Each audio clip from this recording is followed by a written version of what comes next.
now come and hang out at the Kings Lounge located right next to the buffet and directly opposite the poker arena to try out some of the best shisha in all of Europe. For those of you that aren't aware, shisha is a steamed instrument that's used to vaporize and then smoke flavored tobacco. After a long day of playing at the poker tables, for me personally, this is the perfect way to unwind and relax in comfort and luxury. So why don't you come and check out the Kings Lounge?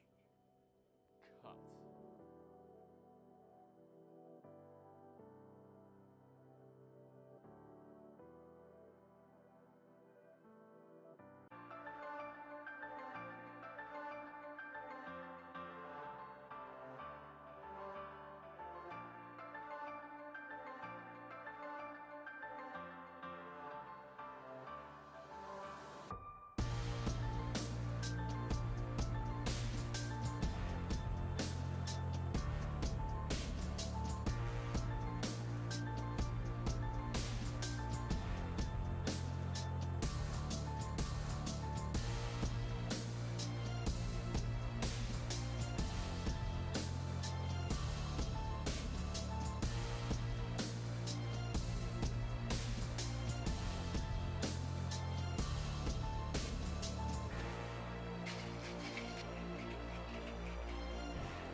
You can now come and hang out at the Kings Lounge located right next to the buffet and directly opposite the poker arena to try out some of the best shisha in all of Europe. For those of you that aren't aware, shisha is a steamed instrument that's used to vaporize and then smoke flavored tobacco. After a long day of playing at the poker tables, for me personally, this is the perfect way to unwind and relax in comfort and luxury. So why don't you come and check out the Kings Lounge? Cut.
Welcome, everybody, and good afternoon.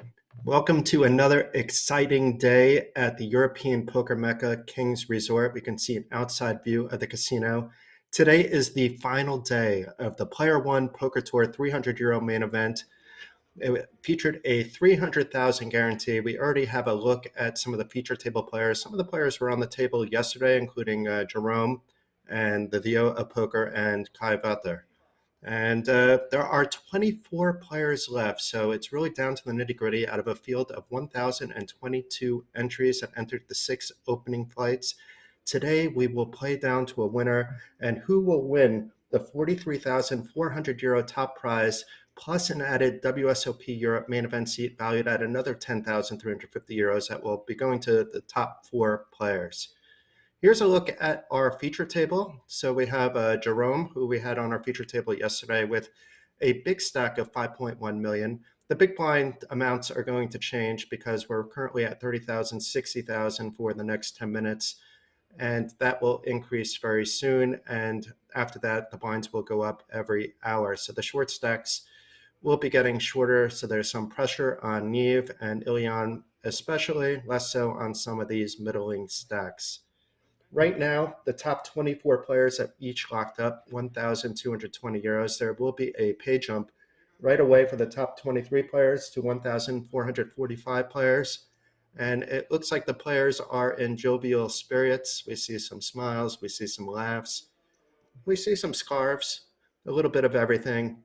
But it's great to be here. And for those of you that do not recognize my voice, this is Jason Glatzer. You've probably heard me on doing other commentating or see me around live reporting or playing throughout Europe. And currently I am working with Poker Listings as their content and live reporting manager as well. But straight into the action here, we have Ilyan with the King 6 under the gun. We did not see him yesterday, but I do not believe this is a hand he can play. We saw a lot of unorthodox styles yesterday, so it's very hard to predict how the players are playing, but these players all made it to the final 24. So regardless of their styles, they know what they're doing. We had Rozvadov yesterday providing a lot of entertainment, and there's a good chance we will see him again because he did bag a big stack into the final day.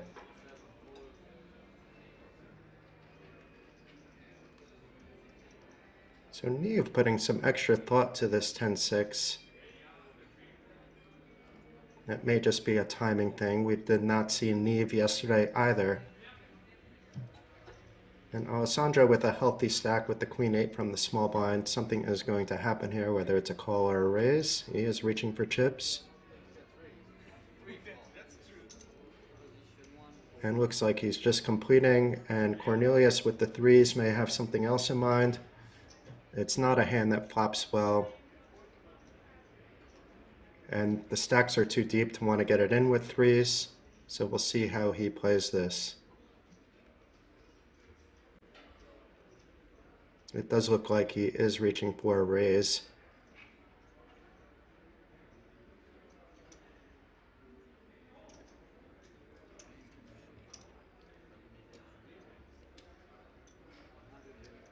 It looks like to 185.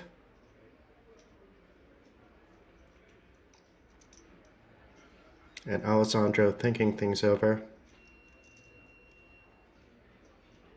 There's a good chance that these two have played together before, either during this festival or something else, and Alessandro decides to wait for another time rather than bloat the pot and play out of position.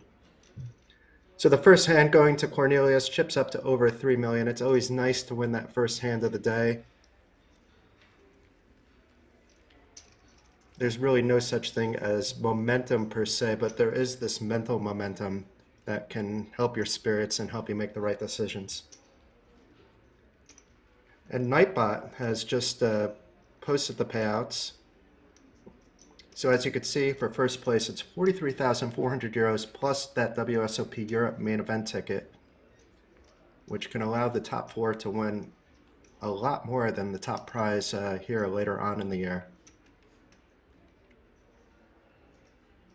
This event itself, though, has been fantastic value for the players. For just 300 euros, they're competing for some very, very nice prizes.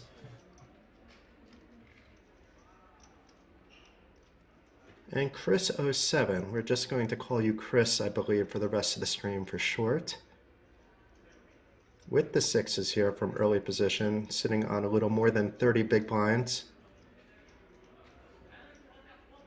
I'm not quite sure who he's staring down, or maybe he's just staring into space thinking about what to do. Does get rid of them. That is the safest play.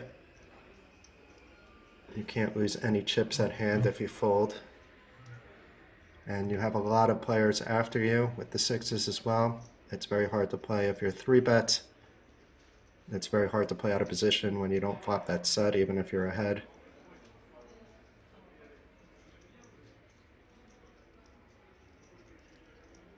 But Alessandro is certainly going to do something here with his ace-8 on the button in an unopened pot.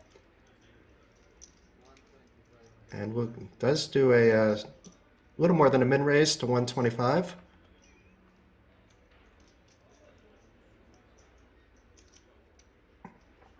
And Cornelius waking up with the ace-queen from the small blind, so we could see some fireworks. Cornelius, as we know, just won the first hand in a blind-on-blind battle with Cornelius, with Alessandro. And is reaching for those gray chips, which are 100,000 each, so this will be a 3-bet.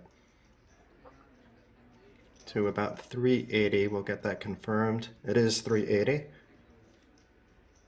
And that should be good enough, but Alessandro might feel that he's being pushed around a bit by Cornelius because this is back-to-back hands that he is showing aggression.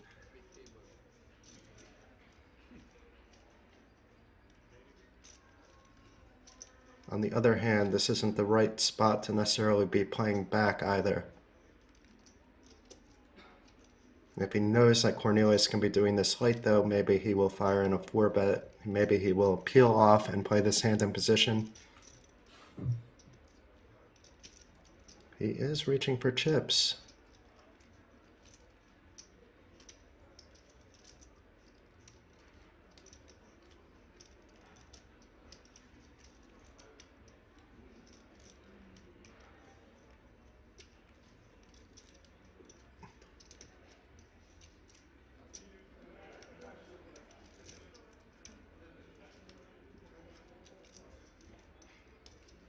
So we saw the cover the face with a mask and hoodie yesterday, and a scarf as well. This is a new way of disguising. Just pull your sweater up a little bit.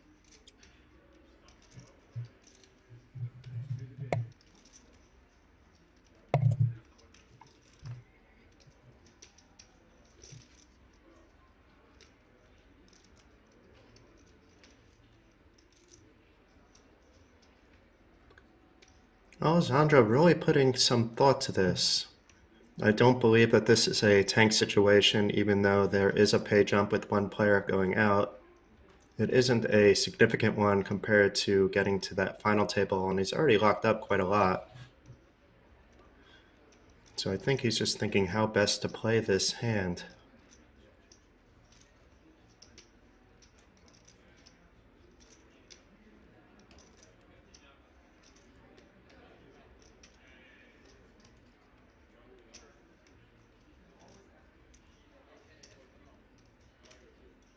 I always find it hard when I'm that other player to keep everything in check for such long periods of time. But Alessandro does eventually make the fold, Cornelius winning the first 2 hands of the feature table and of the final day.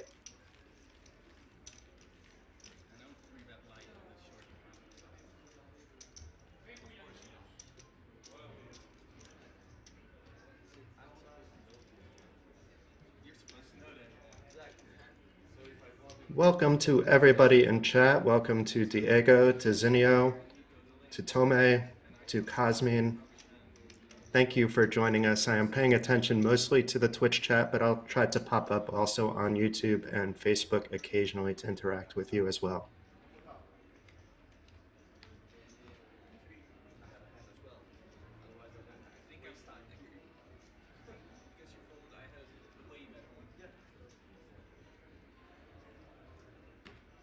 So Chris with the ace-9, but is under the gun. This might also be the last hand of 30-60. But we could see one more. There was about 10 minutes on the clock when action kicked off. Yesterday ended when the field of 152 players, all in the money, was trimmed down to just a tidy field of 3 tables of 24 players total. It didn't end too late, so these players, if they wanted to be, should be well rested. Welcome, Leonard. Hi, Philip, or Philippe, and welcome back, Hippie Poker. Meow, meow. I promised somebody to meow 3 times discreetly, but I'm not being very discreet about it. And that was only 2 meows, so I still owe another meow at some point.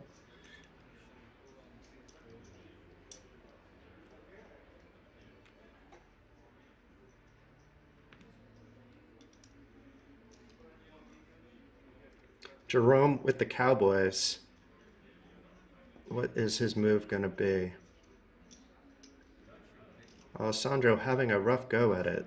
He's entered 3 pots. One was obviously just a limp blind on blind. He raised the ace-8 on the button, and now 9-7 suited is more than okay to be opening from late position like the cutoff. But he's going to be played back at it again. And he's going to feel like he's being bullied around. It's the 3rd time that a player is playing back. All 3 times a player has had a hand. The last 2 hands obviously stronger than the trays in the first hand.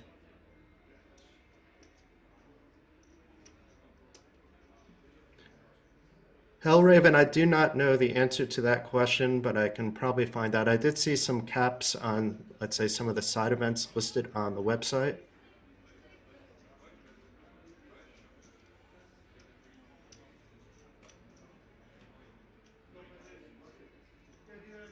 So Alessandro thinking about it again. He may want to peel here, not knowing how bad off he is.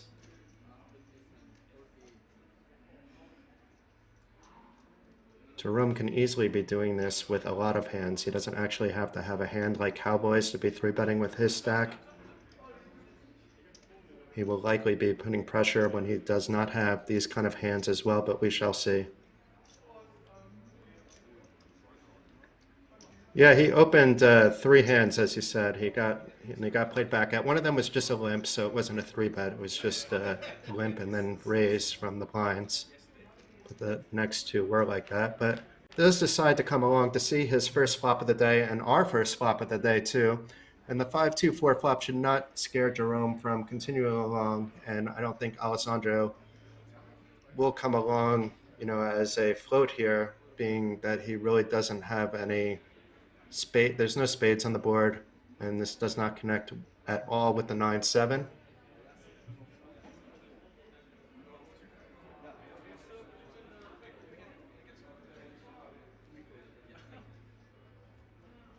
So not the best start for Alessandro, but some of the other bigger stacks are happy enough. And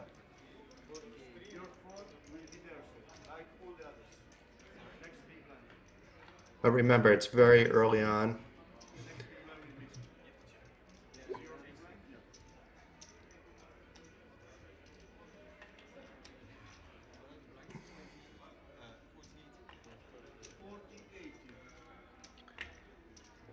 I do like that the players seem to be chatting with each other in general. They're going to be competing hard, but also having some fun. Do we already have a player leaving the table? So there must be something going on those side tables. We don't have access to see what's going on, but for a player to leave would mean that 2 players were likely eliminated on one of the side tables. So it's 22 or less players remaining if that's the case.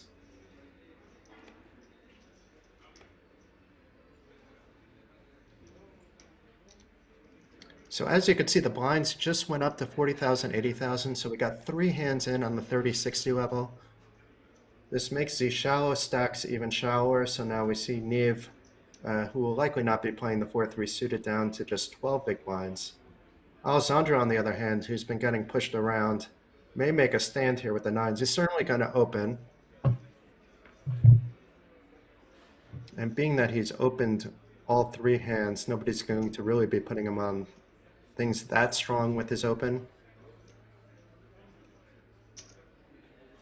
Obviously, there's a lot of hands also stronger than the 9s that players can wake up to. Cornelius with the ace-4 suited. There's a chance we might see some action here. We might see a 3-bet. It looks like a call, though.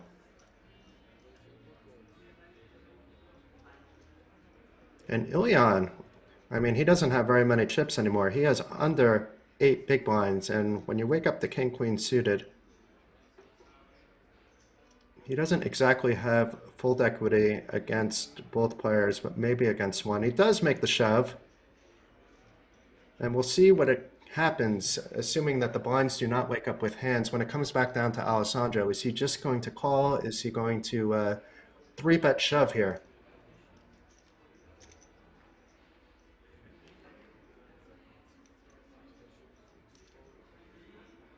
I do not see a fold happening here, though. but he does have Cornelius behind him to consider.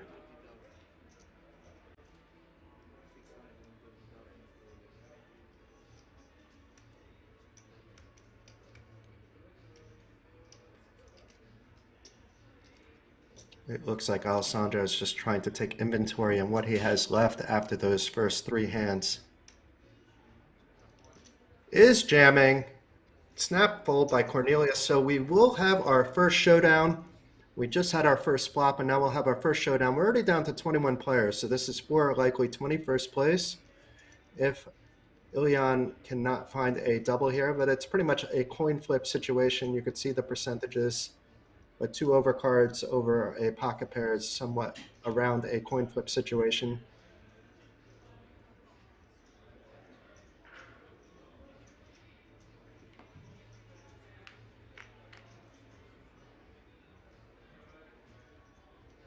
Oh my.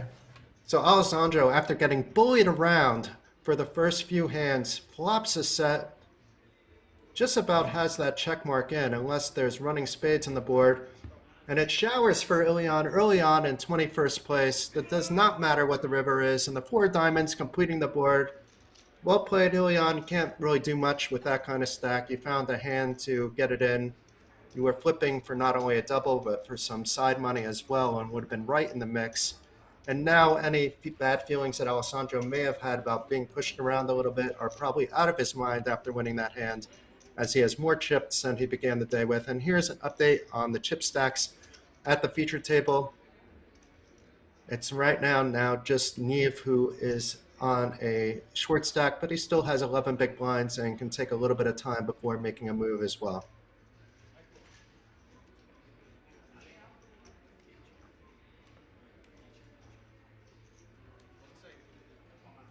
So as you can see, thanks to Mr. Clean's requesting Nightbot to produce the payouts, there was just a pay jump, so now all the remaining players are guaranteed at least a 1,685 euro payout.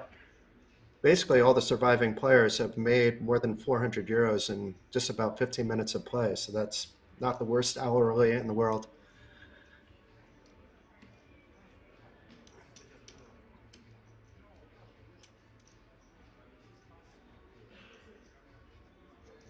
So let's see what Neve decides to do. As we mentioned, he doesn't have to feel super desperate, but he does need to accumulate chips in the next orbit or 3, perhaps even sooner. But it doesn't have to be right on this hand. The only problem for Neve is that he's also, it's not the only problem, but a big problem for Neve is he's going to be in the big blind the next hand.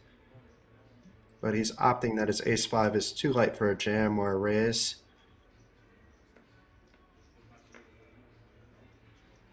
Ah, the first fold by Alessandro. And now he's taking a break after the elimination of Ilian. And pocket queens for Cornelius. And Cornelius already comes across as an active player. So it's always nice when you have that image and you wake up to a hand. Somebody may feel the urge to play back at you light. Jerome may want to just peel. He may want to 3-bet. The fold is possible as well. So all the options on the table with this kind of hand on the button. It looks like he's taking a look at the players after him as well.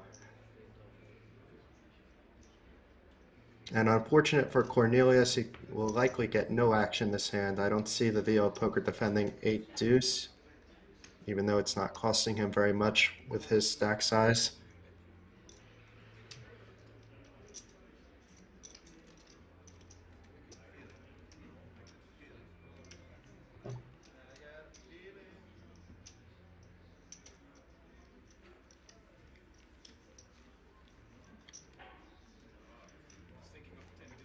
So where is everybody in chat watching the stream from?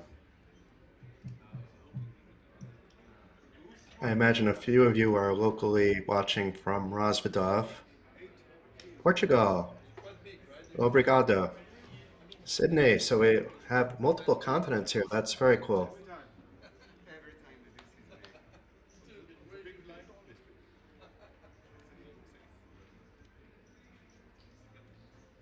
Isle of Man, welcome. That's one place in the world I haven't been to quite yet, which is strange being my work, but I have not been there. France, Hungary, Sweden, Italy. Quite international crew here. And Netherlands.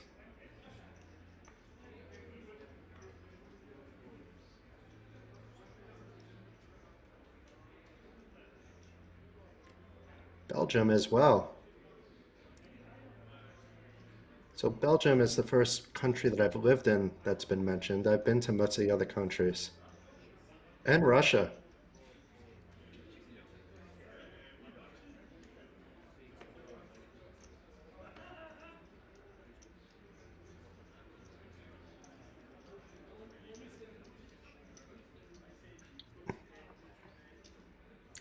So the Theo of Poker, we haven't seen him play a hand yet today, but he was on the stream yesterday.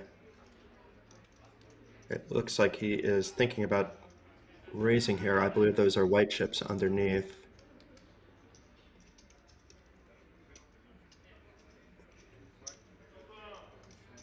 To, I believe, 205,000 with the King 7 suited, and Neve is not going to be able to do much about that with the Jack 2. It's not the right hand to make his final stand on, or what hopefully for him would not be his final stand, but you get the idea. I lived in Brussels in the year 2000, so quite a long time ago. It was before the euro even, and everything was so cheap and very good. Different times.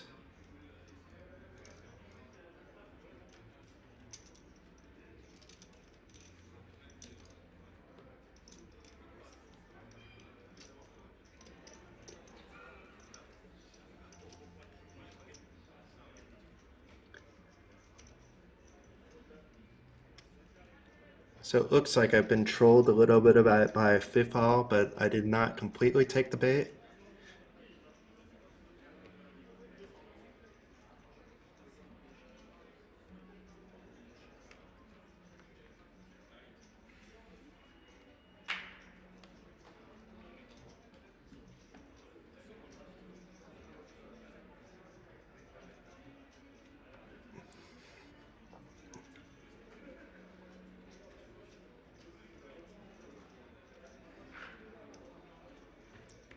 Ace rag for Jerome. I expect to see him to open.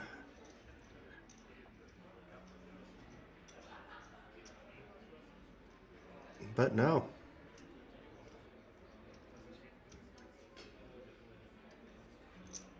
So it does not look like Jerome is going to behave like the table bully, which is interesting as well. But Kai have no problem opening for 180,000 with this Queen Jack from the cutoff.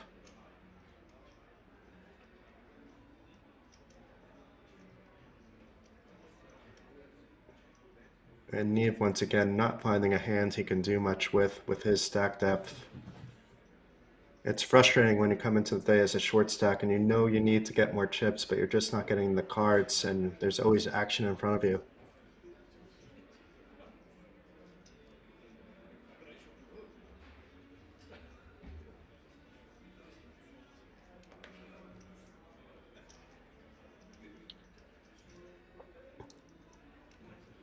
Hellraven, I'm sorry I don't have the answers to your questions. I don't know why they removed the 1-3 cash game. I don't think that's an answer that I'm going to be able to find out during the stream as well.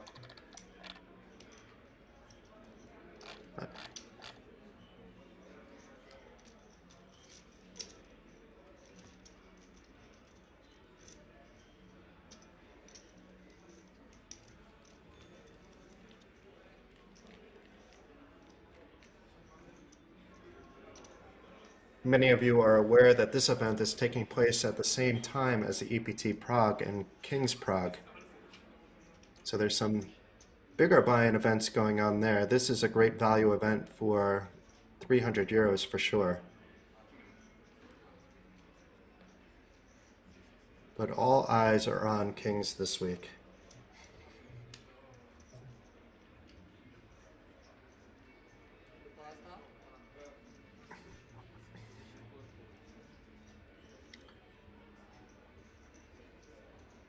Looks like Kai is getting his cards situated. It does not look like he's going to fold his ace-9 suited from the hijack.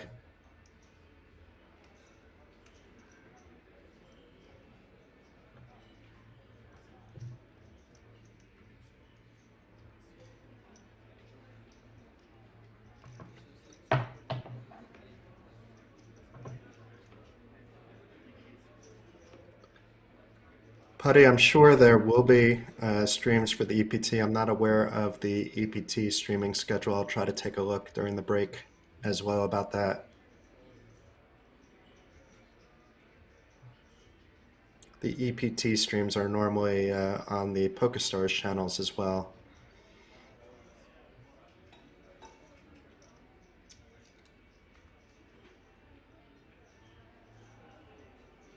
So is Cornelius going to defend here with this Queen-3 suited? It would be sort of a disaster for him if there's spades on the board.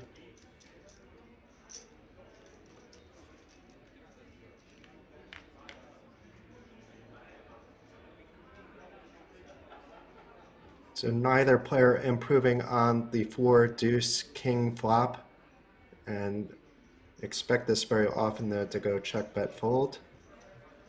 But anything can happen here. It can also easily go check, check. We've already seen Cornelius check.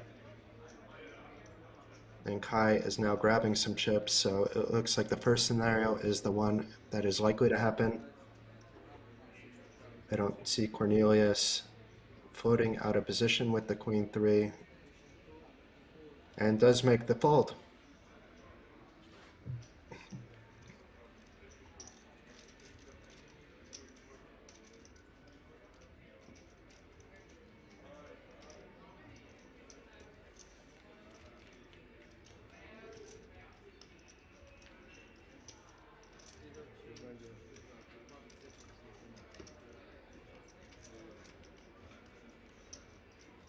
So we have our first dealer change at the feature table. The dealers have been doing a fantastic job all week long. It's one of those unsung jobs that when the dealers are not doing a good job, it gets noticed, but when they're doing a fantastic job, very few people take note of it. So props out to all the dealers at Kings Resort. And in general, Europe has a high quality of dealers around.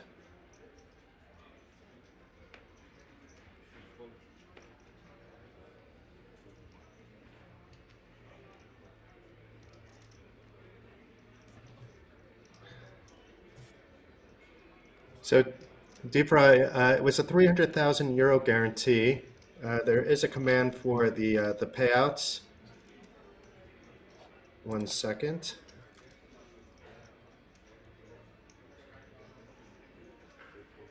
And Neve not getting it in with his 9-8 suited. He's going to continue to wait for a better spot.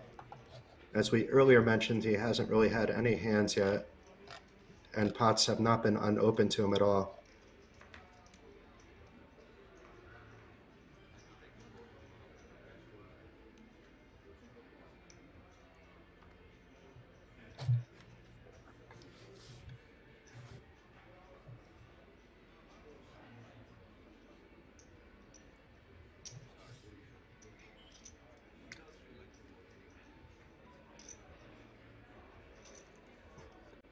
So just a complete by Cornelius and Jerome. I don't think he'll get tricky with this 5-deuce, but he's in position, and a lot of times the big blind will want to raise any hand. And it does look like he will be raising, so strike that. And that will likely get the job done.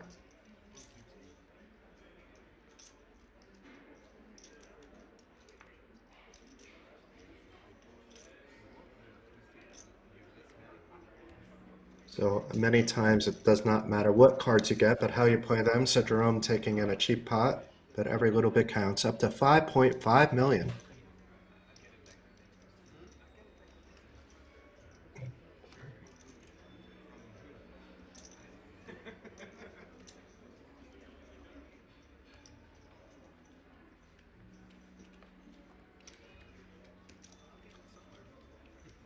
So we're 6-handed now at the feature table.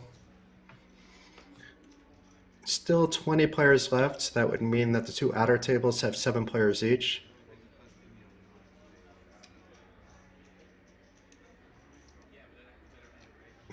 And Neve just card dead. I mean, that 9-8 suited now looks like aces. That was the only playable hand that he's had thus far with his short stack, but hanging in.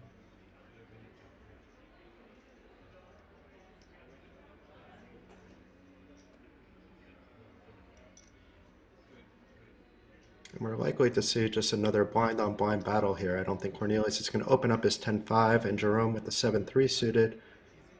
We did just see him raise from the big blind 5-2 off.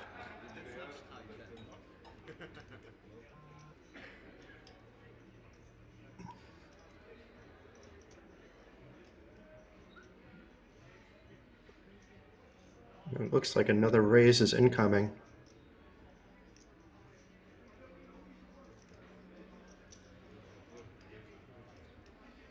Let's see how much that is. Maybe 240, 215. And Kai also with the clubs, a little bit better than Jerome. Would be playing this hand in position if he opts to call. It's a different scenario than the last hand where it was the big blinds raising. And then the small blind would have had to call out of position. But Kai not wanting to get involved with the 9-5 suited, and who can blame him? I thought Jerome might show.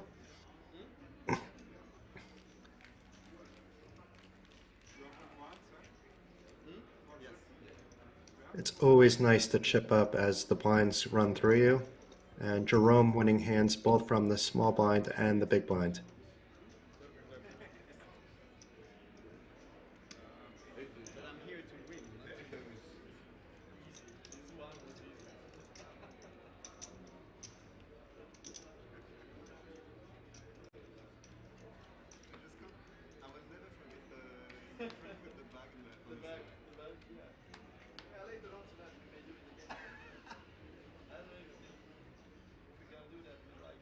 So once again, Neve just with a 9 high here.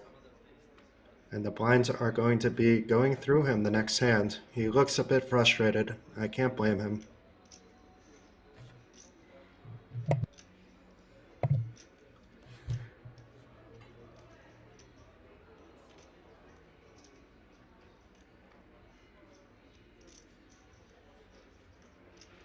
Oh, Bismarck, we don't have access necessarily to the chip counts at the outer table.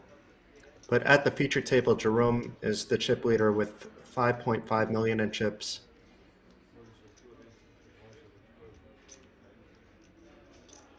Cornelius raising it up with Queen 9 off. And Jerome, who just won 2 hands in the blinds, is sitting on an ace rag on the button.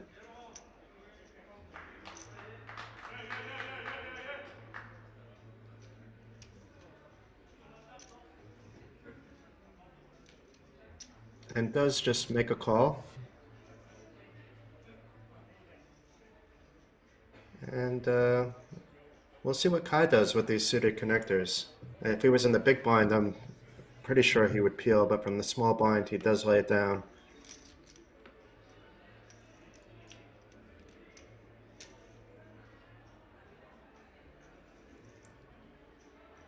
And the Leo of Poker thinking about if he wants to get involved with 10-4 off and complete the action from the big blind. And it looks like he might. And he does.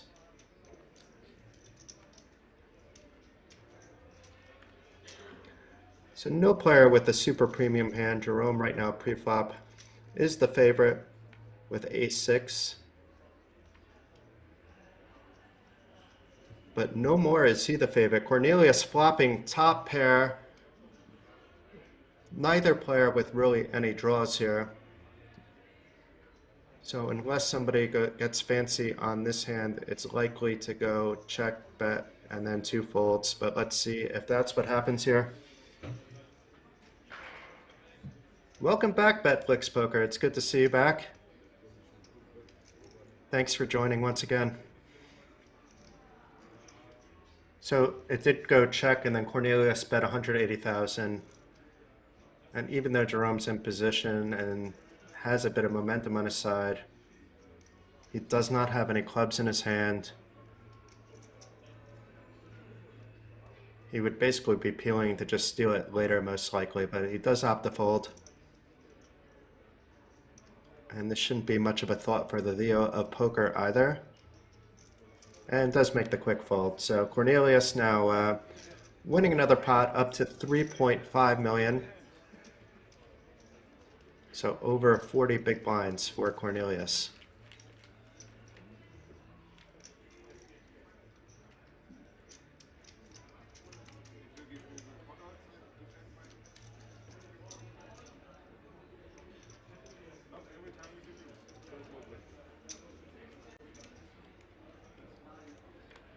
Jolly 1975, you know, who do you know?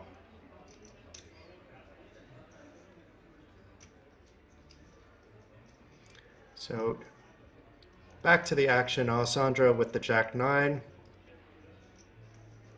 All players have to keep mindful that the shortest stack on the table is in the big blind right now.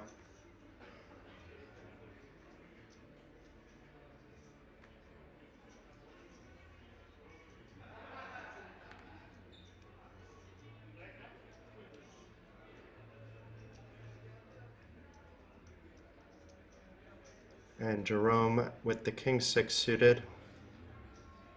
He was a little bit quiet at first, but then got active, but deciding to take a hand off. And Kai with a slightly better suited king with the King-7 suited. Will likely open from the button. He is reaching for chips. And looks like it's the same raise size as the previous hand to 180,000. The Theo of poker waking up with the infamous Brunson hand. That's not really waking up. He should go to sleep and muck his hand, but let's see what he does.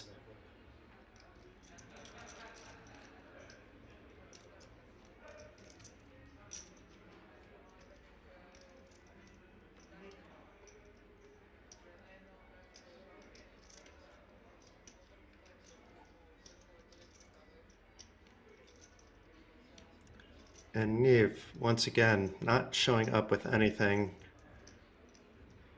Does just call, and it could be showers for him if a 7 comes on this flop. He has about a pot-sized bet, a little bit more left in his stack. And neither player really hitting this flop, but Neve does have a gut shot straight draw. He's likely not to get his chips in on that if Kai does bet here, and his stack will be even shorter. So Kai opting to continue for 250. He's basically saying, I'm priced in if you come in over the top. Neve does not have enough to come over the top, knowing that he's going to be called, and does make the fold.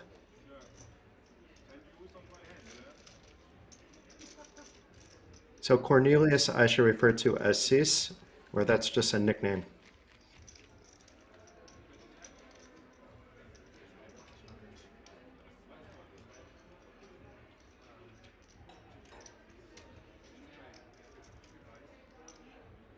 Here's a look at the chip counts. As we just mentioned, Neve is on crumbs. The rest of the players have some healthy chips. Jerome, once again, is the table captain by far with 5.5 million. But if anybody doubles through them, they will become the table captain, besides Neve.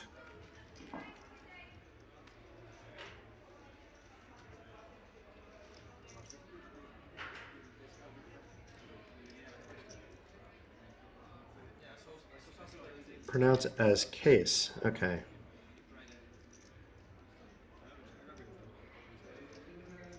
Thank you for that.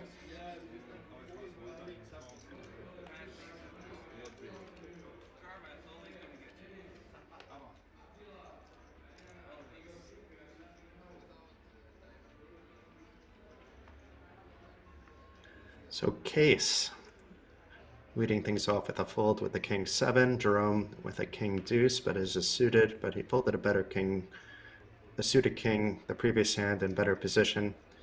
Kai getting rid of his 10-7, and the Theo of poker. We haven't seen that much from him today.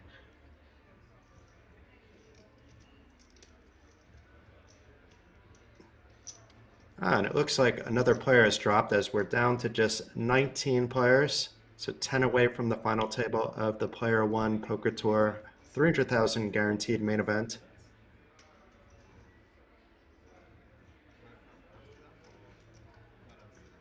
I'm really looking forward to when this gets down to 5-handed because there's that bubble for the WSOP Europe seats. So all prizes get paid cash, but the top 4 also get a WSOP Europe main event seat valued at 10,350 euros. So it creates sort of like an artificial bubble. It's not really artificial in this case, but it's a pretty steep payout jump from 5th to 4th place. So Neve jamming with the ace-jack finally found a hand from the small blind coming in over the top of the Theo poker. Alessandro thinking about what to do with the trays. And assuming he folds, we're going to see a showdown with Neve ahead of it against the Theo poker. I do not see the Theo poker folding at this stage of the game, being that he raised almost half of Neve's stack.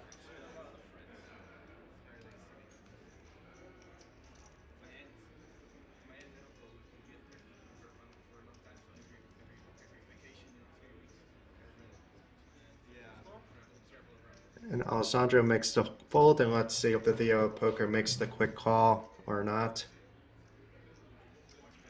It's the first hand other than calling once from the big blind recently that Neve has played, but Neve is very sure he needed to find a spot. Seemingly found a good one. He is ahead ace-jack to ace-10.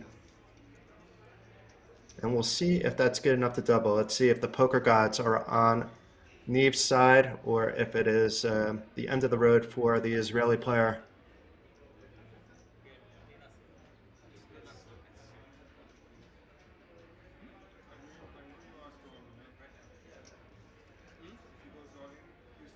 We have someone standing in front of the camera there.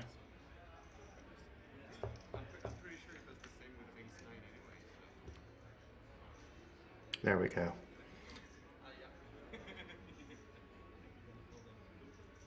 So not the flop that will help the Theo poker eliminate an opponent. He does have a backdoor diamond draw. 10s are still live for him as well, but one of them was in somebody's hand, so it's just 2 of the 10s now.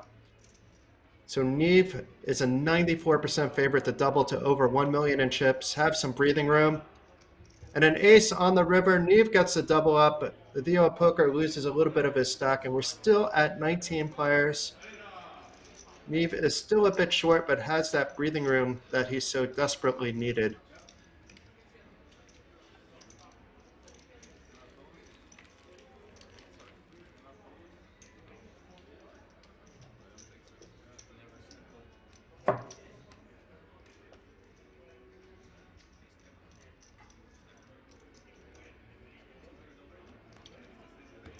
There are some players with results, but some of those players are using nicknames. I'm not going to mention who, and it's not a player that's at the table today. But I did recognize one of the players yesterday that was using a nickname. So you're not going to get the results for everybody that way either, for those suggesting to look up on the Hendon Mob in chat. Most of the players, though, are using their real names. So the Theo poker getting back into the mix here with the ace-5.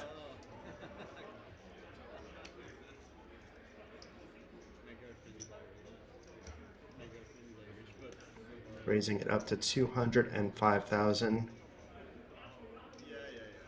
The Jack-7 suited is better than a lot of hands Neve has received, but it's not going to be good enough for him to do much with. He does have 3-bet fold equity, but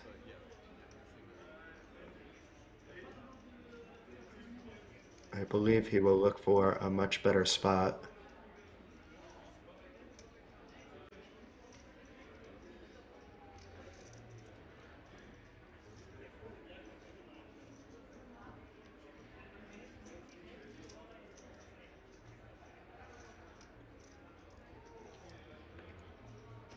Betflix, my biggest online score, I believe, is about tenfold my biggest live score. I play a lot of live cash and do enjoy playing tournaments as well. But I do not have, my biggest scores by far come from online poker.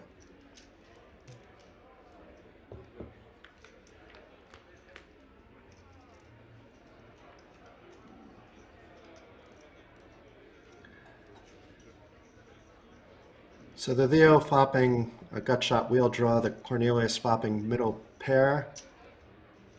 Let's see if the Theo continues or not. It looks like he is, and it's not a small bet either. 345, so it's not as big as I thought. The Theo Poker does have some outs. He may not be sure which one of those are live though, because even his 5 is live here.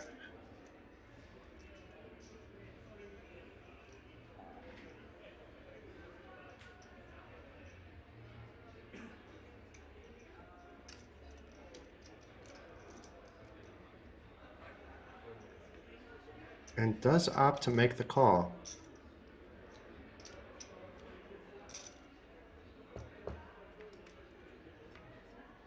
Let's see if the 3 of diamonds slows anything down now. Cornelius checking once again, the Theo of Poker checking back. And an ace on the river, so an unfortunate turn of events for Cornelius. The Theo of Poker rivering 2 pair, a better 2 pair than Cornelius. It'll be interesting to see whether he can get a little bit more value from this hand. Opts to just check back. Probably because of that 3rd diamond on the turn and the 3 pairing the board rather than anything else. And wins a nice pot up to nearly 2.6 million, around 2.6 million.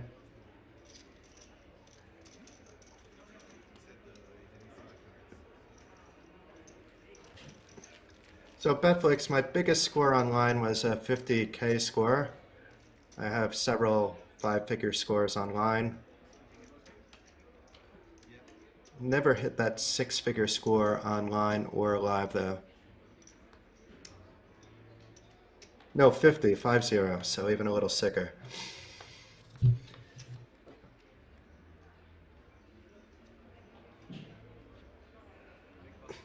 I used to play quite a lot of online poker under Wacky Jackson on PokerStars lately. I haven't been playing as much.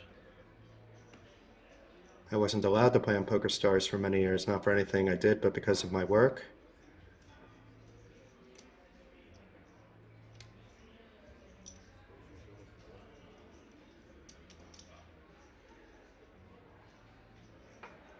So the Theo of Poker opening up with the King Queen more than standard. We've seen his raise sizing of 205,000 before.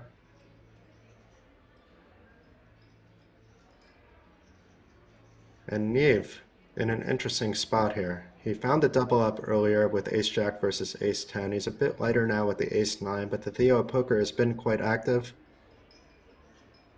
He does have 3 players after him as well. The one thing I don't want to see is a flat. I don't mind the shove. I don't mind the 8-fold here.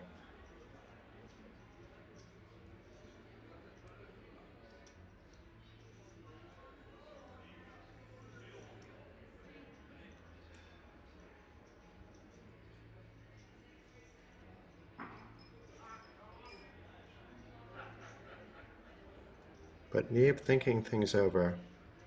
Perhaps trying to get a read in. Does opt to just fold.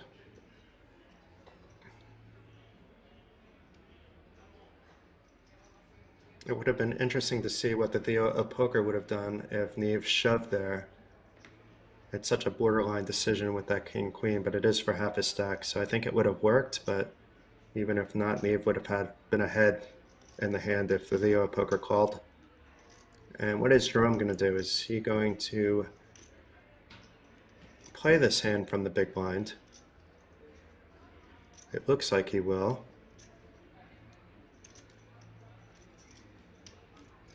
So makes the standard defend.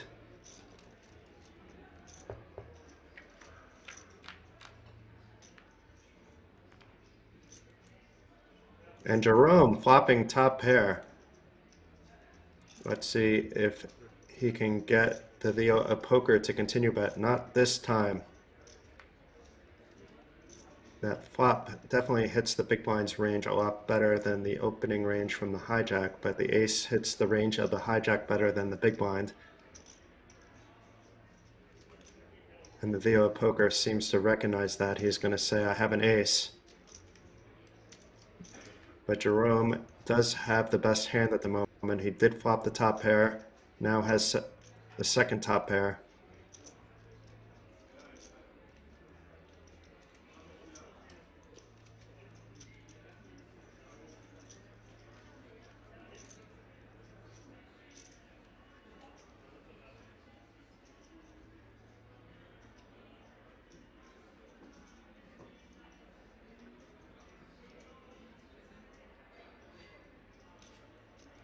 And Jerome going nowhere, does not want to raise here. He's probably unsure about whether he's ahead or not. We know he's ahead, but the Theo of Poker could have a lot of aces in his opening range and should have a lot of aces in his opening range.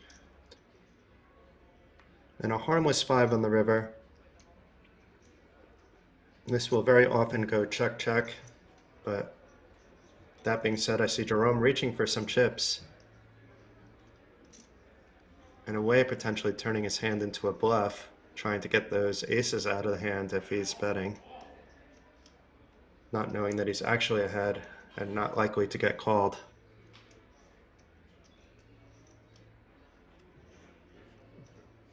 Does check. And the Theo of Poker, is he going to take a stab at it after checking the turn?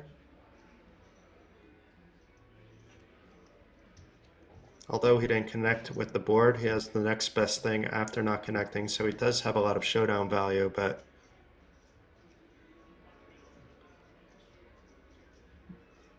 and what is he going to get the fold that called him on the turn is the question.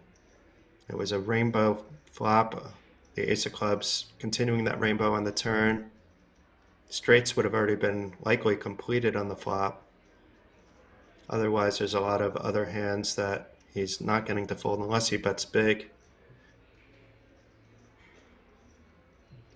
Looks like he's reaching out for a bet. Let's see the sizing if he does. Nope, chips back in the pile. And does check back. And he'll be happy he did so when he sees that he would have likely been called unless he bet big. And Jerome continuing to win hands. Let's see what that puts him at. He should be at around 6 million now. Yep, exactly 6 million there.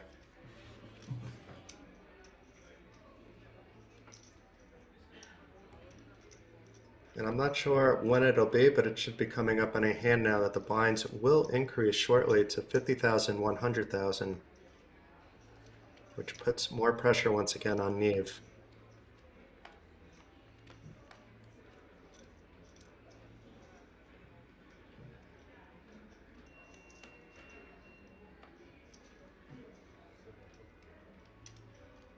Let's see what Neve does with the fours here. Very often you'll see stack sizes like this from late position, just jam it in. Remember, he has less than 14 big blinds, which will turn into about 11 big blinds when the blinds go up to 5,100.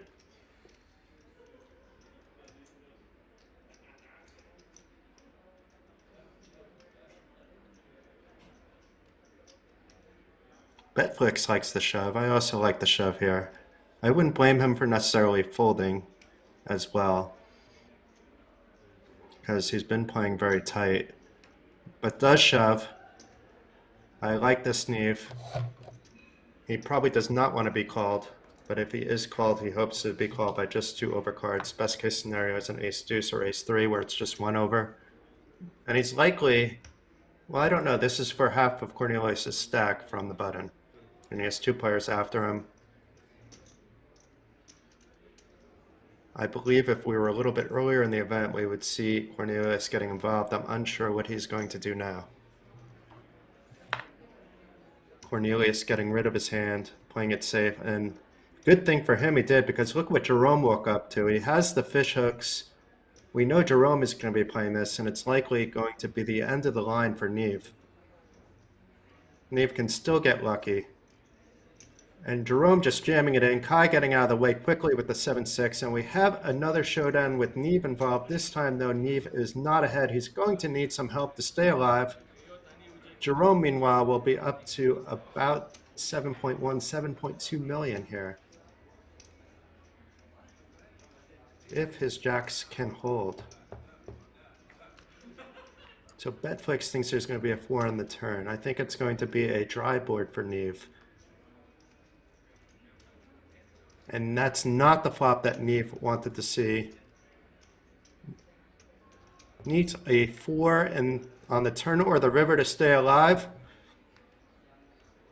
3 of diamonds, 1 card away. Not enough to get the job done. But Neve's staying in his seat. I'm often getting up out of my chair at that point. And the Queen of Hearts on the river. Good game to Neve, out in 19th place. Well done. Earned 1,685 euros. He was guaranteed 1,220 euros to start the day, so not bad for an hour at the feature table. I'm sure he would have liked to have doubled up and been in the mix, but there wasn't much Neve can do with that short stack.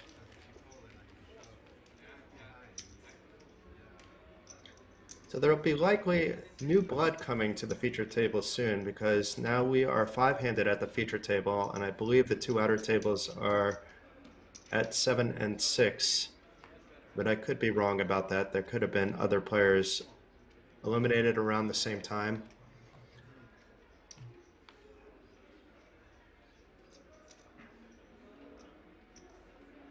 Yeah, that's right. Ace-10 maybe a little bit tilted, but it was the right play. You shouldn't necessarily get tilted when you make the right play, and that if you made the wrong play that you would have sucked out. He would have had to call off his entire stack as well, so even if he flatted the 4s, he was going to get raised by the jacks and have to call off the rest. And you don't really want to be calling off with Ace-10 suited. And Jerome now with another pocket pair, this time from the button with the 6s. He's been playing well, but he's also been getting some nice cards at times as well. It's always nice to have that combination.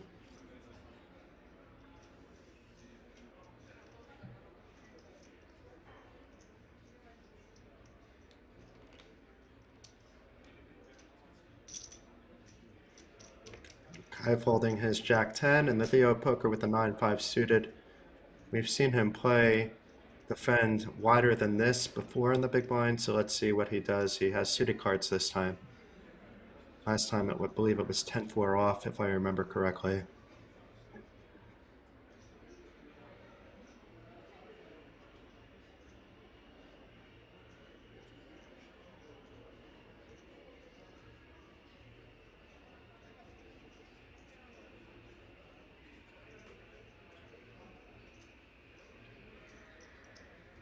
And I'm not sure what the Theo poker is thinking about. It's either I want to call and see a flop, or fold. A 3-bet here would be getting a little bit too cute. It may actually work as Jerome just has 6s. But if you're just flatted, you're playing that hand out of position with 9-5 suited against a very strong player. So don't blame him for just folding there.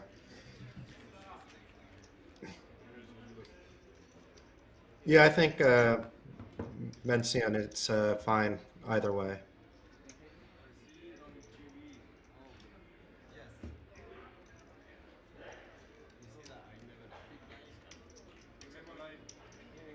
So Jerome, look at his stack compared to those others. It's almost as much as the rest of the table put together. Not quite, but more than the bottom 3, maybe more than the next 3. What's that, 5.1? Yes. So Jerome has more chips than Cornelius, Alessandro, and Kai combined. It's been all Jerome today so far, at least on the feature table.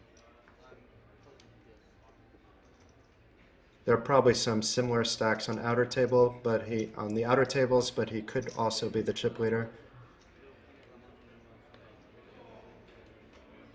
But anytime you're nearing 100 big blinds at this stage of the game, life is good.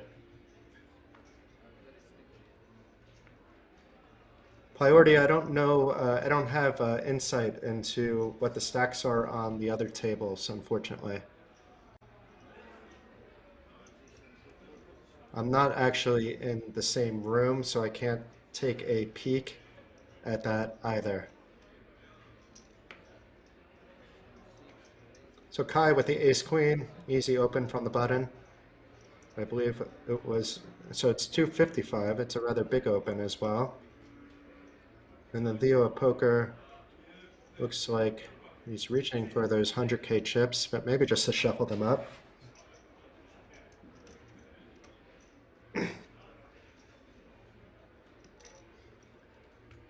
If I had any votes in the situation, Hippie Poker, I would make you the mod for today.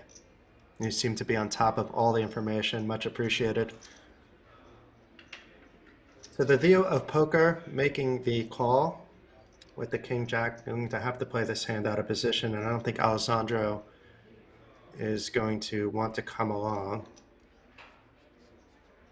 Remember, it wasn't a min raise, it was more than a 3x raise by Kai from the button.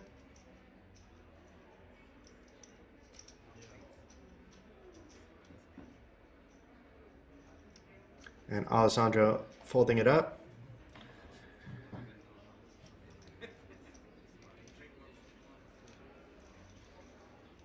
And we could see Kai is a 2-1 favorite, but that might be partly due to some cards being in other players' hands as well. But he's no longer a 2-1 underdog. The Theo Poker now turns into the favorite, flopping top pair on the Jack 9 deuce flop.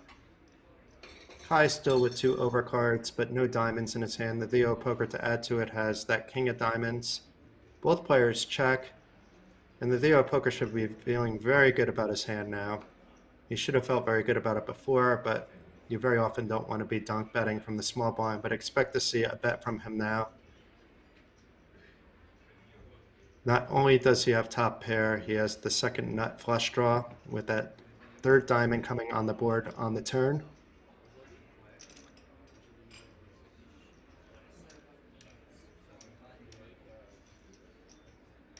And though I thought it was maybe a little bit ambitious for the Theo Poker to call preflop, it's worked out quite well for him because he's going to likely take down the pot. Unless Kai has something up his sleeve, but I think no matter what Kai has up his sleeve, it's getting snapped off if he decides to get a little fancy. And he would be very behind. We could see that he only has 8% equity, and that's partly because the Queen of Clubs was burned somewhere along the way.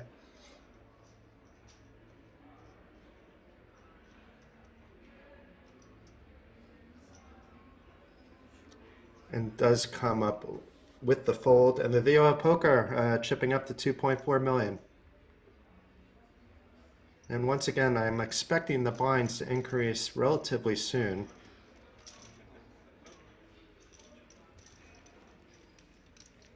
So all stacks will once again be effectively shallower once that happens.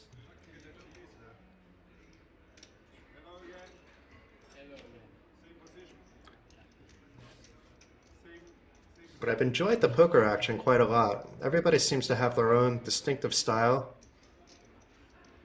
playing within their game.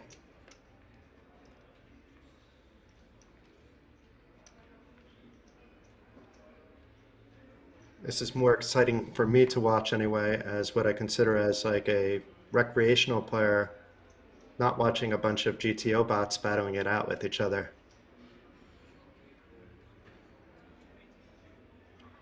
This looks like players having fun, playing their own game, and also playing for quite a lot of money, as you could see in the Twitch chat there. Once again, the final 18 players have locked up 1,685 euros. There is a pay jump coming for the top 17 for 1,930 euros.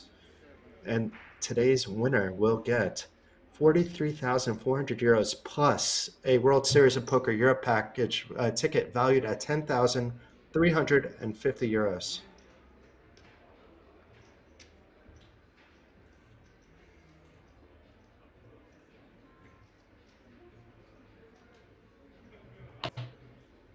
So Kai opening it up to 280,000.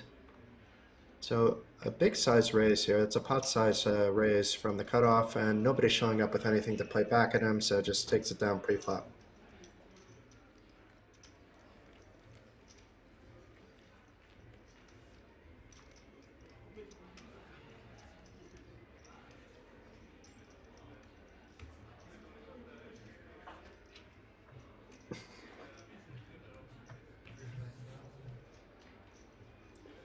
Betflix, I agree. It's not just German Rex, but Rex from everywhere play differently than what I'm used to seeing when I just immerse myself online for a little bit. So whenever it's coming to, let's say, like a live event, you have to put on like a different hat. You know, things that might work online aren't going to work live, and vice versa.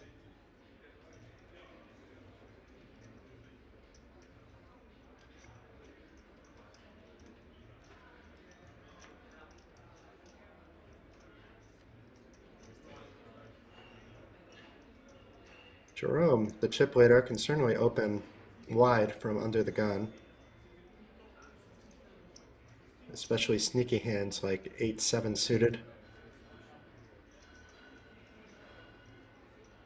Does opt to raise it up.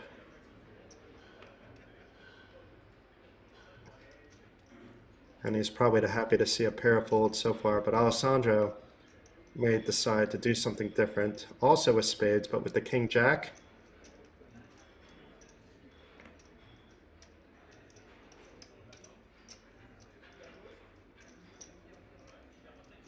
He's at least going to think about it.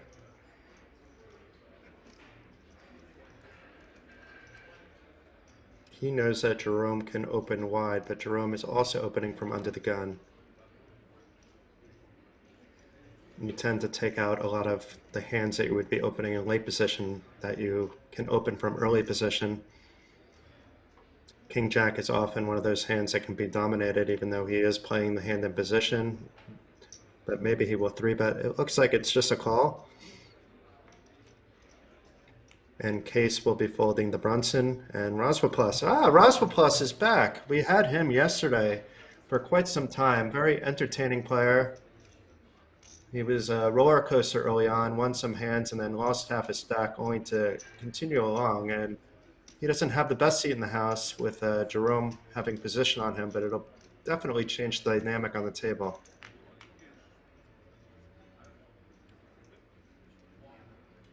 Oh my. That's quite a satanic flop going on here. I'm not sure what it means for the player that wins this 6-6-6 flop. It's very, very rare to see 3 of the same card on the flop. But Rozvadov maybe is now feeling good about his trays. It looks like he did donk bet from the big blind for 200,000.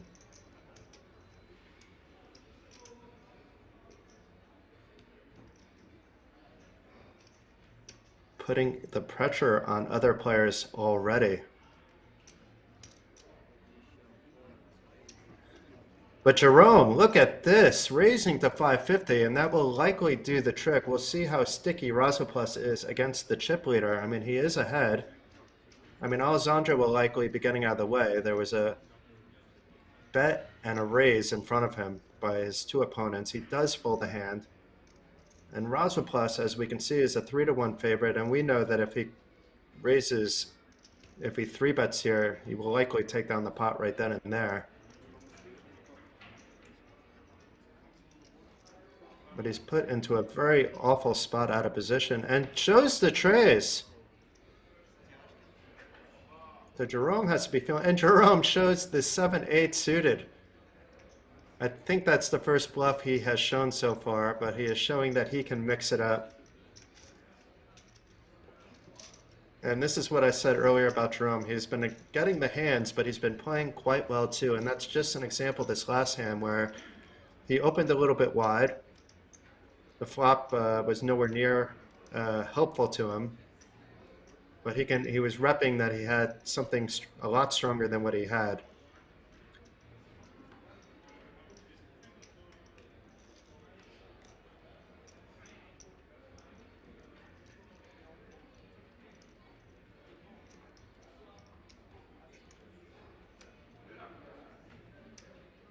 So Betflix, that's an interesting story. I'm glad that you have recovered from cancer. Oh wow, back-to-back days. It looks like we're getting a bigger story here, so I'm going to wait to commenting on Betflix's story in the chat here and get back to the action temporarily.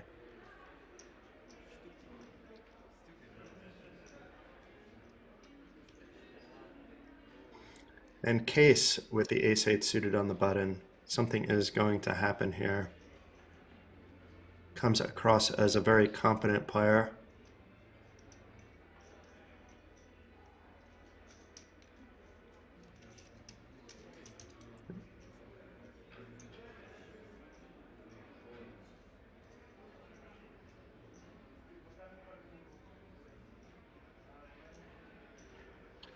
And Jerome, is he going to defend this wide?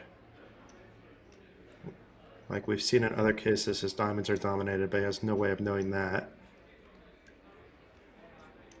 But that's where sometimes these hands can get you in trouble.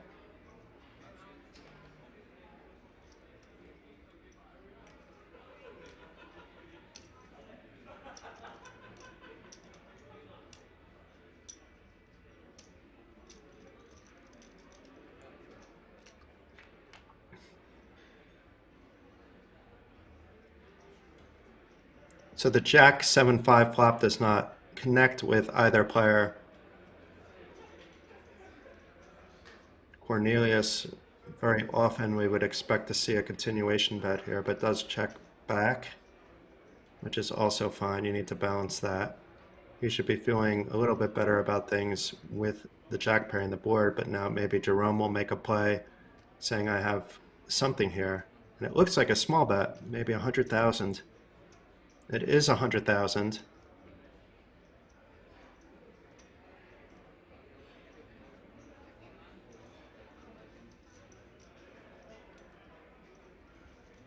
It does not look like Case is going anywhere. Makes the call. Understanding he has showdown value, no real sense in raising there.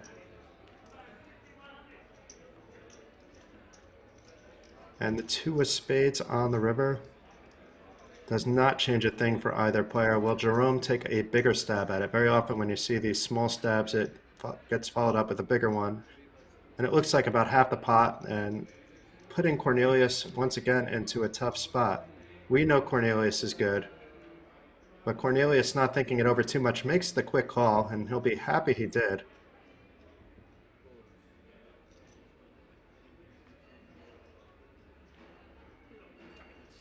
Ah, he folded? No, he called. So the graphics are wrong. I'm sure that will get updated soon. It was Cornelius that won the hand there.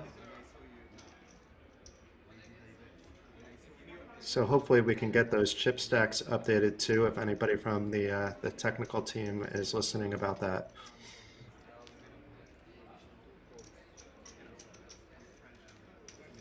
Okay, I just had to wait a moment. It's already updated for us. So Betflix, I'm thrilled to hear that 666 isn't unlucky and that you've recovered from cancer 9 years in the past. Yeah, showing the 7-8 may have cost him. You have to be careful when you show the bluffs, understanding that people may be using that information later.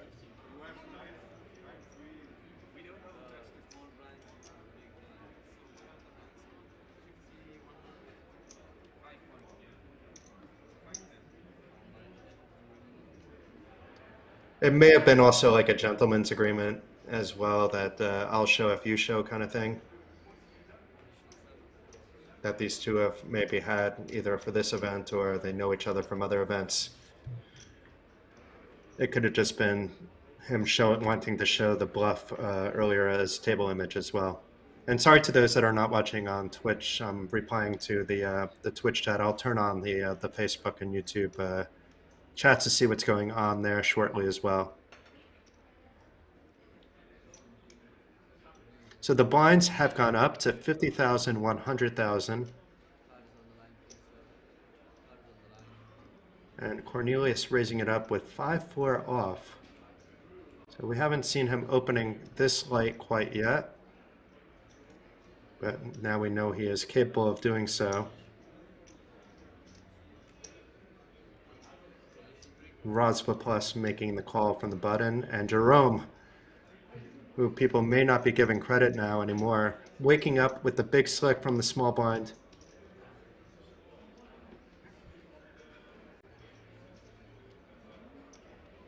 Let's see what his sizing is going to be. He reached for that big pile of gray chips, so there will likely be a 3-bet as expected.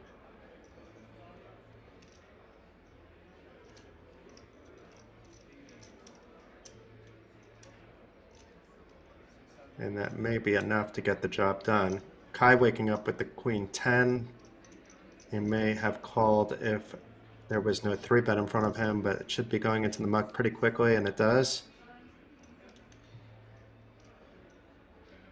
And it looks like Cornelius may be doing a little Hollywooding, where he may want to take a stand, but not with the 5-4. But Rozvadov going nowhere.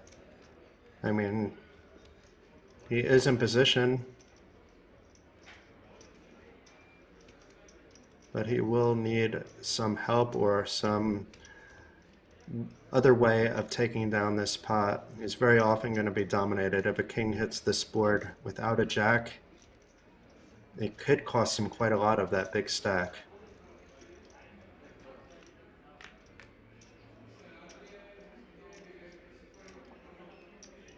Oh my, though, it's a king and a jack on that flop along with the deuce. So Rozvadov flopping top 2 pair. Life is good.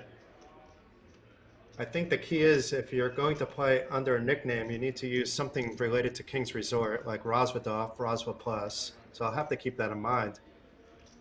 Because Jerome does c-bet, and he's likely not going to go anywhere if there's a raise. We'll see how Rozvadov plays this. One thing we do know that he's not folding.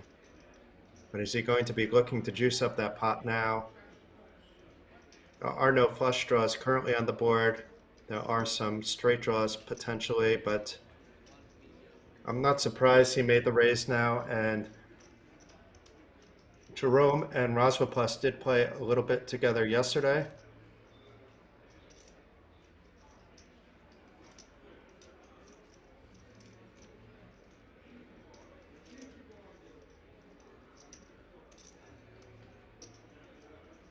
I'm not sure why that's listed as a 3-bet, but it was a open by Jerome, and then Rozvadov raised it to 1 million.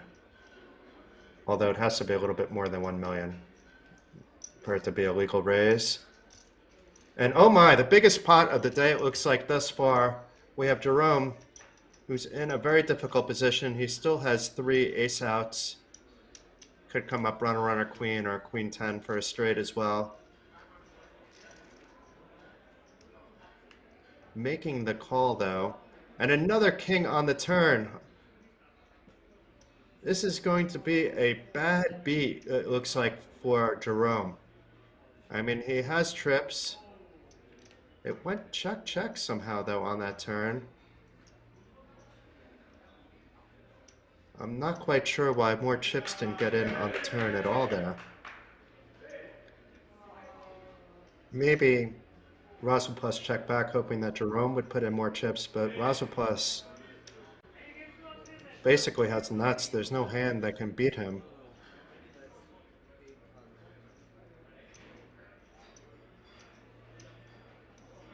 And it looks like he's facing a bet of 800,000.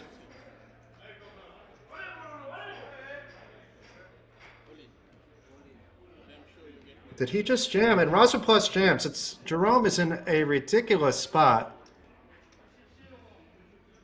I mean, even though he has trips, the only thing he's really beating is a bluff. He is beating king, queen, and I just don't see those kind of hands jamming there. I see some bluffs jamming, like queen 10s.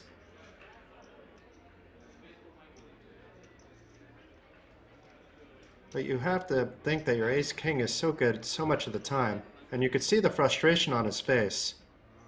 He's been cruising along all afternoon. And now with just 16 players remaining, he's facing such a big decision for a monster pot. I mean, from Jerome's perspective, he folds, he still has some chips, but if he calls and he's correct, he's the overwhelming chip leader. And he does make the call. Wow, he does not look happy at all, and who can blame him? Rozvadov flopping the goods, improving even more on that turn, and getting full value for his full house. In a 12 million chip pot. I don't think we even had 12 million chips on the table before Rozvadov came there. We had Jerome sitting on about 7-2, and there was more than 12 million on the table, but not by much. Monster pot by Jerome. Such a cooler there, though. A monster pot by Rozvadov, and such a cooler there for Jerome. You see now Rozvadov sitting on that monster stack of 118 big blinds. Jerome down to just 18. It just takes one hand from go to hero to fumes. And Jerome's not exactly on fumes, but unless he can cool off after that hand, we may see him acting a little bit impulsively. That often happens. Players go on tilt after losing such a cooler like that. I wouldn't necessarily describe it as a bad beat as much of a cooler, though. But Rozvadov, he was on the feature table all night long yesterday. Was not on the feature table to start today, but instantly making waves, winning the biggest pot that has been on the feature table either yesterday or today by far.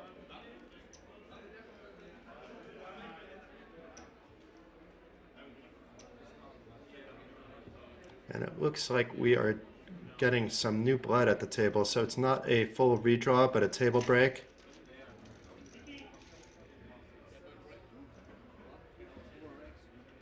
After an elimination on one of the outer tables, we are down to just 16 players. They're each guaranteed 1,930 euros. There will be a pay jump after one more elimination, with the top 15 getting 2,175 euros.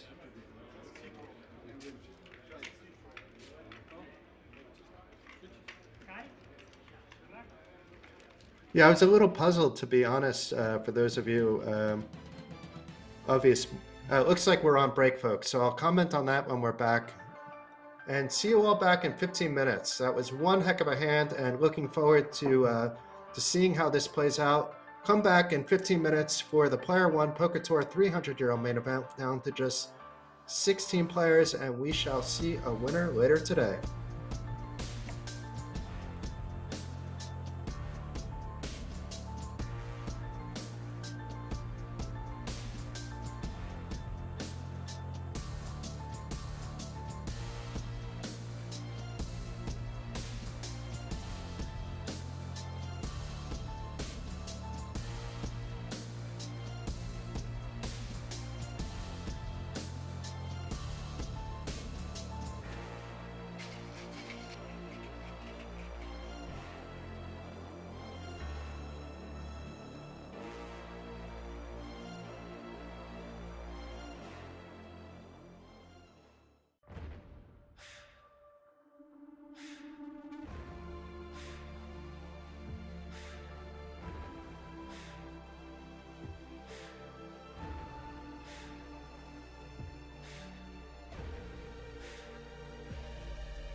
You can now come and hang out at the King's Lounge located right next to the buffet and directly opposite the poker arena to try out some of the best shisha in all of Europe. For those of you that aren't aware, shisha is a steamed instrument that's used to vaporize and then smoke flavored tobacco. After a long day of playing at the poker tables, for me personally, this is the perfect way to unwind and relax in comfort and luxury. So why don't you come and check out the King's Lounge? Cut.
now come and hang out at the King's Lounge located right next to the buffet and directly opposite the poker arena to try out some of the best shisha in all of Europe. For those of you that aren't aware, shisha is a steamed instrument that's used to vaporize and then smoke flavored tobacco. After a long day of playing at the poker tables, for me personally, this is the perfect way to unwind and relax in comfort and luxury. So why don't you come and check out the King's Lounge? Cut.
You can now come and hang out at the King's Lounge located right next to the buffet and directly opposite the poker arena to try out some of the best shisha in all of Europe. For those of you that aren't aware, shisha is a steamed instrument that's used to vaporize and then smoke flavored tobacco. After a long day of playing at the poker tables, for me personally, this is the perfect way to unwind and relax in comfort and luxury. So why don't you come and check out the King's Lounge? Cut.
now come and hang out at the King's Lounge located right next to the buffet and directly opposite the poker arena to try out some of the best shisha in all of Europe. For those of you that aren't aware, shisha is a steamed instrument that's used to vaporize and then smoke flavored tobacco. After a long day of playing at the poker tables, for me personally, this is the perfect way to unwind and relax in comfort and luxury. So why don't you come and check out the King's Lounge?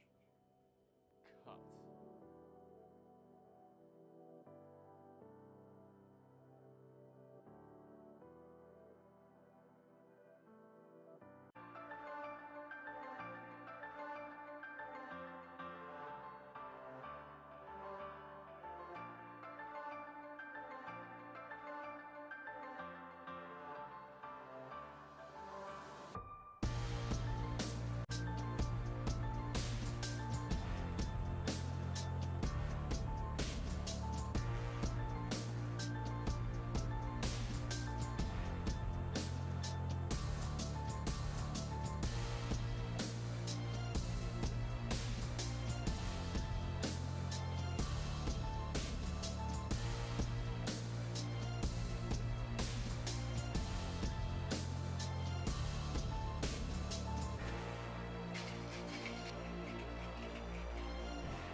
You can now come and hang out at the King's Lounge located right next to the buffet and directly opposite the poker arena to try out some of the best shisha in all of Europe. For those of you that aren't aware, shisha is a steamed instrument that's used to vaporize and then smoke flavored tobacco. After a long day of playing at the poker tables, for me personally, this is the perfect way to unwind and relax in comfort and luxury. So why don't you come and check out the King's Lounge?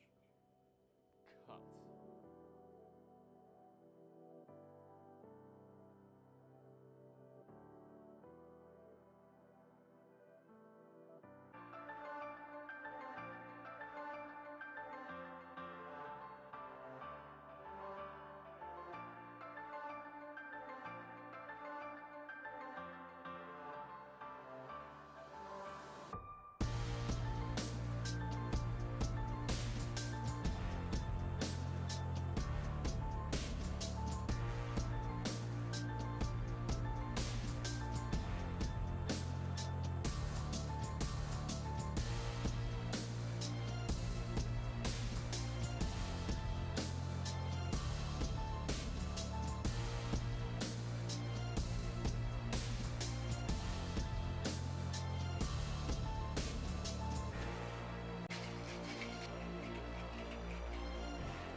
can now come and hang out at the King's Lounge located right next to the buffet and directly opposite the poker arena to try out some of the best shisha in all of Europe. For those of you that aren't aware, shisha is a steamed instrument that's used to vaporize and then smoke flavored tobacco. After a long day of playing at the poker tables, for me personally, this is the perfect way to unwind and relax in comfort and luxury. So why don't you come and check out the King's Lounge?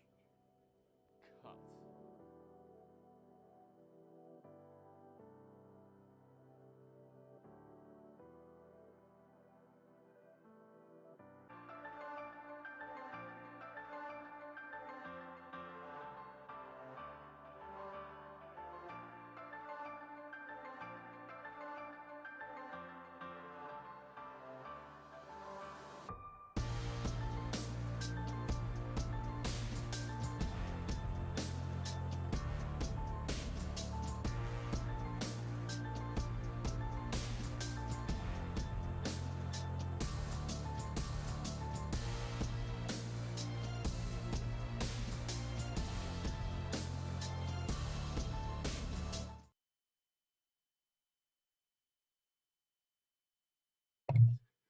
Welcome back, everyone, and thank you for sticking around during that 15-minute break. We are down to just 16 players out of a field of 1,022 players in the PlayerOne Poker Tour 300 Euro main event featuring a 300,000 Euro guarantee at the European Poker Mecca Kings Resort in Rozvadov, Czech Republic. The winner will eventually be rewarded 43,400 euros plus an added WSOP Europe main event seat valued at 10,350 euros. That main event seat will be going to the top four as well, so there will be a bubble of sorts from 5th to 4th place. For those of you just tuning in, you may want to rewind a little bit because there was a sick hand between Rozvadov and he basically got it in against Jerome with King Jack with a full house and got a call with Ace King. But you guys should check it out. And it looks like we're hopping back into the action, and it looks like there was a full table redraw, which is why we had that break with just 2 tables remaining.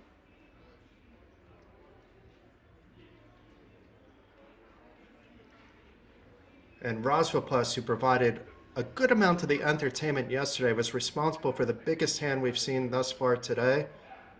And it looks like there was another elimination as well. So it's just 15 players remaining. So they're each guaranteed 2,175 euros already.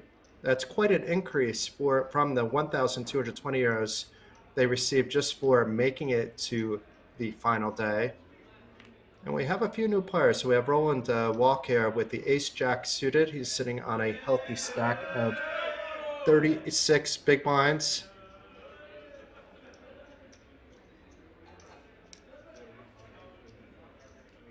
And even though he's in early position on a relatively full table that is a open most poker players would do, and it's to 225,000.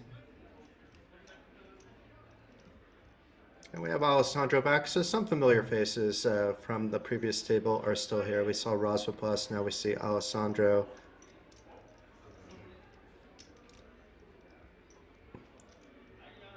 And Alessandro opting to fold his worst ace. And Chris is back as well. Is he going to get fancy with this 10-4 suited from the button? He will not.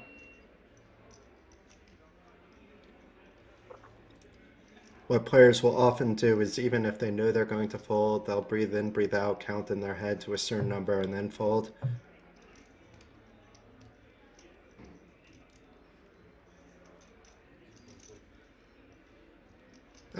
Yes, so cute. For those of you just joining us that don't know who I am Jason Glatzer. You've probably heard me commentating before, see me live reporting events around Europe.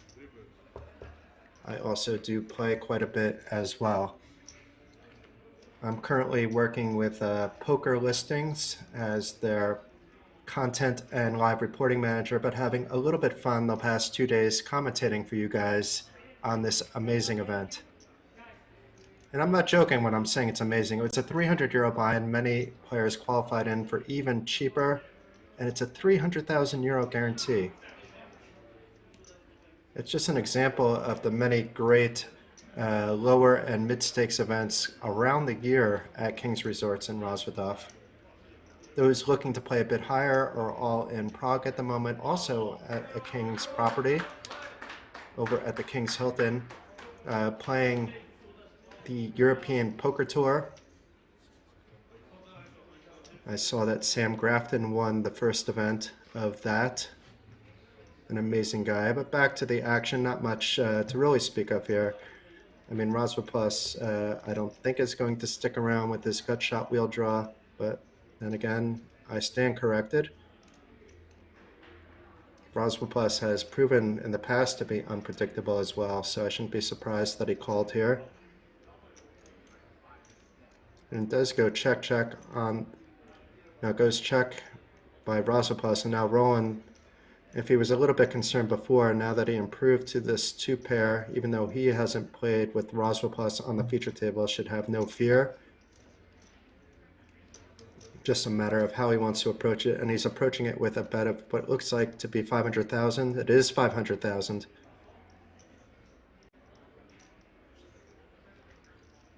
I'm wondering what Rozvadov's plan here is, because it looks like he is reaching out for chips with something close to the nut low.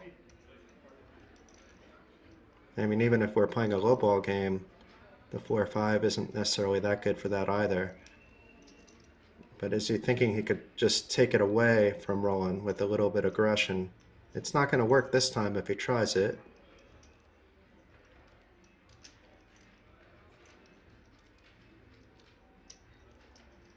But it looks like he's just making the call, hoping for that 3 on the river.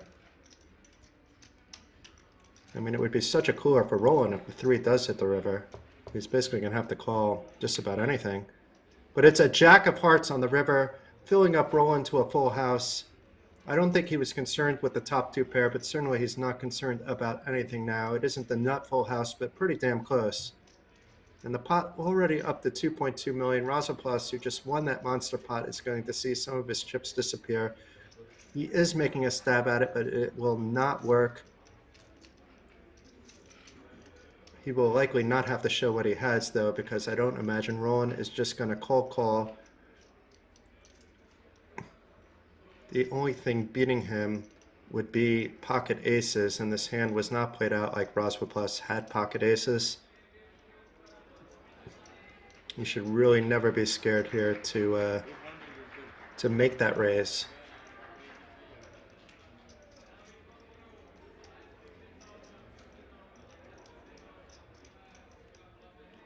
I think all in, as Binsberg is suggesting in the Twitch chat,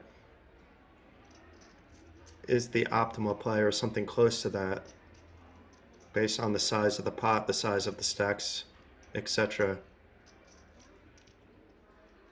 But I'm not sure if he's Hollywooding or just considering making the call. Now he's counting out more chips.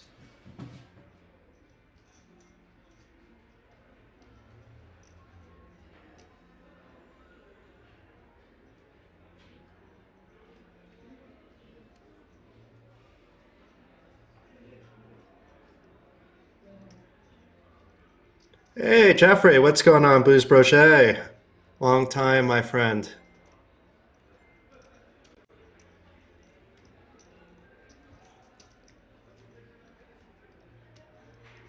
I'm glad you enjoy it, QT. It's been a few months since I've had the opportunity to do commentating.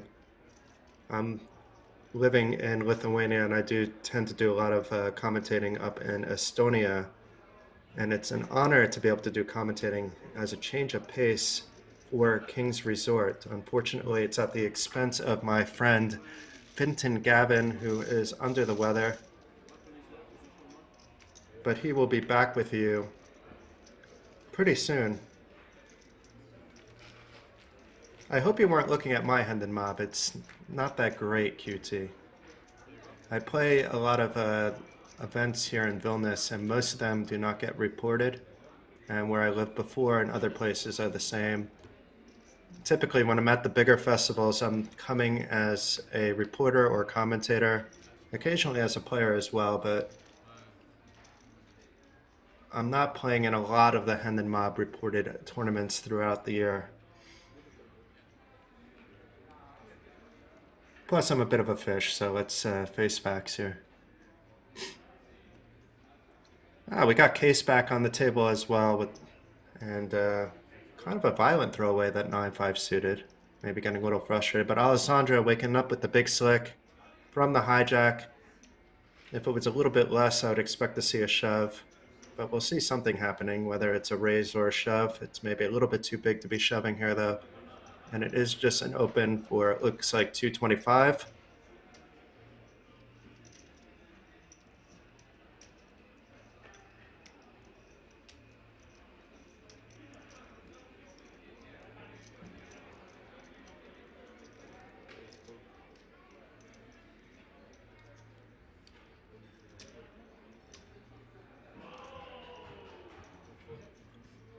And Rozvadov does flat with the Queen Jack suited. He would be, based on what we've seen, he'd be doing it wider than that. He does love to see flops.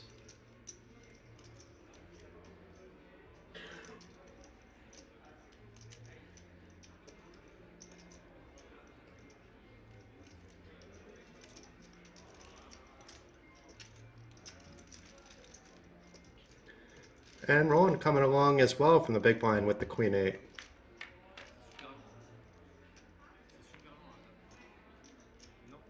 And it was a blank flop for all three players, so the big select is still ahead, but Alessandro can't feel that comfortable that he is ahead at the moment, even though we know he is. And is Rozvadov in position going to try to steal it? After losing some chips the previous hand, he opts to check as well. The 5 of hearts pairing the board on the turn. And is Rowan going to take a stab? He will not. But Alessandro now feeling maybe a little bit more comfortable that he can take down the pot here and not let people outdraw him. But Rozvadov, who called the previous hand with 5-4 on and with just the ace-2 on the board, hoping for the wheel. You never know what he's going to do. But it did work in this case. Alessandro getting some much-needed chips up to 25 big blinds. Well done. Yeah, Jeffrey, I'll be there. But I'll talk to you offline about that event.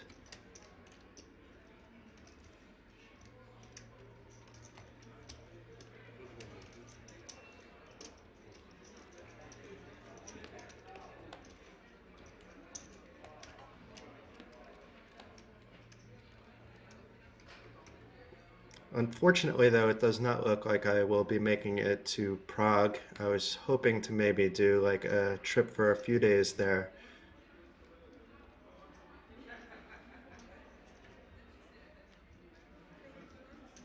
But I will not be, likely at the EPT, I'll be following from a distance, rooting on my friends.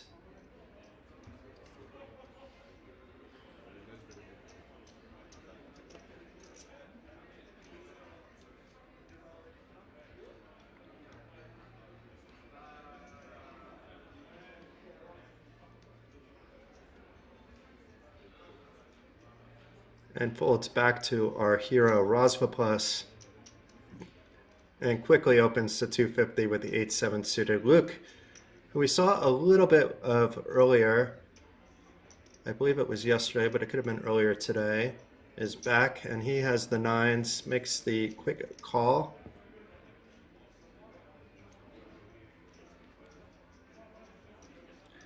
And Quinton is another new player as well, so we have a new player from France at the table. Coming along for the ride with the ace-8 suited.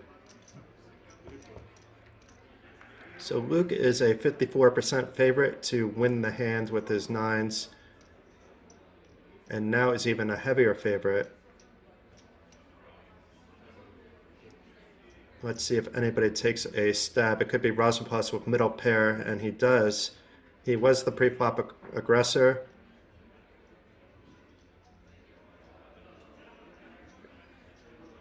Is Luke buying the story or not? He's at least going to stick around in hopes to see a turn.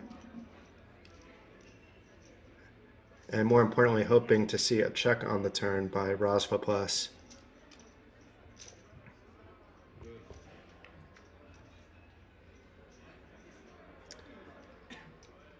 10 of diamonds. It's not the best and not the worst card for either player, really, but it should slow down the action with 3 diamonds on the board now.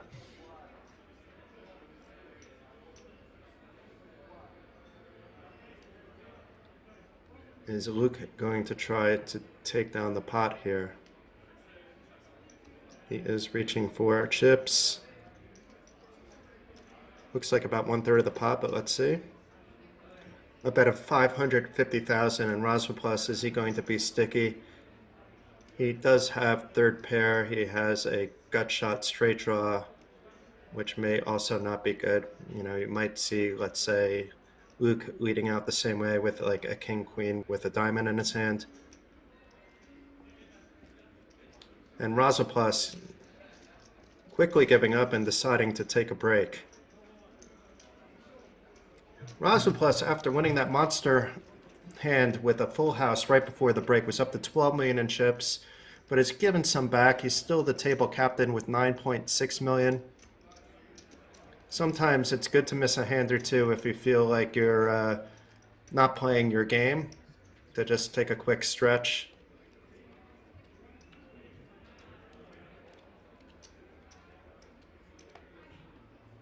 I'm not sure if that's why Rozvadov got up, but the timing seems like that could be the case.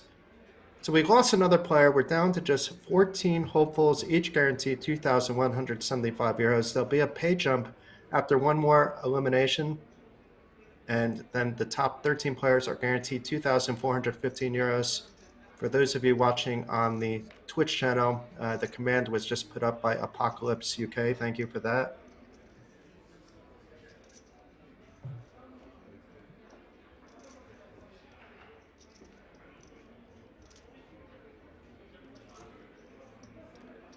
So Roland's sitting on a healthy stack, 5.3 million. It looks like he's going to open up a little bit wide on this button. And a little bit big too, I believe. It looks like 350. It's 375, so even a little bit more. And it's going to be tough for either the player in the blinds to play along this time. So Roland stealing the blinds.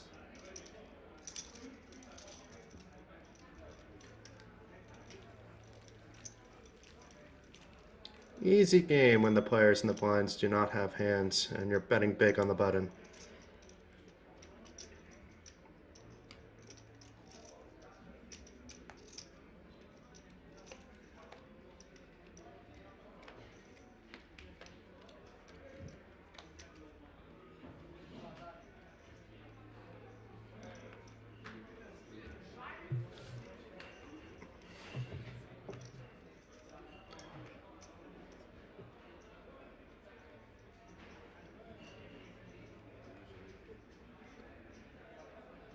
Rozvadov back in his seat with King 4.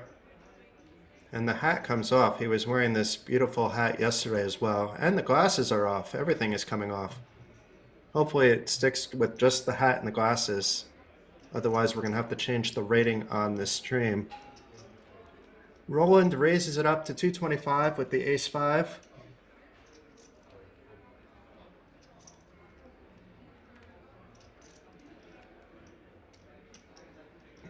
Case with a pretty hand. He is out of position now. If he does just flat call, he doesn't have to worry too much about squeezes, because Alessandro should not be squeezing light.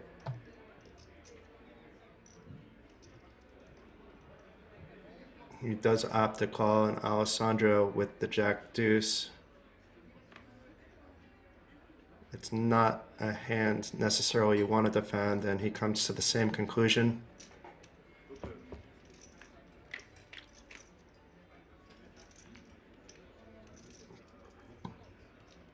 And Roland flopping middle pair. Cornelius not hitting any piece of that board. No clubs on that flop. Nothing that connects that well with that 8-7.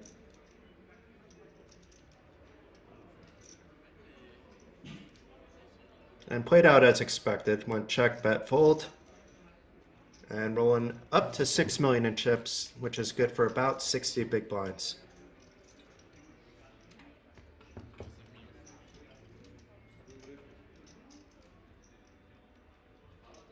Yeah, look at that, QT. If he was priced in to call, it's just hard to play those hands like Jack Deuce. And in this case, he would have flopped 2 pair and likely have won the pot, assuming that there was no redraws out there with the Ace-5.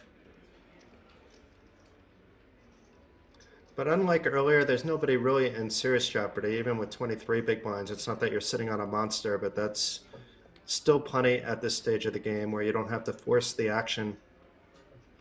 You have to adapt how you play with those stacks, but you don't have to feel like you're desperate either.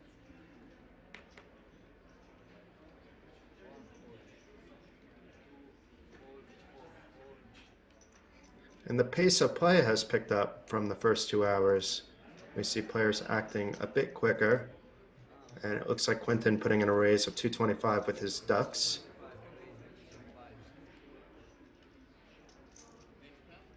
And Case waking up with the 7s, making those ducks not look so good at this point in time, but just flat calls from the button.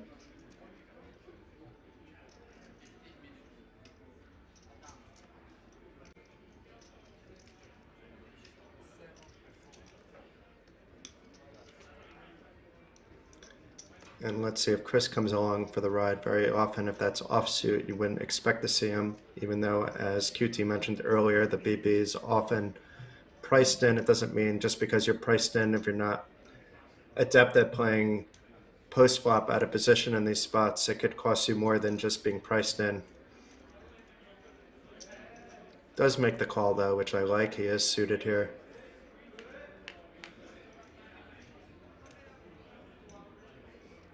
And the 7s by Case flops a set.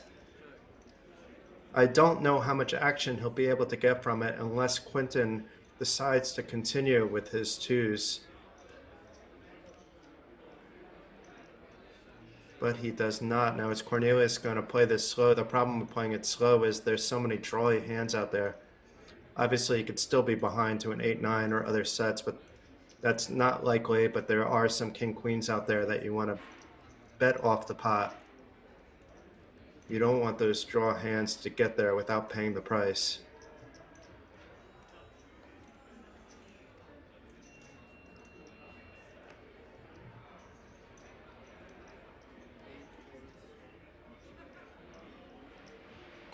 And I don't think Quinton is going to get cute here. He is out of position at this point and does fold. Cornelius not getting too much value from his set, but still does win the hand. If you could flop a set and be scared about the board, it's that kind of board as well. Obviously, if it's all one suit, you have different concerns.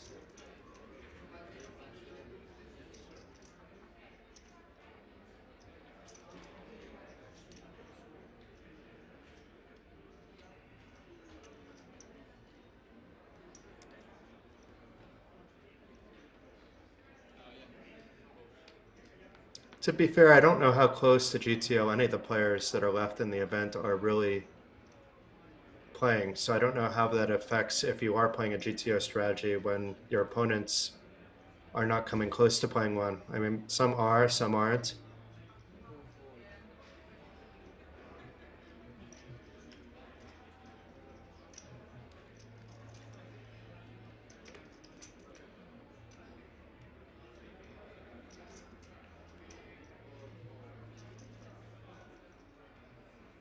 And Quinton, who just opened with the ducks, is likely to open with the ace-5, reaching for those valuable chips, maybe to 250, to 225.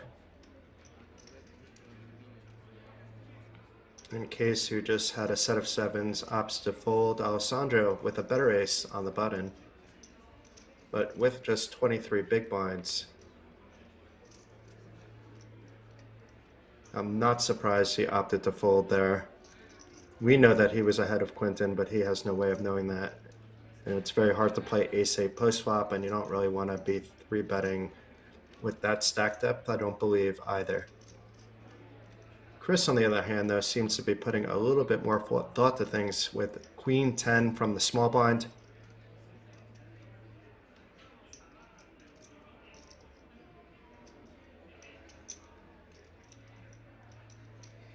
And interesting, he opts to flat, which is going to price Rozvadov in with the king-jack, unless he decides to 3-bet. The one thing we don't expect to see here is a fold, unless he needs another unscheduled break, but he does call. The hands always become more interesting to me whenever Rozvadov is involved in them. And a 5-6 deuce flop that hits Quentin the best, but both of his opponents have overcards. Is Quentin going to try to take it down here? He'd be c-betting a lot of flops. He happened to hit this one.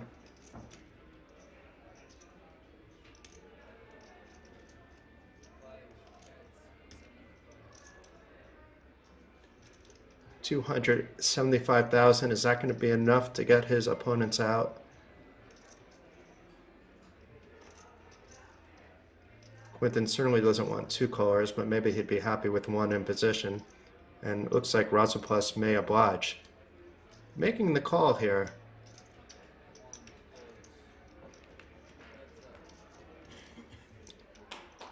And now Quentin has got to love life. It does bring a flush draw to the table, but he has improved to 2-pair.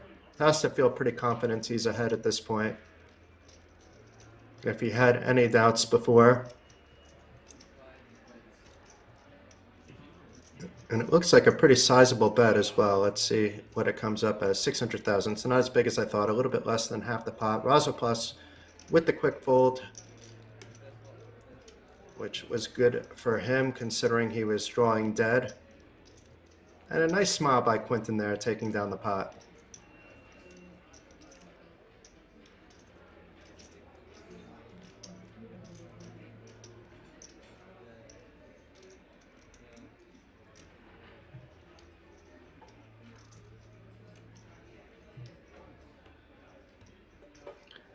Getting closer and closer to that final table. I think we're still at least 2 blind levels away, but stranger things have happened.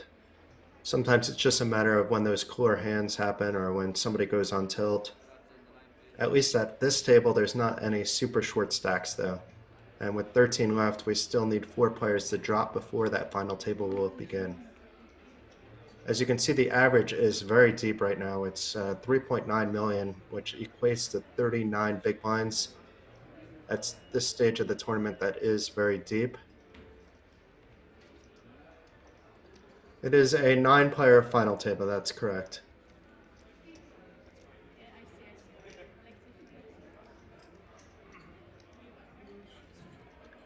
Most of the event was 9 max, so that makes sense for the final table to also be 9. It also evens things out when you have an odd number like 9, so you can have 5 and 5 on the outer tables on the final table bubble, instead of like a 5 and 4 if you're playing like an 8-seeded final table, which then is a bit off balance. To me, it's not a big deal either way, but a lot of poker purists out there like the final table to be an odd number for that very reason. So Chris raising the button with the Jack-6 suited, Rozvadov opting to flat with just his 9s. Nope, he's going to be raising. I read the graphic wrong. It is 2 call, but he's reaching out for chips.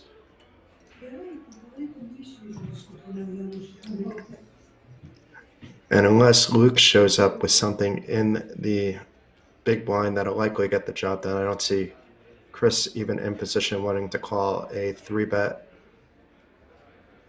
I guess it depends on the sizing of the 3-bet too, but it's the 655. It's a good portion of Chris's stack. You can't blame him for taking a stab on the button. And now he's asking to see the chips, but Rozvadov, as we know, is the feature table chip leader. So maybe I'm wrong, Priority. Maybe it will be 8, but I'm under the impression it is 9, as is the case for final tables that I have seen in the past, commentated by the respectable Fintan Gavin. I've seen Henry Kilbane as well with 9 max final tables. Speaking of Henry, I saw him smoking shisha during the break on the video in that beautiful King's Lounge. Here's a look at the chip counts once again. Not any big changes in the last few minutes anyway. Rozvadov, though, since the break has gone from 12 million down to 9.4. Did just win a small pot there, though. And Quinton with the 10s. I much rather have a hand like 10s in late position, but it should be opened in any position, of course.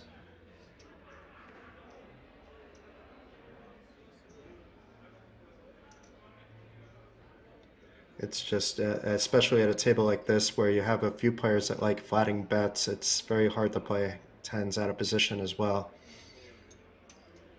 You often get stuck where you're making wrong hero calls or you're folding the best hand because there's over 1 or 2 overcards to your 10s.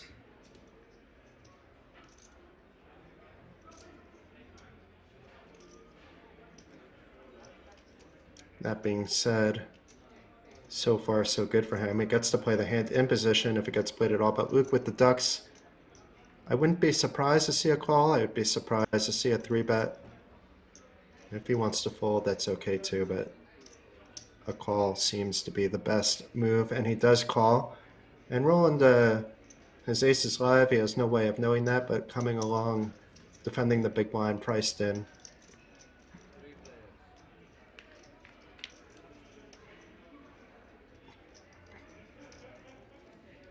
So the 10 still ahead on the 8-3 jack flop, but with Quinton facing 2 opponents, he can't feel that secure he's ahead, but he should have in his mind that he's probably ahead.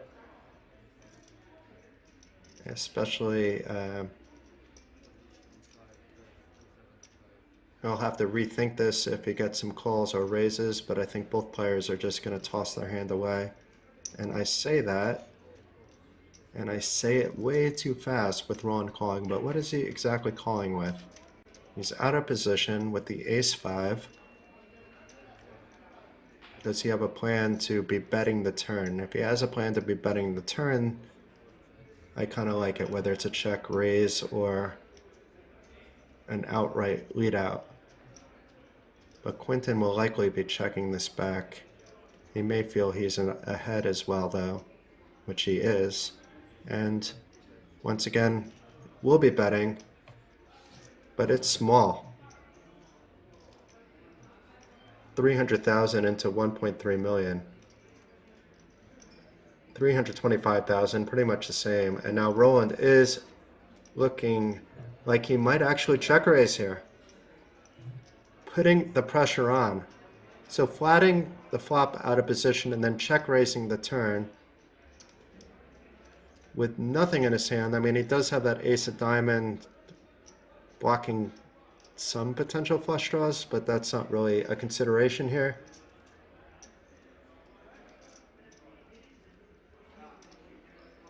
This is a tough spot for Quinton because only we know we're ahead.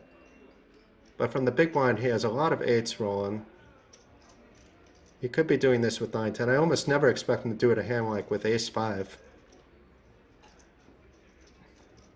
But on the other hand, your 10s are very good, but then if you call here, you could very often be facing an even bigger bet on the river.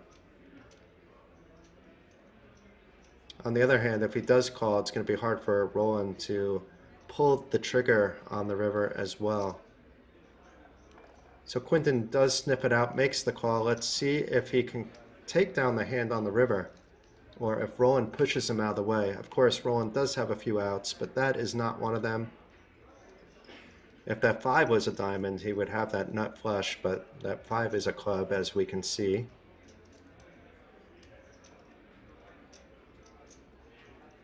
And can Roland find another bet here? It's going to be awfully hard if the bet is big enough for Quinton to call, even with just one overcard to his 10 on the board.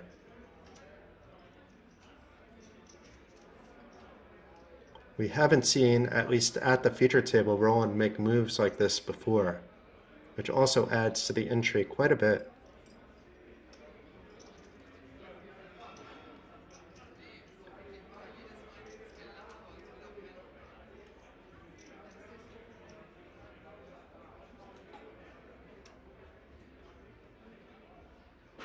There's 2.8 million in the pot, so let's say Roland winds up betting, let's say 1.5.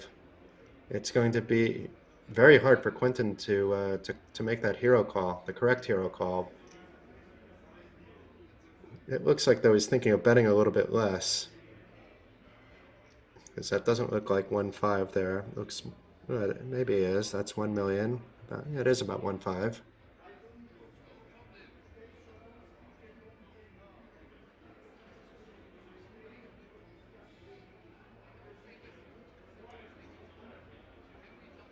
I'm not sure with Roland taking this time if that's to his benefit if he bets or to his detriment.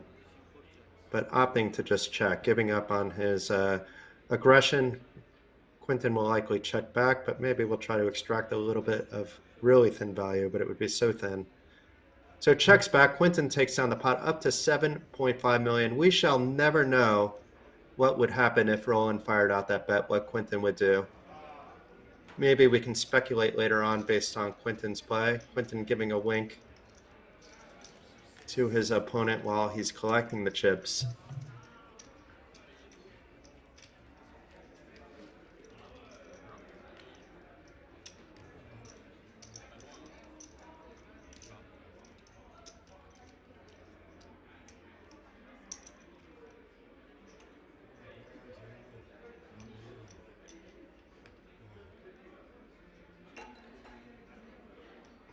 He might have been checking Akiboy because of the move on the turn looks so strong and he got a call there that he didn't want to turn things from bad to worse in terms of his current stack. He still has more than 4 million in his stack. He has an above average stack and just give up on the hand. Understanding his opponent also could have had some draws, but considering how in early position it was a raise by Quentin, there were really very few draws there. But flushes also made it there, etc., etc.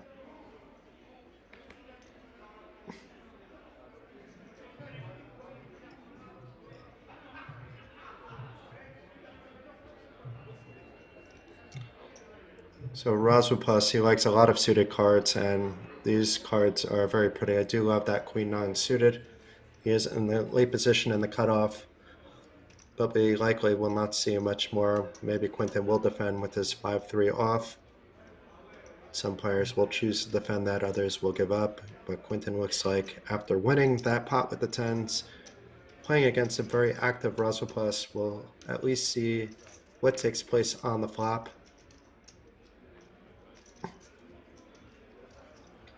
So Quentin flopping a gut shot wheel draw, not much there, and Rozvadov not flopping really much of anything either, but is repping a lot of the aces that he should be having raising from the cutoff. And we saw Rozvadov check call with a similar hand about 30 minutes ago when he had 4-5 on an ace-2x board. But Quentin is a different player. It doesn't mean we won't see him peel with a plan.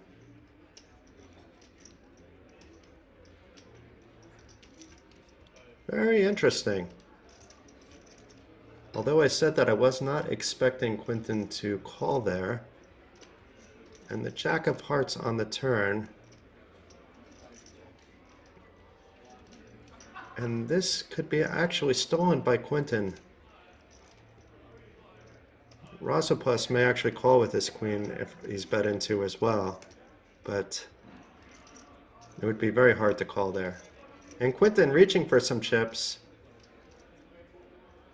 Check called the flop, saw his opponent check back on the turn.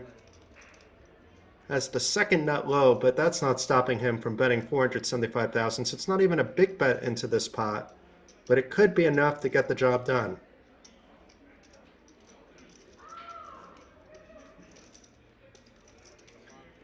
Wow, so Rozvadov sniffs it out with his queen.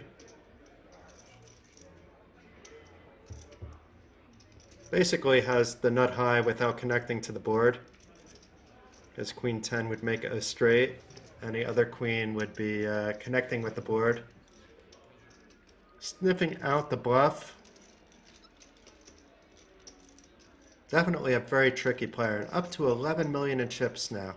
He had 12 million after a monster pot right before the two-table redraw. Was down to around 9 and now back up to 11.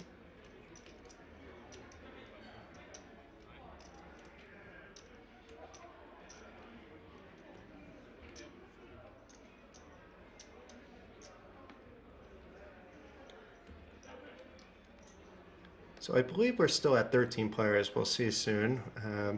The average stack is around 4 million in the tournament. But even the players that we see at the feature table here, the short stacks, they have more than 20 big blinds at the moment. So plenty of play for them.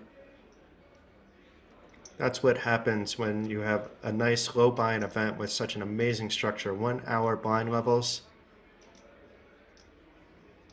often leads to deep stacks later on. It's the fast turbo events that you'll see, final tables that aren't as appealing because everybody is so short. So you see, this is at Rozvadov, Czech Republic at Kings Resort.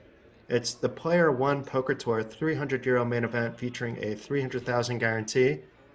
Down to just 13 players out of an original field of 1,022 players.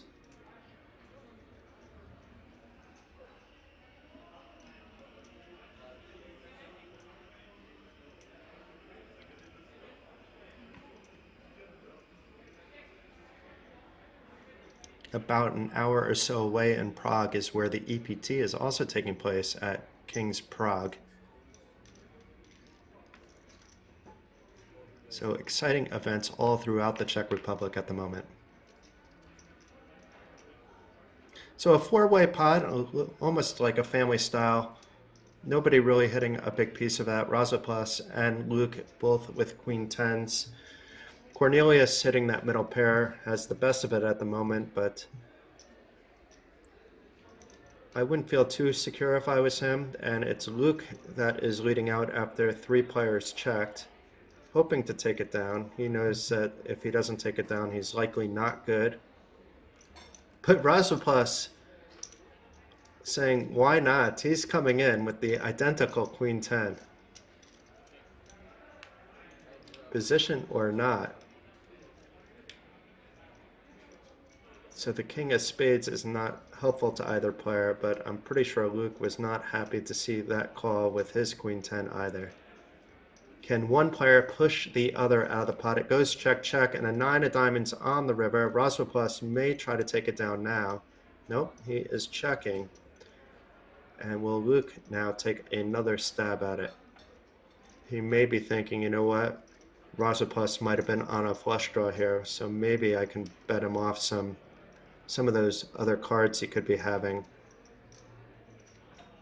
He may feel that the best option though is to check back, and he's good against these 4 or 5 draws as well. And he does check back, and they will be chopping it up. You don't expect to see the queen 10 calling, but on the other hand, you're happy to chop it and not lose it there.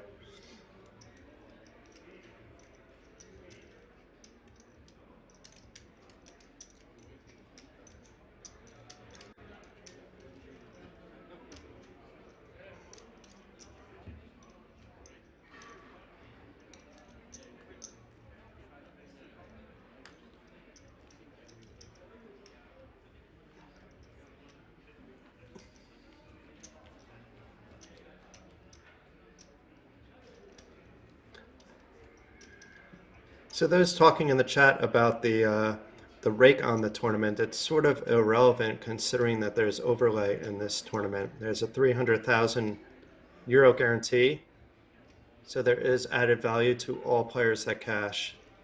So if you want a true idea of rake, then you would have to consider that as well.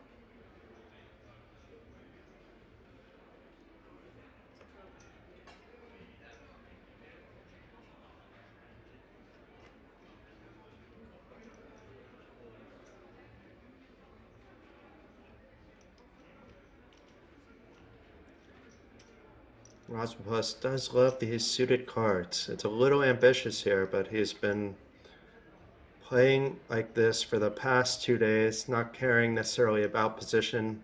2 suited cards I'm going to open.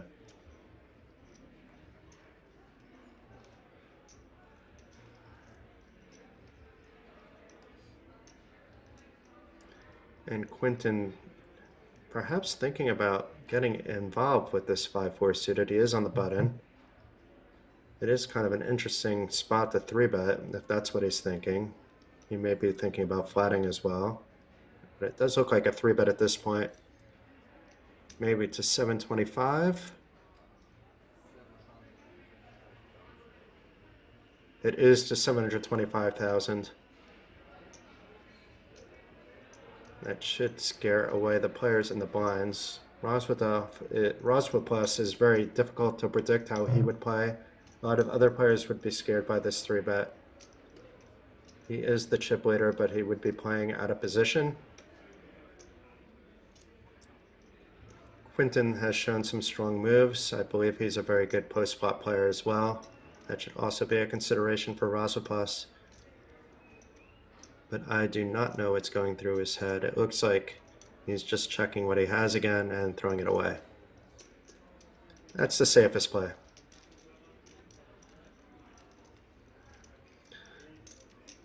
I mean, Pamu, I would say that it was pretty much met in this case, right? I mean, you do have the EPT going in Prague, so the fact that you have 1,022 entries in this event to me is amazing. It just shows how alive poker is after the last 2 years of all the issues with casinos being closed, blah, blah, blah.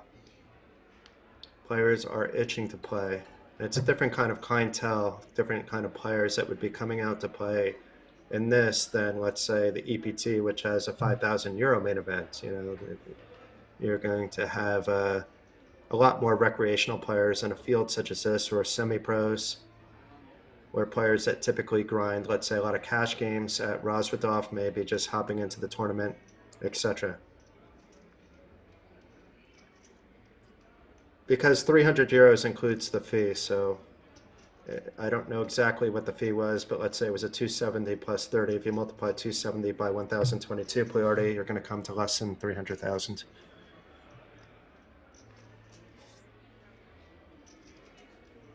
So Quentin opening up from the cutoff with ace-7.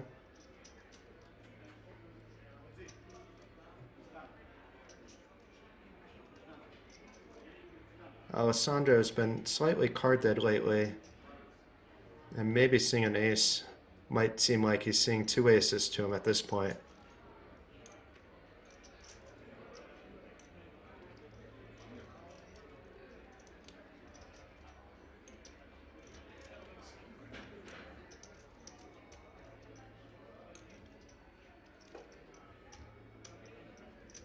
And does opt to fold. Priority, I don't have access to that information about really how many players the organizers were expecting, but I would assume it's somewhere around the number that we see here.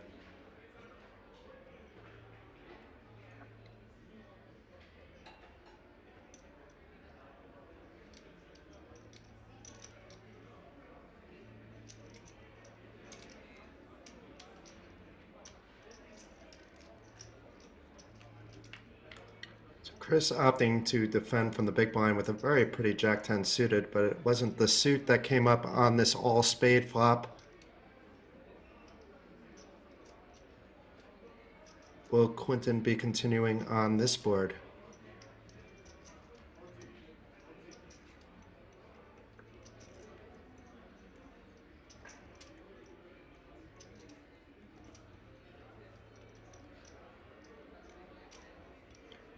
And it looks like another player dropped because I see in the graphics we're down to just 12 players, so 3 away from the final table. It does go check, check. Quentin improving to middle pair, second pair. If it goes check, I would expect to see a bet in many circumstances on the turn.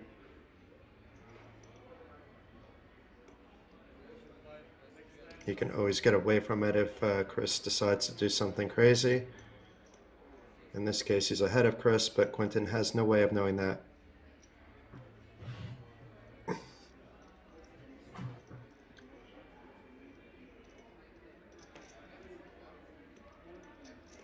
And Chris folding.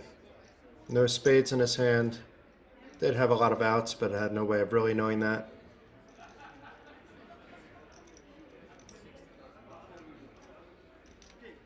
And a look at the stacks at the feature table, though it looks like we're losing our chip leader, Rozvadov. It looks like he was just handed a rack to move to the outer table where two players must have busted back to back.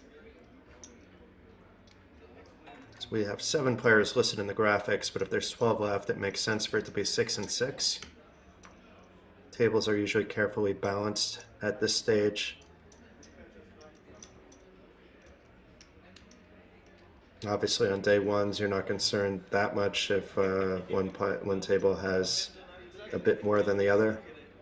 You do balance them, but it's not as efficient. So rolling here now with Big Slick from under the gun.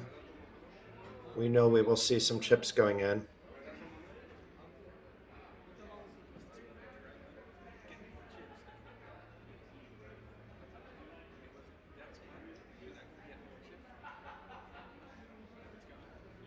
And the blinds recently went up to 60,000, 120,000. So we'll be seeing different bet sizes. That looks like it's up to 260.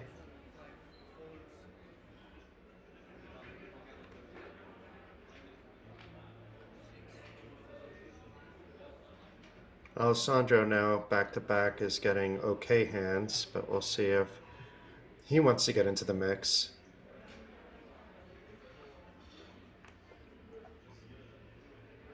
Probably thinking, why aren't both those cards kings?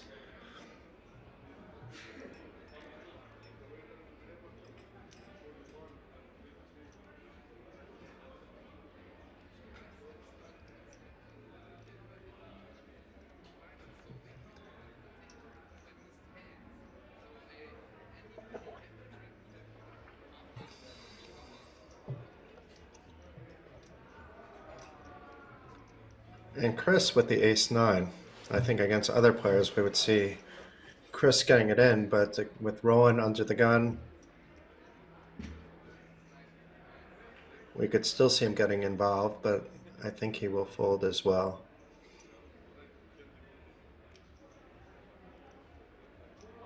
I don't think he's going to go crazy and ship it in, and it's possible he will call. But his stack has gotten thinner just with the blinds going up and him going through the blinds at the same time.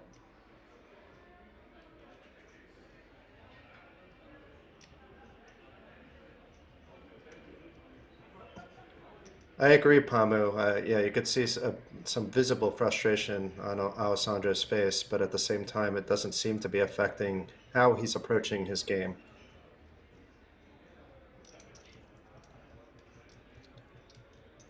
And Luke defending from the big blind with Jack-8. Both his cards happen to be live. Benoit, this is not the final table yet. There's still 12 players remaining, so in a little while we'll be at the final table, but I believe we should still have some play left. And an ace right out of the window for Roland, flopping that top pair, feeling good about life. He will not be getting, most likely. I mean, we've seen some unorthodox play, so anything can happen, but very likely he's not going to get any more value out of this hand, but he will try.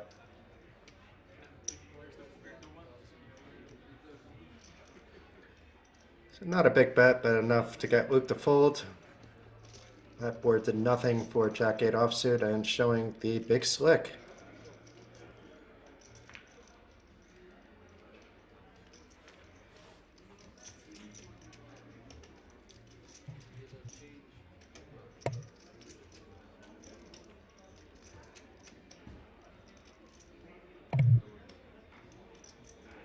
I'm trying to think back to that flop now, Aubrey content. Was it ace-9 on that flop? Or I only noticed the ace because it improved the hand.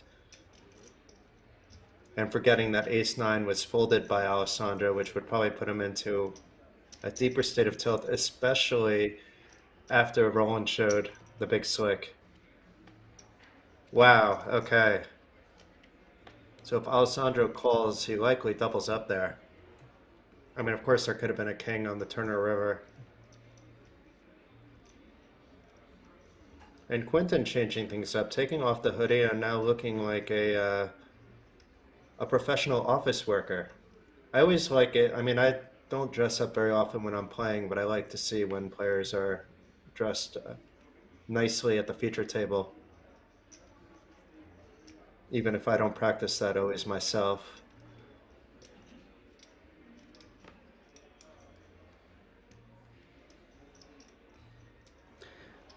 So what is Chris going to do here? He's on the button. How many big blinds does he have? It's a bit more than 15. It's about 16 or so.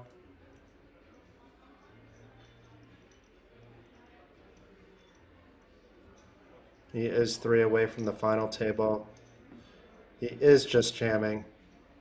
I mean, I kind of like that. It's just unfortunate for him that Luke woke up with ace-queen suited. And I don't think Luke is going to fold, but he may. There's now ICM implications making the final table, blah, blah, blah. But Chris should be shoving wider than ace-queen suited, and he has in this spot.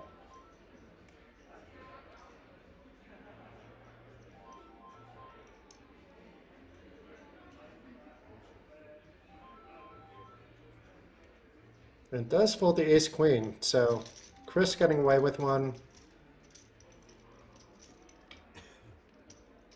I don't mind not risking half your stack calling off with ace-queen.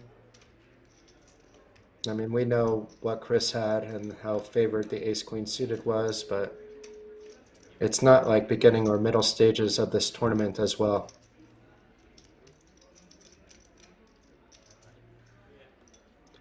So Tranquillino, sorry for mispronouncing, this is not a side event of the EPT. The EPT is taking place in Prague, also at King's Prague. This is taking place at King's Resort in Rozvadov, the poker mecca of Europe. It is the PlayerOne Poker Tour 300,000 guaranteed main event featuring a 300 euro buy-in, down to just 12 hopefuls out of a field of 1,022 entries.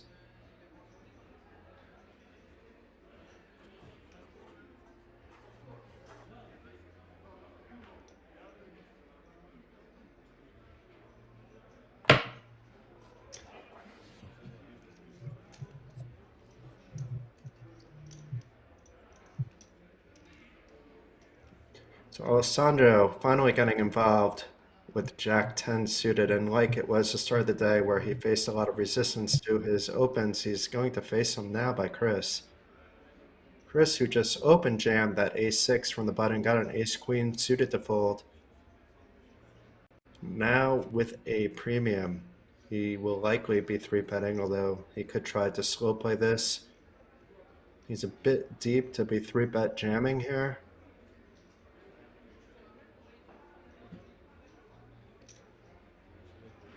But he does 3-bet jam. That's just likely to lead to a lot of folds. Roland likely to get rid of his ace-9 suit. He doesn't even think about it. And Alessandro just checking that he doesn't have jacks instead of jack 10 or something similar makes the fold as well. So Chris winning back-to-back hands, once jamming with the worst of it, the second time jamming with the best of it. Both times he does not get any action. The first time I'm sure he's happy, and I'm sure he wouldn't have minded a call there, especially with jack 10 suited. But I think against anything but aces, he's happy with a call at that spot as well.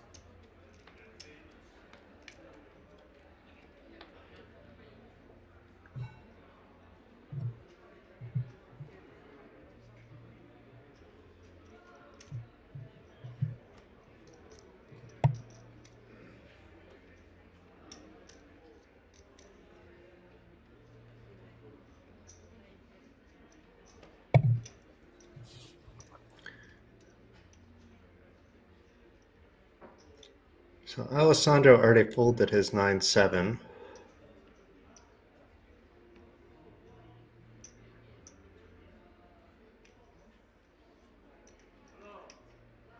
I think the graphics are off a little bit here, although Chris...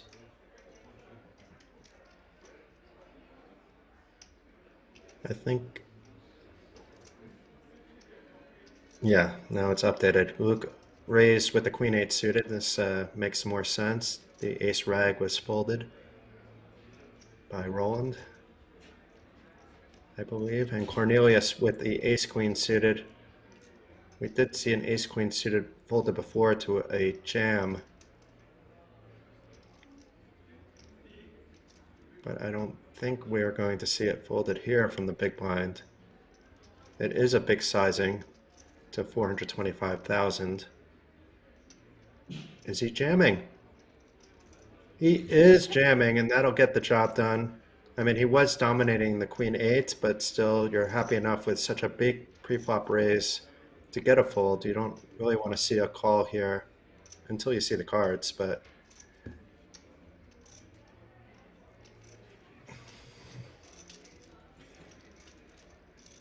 so it's interesting. Players aren't that shallow, but we've seen pre-flop jams now 3 hands in a row. One was just a pure open jam, and the other 2 were 3-bet jams.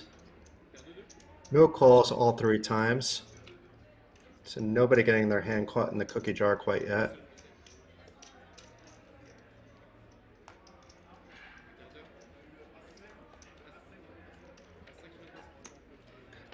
The dynamic has changed quite a lot since Rozvadov has left the table to go to the outer tables. The outer table, there's only one outer table now to even out. The table's at 6 players each. That's usually what happens when you take the chip leader off and move him somewhere else.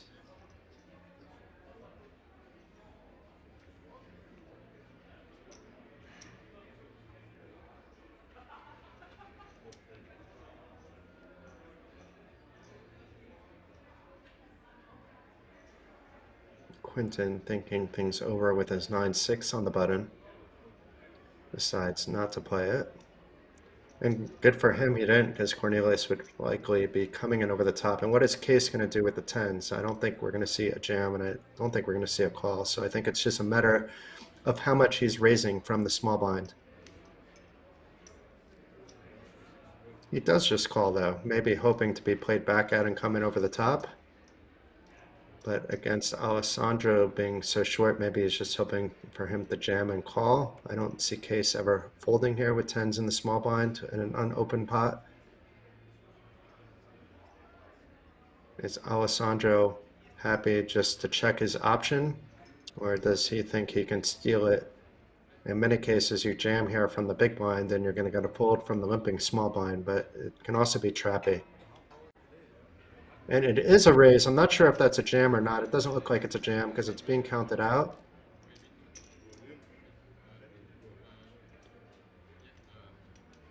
And a jam by Case and a call by Alessandro with the king 6. I mean, at that point when Alessandro put in most of his stack, he had to call.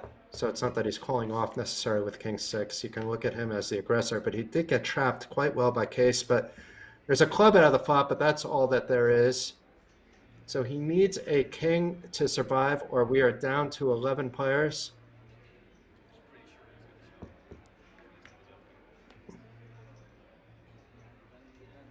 The 8 of diamonds does not give him more outs on the turn, so down to just 3 outs for Alessandro to stay alive.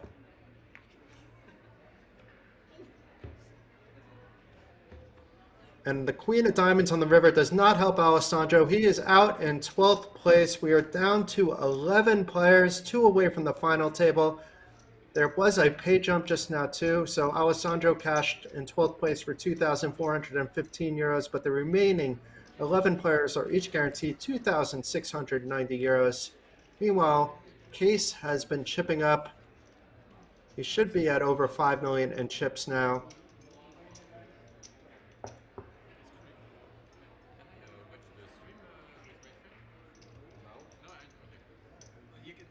A nice trap set there by Case.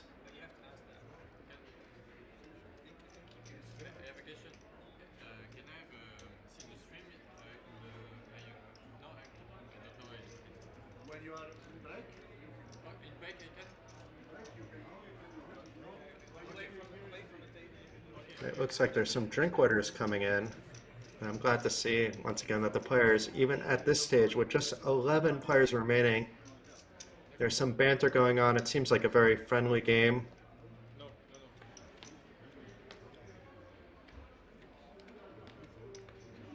And even though there's so much money involved up top in a 300 euro buy-in event, it's good to see players having fun as well. So Roland now with the sevens, he will get involved from the hijack.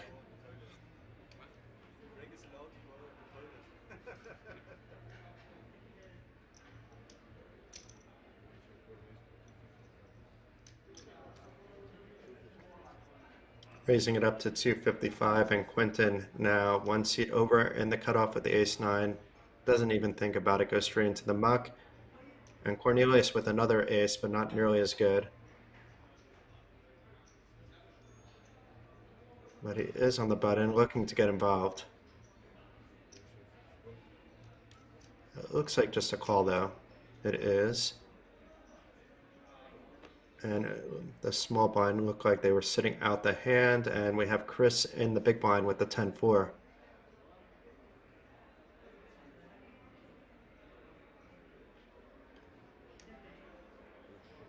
Not this time, Chris says, which is fine. I know a lot of players will call hands like that too, but you're out of position against two players with 10-4. There's not a lot of flops that will help you.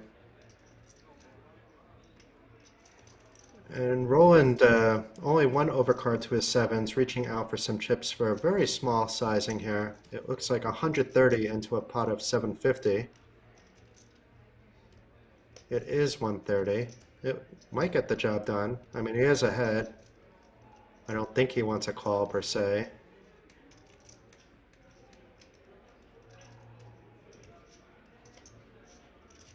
But the sizing was so small. That case can call so wide.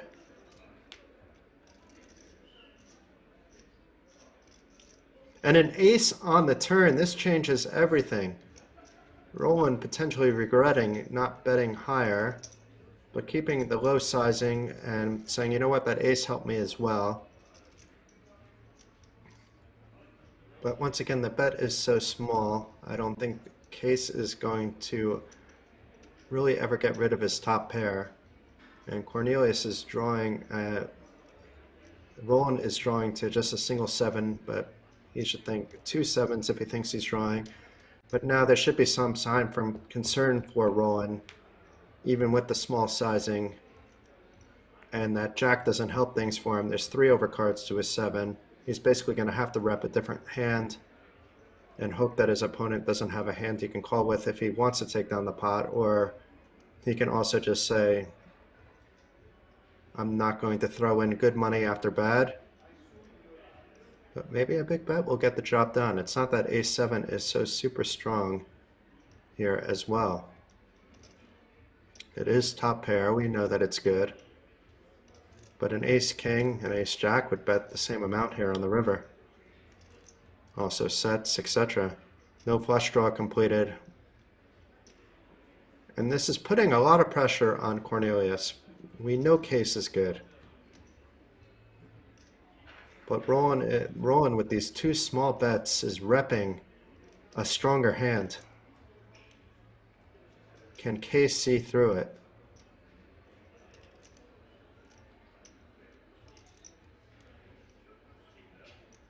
At a different stage of the tournament, I think Case would make the call, but once again, we're down to just 11 left.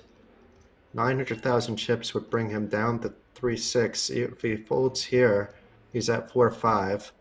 Maybe that's what's going through his head. Obviously, if he calls and wins the pot, he will win the pot and be up to nearly 7 million in chips.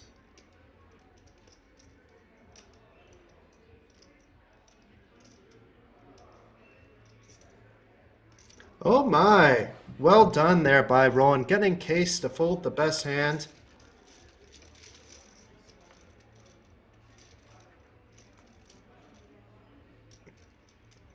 Making those bet sizes small on the flop and turn, leaving enough for him to make a big bet on the river without really putting his entire stack at jeopardy, and taking the pot down with 3 overcards to a 7, getting Case to fold the top pair with ace-7.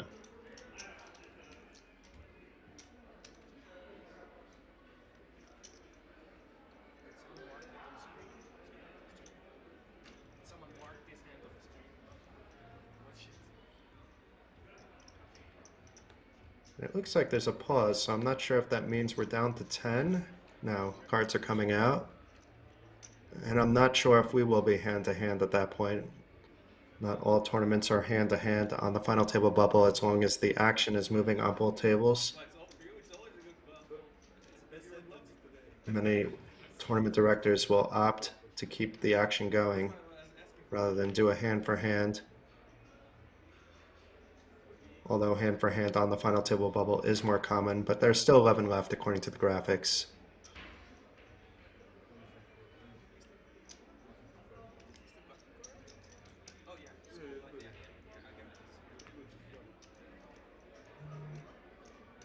So Roland now with ace-7, raising it up from under the gun.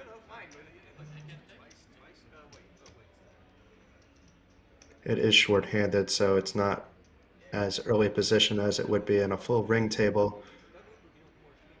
Is Chris going to defend his Jack-7 suited? Opts not to, being so close to that final table. And he was in the small blind as well, so it wasn't that defend, an easy fold. And Luke deciding not to get cute with his 9-5 on one of the shorter stacks. Still 20 big blinds, but on this table that might be considered to be short.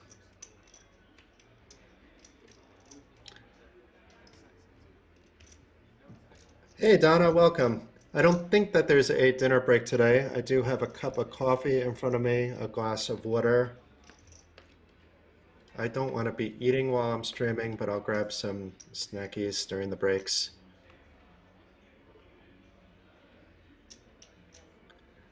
I think I'm rooting for Rozvadov, who's not on the table, just because he's provided the most crazy action out of anybody that I've seen remaining. But I don't think I'm allowed to openly root for anyone, so I'm rooting for everyone.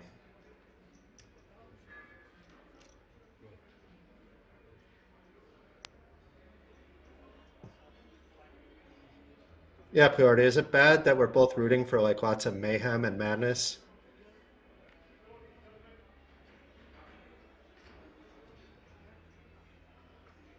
These players are playing for a lot of money, and yet we want to see, we just want to see floor all in. So I'd love to see that as well.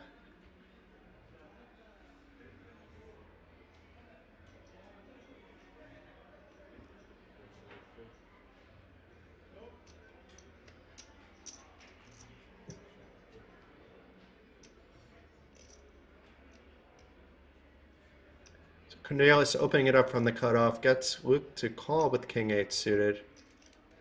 Roland has a nice hand to defend with as well. It's not like a strong hand on the hand ranking charts, but it does flop well or not flop well. It's easy to play.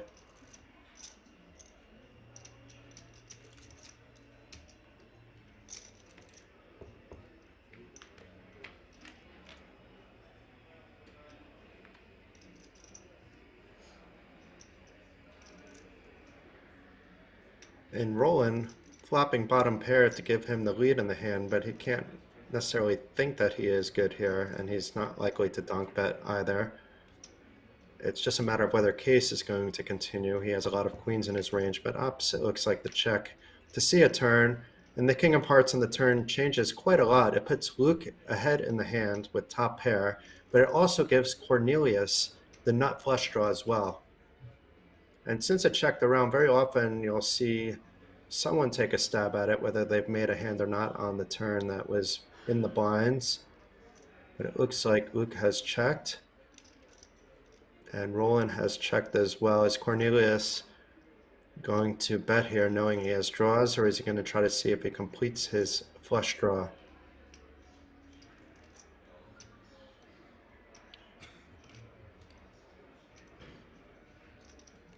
It looks like about a little more than 1/3 of the pot, 325,000. I don't think that is enough to get Luke out of the hand with top pair. It's just a question of what Luke thinks about doing. We are on the final table bubble now. There are 10 left, so that might be a consideration of his. But it looks like he just opts to call, and Roland gives up with bottom pair, and rightfully so.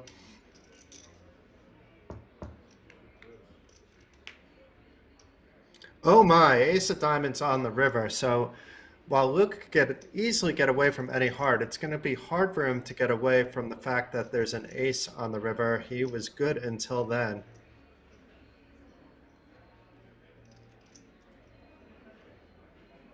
I don't think Luke, though, being on the final table bubble, he looks like an experienced player will be going broke this hand at least, despite having a little more than a pot-sized bet left in his hand. He was facing a cutoff open.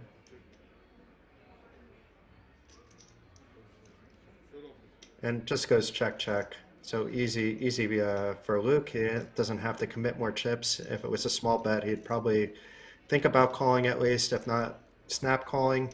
But Cornelius opting to check back in case, winning the hand, then up to 5.5 million in chips. So Nightbot, Nightbot, you haven't been very intelligent the last 2 days. It is not a 220 plus 30. I feel so much pride in being able to tell Nightbot off, and Nightbot has not always been kind to me. But I am right, Nightbot, and you are wrong. Ha ha.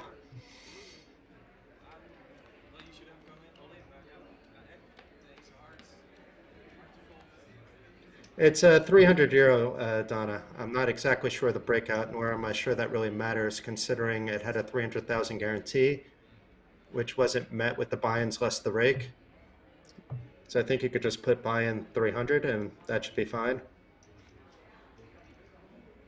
And thanks for coming, Donna. The chat has been lovely. We haven't needed anyone told to cool down outside of like a slight troll, which I found a little bit funny earlier in the day.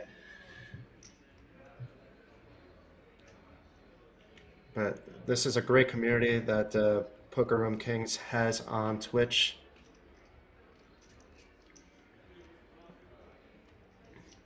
I hope at some point I will be invited back for future streams, but not at the expense of my buddy Finton Gavin being under the weather.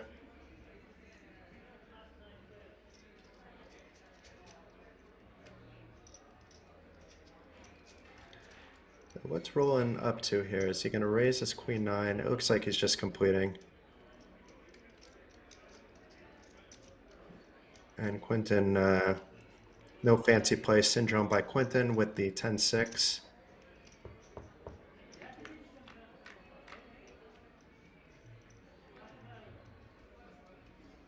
And flopping pretty well, Quinton there. His 10 connecting, giving him 2 pair. I think he will bet small, and I think that will be good enough. Even if Roland does think that Quinton is full of it, it is the final table bubble. But what do I know? Roland calls. And these players know better than I know. They made it to the final 10 out of a field of 1,022 entries. Yeah, Roland and I have been talking for a while about doing commentating together. We've never had the opportunity. I've done with Tower before, which was an adjustment for me anyway, but that was a lot of fun. And I've done with Henry before as well, but that was when we were both starting out. And a diamond on the turn, a diamond on the river, and Roland getting there, but his diamond isn't strong enough to bet, but it's strong enough to call a bet if Quinton decides to turn his hand into a bluff, but he decides maybe his 10 has showdown value, which it would in a lot of cases, but not this one. And a little bit of luck on Roland's side there, but you know, his queen was live as well.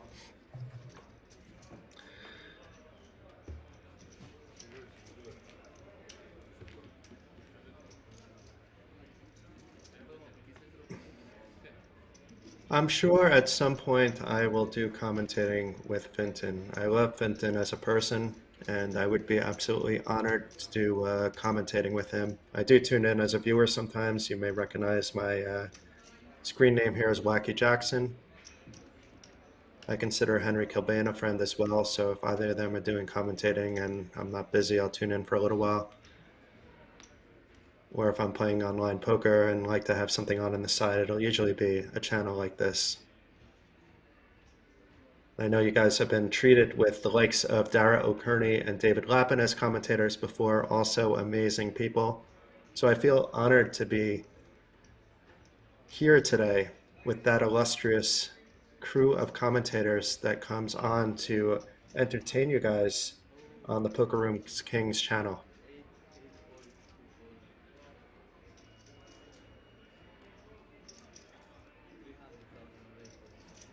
And Donna, please don't tell David that I said nice things about him.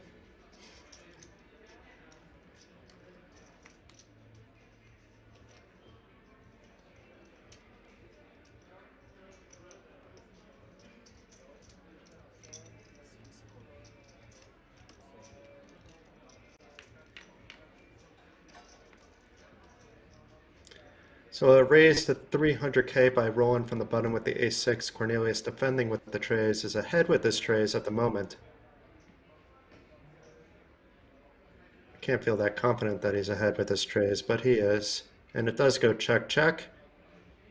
Another diamond on the turn.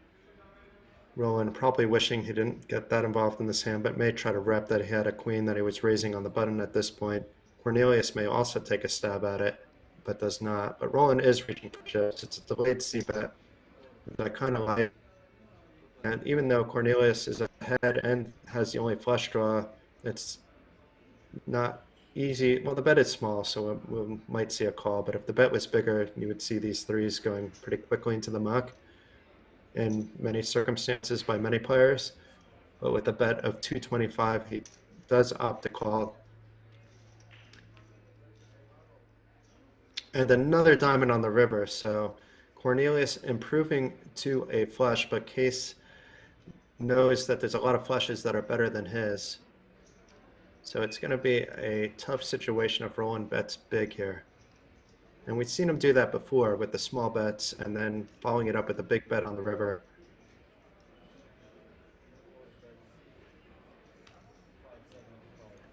I think this is a little more than half the pot, but let's see what it comes up with. A little less than half the pot, but a snap call by Cornelius.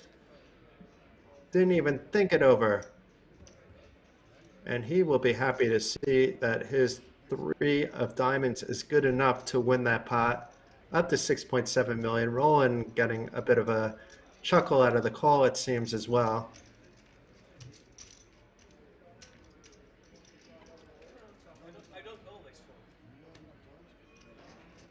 And it looks like a little table chat.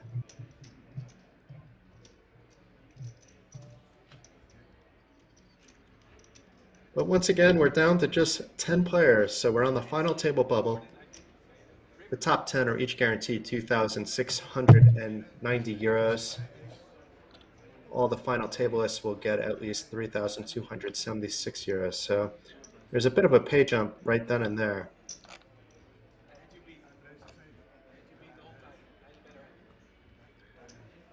So I know there's some in the chat rooting for Luke.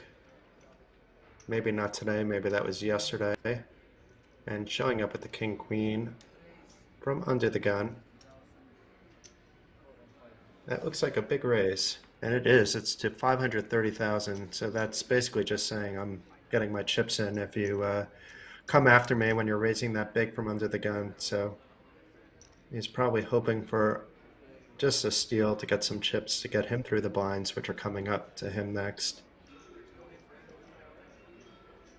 It basically acts very similar to a shove, depending on who else is at the table. Does pick up the blinds with nobody showing up with a hand besides Luke, which I think was his objective anyway with that sizing.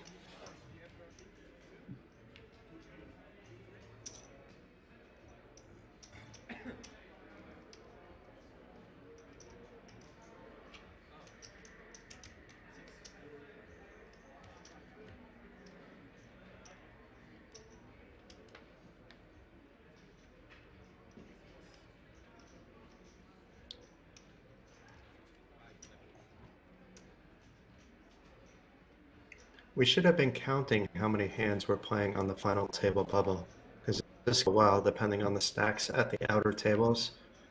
Obviously, it just takes one player to go out on a cooler or any other circumstance for the final table to be set.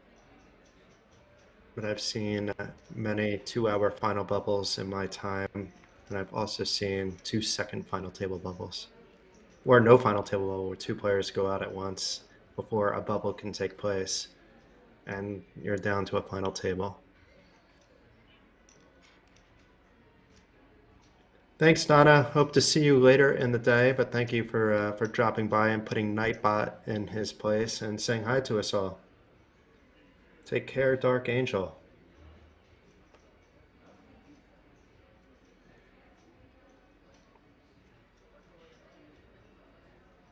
Cornelius opening the button with the 10-9. And sorry for the case fans for me keep calling him Cornelius. But Cornelius is such a cool name that I have to use it once in a while. And Cornelius just picking up the blinds with nobody else showing up with a hand, which of course he's happy about, just holding 10-9.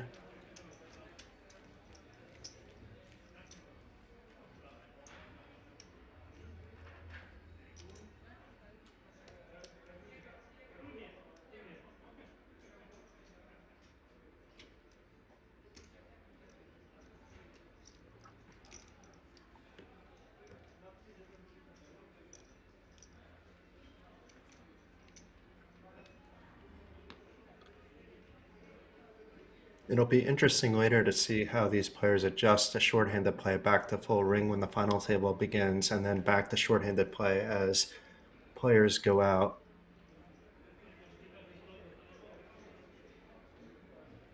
Everything changes when you're just at 5 compared to 9 players. And Quinton opening up from under the gun, which also acts as the hijack with 5 players remaining with the ace-9. And it may be another just case of picking up the blinds. So Chris looks like he's thinking of doing something. Doesn't have a lot of chips. At least not enough to do anything too fancy. And Luke folding the 9 deuce. And I mean, Roland can defend here. This is fine to defend with the 6-4 suited. I like a defend here. And he will be defending.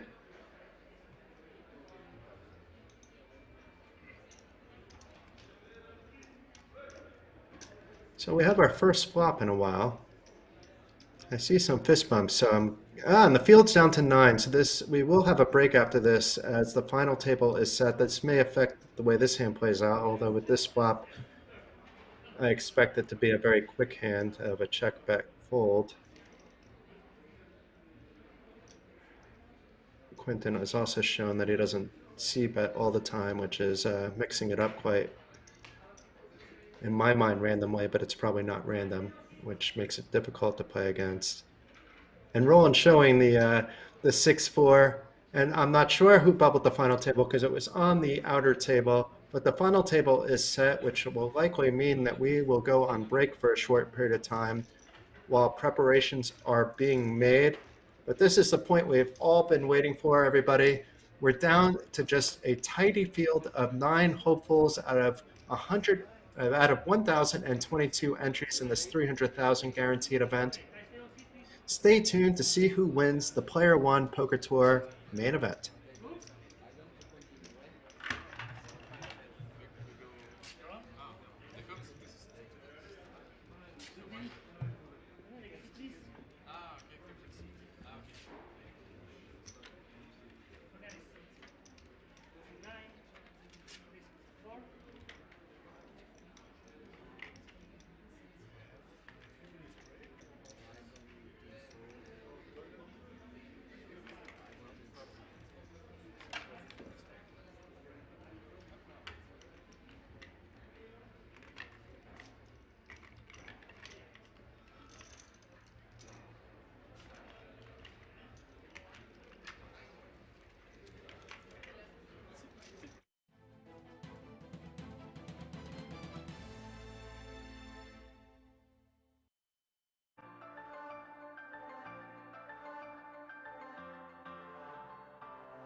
can now come and hang out at the King's Lounge located right next to the buffet and directly opposite the poker arena to try out some of the best shisha in all of Europe. For those of you that aren't aware, shisha is a steamed instrument that's used to vaporize and then smoke flavored tobacco. After a long day of playing at the poker tables, for me personally, this is the perfect way to unwind and relax in comfort and luxury. So why don't you come and check out the King's Lounge?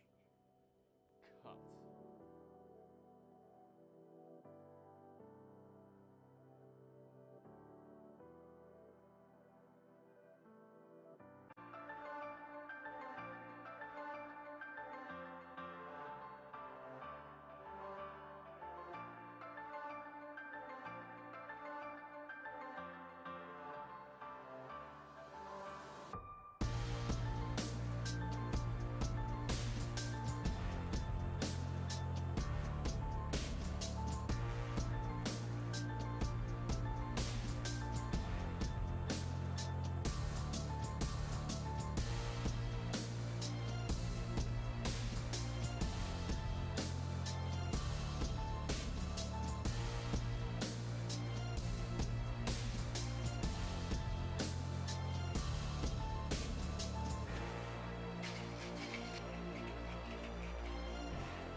You can now come and hang out at the King's Lounge located right next to the buffet and directly opposite the poker arena to try out some of the best shisha in all of Europe. For those of you that aren't aware, shisha is a steamed instrument that's used to vaporize and then smoke flavored tobacco. After a long day of playing at the poker tables, for me personally, this is the perfect way to unwind and relax in comfort and luxury. So why don't you come and check out the King's Lounge?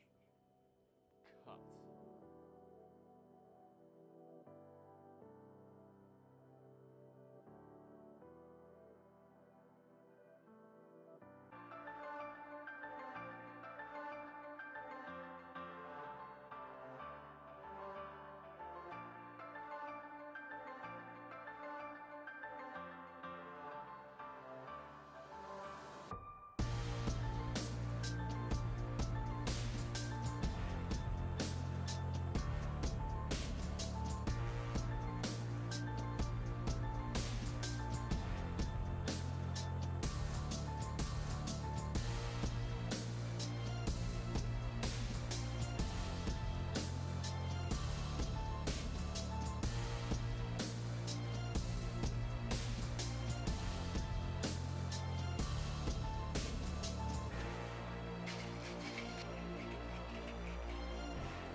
can now come and hang out at the King's Lounge located right next to the buffet and directly opposite the poker arena to try out some of the best shisha in all of Europe. For those of you that aren't aware, shisha is a steamed instrument that's used to vaporize and then smoke flavored tobacco. After a long day of playing at the poker tables, for me personally, this is the perfect way to unwind and relax in comfort and luxury. So why don't you come and check out the King's Lounge?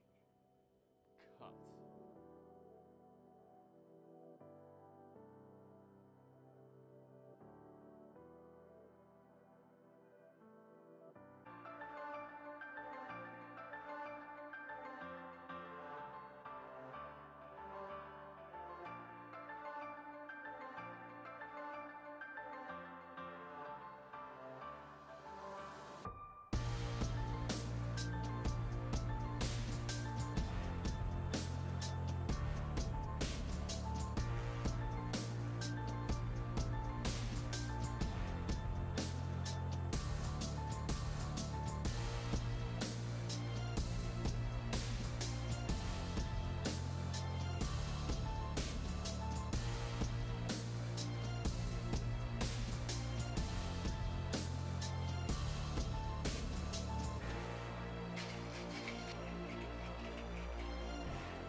You can now come and hang out at the King's Lounge located right next to the buffet and directly opposite the poker arena to try out some of the best shisha in all of Europe. For those of you that aren't aware, shisha is a steamed instrument that's used to vaporize and then smoke flavored tobacco. After a long day of playing at the poker tables, for me personally, this is the perfect way to unwind and relax in comfort and luxury. So why don't you come and check out the King's Lounge? Cut.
now come and hang out at the King's Lounge located right next to the buffet and directly opposite the poker arena to try out some of the best shisha in all of Europe. For those of you that aren't aware, shisha is a steamed instrument that's used to vaporize and then smoke flavored tobacco. After a long day of playing at the poker tables, for me personally, this is the perfect way to unwind and relax in comfort and luxury. So why don't you come and check out the King's Lounge?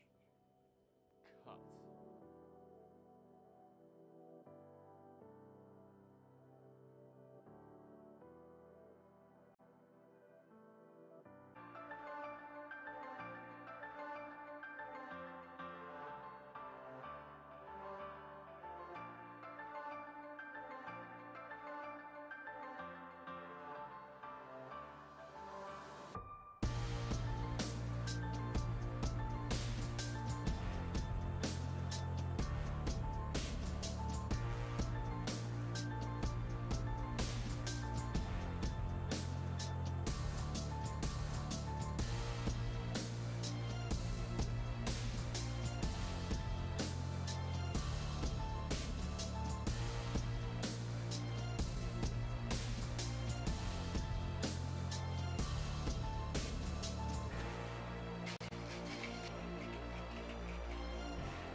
You can now come and hang out at the King's Lounge located right next to the buffet and directly opposite the poker arena to try out some of the best shisha in all of Europe. For those of you that aren't aware, shisha is a steamed instrument that's used to vaporize and then smoke flavored tobacco. After a long day of playing at the poker tables, for me personally, this is the perfect way to unwind and relax in comfort and luxury. So why don't you come and check out the King's Lounge?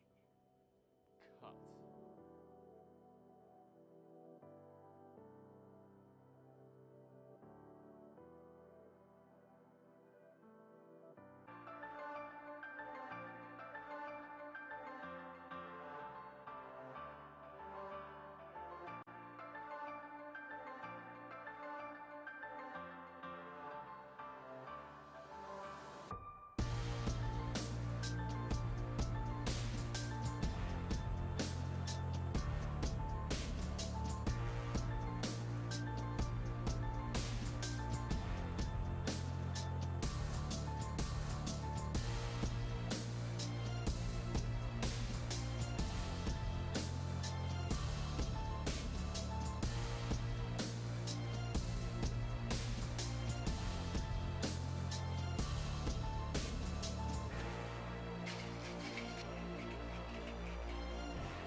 now come and hang out at the King's Lounge located right next to the buffet and directly opposite the poker arena to try out some of the best shisha in all of Europe. For those of you that aren't aware, shisha is a steamed instrument that's used to vaporize and then smoke flavored tobacco. After a long day of playing at the poker tables, for me personally, this is the perfect way to unwind and relax in comfort and luxury. So why don't you come and check out the King's Lounge?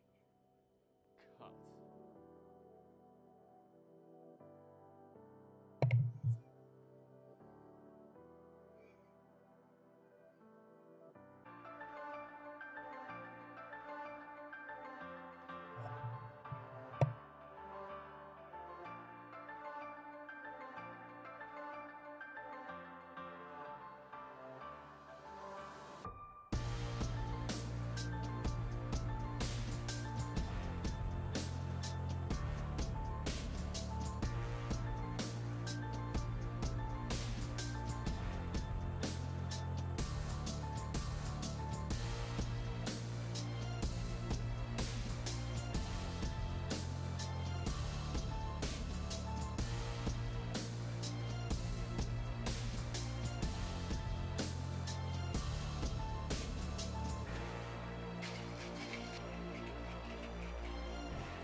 You can now come and hang out at the King's Lounge located right next to the buffet and directly opposite the poker arena to try out some of the best shisha in all of Europe. For those of you that aren't aware, shisha is a steamed instrument that's used to vaporize and then smoke flavored tobacco. After a long day of playing at the poker tables, for me personally, this is the perfect way to unwind and relax in comfort and luxury. So why don't you come and check out the King's Lounge?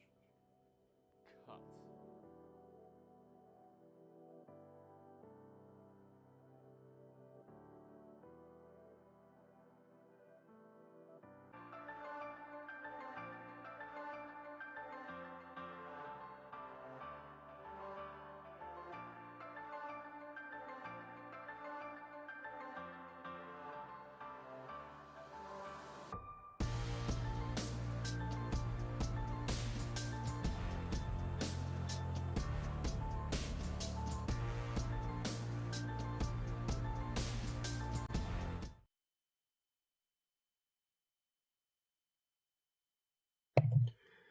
Welcome back, everyone. The final table has been set for the PlayerOne Poker Tour main event with just 9 players remaining. It should be an interesting final table. For those of you asking whether Rozvadov, who left the feature table with the monster stack, whether he would be present, not only is he present, it looks like he has chipped up significantly. We could see him over in seat 5 with a massive stack of 17 million in chips, almost triple that of Case, Quinton, and Stampede, who's a new player we haven't seen at the feature table yet, and about those stacks all put together, a little bit less. So quite a significant lead for him. We'll see how that changes the dynamics of a typical final table. And we have a couple short stacks, Kai, who we saw yesterday and today, and the other small stack quickly went away, but it's coming back, and Luke, who is at our feature table, and also Chris, who was earlier at our feature table. Meanwhile, along with Stampede, behind Stampede are Roland, who was at our feature table, and a new French player, Didier Eugene, with 3.5 million. So we should see plenty of action here. As you can see, the big blind is just 120,000, and nobody is shorter than 15 big blinds. The final 9 players are each guaranteed at least a 3,276 payout, and it goes up quickly from there. Expect to see some sort of a bubble between 5th and 4th place, considering that there are 4 WSOP main event tickets valued at WSOP Europe main event tickets valued at 10,350 euros each to each of the top 4 finishers. So as an example, 5th place will be getting 10,640 euros, but 4th place will be getting 13,775 euros plus a 10,350 euro seat to the big game later on in the year, the WSOP Europe main event. And it looks like all players are now in their seats. It was about a 20-minute break. And our hero, Rozvadov, is right front and center, although he's being blocked out right now by the dealer and one of the tournament staff. Those of you that don't know me or are just tuning in, this is Jason Glatzer subbing in for the charismatic Vinton Gavin, who is under the weather. You may know me from commentating other events or live reporting events around Europe. And today I am honored to be with you at King's Resort in Rozvadov, Czech Republic, the poker mecca of Europe, to present to you the finale of this magnificent main event. But already quickly into the action, ranges will tighten up a little bit, both because of ICM, but because now we're full ring. So early position raises that we may have seen a little bit later typically will tighten up at this point, depending on the player and their chip counts, obviously. And Rozvadov right away, I would be shocked if he wasn't playing the first hand. And he has ace-9 suited, overwhelming chip leader. He can put a lot of pressure on everyone. And certainly ace-9 suited is a hand we should expect to see him open with. The jacket is off though for Rozvadov. The hat is still on, but the blazer is gone. The smile is still there though. That's the important thing. And raising it up to 310 from early position and rolling one seat over with a decent stack with ace-queen. It's decision time for him. If it was earlier, I would expect to see a 3-bet even into the chip leader, but now he's in a difficult spot, being that he has one of those middling stacks. It's not a straightforward decision for him.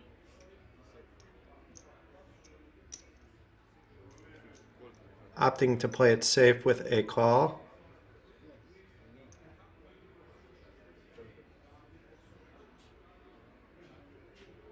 And I believe Luke already folded his Jack-7, but if he didn't fold it, he will be soon. And it folds around to case on the button with the 4-deuce suited.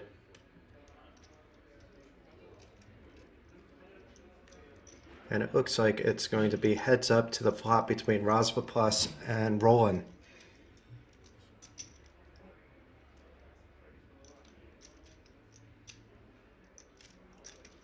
So nearly 1 million chips in the pot. Was not bloated by a 3-bet by Roland.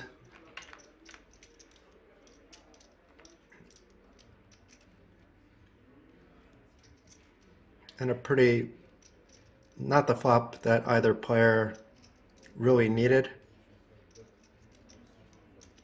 And Rozvadov continuing to put on the pressure. He doesn't have the best hand, but Roland not going anywhere. That wasn't even with any thought, just quickly makes the call.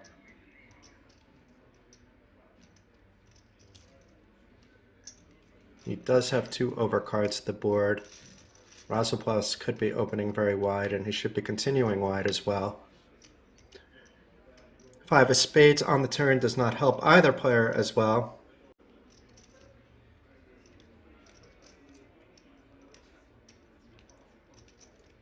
Hello, Andrea. Nice to meet you. And yeah, I think this is our first stream together. It's my first time on the PokerRoomKings stream. Ooh, 9 on the river. This basically just describes Rozvadov's day. And he may even get a call here. he does get a call, and Roland is not going to be happy that he got rivered, but keeping a cool face, cool demeanor. But Rozvadov has been handing out, I mean, he's been getting cards at times, but he's been handing out the beats and getting, at times, players to fold a better hand as well. Continues to pile up his stack, is up to 18 million in chips.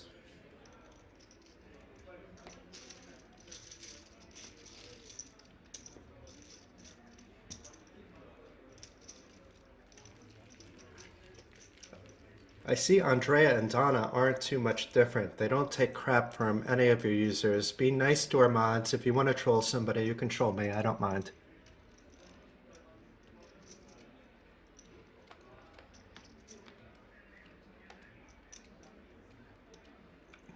I imagine, though, this has to be one of the easiest communities to mod. Everybody's been fantastic in the chat. It was a little bit quieter yesterday than today. Yeah, I'm also joking. You don't get my my dry humor yet. But maybe by the end of the day, maybe. Although at the end of the day, if Rozvadov has anything to say about it, it may not actually be that much. He's just rolling over everybody.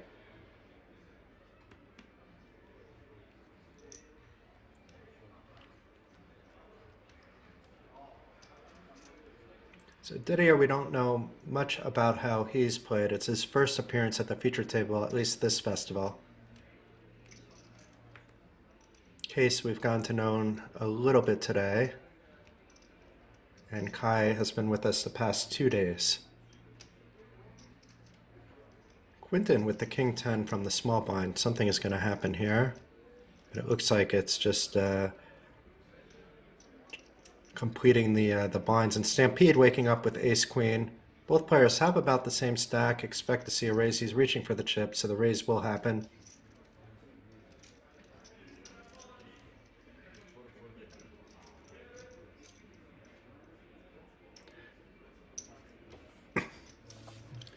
And I'm not sure how much Quinton and Stampede have played together, too. Very often there's players in the big blind that will make these raises with any cards, just hoping to take down the pot there, but we know that Stampede actually has a hand here. That doesn't mean Quinton doesn't have equity. Even if we could put him on the Ace Queen exactly, you know, then he may still be calling with the King 10.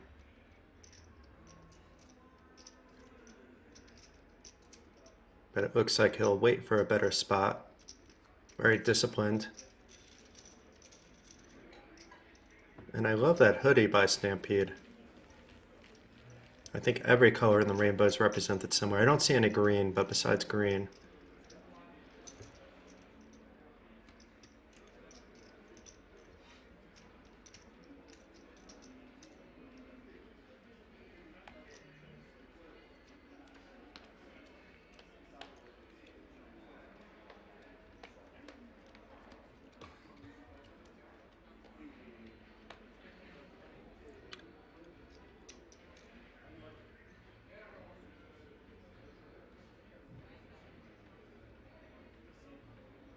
Rozvadov with another ace.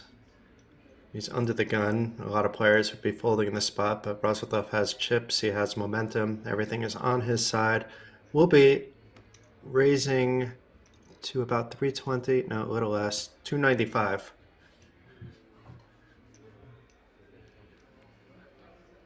So far, nobody's showing up with any cards that they wish to play.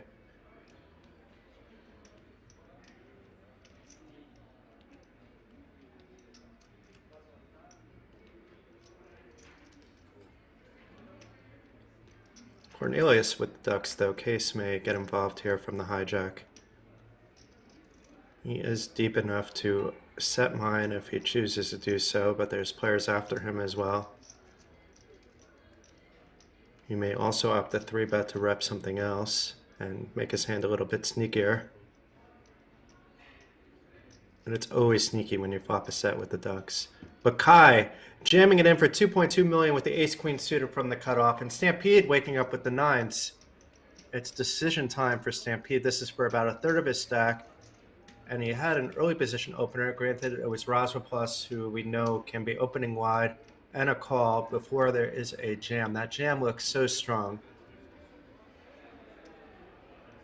he would be very often facing something even better than ace-queen, but he's only flipping against ace-queen as well.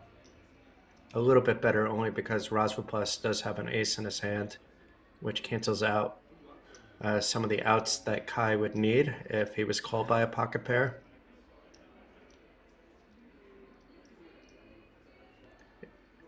He's thinking things over, which is good. It's a very tricky spot with nines.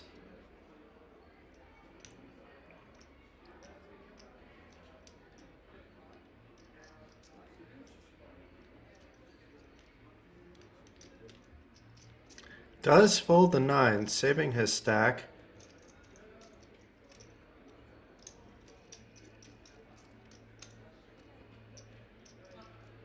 He might not ever get to see if his nines would have been good too, because I expect to see folds all around. I don't think anybody can really call here. I mean, Rozvadov can call, but it wouldn't be a good call. He does quickly fold. And Cornelius can't risk a third of his stack with deuces on a 3-bet jam that would often also consist of pocket pairs, all of which are obviously going to be better than deuces. So Kai taking down the pot with the strong 3-bet. Pretty much the best move to make in that spot with ace-queen suited, in my opinion.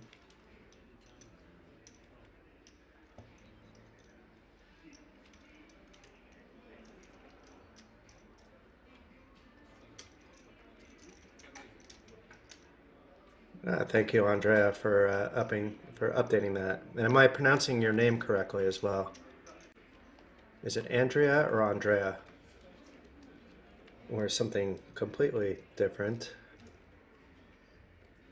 Anyway, I apologize if I was butchering your name. Andrew. Okay, we can go with Andrew. Or Andy.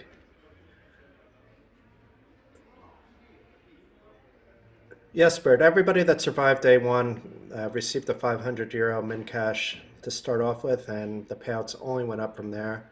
The stream began with just 72 players left midway through day two. We had about 5 hours of fun last night before getting back into the action for the final 24 today. And about 10 minutes ago, we began this exciting final table with Rozvadov having a monster stack and a lot of talented players against him.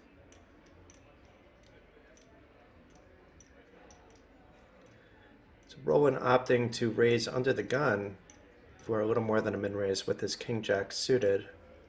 Under the gun raises for small amounts do often look very strong, much stronger than king-jack suited. Thus far, he's getting respect. He's getting a lot of folds. I expect Kai to follow suit with his jack-deuce, and he does.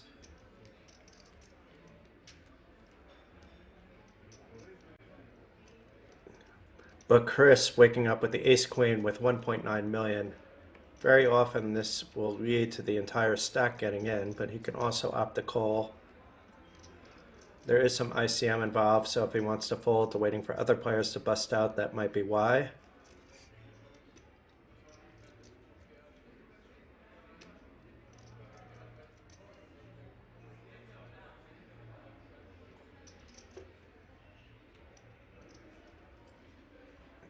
Thinking things over. It's always good to run things through your head if you're not sure what you want to do, but you can't outthink yourself or overthink yourself as well.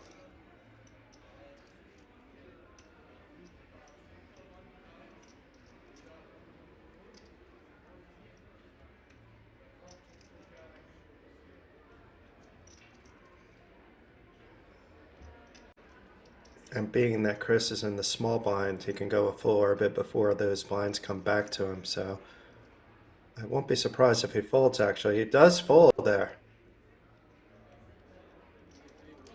That is definitely an ICM play, along with the fact that Roland opened from under the gun. But now at least we get to see if that ace-queen would have held. We have Rozvadov with no surprise. He has two suited cards. He is a little bit dominated here, but I wouldn't be surprised based on how Rozvadov has been running if we see a 7 somewhere on this board and no king. Okay, I had it wrong, but this is still a good flop for Rozvadov. Flops a flush draw, Roland with an overcard, a gut shot straight draw. Let's see, the did go check. Rozvadov may decide to try to take it here. Meanwhile, that ace-queen is looking much sharper by Chris. He would have had top pair. Maybe we'll find out if Rozvadov would have gotten there with this flush. Maybe it saved him, maybe not.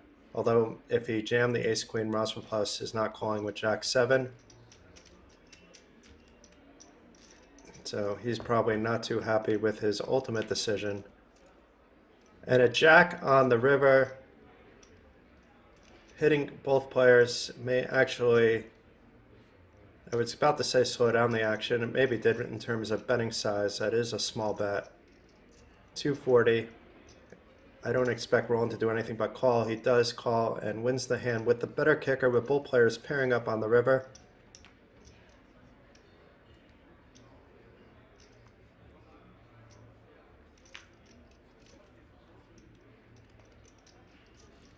And Roland, who opened up a little bit wide there with the king-jack suited, takes down a nice pot and has nearly 40 big blinds in his stack now.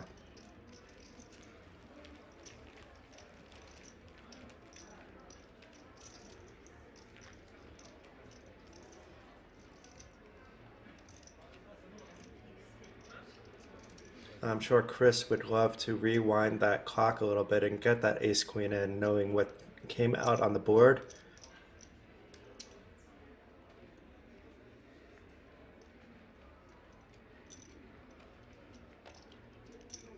But hindsight is often 20/20.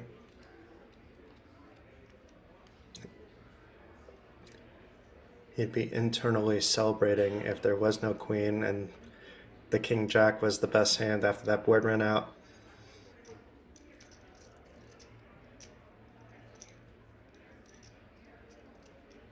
It's one of the reasons that I hate, let's say, rabbit cams on some of the online poker rooms. I'm always using it because it's there, but then I regret it later. Sometimes it's better not knowing.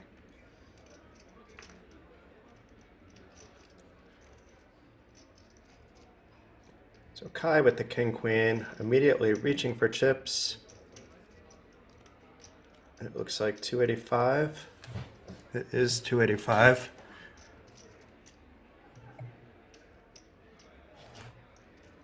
And this time Chris doesn't have anything to think about with the 6 deuce.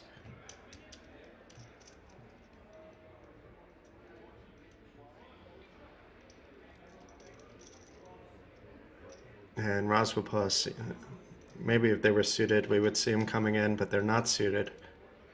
He does have his limits. And Roland will likely see it defend here. He's dominated by the king-queen with this queen-10. But does fold, interesting, opting not to defend there.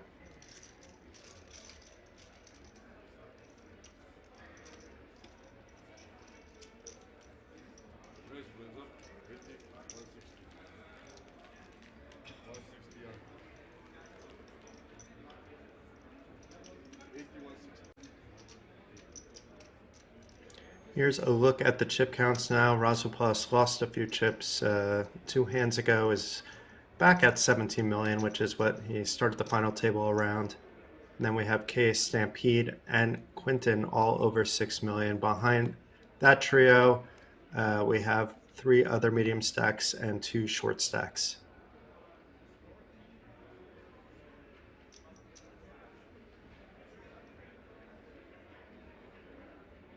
And blinds have gone up to 80,000, 160,000, so those short stacks have gotten even shorter.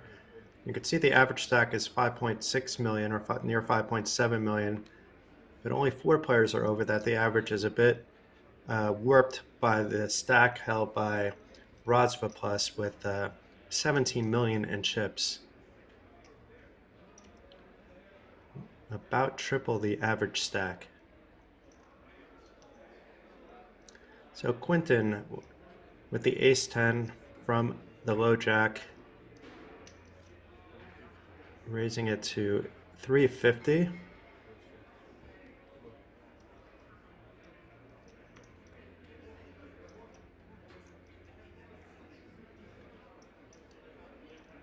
Chris, I believe, is just doing this for timing purposes. There's nothing to think about there.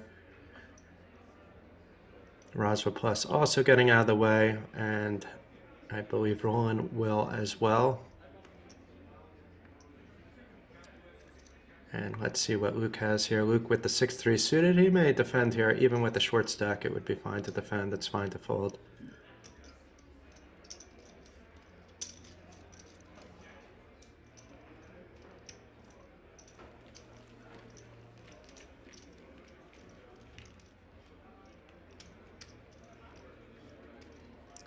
You can never be too disappointed when you open ace-10 from middle position just to take the blinds.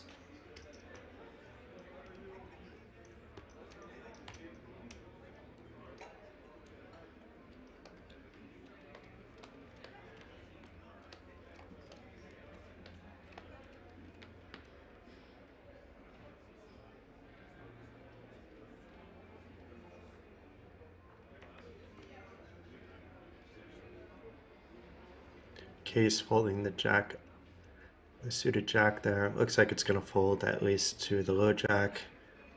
Stampede will also be folding.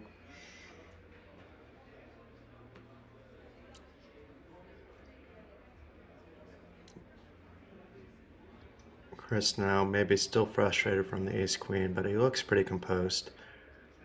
Easy fold with the 10-6. Rozvadov though. Trey, deuce, offsuit. You gotta love the heart here. Raising to 380,000. And it looks like that might steal the blinds. We haven't seen much of Didier's play, so maybe he will defend here. It would be a fine defend as well. It's not suited. But he was just playing with Rozvadov on the outer table, so he should have an idea of how he plays. He shouldn't really think his 8-5 is ahead, but can see a flop and take it from there.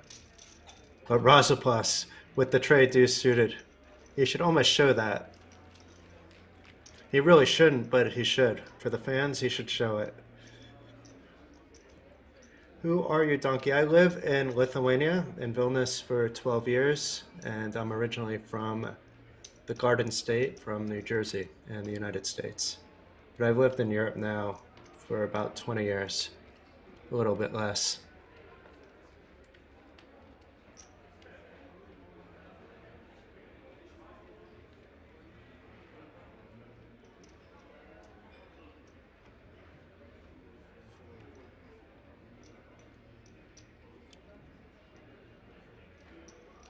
So it's Andrea then, if you're from Italy. I had it right. I'm now proud of myself. I was just in Rome. Where are you, Donkey? I came, and then the next day they lifted the outdoor mask thing, and it was so empty and so nice. Ate so much good food with my family. My sister flew out from New Jersey as well to see my son and my wife, maybe me as well.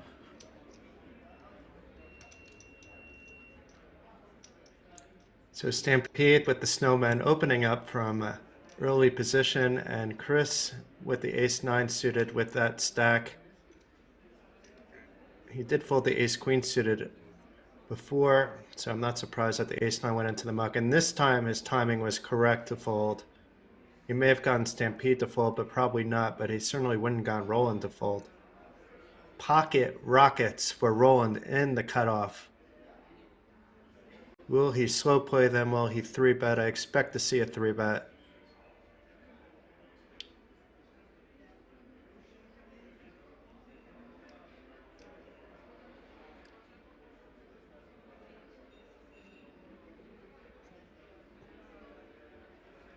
Deep in thought here. Maybe it's a little bit of Hollywooding, but he could be thinking about if he wants, how much he wants to raise, or if he wants to raise.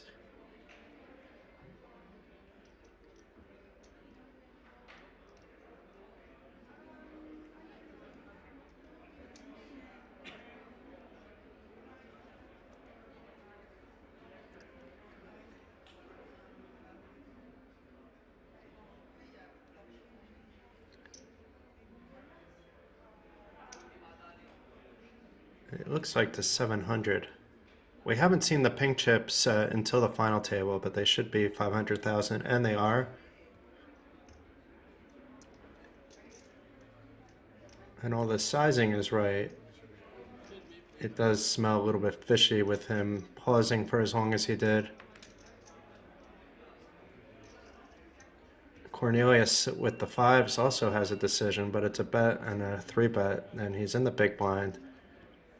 He can't just flat here with Stampede behind him from an early position raise, or at least he shouldn't. So he made the same decision I would, into the muck with those fives. And now Stampede will be peeling quite a lot here. I don't think he's ever really 4-betting, but maybe. And I don't think he's really folding here either. He does make the call. And somehow it's listing him with 26% equity, but that has to include burn cards, because his equity is not that good without knowing the other player's cards. So Roland still ahead with his rockets, and that ace of diamonds in the mix too for the backdoor flush draw, not that it's needed. And Stampede in kind of a trickish spot, but Roland has a lot of 3-bets with like ace-king kind of hands as well, so maybe it will go check, bet, fold, and Stampede can save some chips, but very often when you have these kind of hands with just one overcard, depending on the bet sizing and the player, you go check, bet, call, or even sometimes check raise, but not usually at a final table. So no surprise, Stampede playing it safe. And Chris saving himself some chips as well by folding that ace-9 suited preflop.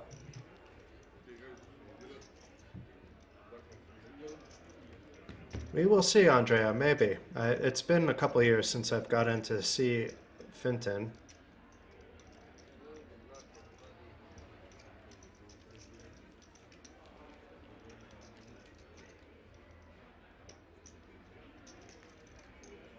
Here's a look at the chip counts once again. So Luke is the low stack with just 9 big blinds. Chris with 11 big blinds, around the same. Everybody else is on the edge of being healthy to very healthy in terms of chips. It's always nice to make that final table, but then you don't want to be the first player out. You really don't want to be out anything but first place, but it's never nice being the first player out at the final table.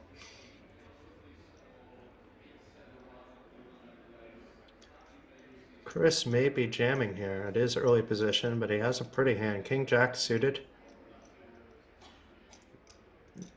There is one stack shorter than him that he may be waiting for, but I think that we see a jam here a lot. Nope, a fold. He did fold ace-queen suited before, but that was to a raise and a call before him. But in this case, he wasn't in late enough position, I suppose. And maybe it'll turn out to be the correct play from a results-oriented point of view.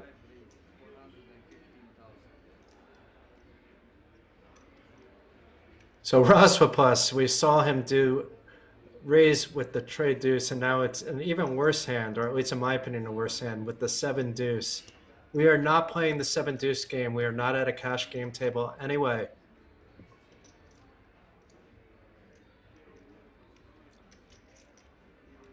He's really just doing his thing with any 2 from any position.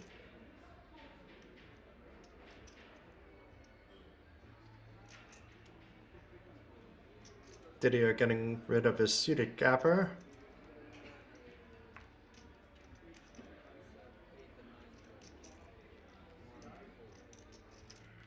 This may actually work, but if he shows it, we know he was playing like his own private 7 deuce game, but no, straight into the muck. Lots of heart, trade deuce and 7 deuce in the last 15 minutes for Rozvadov. He is the overwhelming chip leader at this point. Look at that massive pile of chips, especially that big pile of pink chips, which are 500,000 each.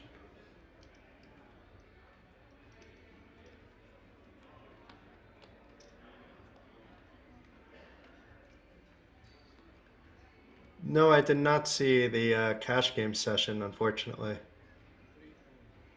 I have commentated some wild cash games, though, in the past. That's always fun to do. If it's a boring cash game, it's not as much fun as doing a tournament, but a wild cash game is possibly the most fun to be commentating on.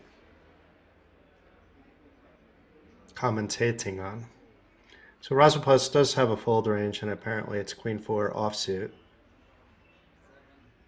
And Luke, the short stack on the table, finding a spot with king-queen, and Didier with the ace-10. This would be for about half a stack if he opted to get involved with 3 players still behind him.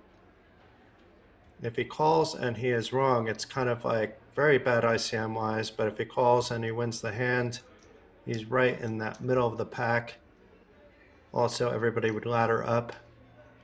I'm pretty sure a lot of the table are rooting for a call here. Probably not so much Luke, but pretty much everybody else.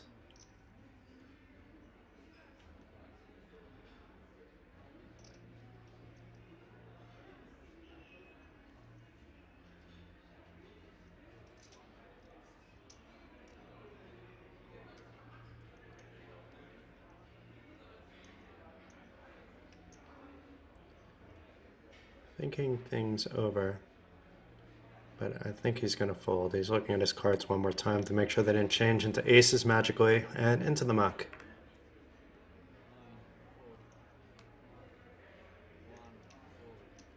And so far this will get through, and Quinton not going to call with the queen-7 suited. It was just the ace-10 that could call. And it's not that ace-10 is that far ahead of king-queen. It would have been more or less a coin flip with the ace-10 having a slight edge. But I'm sure Luke is happy not to have to run that possibility. He would have been happier with a double up, but that time in between where the board is rolling out isn't usually a comfortable feeling.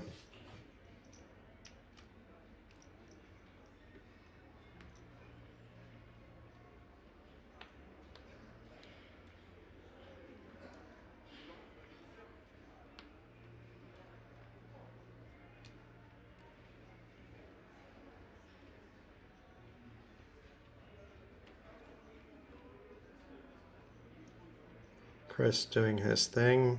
He'll wait a few seconds and then fold this 7-4 right on cue. And Rozvadov with the 7-3 suited. Maybe if it was offsuit, he gets involved. We cannot predict that player at all. He's the most entertaining I've seen on the stream the last 2 days.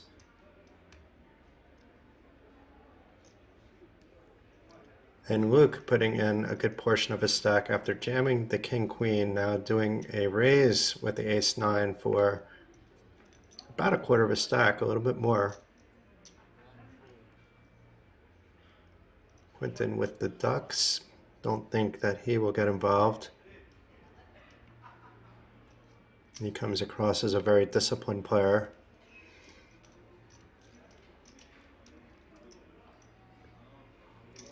And Stampede deciding that it was too big to defend, even with a nice hand like king-10 in the big blind.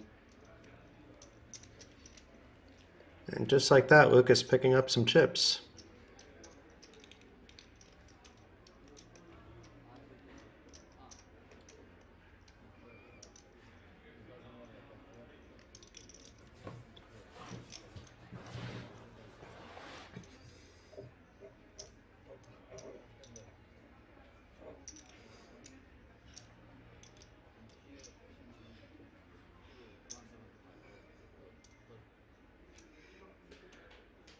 I mean, we just had a long break right before the final table was set up. It was around 20 minutes, but a player has stepped away from the feature table, the final table.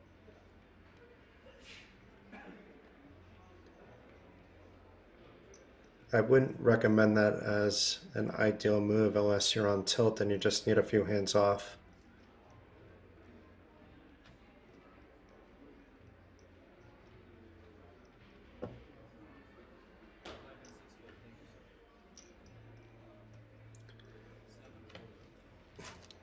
Luke opting not to play 3 hands in a row, this time with the ducks, gets him into the muck.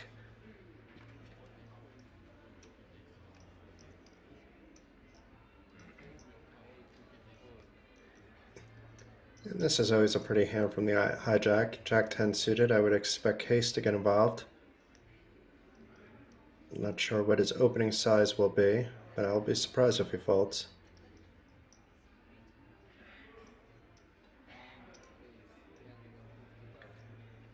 Up to 350.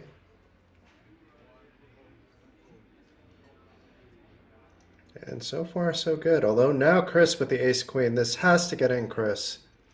You are the short stack now. You were near the short stack last time. You had this exact same hand, the ace-queen of clubs, and you folded. I want to see you jam it in his eye.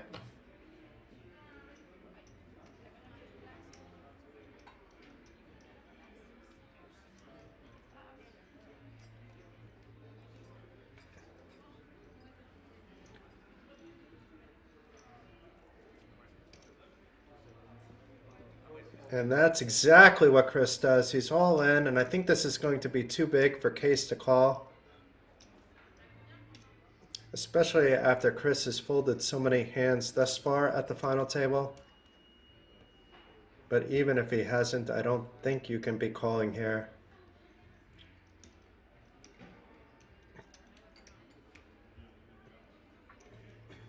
The Chris fans in the chat want to call, I believe.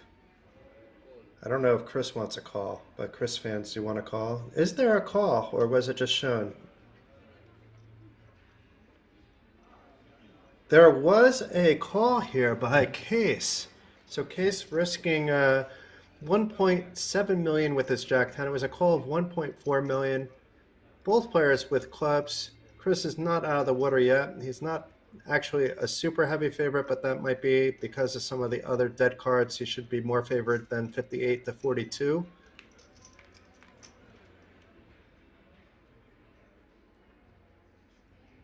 Oh my. So that Jack 10 has now an up and down straight draw. Any queen, Jack 10 or 7.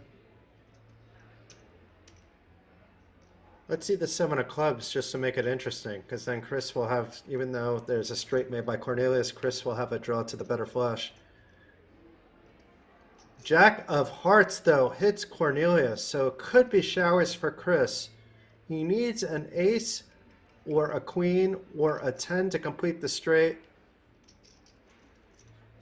And the river is a blank 7. The Jack 10 completes the straight. It showers for Chris, the first player out at the final table. And meanwhile, Cornelius is up to 8.2 million. Well played, Chris. You should still be proud of your performance, making it all the way to the final table. I know once you make it, you want to hit that big money, but you still walk away with 3,276 euros for your efforts. The remaining 8 players are now each guaranteed 4,203 euros, and the prizes just go up in a big way from there. But good game, Chris. It was an unfortunate run out for you. You got it in good. That's all you can ask for when you have a stack that short. I thought that Case was going to fold there, but he opted to call. The Jack 10 does play well against a lot of hands. Even though you're almost never the favorite when you make the call there, it does play well. And Case went with it. He got there. And good game, Chris, and best of luck to you in future tournaments at Kings Resort.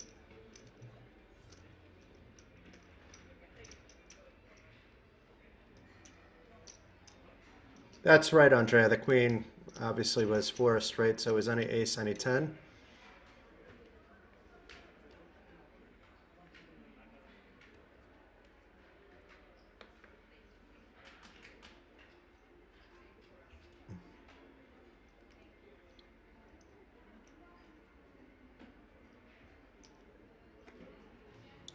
Snowmen for rolling from under the gun. Now we're 8-handed. I think even 9-handed he's opening here.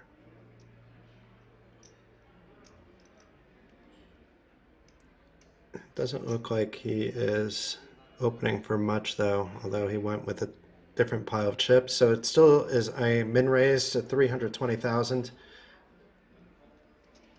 But Didi here waking up with the 10s.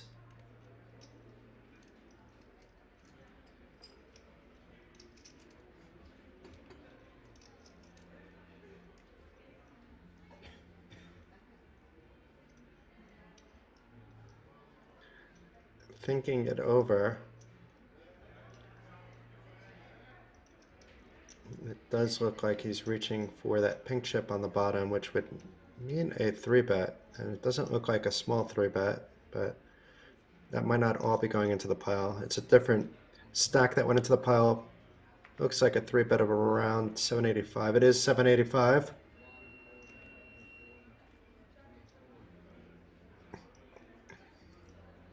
And Rozvadov, who's been quiet the last few hands, is going to likely continue to be quiet. I don't see why he would get involved here with 10-6 off in a 3-bet pot.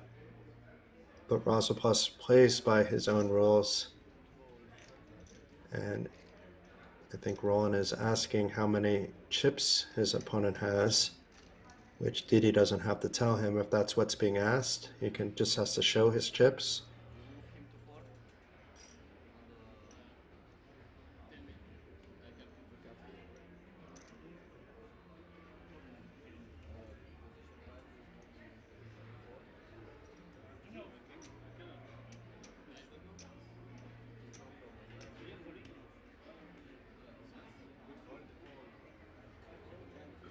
And Roland getting away with this one. He folds his 8s, which were utterly dominated by Didi's 10s.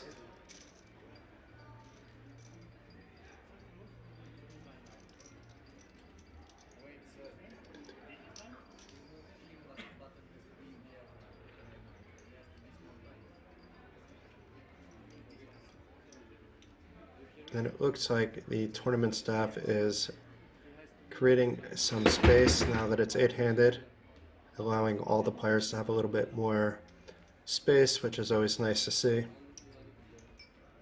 You could tell by the chairs that the players sit at the feature table that comfort is one thing that's very important for Kings to provide to its players.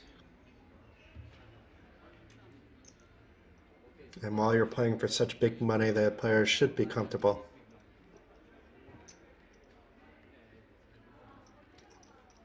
That entries command is not correct, Nightbot. Bad Nightbot. But Bird, it's 1,022 entries, regardless of what Nightbot wants to tell you.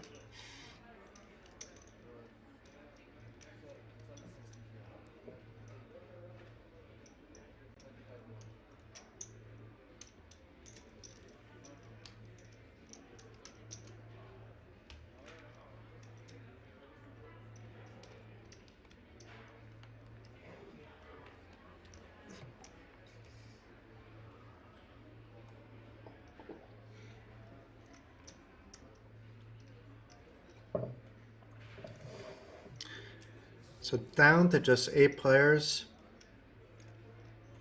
over here at the PlayerOne Poker Tour 300,000 euro guaranteed main event. These players, some of them have been battling it out for nearly a week, with opening flights running from March 3rd to March 7th. Yesterday there was the final flight, which was a turbo one, and the players that played that had a long day because they went straight into day 2.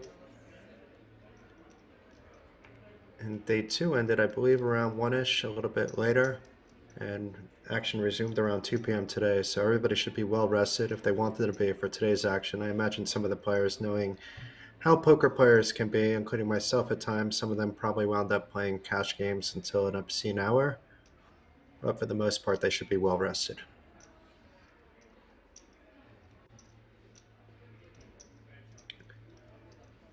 So Cornelius thinking about what to do with this 10-9 suited. It's going to flat. He has some chips, why not?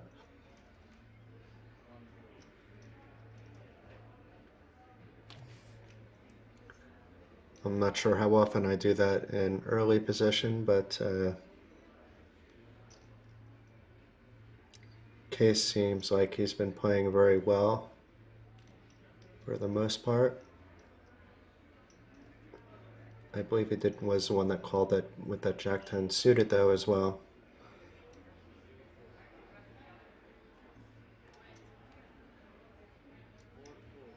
And Rozvadov back with just playing suited cards for the fun of it, and then leveraging his stack to bully his way through some pots.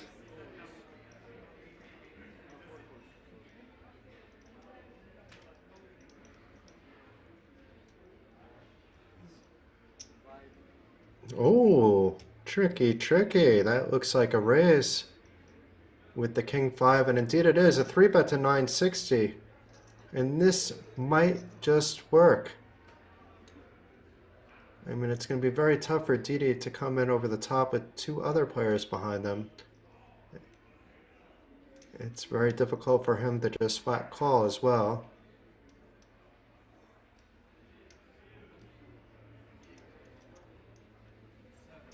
It doesn't take too long before he folds the best hand. And now it's up to Case with the 10-9 suited.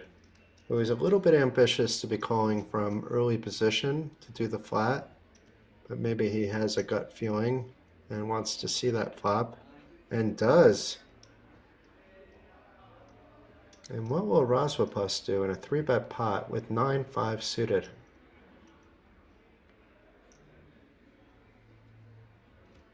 It looks like he'll be calling as well. So not the cards you would normally see going to a flop in a 3-bet pot between 3 players, with king 5 being in the lead. But you gotta love it. You gotta love it.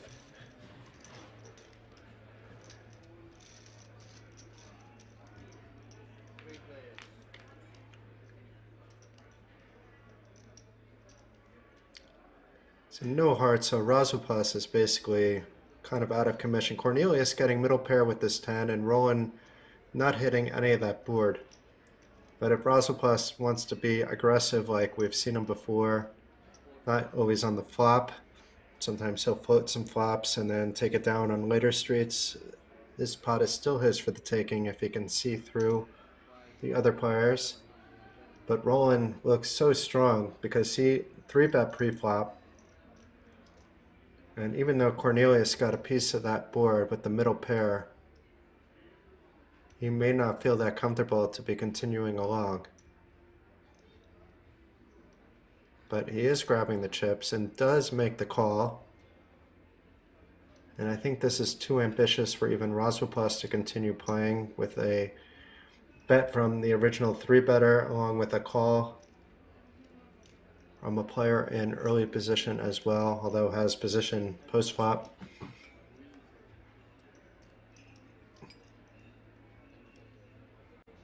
Six of hearts does very little to change the story for either player. Can Roland, though, continue his line? And if so, will Case see through it? It's not the easiest thing to keep going with just that 10 on this board, with basically no real redraws if Roland has a better hand right now.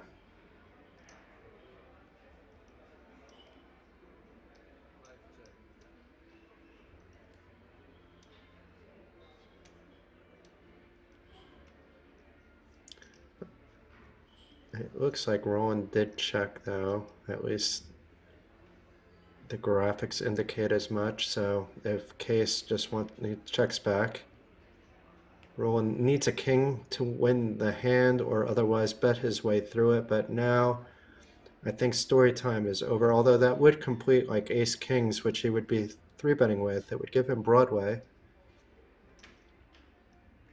And it is a second overcard to that 10, but he doesn't know Cornelius is sitting on 10-9.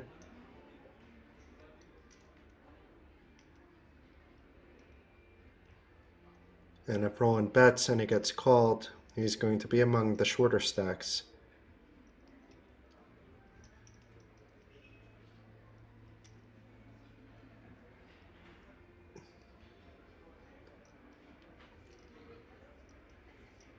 Tricky, tricky.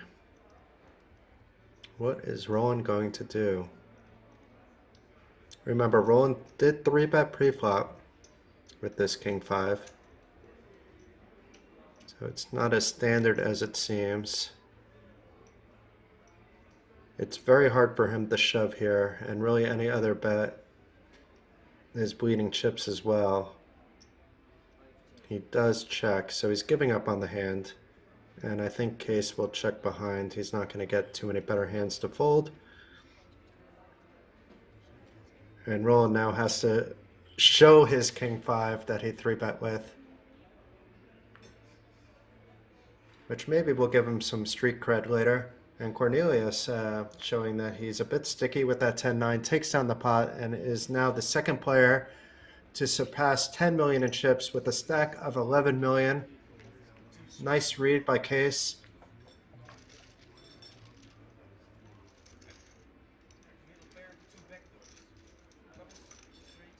Some old friends in the chat now. Doing good. How about you? Glad to see live poker thriving once again.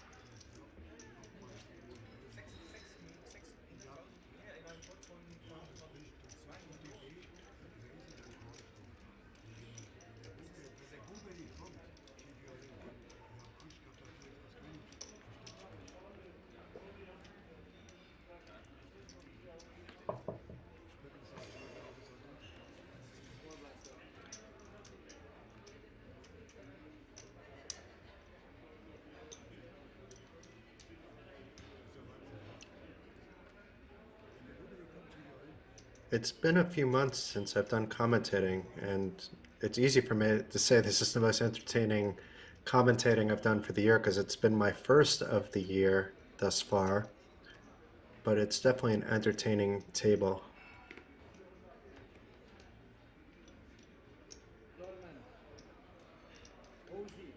I might actually pop up to Tallinn, not this weekend, but next weekend, because my wife needs to go there, so I may just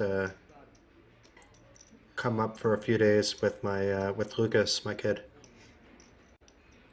to answer that. Thank you. I'm enjoying actually the chat quite a lot. It's very friendly, very interactive.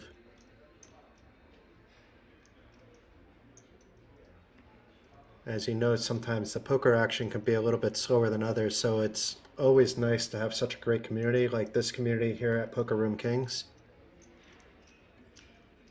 We had Donna pop in earlier, and I told her no worries. Everybody is very nice.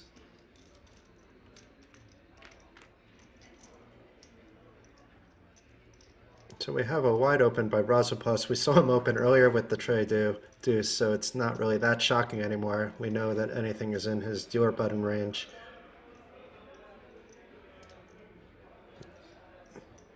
Luke defending with the king 9. Has a gut shot, straight draw. If he doesn't think he's ahead already, which he is.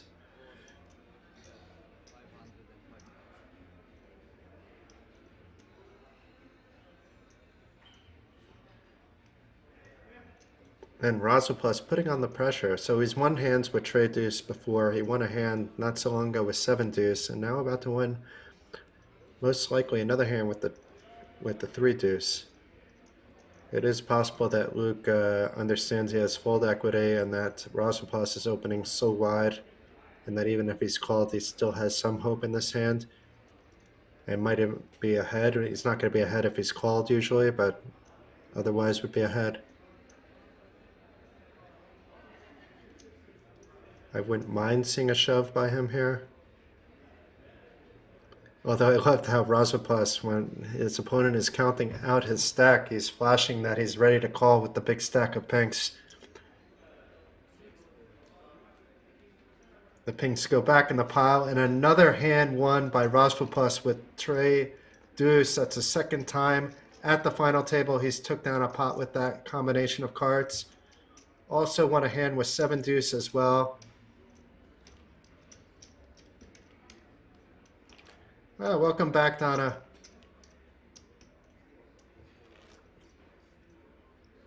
You missed Andrea, another moderator of the PokerRoomKings channel.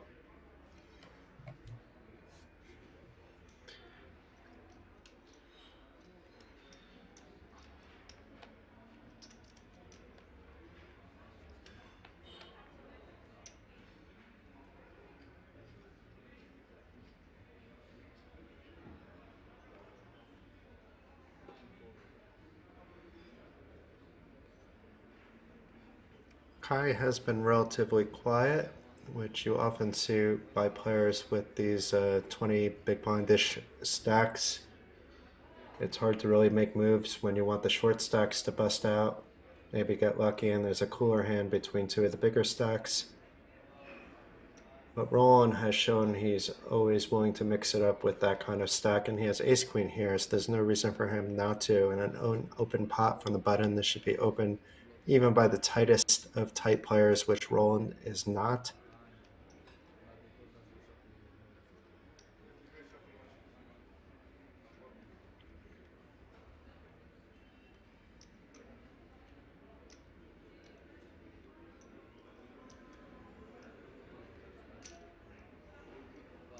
Looks like a little more than a min raise, maybe 350, but we'll find out in a minute.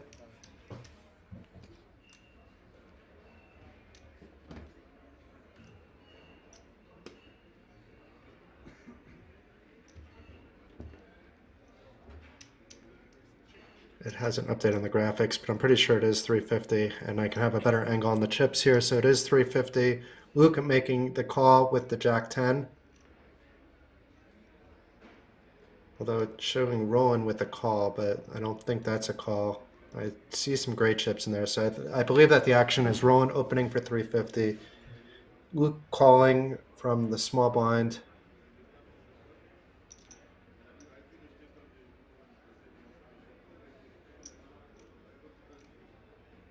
And we do not know what DD has yet, but also coming along as well with the 9-8. Hopefully these graphics get updated with the correct action, because there should be over 1 million in the pot.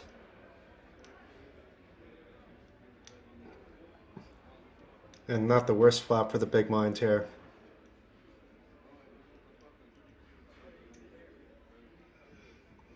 I wish I was playing and you could root for me.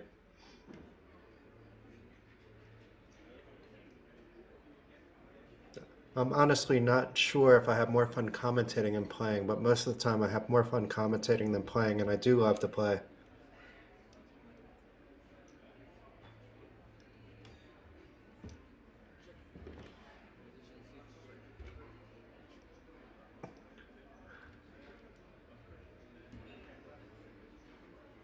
So I don't think I was wrong about it being 350, which is going to affect some of the stack sizes in here as well if it's not updated after the hand.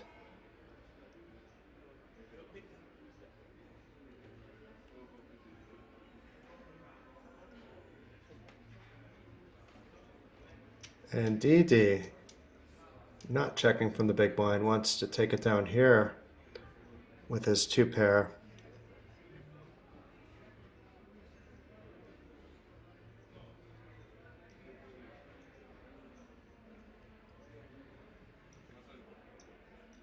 And Roland in a tough spot.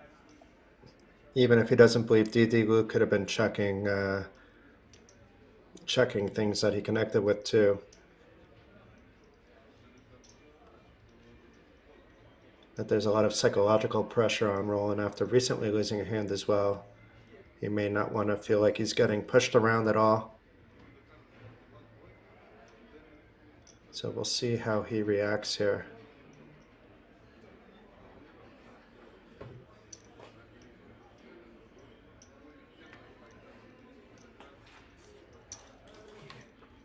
So Roland making the call, very interesting. So there's probably around 2 million in the pot now, maybe a little bit more.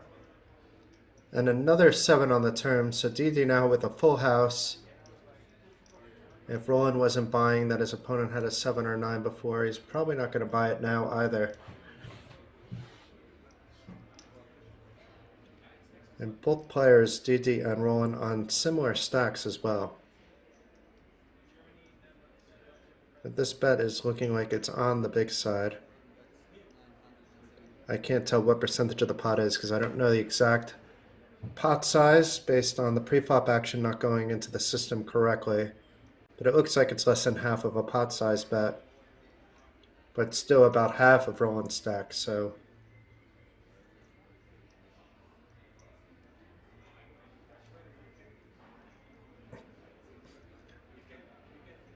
He could very often be ahead here, which is probably what he's thinking. We know that he's so far behind, and I don't think DD is donk betting that wide. We haven't seen him really get out of hand at all, that you wouldn't expect him to have like a 9, but I guess he would have been doing that with some 8-10s as well, or some spaded hands. But I don't know what conclusion Roland will come to here. If he comes to the wrong conclusion, at least he has some outs to that river. We could see he has 6, because that 7 of diamonds was buried in somebody's hand who would have had quads.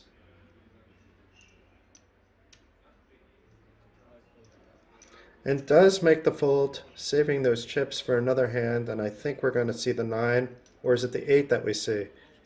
It looks like he shows the 8 and not the 9, trying to provide a false image.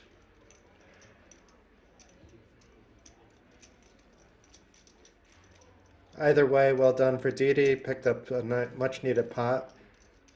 It was a little bit bigger than what was reported, so hopefully that gets represented in the chip counts as well. If not, it'll catch up at some point.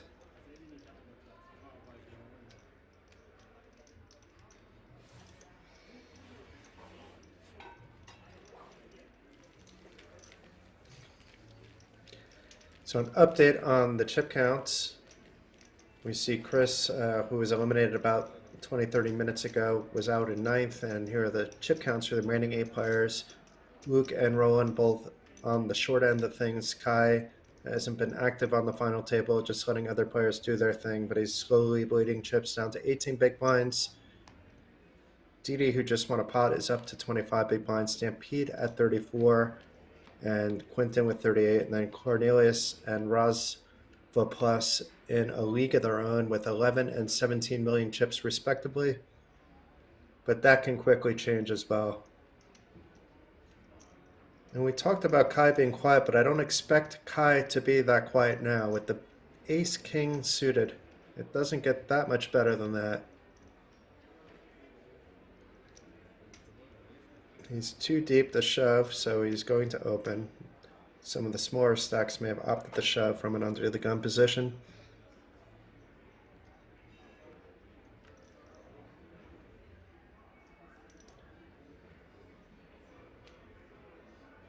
So far, nobody's showing up with anything that they want to play along with.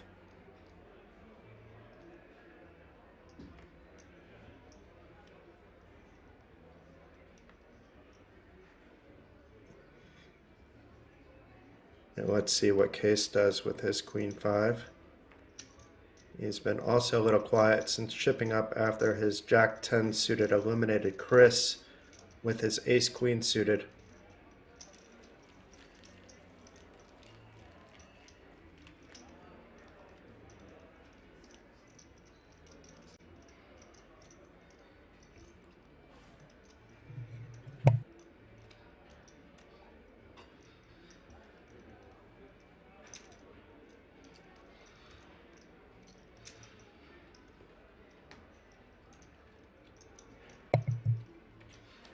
I'm not sure if I'm allowed to say who I'm rooting for, but I think it's been made pretty obvious based on his action style of play. From an entertainment value point of view, it's got to be Rozvadov. Any man that can win 2 hands with trade deuce suited on the final table is a hero of mine. And then another one with a 7 deuce suited.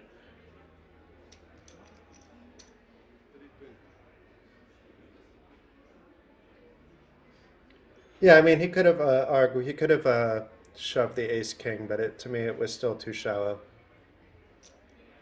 I don't look usually at 20 big blinds as a shoving stack at the final table.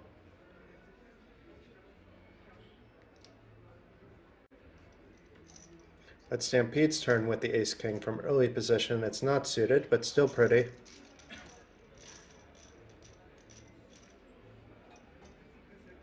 And I wish I had my easy button because that was pretty damn easy. Winning the pot, no resistance. Easy game.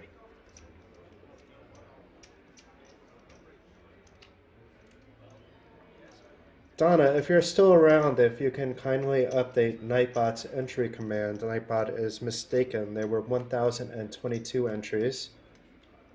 Oh, you're already ahead of me. I shouldn't have even needed to ask.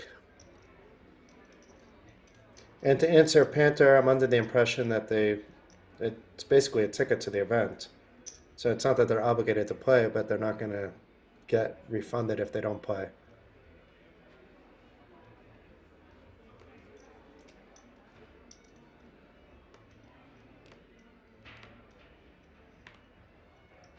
Donna may have just done it, Bird, because she doesn't want me bad-mouthing Nightbot. She knows I have a bad habit of mouthing off on Nightbot. Nightbot and I have a very much love-hate relationship. Oh, what's going on here? What is going on? So the graphics are wrong. It was actually Luke jamming with the ace-9, so hopefully that gets updated. I saw the 9-2 and didn't read the name, but the ace-9 makes a lot more sense for 1.5 million.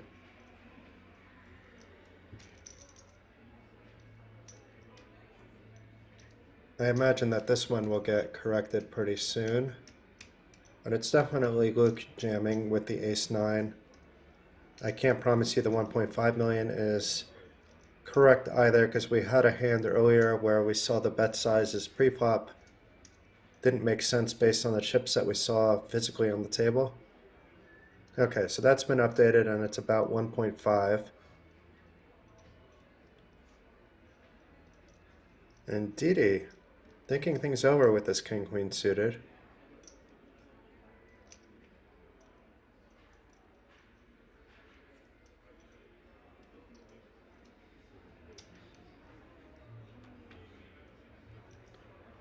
And Cornelius with fours. We saw Cornelius call light after he flatted earlier a bet with Jack-10 suited. This wouldn't be that much of his stack if he wanted to take a risk, but it's not that Luke has been jam happy either.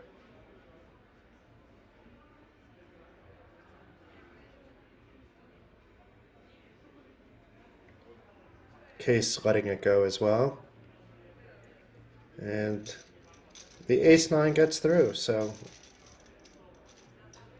Luke has to be delighted with the steal there. You don't necessarily want to be called with ace-9 suited.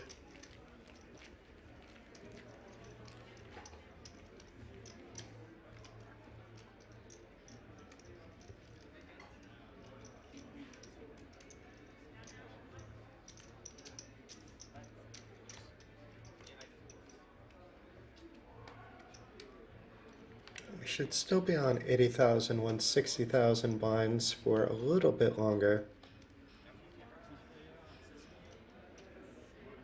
But soon enough, we'll be at 100, 200,000.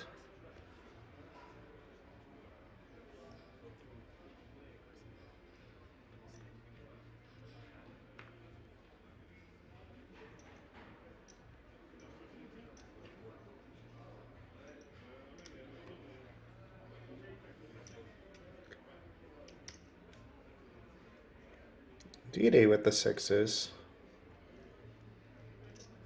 I think those cards are going into his box, and he's reaching for chips immediately. Let's see his sizing. Yesterday at the feature table, we saw one or two players actually limping quite a lot, but we haven't seen that at all today.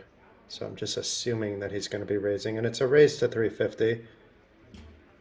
And for a few hands in a row now, nobody's showing up with anything else. So easy game for Didi.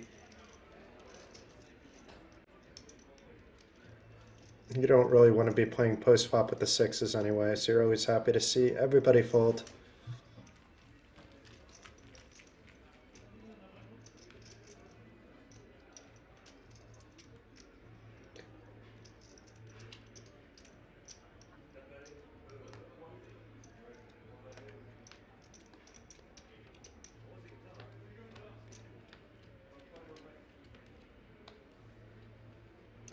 So I'm wondering what color Rozvadov's hat really is. It's like a yellow on my screen, but I don't think it's actually yellow. It might be just the way the lights are reflecting. I do like it quite a lot, though.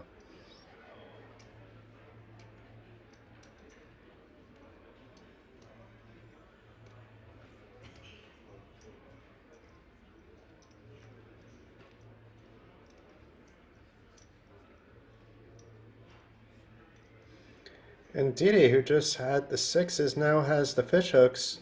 This is certainly getting opened as well. Let's see if it's another 350 going in.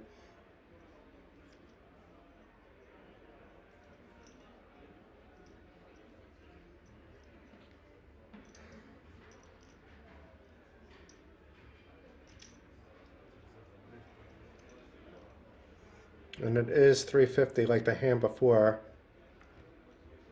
And is Cornelius, is Case over here going to put some pressure on with a call or a 3-bet? A call to put pressure on later, or a 3-bet to put on pressure now?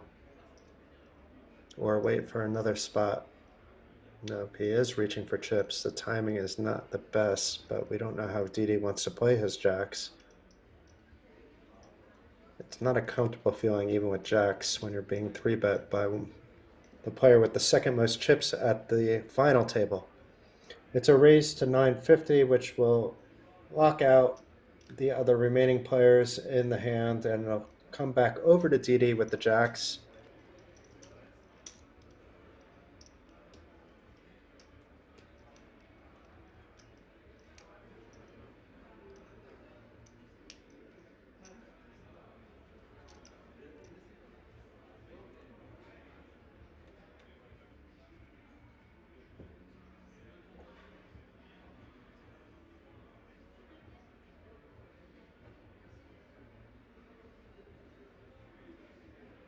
It's kind of a weird spot for Didi because he doesn't want to do ICM suicide, but his jacks are often good, as we see they are now.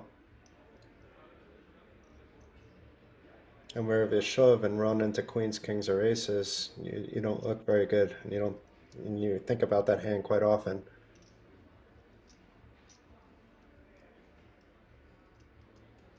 And it's very difficult to call and then play your jacks out of position as well.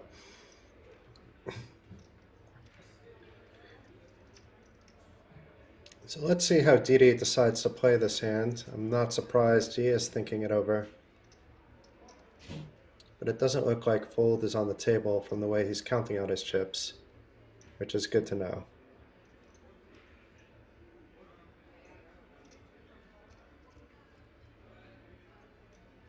But it doesn't look like he's going to outright shove. It looks like a 3-bet to something, or a 4-bet to something actually.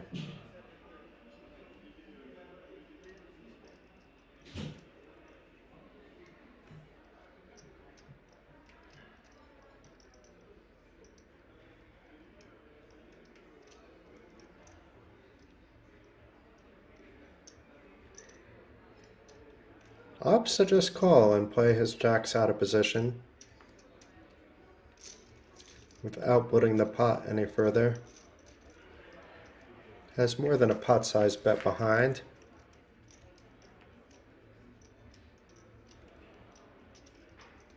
And can Didi hold on? I mean, we know he has the best hand, but I expect Cornelius to be betting here quite a lot. And it's going to be tough for Didi, with ICM in mind, to keep going as well. That's why I'm not sure about the flat, unless he doesn't mind ICM.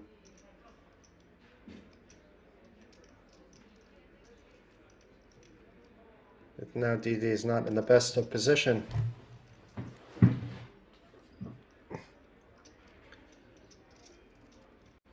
It is a good flop for Didi overall. Yes, there's only one overcard.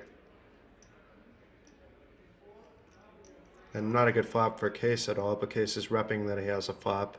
And I won't be surprised if he could bully Didi out of the hand, depending on how the rest of this goes, because it looks like he will be calling here. And maybe that's enough to slow Case down.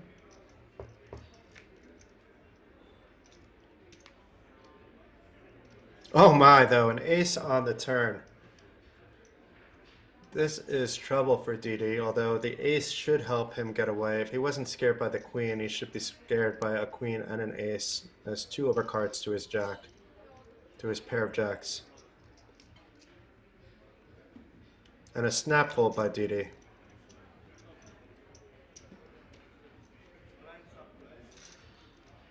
And Case applying the pressure and now up to 13 million in chips.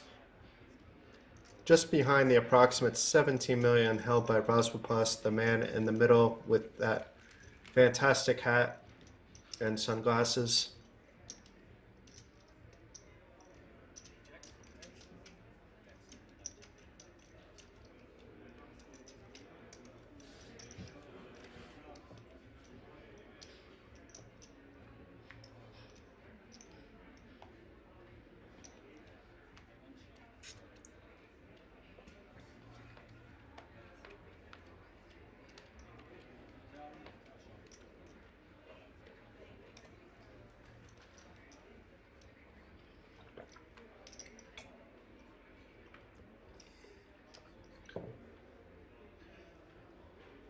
So blinds have gone up to 100,000, 200,000. That's bad news for the short stacks, who have now gotten shorter, although it does make their decisions a bit easier. For some of them, it's just shove or fold pre-flop.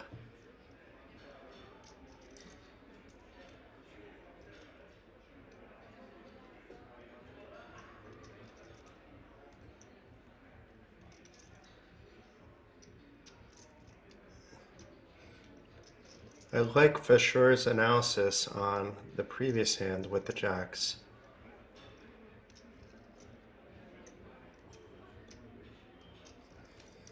For those of you on Twitch, you can read his comments in the Twitch chat. So an open by Quinton from the cutoff with King 10 offsuit. More than fine from late position. And Stampede with the ace-6 from the button.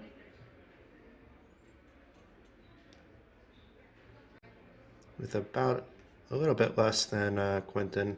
Does fold. Rozvadov plus has been a bit quieter. It's not 3-2 or 2-7, so it's not really in his range. So it goes into the muck.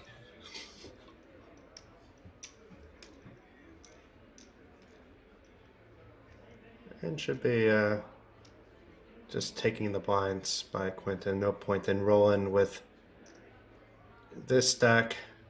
You can see a flop, but it's really okay to get rid of this bottom of your range hand and not do it. And he's going to even show that he has 5-3.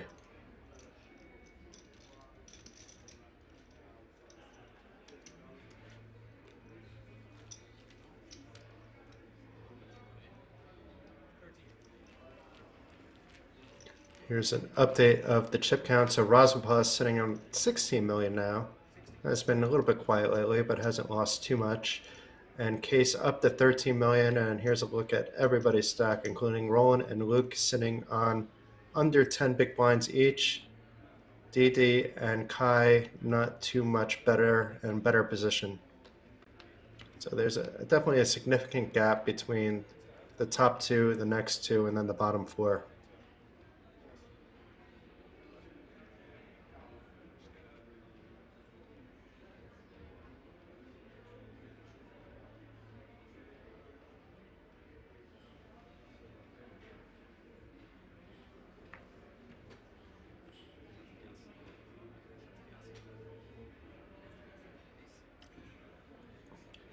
So those of you that are looking at some analysis on this, you also should keep in mind that ICM is a lot trickier than a normal final table because the top four spots in addition to the prize pool amounts that were posted will also get a WSOP Europe main event seat worth 10,350. So this makes there like a huge gap between the 5th place prize and the 4th place prize. So it adds another dynamic. There's huge incentive in finishing in the top four spots.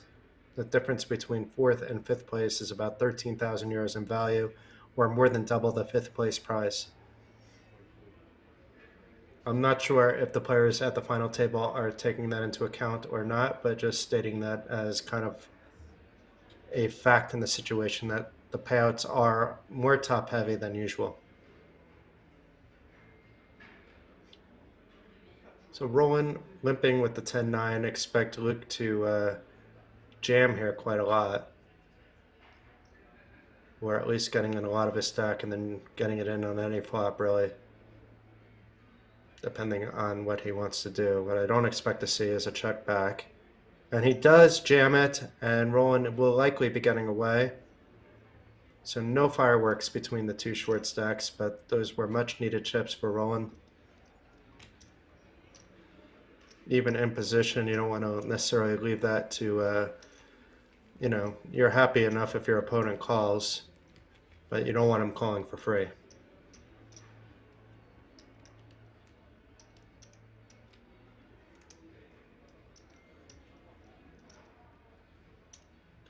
Yeah, Bert, I would have liked to see the jacks jam there. And that's not just knowing what the other player had. But it's very hard when there's stacks that are under you. But I still think I would have liked to have seen it. And if you run into queens, kings, or aces, so be it.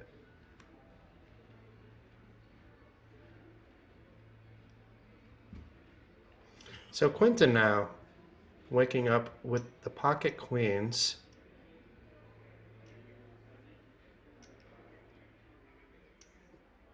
What is that, about 460, maybe 560, but I think it's 4. To 430, it's even less. It's a little more than a min-raise.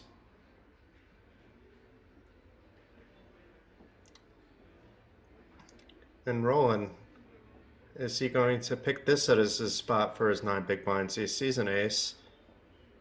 He knows Quinton can open wide, but is he opening wide from under the gun +2?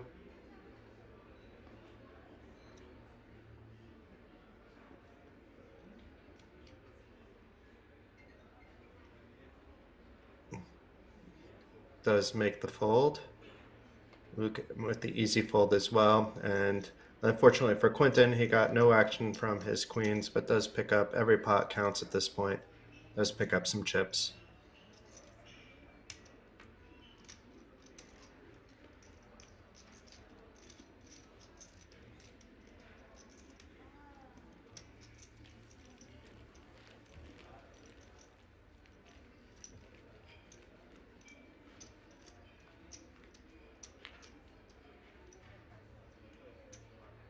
PokerRoomKings, are you here? I am here. Are you here? I don't know if I'm PokerRoomKings though. I'm Jason Glatzer, but I'm commentating on the PokerRoomKings channel for the PlayerOne Poker Tour 300,000 euro guaranteed main event. Been having fun with y'all for the last 2 days. And now we are down to just 8 hopefuls left. Things have gotten very serious in a hurry. Players still look like they're having fun, but they have a much more serious demeanor than they had earlier at the feature table.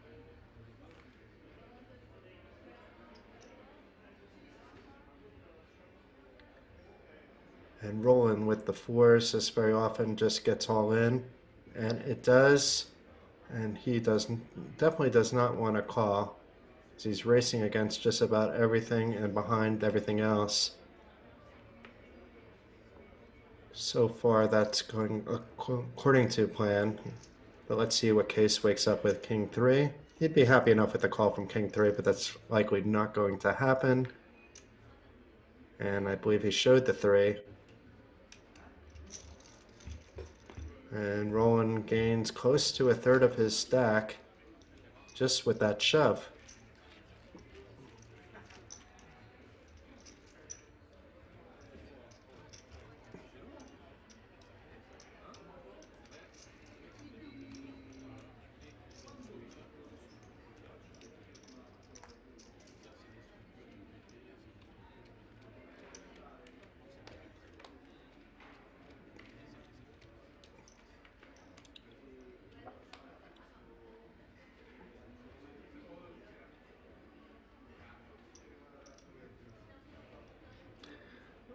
All rags from early position, but Rozvadov, we know how much he loves suited cards. I see him. He hasn't been that active lately. I see him getting into the mix, and he does.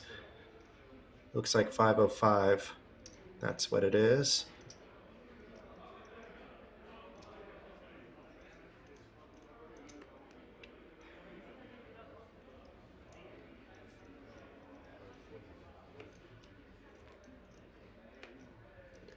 And Luke folding the ace deuce suited.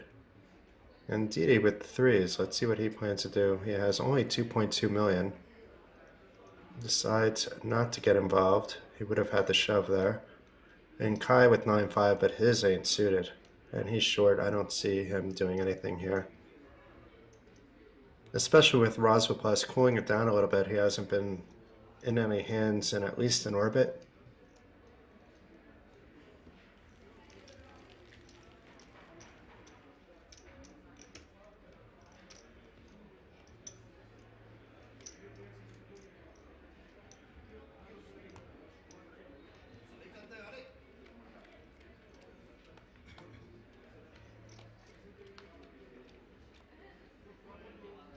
And I don't know what Gachimani said, but it must have not been something nice for Dark Angel, for Ms. 709 to give you a quick timeout, it looks like.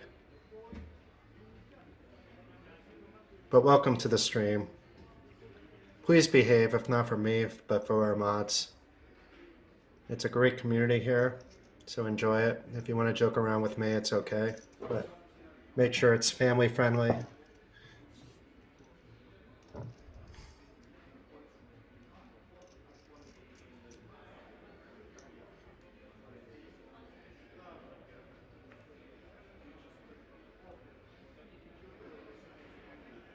So he wasn't out of line, okay.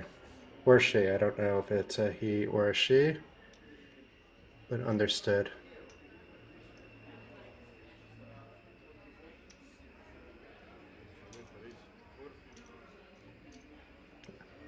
I trust whatever Donna does with everything that she's involved with. I love when Donna is modding whenever I'm streaming. I don't even have to think about anything. I don't see the comments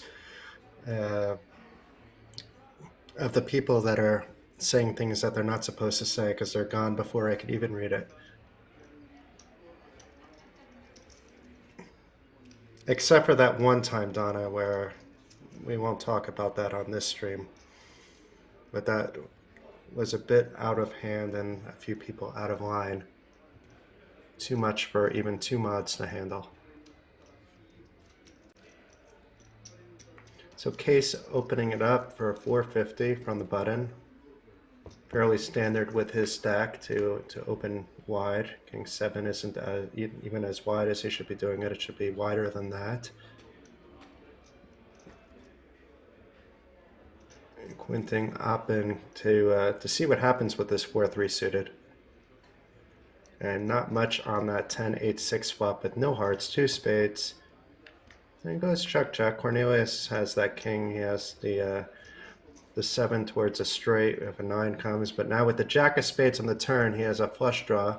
We know Cornelius is ahead, but after seeing him check, he doesn't know he's ahead. He may feel he's ahead now and may bet, knowing that he can call a raise as well if he needs to, depending on how big that might be. But this very often, after your opponent checks and then checks again, should be good enough. The sizing is small, and if Quinton had something other than 4 high, we can expect him to call quite a lot of his range, but not so much 4 high there.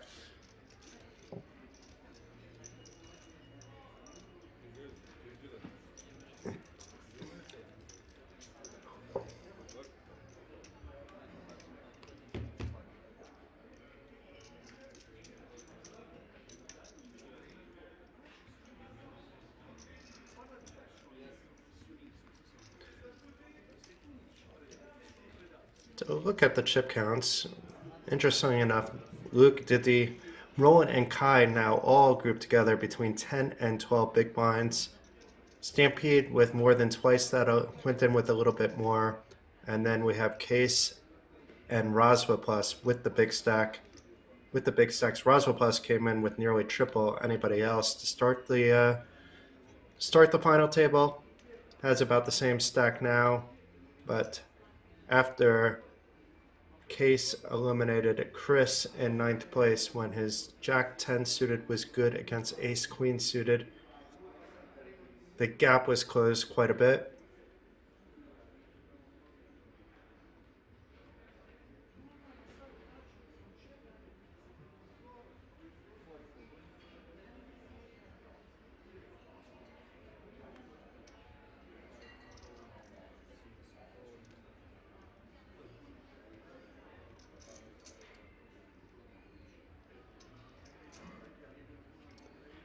DD on the hijack. He should not be playing this, and he is throwing it away. Cornelius, though, should be playing this, and a lot of other hands, but especially this one. Case looking to add to that 13 million chip stack. Let's see what his sizing will be. Looks like 450. I like this quite a lot.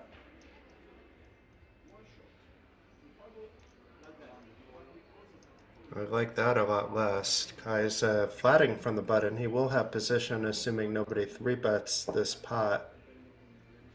But he's putting in a lot of his stack with Jack-8 suited, even though he is in position.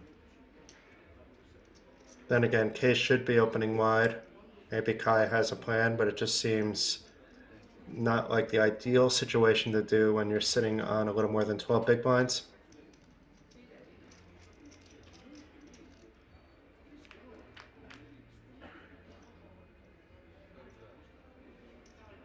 That is true. And look at this flop here. So Case flopping, top pair with his ace king, but Kai with the flush draw. So I'm surprised that went check check, but both players opting to play it a little bit slow. And that maybe will save Kai, because Cornelius is reaching for chips in the turn for a delayed c-bet with his 2-pair. It's not a big one though, so Kai will likely call and hope for a club on the river. And an ace of clubs on the river, so Kai improves to a flush, and Cornelius with top 2 pair. I can't see a situation where all the chips aren't in for Kai and doubles up against Case. It's very hard for Case to get out of this situation, especially considering Kai has less than a pot size bet behind. Case has top 2, which is very strong. Kai double checking that he has the flush.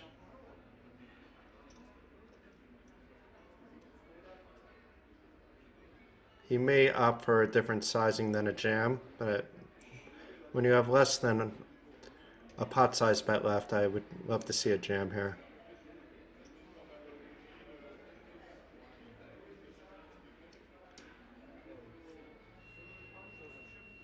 So that'll likely be called. I don't know how much it is yet, but it's near $1 million.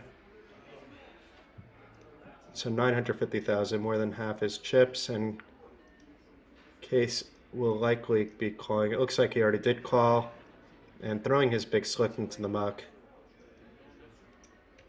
I was a bit critical about the pre-flop call by Kai, but it worked out quite well for him. He effectively doubled without really being a true double. And now in the middle of the pack with 4.7 million.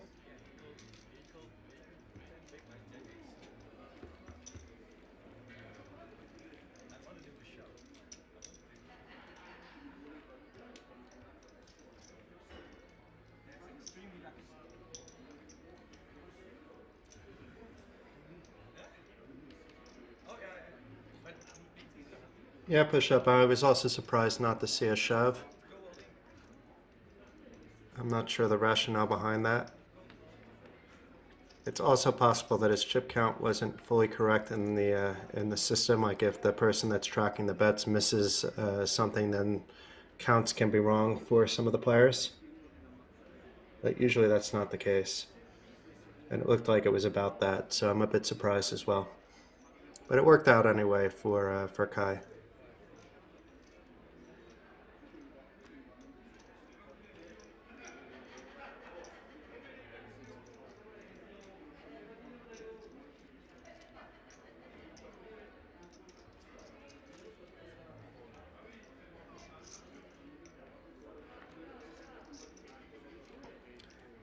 Folding around to Kai again, this time in the cutoff does fold in. Pocket rockets for Quinton. He can't be too thrilled that nobody opened before him. Let's see what his raise is. It's probably not going to be that big. Not just because he has aces, you shouldn't necessarily change your sizing because people will get clued in on that, but he wasn't raising that big earlier either. And it is to 430, which was the amount he raised a few hands ago. And it looks like Rozvadov will opt to 3-bet. Bad timing for Rozvadov, although he seems to get there quite a lot, but it's a bold move. And now will Quentin decide to slow play his aces and just call, or more likely than not come back with a 4-bet?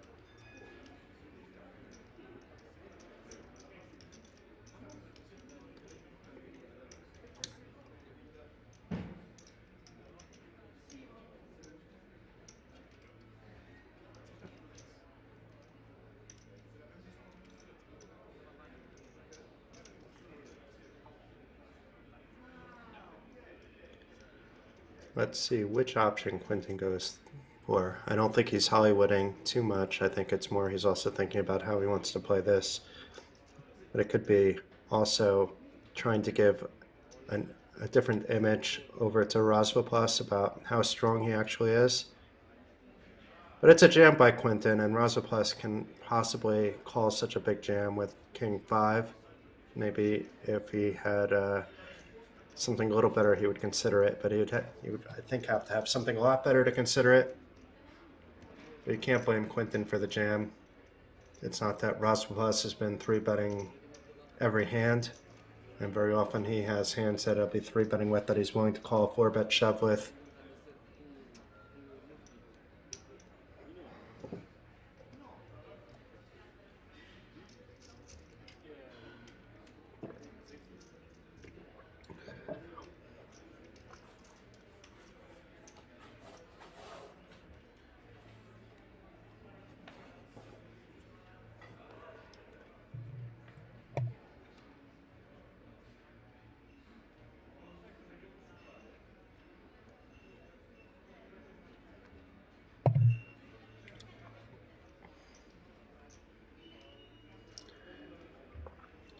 Interesting. Luke with the ace-8 does muck it. He had 10 big blinds, but it was under the gun. If he was on the button, he would be shoving those 10 big blinds, or at least should be shoving those 10 big blinds. But Kai now also with the ace-8, folding from the hijack. He's in a different spot now, though he's up to nearly 24 big blinds. And what's Rozvadov doing? It looks like he's going to raise the small blind. And rolling with this 1.9 million stack, it's going to be hard for him to call. It's possible that he would shove, and he is shoving. And does Rozvadov think he is priced in?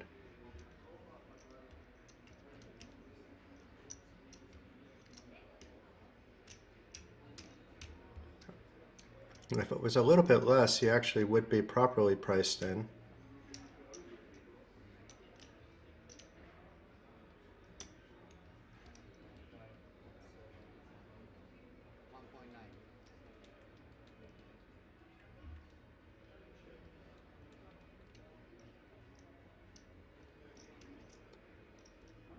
But knowing that Rozvadov can open with any 2 really there, I like this shove with the King 6. I would have liked it no matter what Rozvadov had, because that otherwise is being results oriented, but certainly in this spot he's even better off, being that he has that 6 blocked for Rozvadov.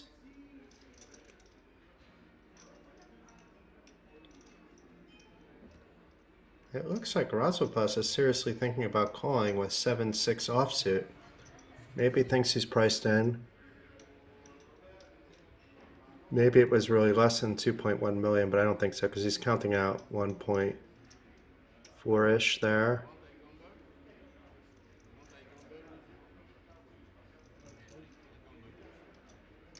And he does make the call. That's a bold move. Lots of heart for Rozvadov. Will the poker gods once again be on Rozvadov's side, though? Or will Roland's King 6 suited hold up and get back into the mix with a 22 big blind stack?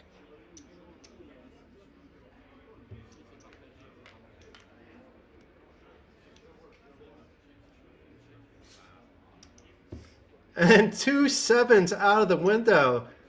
This is Rozvadov's day. Flops, trips. He only needed one of those sevens, but now with two of them, he almost has a lock on the hand. Roland needs running kings to save his tournament life, or he will be gone in 8th place in an unfortunate set of circumstances for him.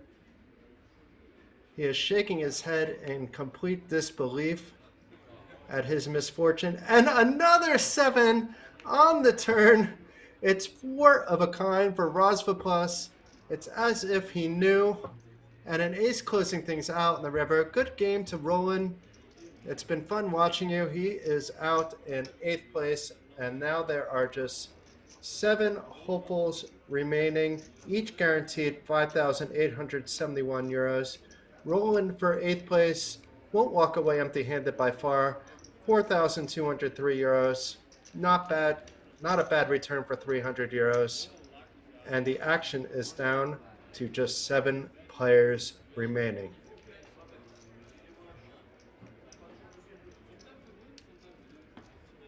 Rozvadov is almost acting, yeah, of course I knew there was going to be 2 sevens on the flop and another on the turn. What else would there be?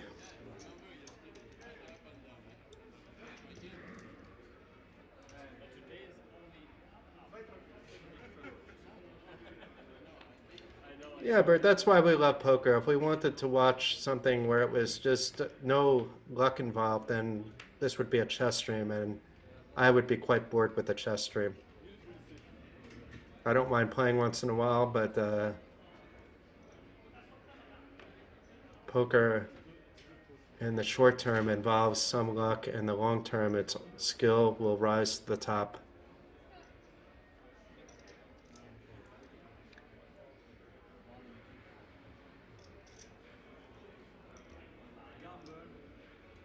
And Quentin getting serious. On comes the hoodie. Let's see what he's wearing. He was wearing this earlier. So Stampede min-raising from the cutoff with the ace-9, and it's Luke's turn with the 7-6, but he's the short stack this time. It's not really a spot to shove. He does fold and will save his 8 big blinds for another hand.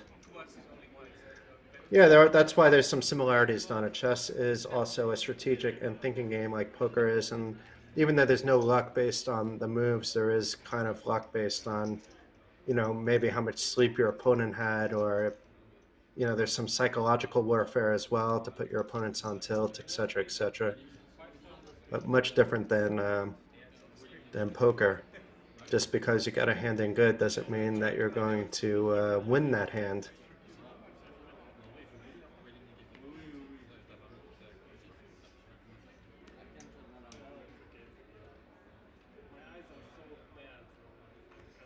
Yeah, if one of you guys can invent a chess with dice game, I'd be happy to test it out and promote it. I mean, come on. That sounds amazing. I don't know exactly how that would work, but if you can get that all figured out, I'm all aboard with chess with dice.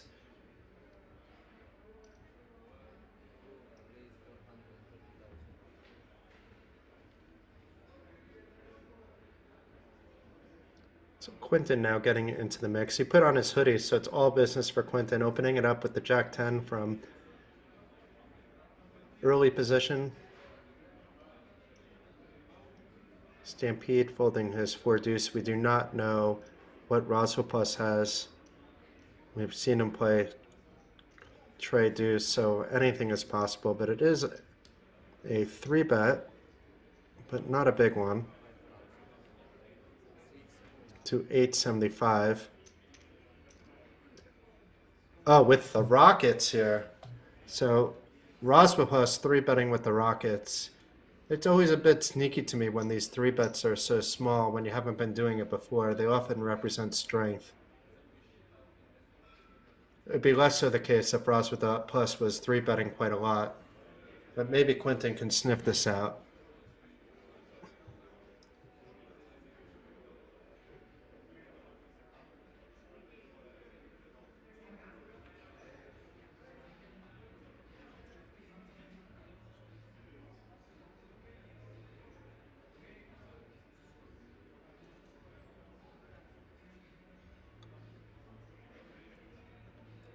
Even if he thinks Rozvadov has aces, I think there would still be a call here because of the pot odds he's getting.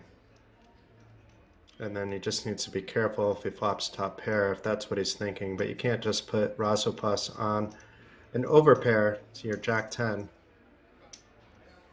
Especially a man that's willing to play and win hands with Trey Deuce and 7 Deuce.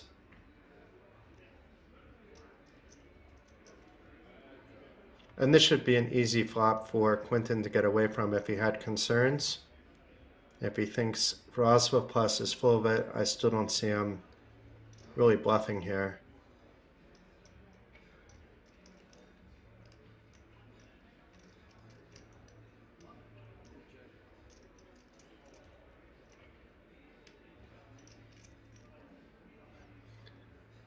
Rozvadov, yes, they're still aces. They didn't change on you.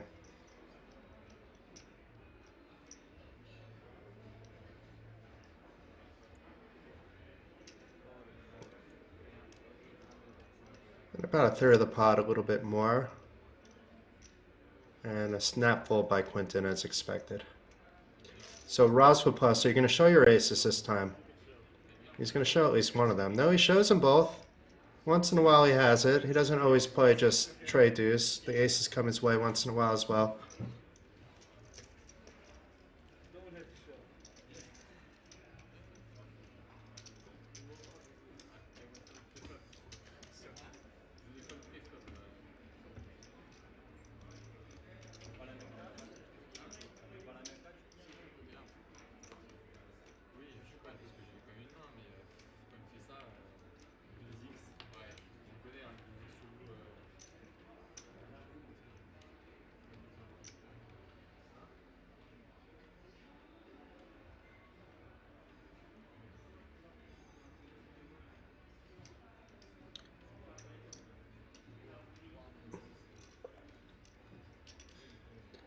Already folded around to Rozvadov in the cutoff. He'll be opening, it looks like, to his 505, 510 that he's been opening with when he's been raising, but it's 550 this time. But Luke, down to just 1.5 million, there's almost no possibility that this doesn't get in right now. And we saw Rozvadov call with the 7 high. He's certainly going to call with King 9 suited.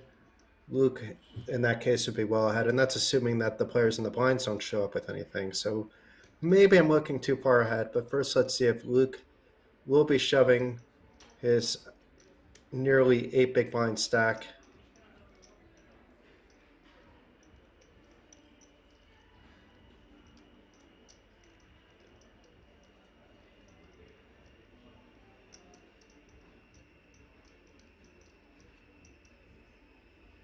Indeed he does. So best of luck to you, Luke.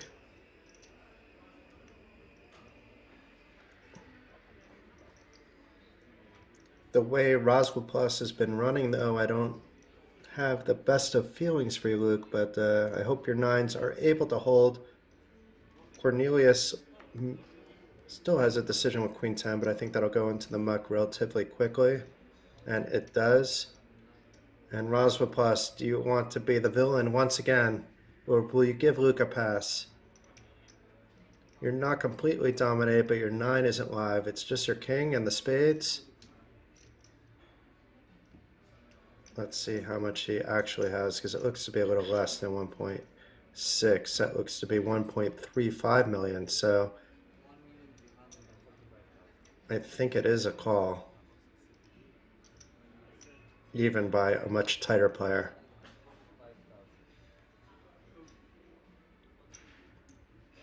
Does make the call. Will Rozvadov find 3 kings on the board like you found 3 7s on the board earlier? He only needs 1. But Luke is at risk. If he can manage to hold, he'll be up to 18 big blinds. So far, so good for Luke on the Queen Ace 4 flop. No spades, so he's just folding a king, fading a king, but now also fading a jack for Broadway. Still a heavy favorite. just needs to avoid any king, any jack, and it's a 3 of spades on the river. Luke gets the double up. Rozvadov's luck runs out. It wasn't a big pop for him, so he's only went from 19 million down to 18 million. Luke, though, now in decent shape, still under 20 big blinds, but has that breathing room that you very much want to feel like you have at the final table. So Rozvadov Plus proved that he can't win every single hand, whether ahead or behind. But unlike in the first case where I thought the 7-6 was a bit too wide, I agree that this was the right call once he opened with the king-9 suited.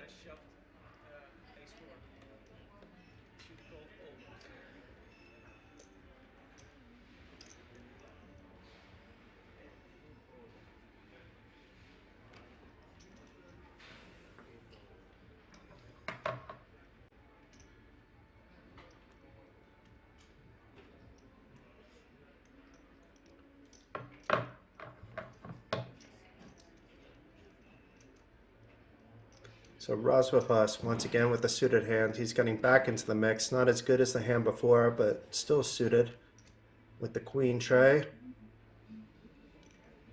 This time from the hijack. And it's Didi with the short stack this time and has king jack. It's not suited. But I don't believe there are any other short stacks left, so it's less of an ICM concern. Does fold though.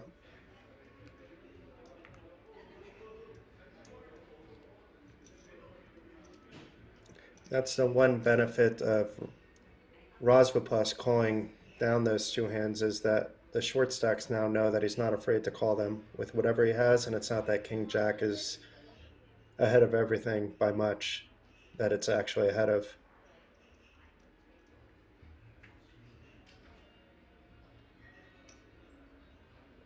Kai taking a bit of time here with this 6-4 from the big blind.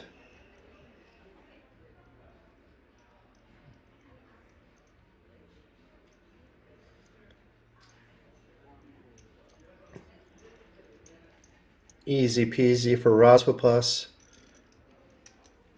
Gets some of those chips back that he just lost with his king-9 suited to Luke's 9s.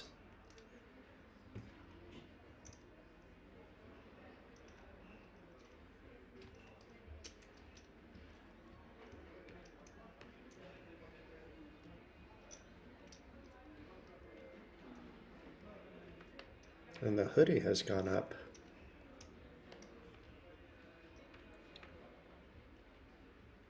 For Mr. Stampede, who has been quiet at the final table, letting other players hit the rail.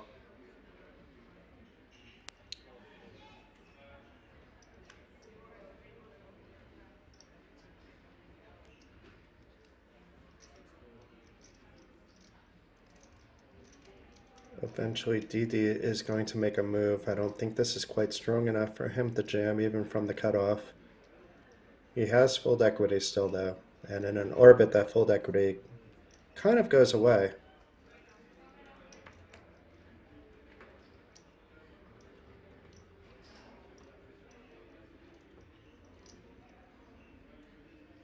And Case is going to be opening wide on the button, so it's no surprise that the king-6 is one of those hands. And two players got up from the table, so there might be a break after this hand. We shall see soon. It seems about time for one, so it wouldn't surprise me.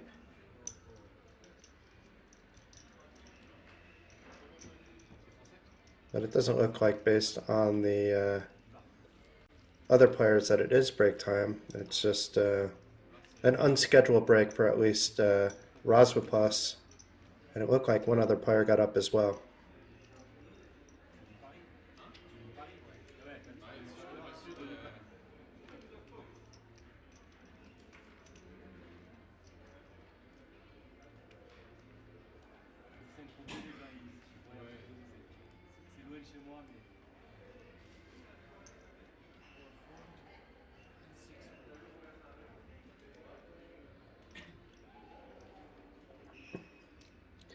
Okay, so this should be getting hidden here by Didi. Ace, queen, you can't be waiting for anything else. You can't really be slow playing here. It should all get in the middle right here, right now.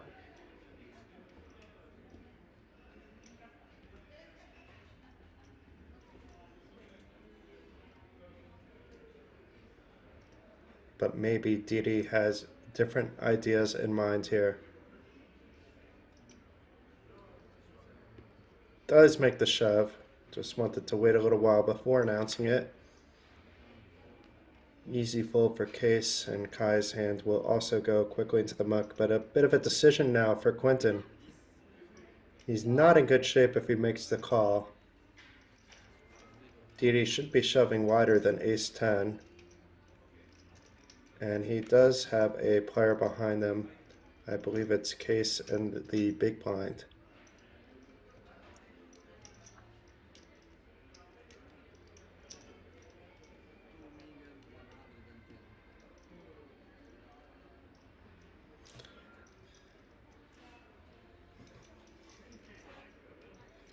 So, chat, what do you think is going to happen? Is Quentin going to get involved with his ace-10, or is he going to save some chips for another time? Well, too late to ask that question, being that Quentin folded, which I thought he would. I think one of the bigger stacks maybe would have called with ace-10, but it was too big of a risk. And ace-queen for Didi, showing it to Quentin, who now should feel a lot better about folding his ace-10.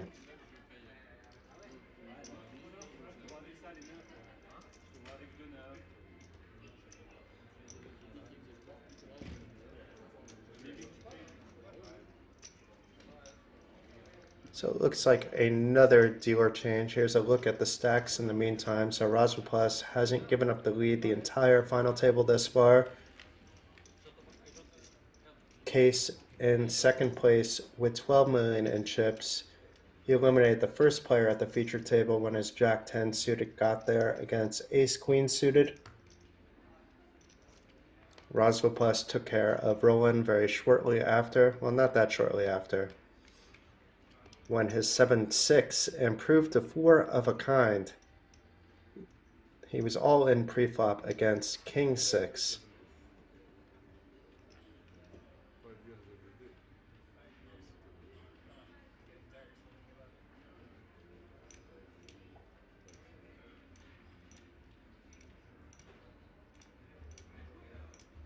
I think Stampede played one hand bird, maybe two, but not in a while.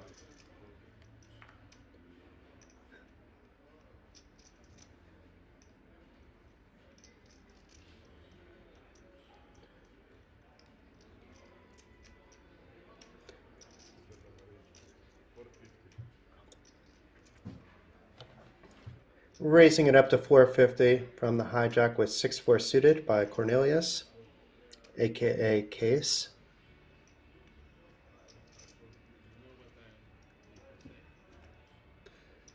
Rozvadov looks like he wants to defend here and will.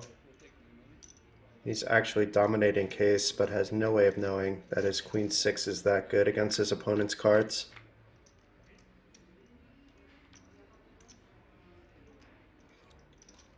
And interestingly enough, another 6 comes out on the flop, but there's also an ace and a 10.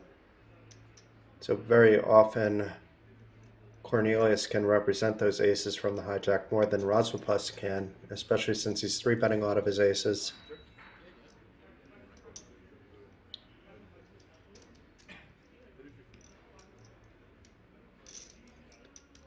So it looks like Rozvadov's check calling with his Queen 6 with bottom pair, but a better kicker than Cornelius. And the two big stacks battling it out. Will Chase slow down? He does slow down.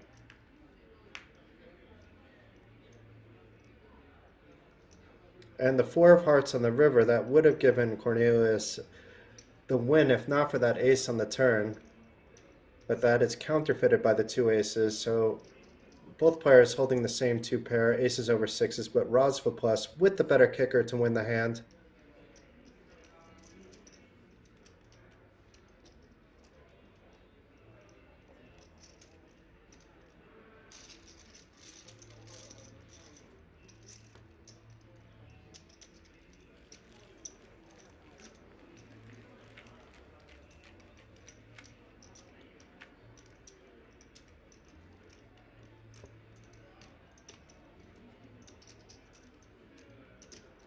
Rozvadov may need to ask for some more pink chips. He's stacking up his impressive stack, keeps getting bigger and bigger over the last 2 days.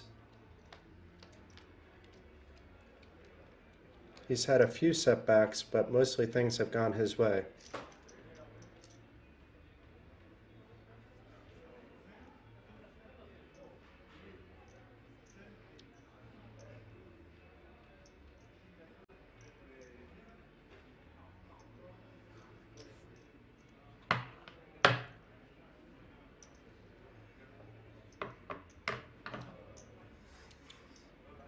No fancy play early on. I expect Quinton also not to play fancy. These are only cards that only Rozvadov can love. But Stampede, we were just saying that maybe he hasn't played any hands. I believe he played one before, but certainly from the button he's going to be playing Ace-10 suited. A raise to 450 now. Rozvadov loves suited cards. He's coming along too. It's the same suit though, which could lead to trouble for him if there are some hearts on the board. And Luke opting not to defend with his Jack-7, which is more than fine. Could go either way there.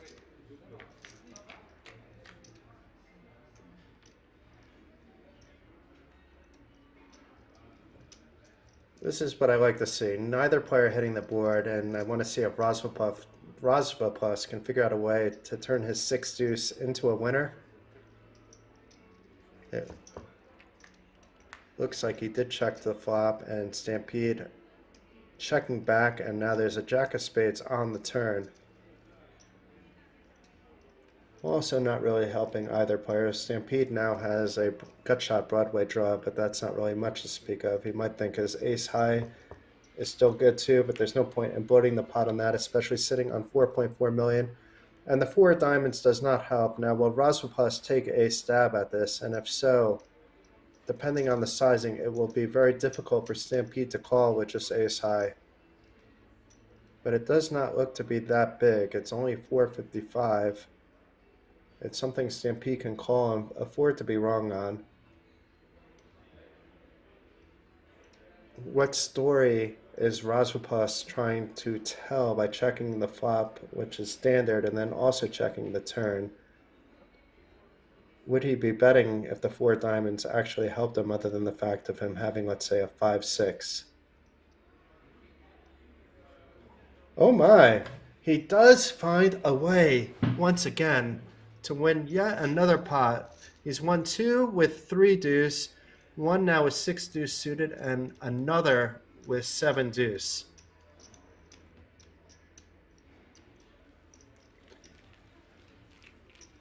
I think I'm going to hire Rozvadov for poker lessons, because obviously whoever taught me some of the fundamentals is leaving quite a lot out. I need to add some of these hands into my opening ranges. But Rozvadov putting on quite a display. You cannot put him on any hand because he'll play any 2 suited usually, and some of them offsuit as well.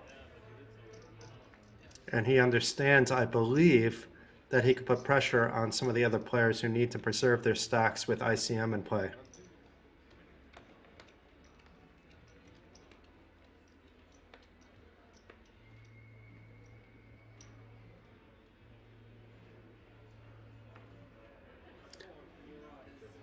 So I'm guessing this is the last hand before the break. Just looking at my internal clock here.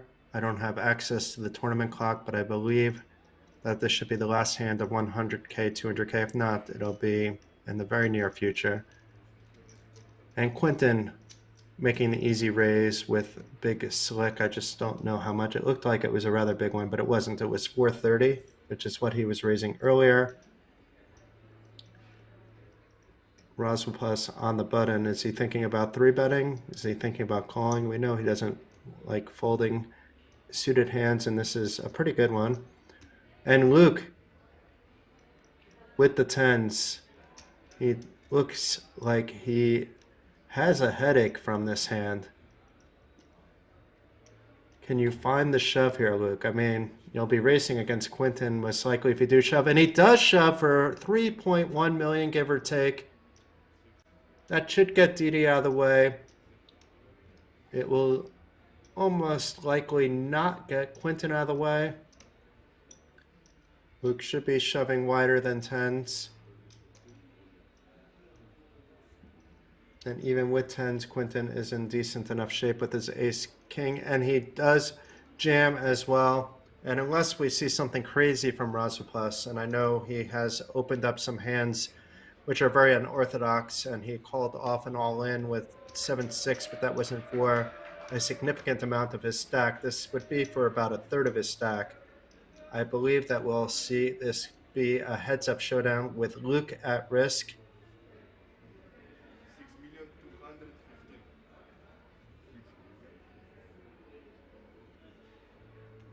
But what do I know? What's going on here? Quentin with the ISO shove, and yet we have Rozvadov reaching for chips. I thought that should be good enough. That should tell a story. I mean, his jack is live. He does show 20% equity. But I just don't see how he can call here.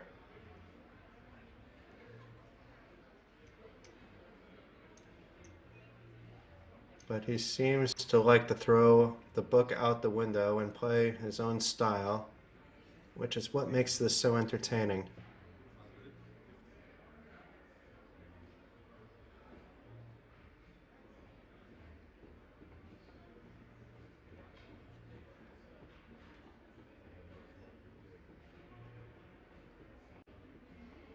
I mean, he did love the Jack King earlier. He had Jack King to get all these chips before the final table against Jerome's Big Slick, where he got value on all three streets and hit a full house.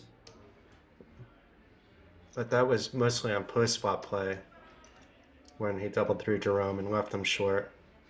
And Jerome, who appeared in control at the time, didn't even make the final table after that. But it's tens for Luke at risk against the Big Slick by Quentin. And it looks like we have a lot of Quentin fans in the chat hoping that he wins. Are there any Luke fans also in the chat?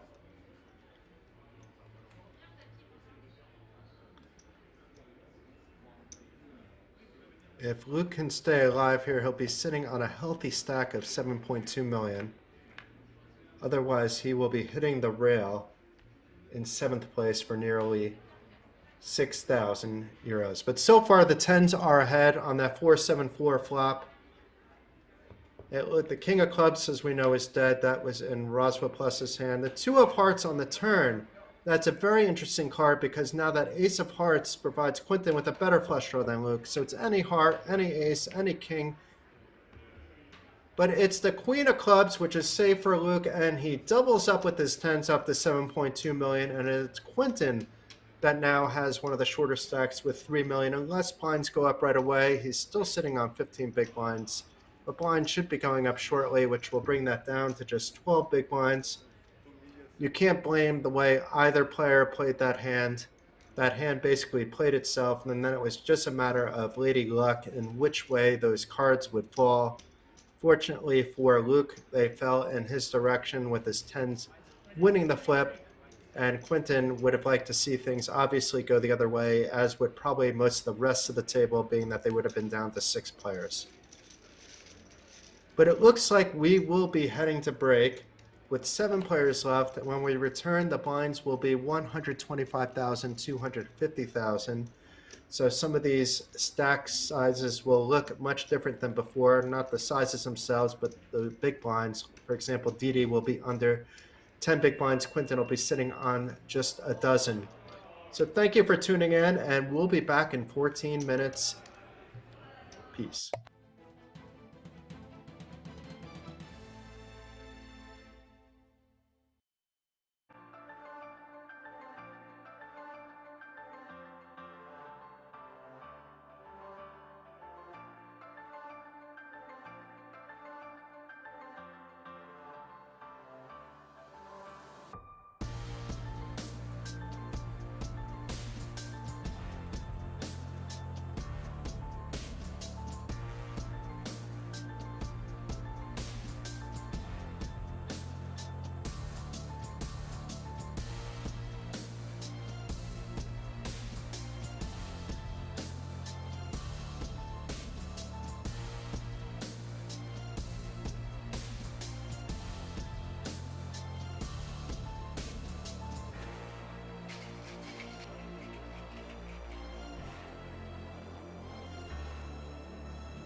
can now come and hang out at the King's Lounge located right next to the buffet and directly opposite the poker arena to try out some of the best shisha in all of Europe. For those of you that aren't aware, shisha is a steamed instrument that's used to vaporize and then smoke flavored tobacco. After a long day of playing at the poker tables, for me personally, this is the perfect way to unwind and relax in comfort and luxury. So why don't you come and check out the King's Lounge?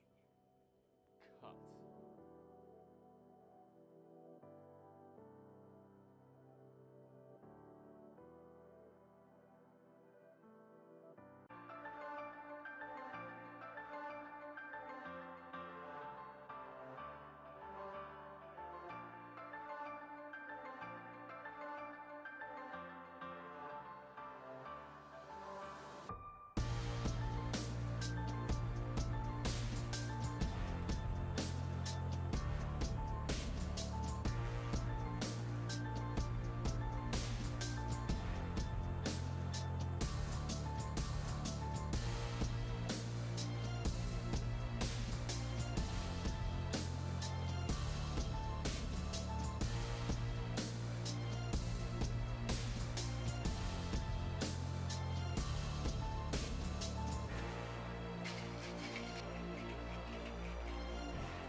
You can now come and hang out at the King's Lounge located right next to the buffet and directly opposite the poker arena to try out some of the best shisha in all of Europe. For those of you that aren't aware, shisha is a steamed instrument that's used to vaporize and then smoke flavored tobacco. After a long day of playing at the poker tables, for me personally, this is the perfect way to unwind and relax in comfort and luxury. So why don't you come and check out the King's Lounge?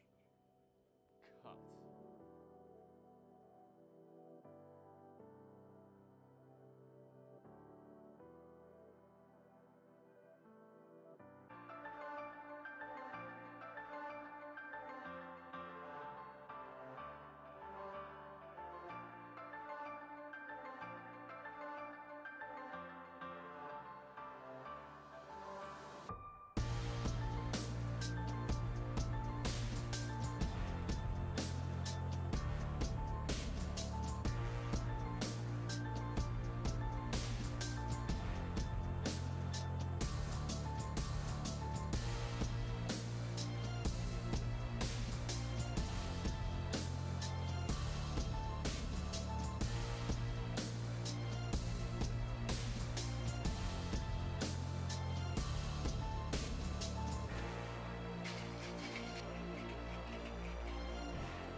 now come and hang out at the King's Lounge located right next to the buffet and directly opposite the poker arena to try out some of the best shisha in all of Europe. For those of you that aren't aware, shisha is a steamed instrument that's used to vaporize and then smoke flavored tobacco. After a long day of playing at the poker tables, for me personally, this is the perfect way to unwind and relax in comfort and luxury. So why don't you come and check out the King's Lounge?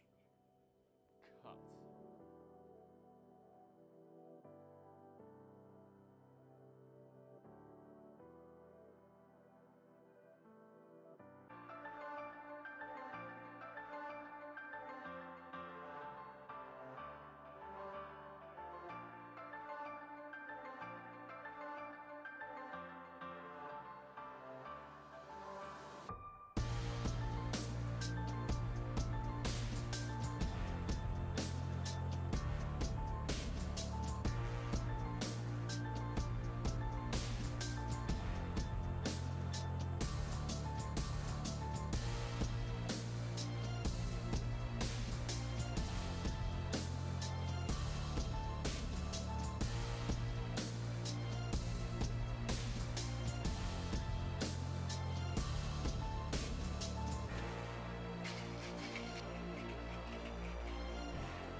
You can now come and hang out at the King's Lounge located right next to the buffet and directly opposite the poker arena to try out some of the best shisha in all of Europe. For those of you that aren't aware, shisha is a steamed instrument that's used to vaporize and then smoke flavored tobacco. After a long day of playing at the poker tables, for me personally, this is the perfect way to unwind and relax in comfort and luxury. So why don't you come and check out the King's Lounge?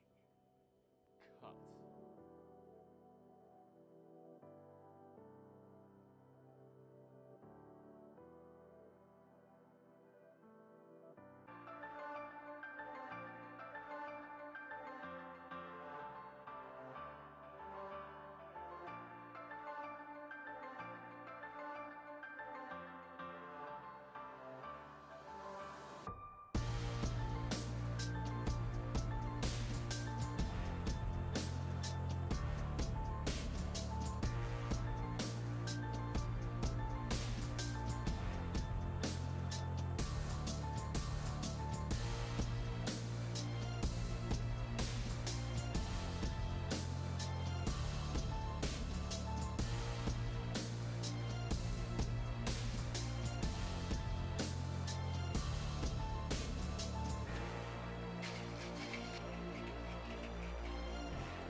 can now come and hang out at the King's Lounge located right next to the buffet and directly opposite the poker arena to try out some of the best shisha in all of Europe. For those of you that aren't aware, shisha is a steamed instrument that's used to vaporize and then smoke flavored tobacco. After a long day of playing at the poker tables, for me personally, this is the perfect way to unwind and relax in comfort and luxury. So why don't you come and check out the King's Lounge? Cut.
Welcome back, everyone. We are down to just 7 players in the PlayerOne 300,000 euro guaranteed main event out of a field of 1,022 entries.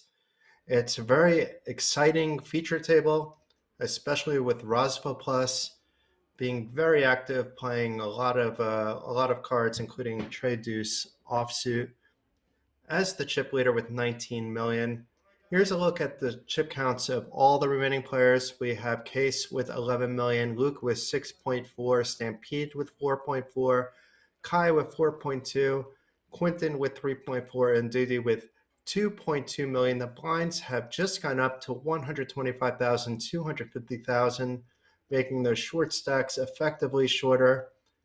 And I expect to see a lot more excitement as this event wraps up.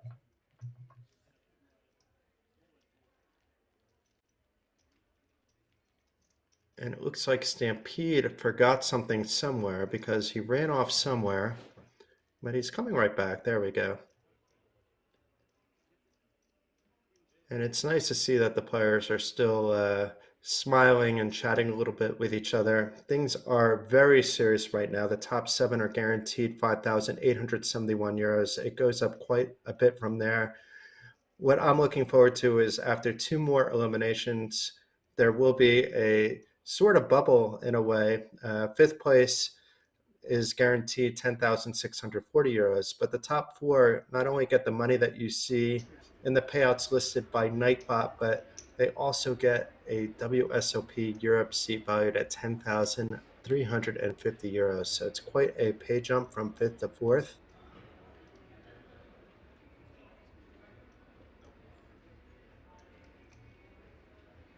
And let's see how this all plays out. But it's folded already to Rozvadov, and he will likely open with 10-9 off. And he goes through phases where he decides not to play a lot of hands, but typically in unopened pots, he likes to be the first one into it.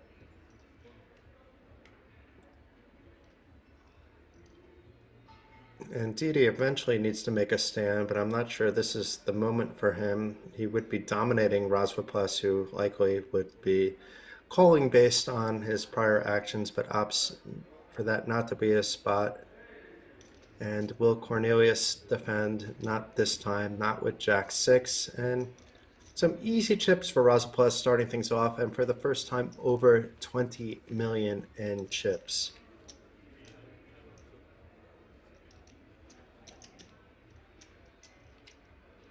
So I hope everybody enjoyed their break. I'm glad to see a lot of you still here. I'm sure many of you that tuned out will come back over the next few hours. Thank you, Donna. Welcome back to you as well.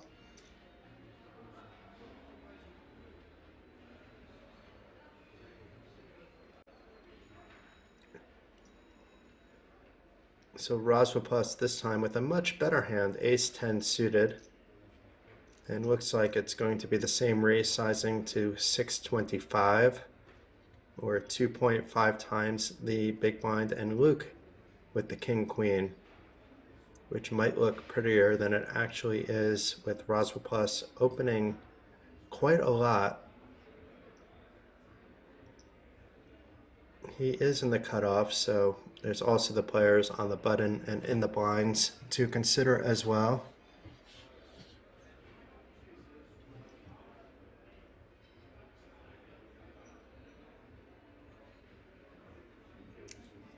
And Luke reaching for chips. Is it going to be a 3-bet or a call? It looks like a call. And it is. And Didi now with the 9-8. He will have to find the spot soon. Once again, that is not it. And Case not playing his 10-7 suited. And I expect Kai's hand to go into the muck as well. So it's ace-10 suited against king-queen with nearly 2 million in the pot.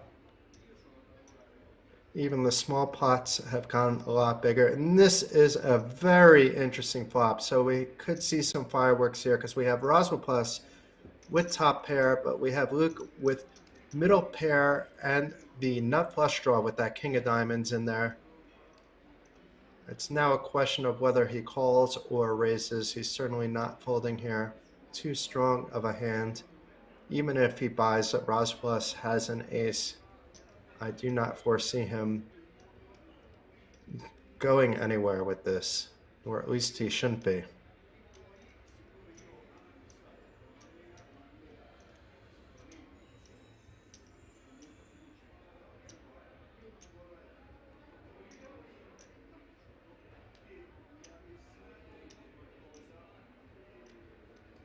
That hoodie, though, is very interesting. It covers everything.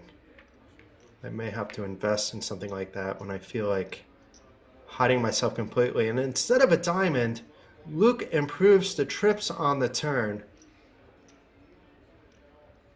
And Rozvadov has not decided to double barrel his top pair, which turned into 2 pair. And that could save him some chips, but I don't see him going anywhere, and does make the call. He is drawing to 2 outs. He can still improve to a full house with an ace on the river. And that will likely slow some action for Luke. I can't see this being the best of cards for Rozvadov to call on. Luke, meanwhile, though, he doesn't have the nuts, but he does have the nut flush. There should be a bet coming out because there are other flushes that would definitely be calling. I don't think he'll be getting a call from an ace, especially for 1.5 million, which looks like the bet size here. We could see a raise by Rozvadov turning his hand into a bluff, but I don't foresee that either. But I'm surprised he is reaching for chips.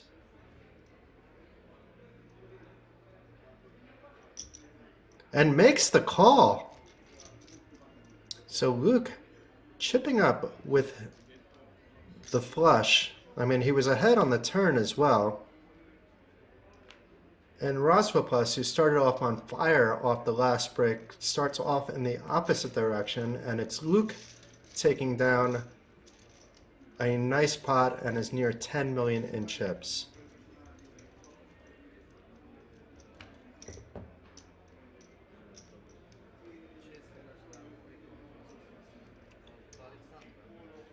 And Luke has now narrowed the gap to second place with Case just inches ahead of him. Didi is the shortest stack, but Quentin and Kai not too far ahead. And Stampede can't feel super comfortable with 17 big blinds, but he doesn't need to force the action either. And he's played very tight as well thus far at the final table.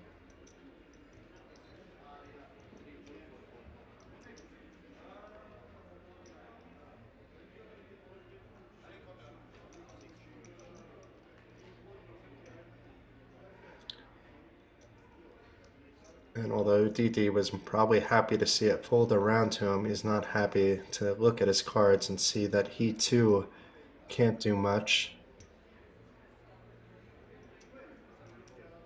And does opt to fold and try to double up another time, or to steal blinds another time, where if he's called, he at least has some good showdown value.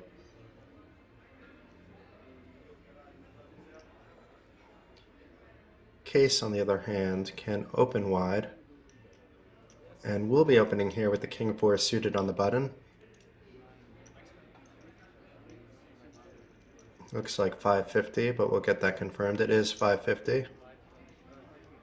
Kai cold calling from the small blind with a better king. And we might see Quentin do something here. It's a very pretty hand, Queen Jack suited. His Jack, though, wouldn't be very good if it was the highest card on the board that could cost him. He could have also tried the shove there with Case's range being wide. But never mind all that. Quentin flopping the best of it. Top pair, backdoor flush draw, nobody else with clubs in the hand. As you can see, he's already an 80% favorite. Kai can improve to a straight with a 10, a better pair with a king, and Case, who might actually continue here, but does not, is in big trouble in the hand.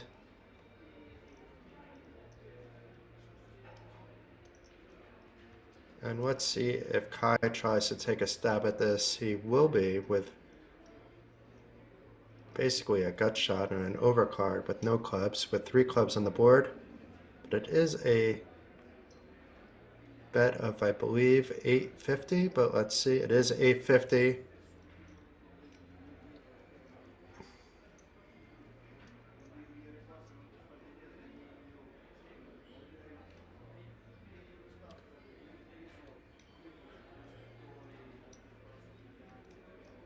And it looks like Quentin thinking things over, or maybe trying to disguise the fact that he has top pair here.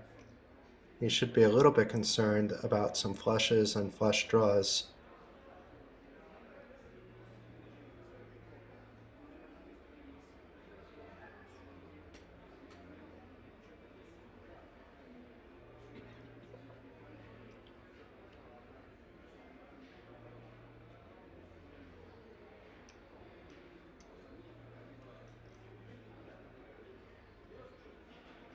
You can also be concerned about better queens, but I'm not sure how many better queens would be out there by Kai in the small blind.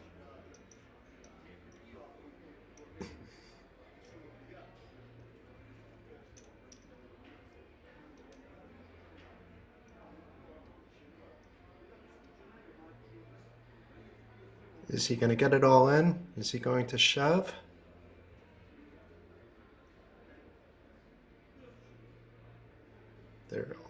There is at least one shorter. He folds the top pair. So Kai's line works, and it should work against Case as well. So Kai chipping up, getting top pair to fold there.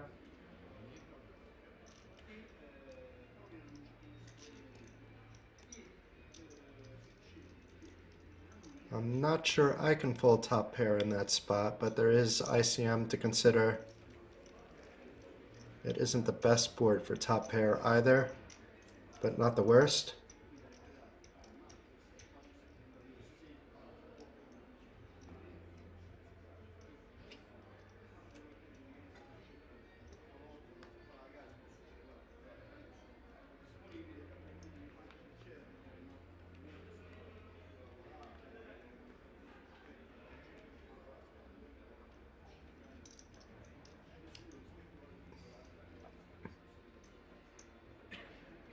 So let's see if this is too wide for Rozvadov to open.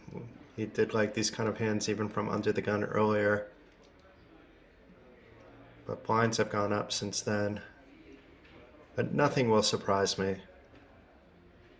Actually, a fold does surprise me a little bit, but it shouldn't surprise me.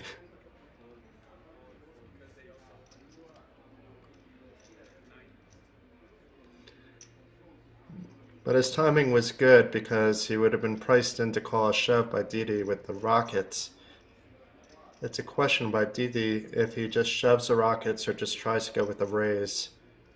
I like a shove better because he should be shoving wide, and a raise just looks strong when you're down to just 8 big blinds.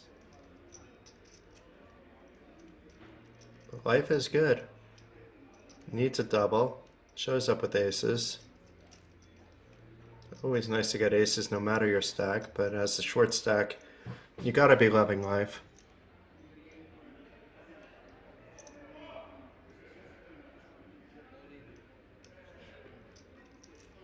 He does shove for 2.1 million. Let's see if anybody else shows up with a hand that can possibly call him. So far, not so good for Didi.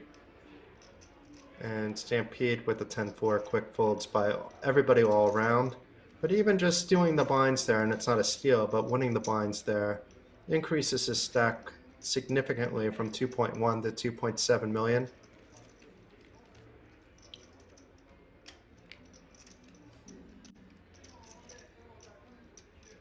Just unfortunate for him that nobody else showed up with something even resembling a hand, and also that Rozvadov took his pedal off the metal with these suited low cards.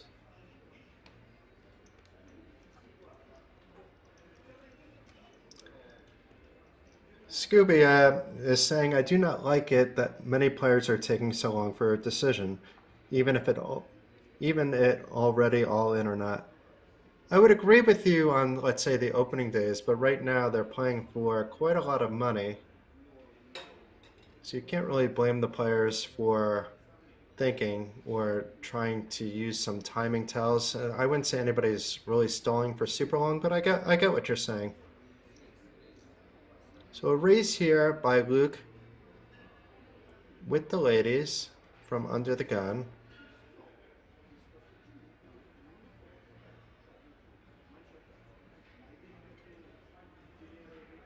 Not as strong as the rockets held by Didi the previous hand, but still happy to, always happy to have queens.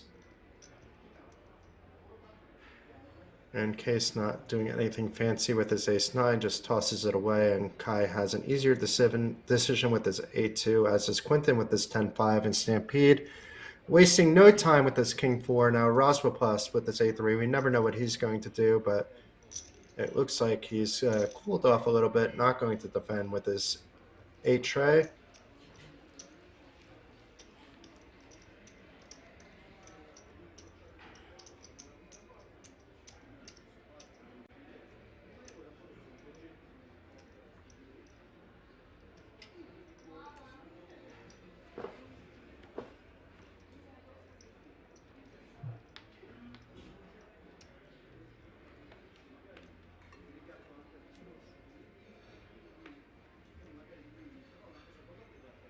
So Donna mentions internet problems. I just had my screen go dark for a second as well, so I got very nervous. But it looks like that wasn't on my end, so that's good.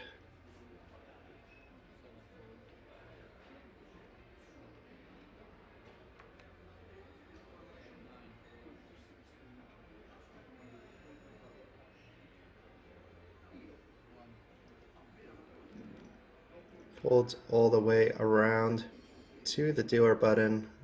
I do not know what Stampede had. Stampede had Jack 8, deciding not to open the button, which is fine.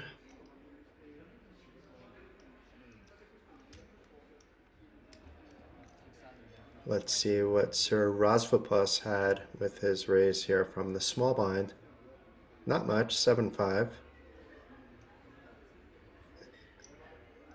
And Luke will not be giving up so fast with his ace tray.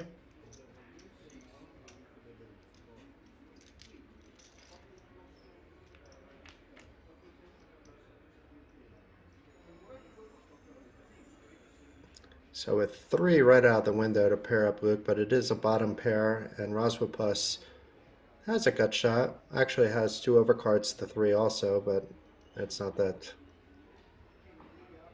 that's what you're thinking about. He's thinking about just trying to steal the pot away.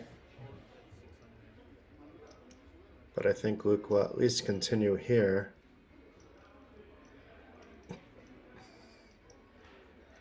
He does not have any hearts in his hand. By now, he should know Rozvadov can be doing this quite wide. I mean, it could be wide like an 8-4 wide too, though, where you're super behind.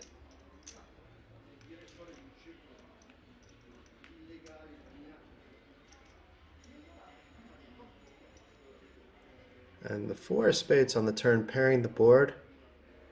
Let's see if that changes anything for Rozvadov.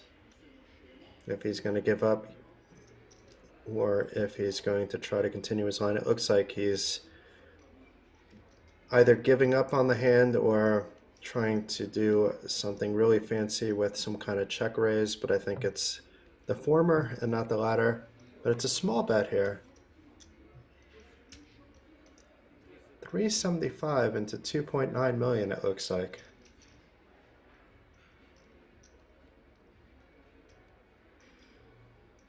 I mean, Rozvadov is priced in even just for his gut shot, but he looks like that's what he was doing was the latter. He was waiting for a check raise. He's putting some pressure on Luke.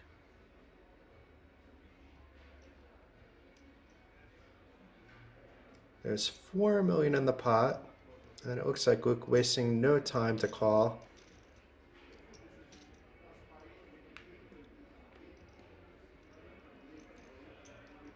And certainly he's not likely to go anywhere now. Luke improving to a full house with the tray, double pairing the board on the river. Rozvadov sensing something is up after his check raise didn't work and giving up most likely. And Luke checking behind, not trying to get any more value. He would be in a weird spot if he was check raised for a lot. He would likely have to call. He's basically at that point only beating a bluff if he does call. But Luke now closing in on the chip lead up to 13 million in second place, just behind Rozvadov, who we took that pot off of.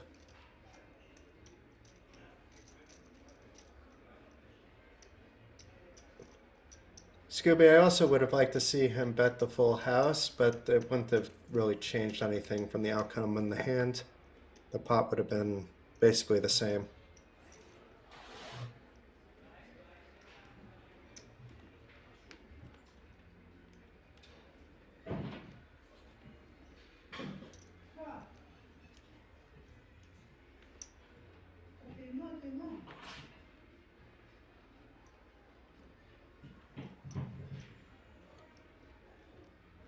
So Kai is sitting now in about 20 big blinds with a very pretty hand from early position.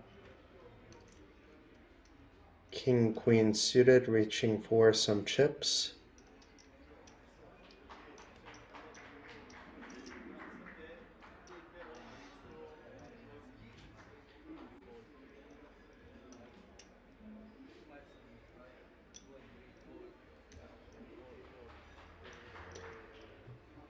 And Rozvadov making the call from the button with ace deuce suited.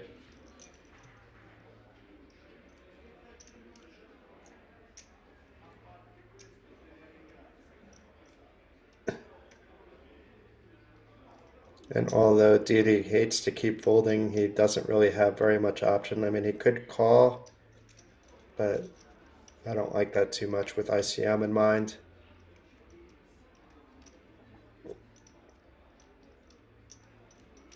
And Rozvadov once again hitting a flop, but it's not that he really hit it with any gusto, and he was already ahead before Kai, before the flop against Kai's king queen.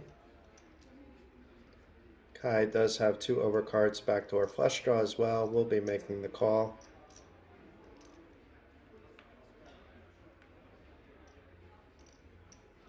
Oh my. So 2 pair now for Rozvadov. No possibility for Kai to win the hand. I don't even think he can. Yeah, there's no possibility that he can steal this away either. But he's going to try. He's repping that he has some aces from his early position raise, but he does not know that Rozvadov is sitting on 2 pair. And not even a baby 2 pair, but top and bottom. And it's a jam by Kai, not just a bet. So a little bit of thinking actually here. Oh no, it's a jam by Rozvadov, I apologize. So not so much thinking. I saw all in, but it's an all in to call for Kai.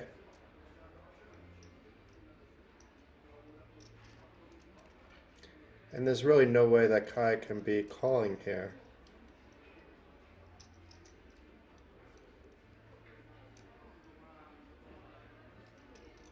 Even without knowing what we know, there's no way he could be calling here. He just needs to accept the fact that whatever he was trying to rep wasn't going to work in this situation and move on. He shouldn't feel that he's being bluffed out of this spot. I mean, I think players are capable of doing bluffs there, but it just would not be the real line. And even so, you know, you didn't really hit anything on this board, just give up and move on. But Rozvadov taking down a pot after losing one a little bit earlier. And Kai, once again, is sitting on a short stack. He is down to just 12 big blinds. Still ahead of Didi, who's on about 8. But neither player is in the best of shape at this point in time.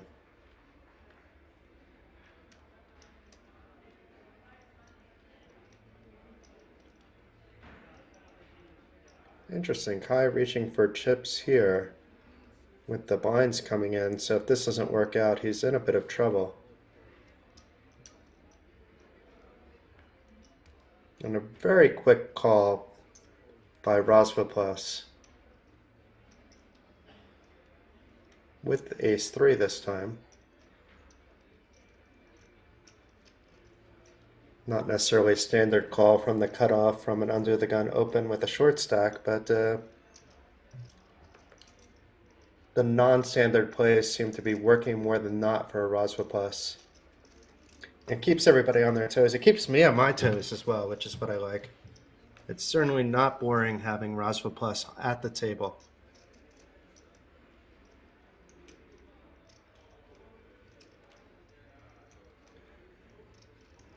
So interesting for Kai, if he just wants to jam it in with middle pair, he should work. I mean, I don't see a call here by Rozvadov. So getting back most, if not all, the chips he lost the previous hand shows the 8. I'm not sure he should have shown the 8 because he's showing that he's had an 8 in his under the gun range. So depending on what the other players are thinking, they know that Kai is not just opening under the gun with premiums.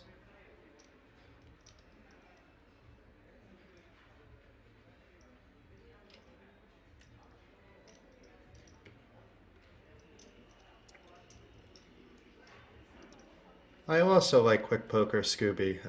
I'm reading your comments in the Twitch chat, but it doesn't bother me at a final table if players want to put some extra thought, as long as they're not Hollywooding every hand. The action is moving along quite nicely, in my opinion, comparatively to other final tables I've seen. As I say that, Rozvadov was thinking maybe a little bit too hard about the 10-4 off, but he was probably actually thinking about playing it because we've seen him play worse hands when he's the first to open than 10-4 offsuit. Luke, on the other hand, is most likely thinking about how much he wants to raise.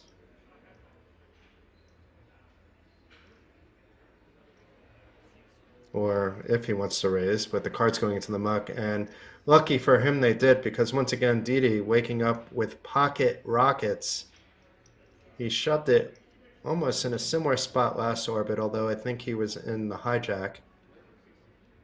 When you're down to 8 big blinds, it should only be one play. He does jam, and now he has to hope that somebody wakes up with something. And it is not Case, and it is not Kai.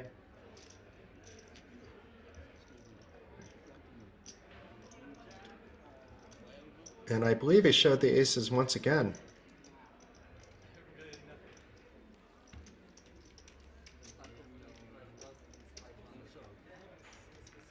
I mean, it's nice to get aces twice in such a short period, but when you're the short stack and you don't get any action on them, it kind of hurts a little bit at the same time.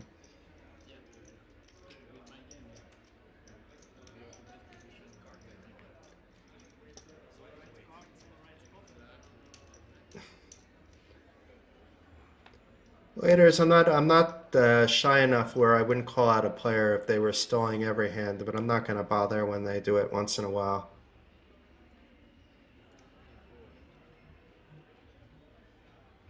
I've seen some painfully paced final tables, and this is far from that.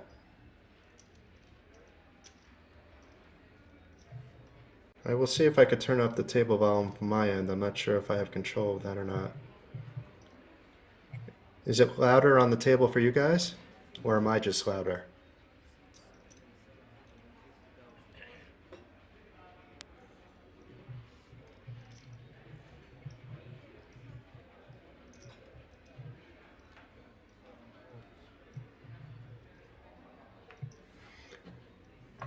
So Luke opening it up with the 5s here, or a 3x. And will Quentin make a stand? And it looks like he will, jamming with the ace-10, and I think he will get a very quick call by Luke. And it is indeed quick, and Luke and Quentin are involved with a coin flip here that would likely give Luke the chip lead if he can hold on, and Quentin, if he loses this flip, he will be out in 7th place.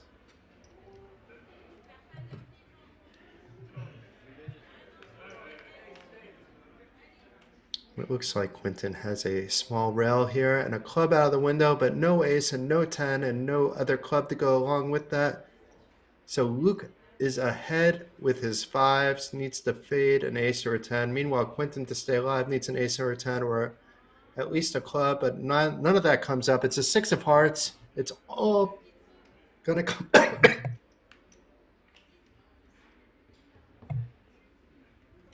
And that river does not help Quentin. The 4 of spades out in 7th place for 5,871 euros. The final 6 players are each guaranteed 7,820 euros.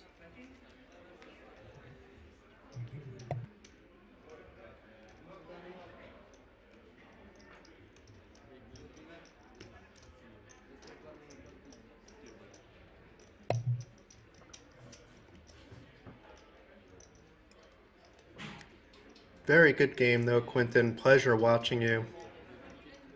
You just got too short and had no fold equity with that ace-10, but at least you were still flipping with it, but didn't get there against the 5s held by Luke, who is just inches behind Rozvadov now for the chip lead. And there's definitely some separation going on. So you have Rozvadov and Luke neck and neck. You have Case not too far behind, and then the other 3 players are all kind of grouped together as the shorties. 4 of these players will be getting a WSOP Europe seat, main event seat, valued at 10,350 euros as part of their prize. So when the field is down to 5 players, it's kind of like a bubble there. A different kind of bubble. But the pay jump is really big between 5th and 4th. Meanwhile, back to the action, Rozvadov opening with the ace-9 suited. We know he can open wider than that from under the gun. And thus far, everybody folding Nobody's showing up with anything too strong.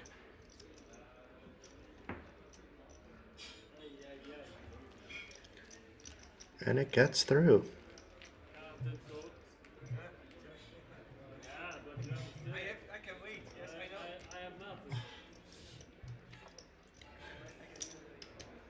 I got so excited during the Quinton bust-out hand that I had something fly into my mouth at the same time as I was talking.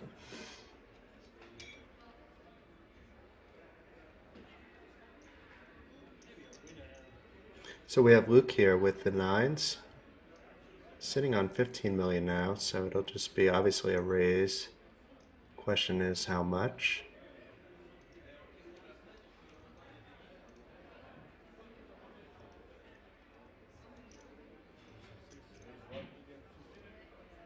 It looks like a rather big raise. Yeah, 1.1 million. It looks like 1,050,000 if we're being precise, but that's more than a 4x raise from under the gun.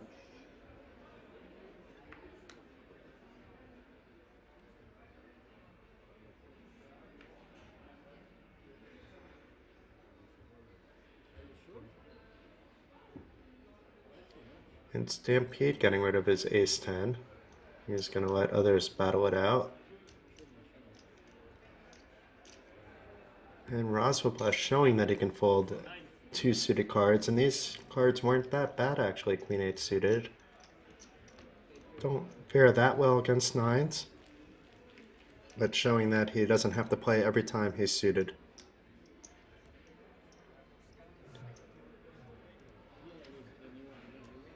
I'm just going to put myself on mute for a second while I quickly grab a glass of water, but I shouldn't miss any action.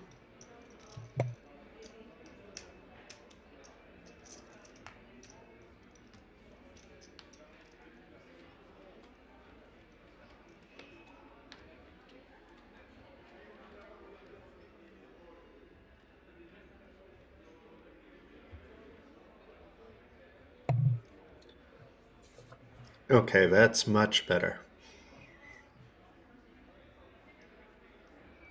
Yeah, tight fold by Rozvadov. Based on the Rozvadov scale of hands.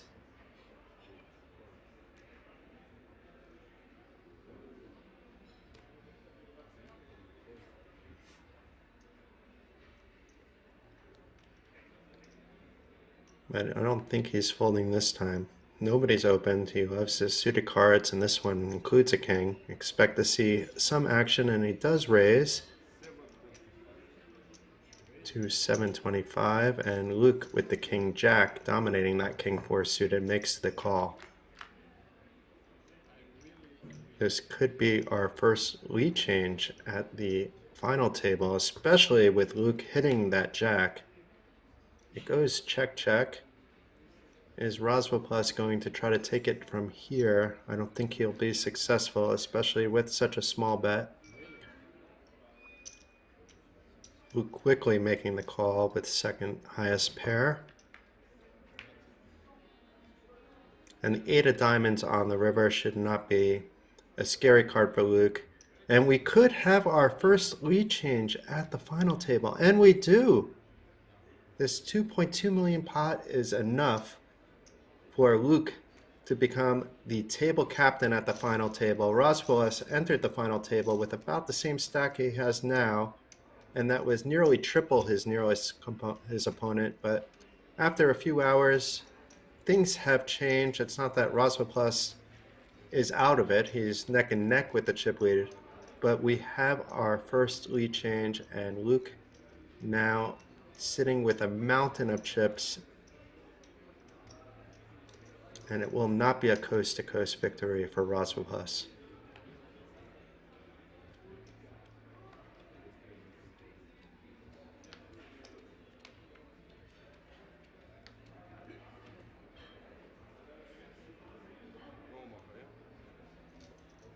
Oh ho, Case with the big slick from under the gun. Case was sitting on a very big stack as well, but lost a pot not too long ago against Rozvadov and was unable to rebound from there, but this will help, or it could help. So far, so good. Nobody, though, having anything that they will play along with, so chances are it's a blind steal. Didi may decide to defend here.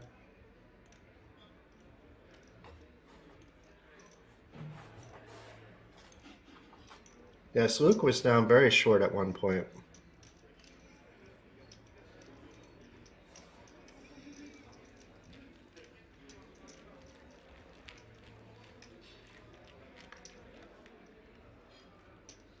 And although Case would have liked to probably have won a few more chips up pot, it's always nice just to take down the hand as well, even with a hand as strong as Big Slick. It's better than losing chips for sure.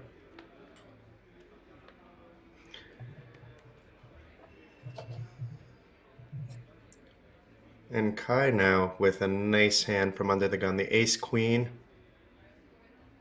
sitting on what looks like to be 14 big blinds. Makes the jam. Let's see if anybody wakes up with anything. So far, nobody with anything. Even Rozvadov folds his 7-deuce. Didi down to about 8 big blinds with Queen 10 suited. I don't think that he will be calling off here. He has proven to be patient and will be patient once again. And Case folding his ace-4, so back-to-back hands without seeing a flop. First with ace-king and now with ace-queen. With stack shower, that's going to happen a lot more often than what we previously saw.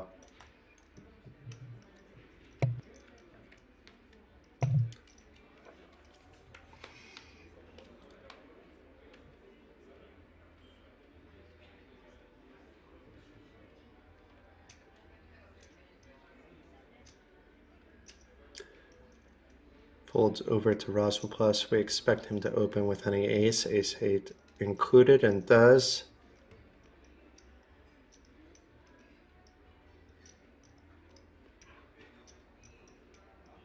And so far, so good. Case with the 6-deuce opts to fold. But Kai defending with this king 3 suited, so we will see a flop for the first time in 3 hands.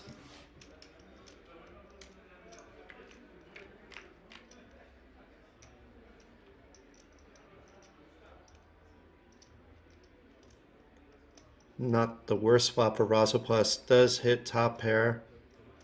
Kai has a backdoor flush draw, not much else. You could see the equity percentages there. Rozvadov a huge favorite to win the hand, but shouldn't be getting that much action. I don't think we're going to see Kai calling here with really nothing, and he does fold. And that may be enough to give Rozvadov back the chip lead, but even so, it wouldn't be by much.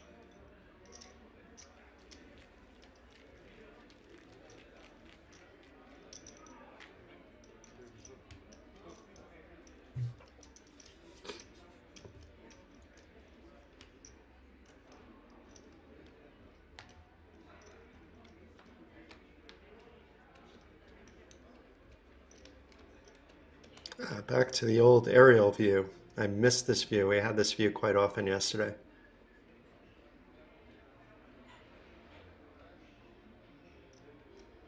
Big slick for Rozvadov.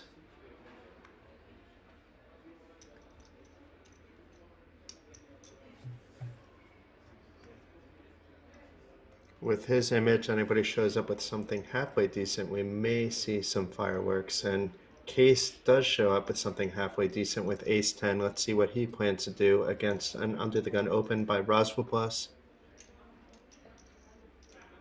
I'm not surprised he is reaching for chips. It is a call, it looks like.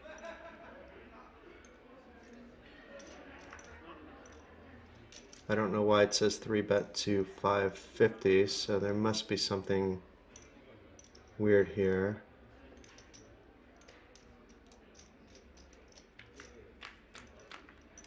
I'm not quite sure what happened there, but Rozvadov opened and Case flat called from the button.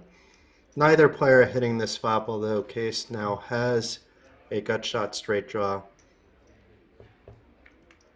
Rozvadov on the flip side has a backdoor flush draw and now has an actual flush draw with the 8 of hearts coming, but that also gives Case the straight. So things definitely got more interesting here. I think we will see Case betting here, and depending on the sizing, we should see a river.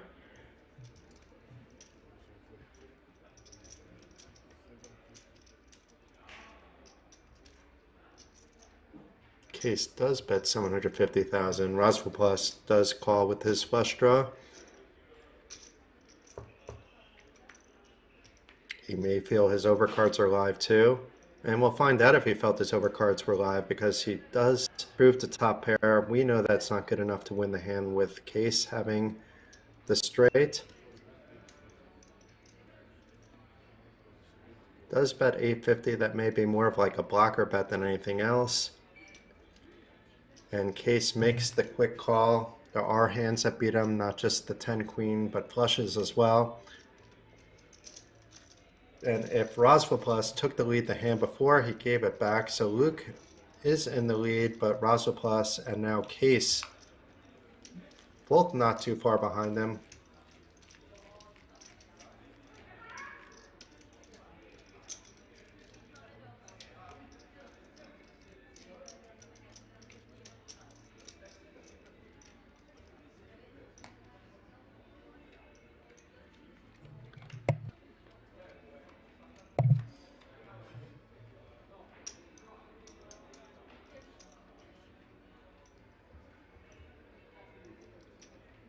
So Luke now back in the chip lead with the queen 10 suited from under the gun. Let's see how wide he opens.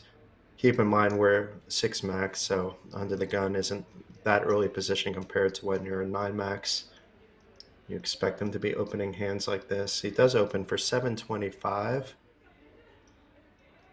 D once again has nothing to play back with, and Case just as quickly tossing his hand away.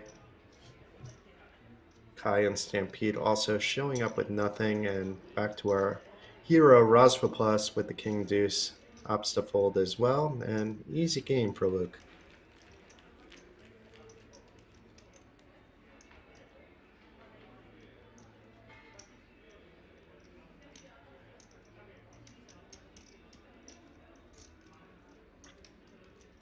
So the graphic says there's 7 remaining, but it really 6 remaining after the elimination of Quinton about 20 minutes ago. And now it says 6. There we go.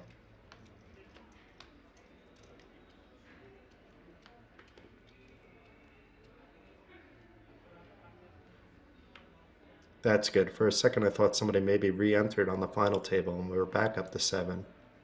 That would be quite unorthodox, quite unusual. First time I would have seen it commentating.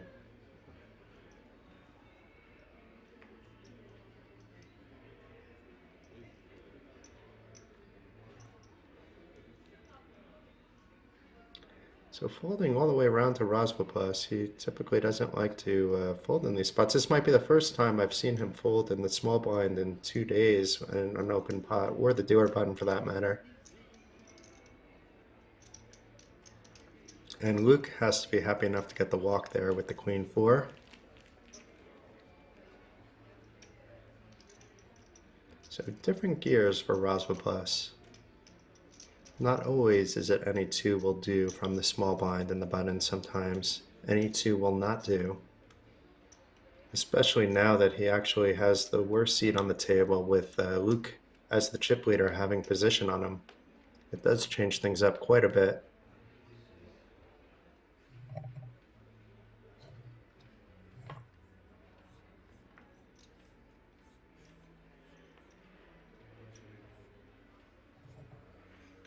Here we go, Kai. the fish hooks, get those chips in. It doesn't look like he's getting them all in though. Maybe he's just counting, but interesting move here with 12 big blinds. Just opts for a 2.5x raise. Maybe hoping that somebody plays back at him or is more likely to call, but you don't really know where you stand very often, especially if you're out of position with your jacks. Very often you are happy to get it in and maybe somebody calling rather than play it this way with an open. And he already has two callers, Rozvadov with the queen 7 and Luke with the ace 3. Didi decides not to play his king 2, otherwise it would be all three cards higher than a jack in play going into the flop. But let's see if Kai can get himself a hand, and lucky for him that Didi folded, but maybe somebody will be able to steal it away from him. He can't feel that confident right now with two callers that his jacks are good on a king high flop with two diamonds with no diamonds in his hand either. But Luke checks it. Kai going to continue. It's not a jam. And maybe this takes it down. There's no point in anybody really playing around with him either. So the bet gets the job done. I mean, Kai did have the best hand.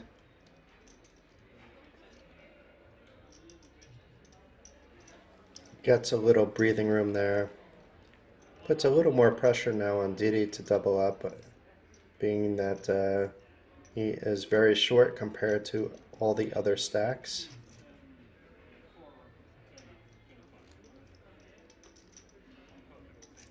And a little accounting going on here.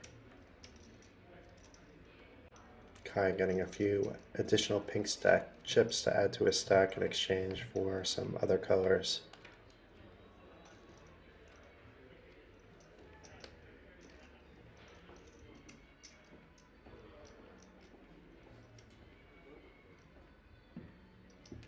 It looks like Rozvadov maybe was the one to take a break at the table, but we'll see. I did see only 5 players and 6 stacks.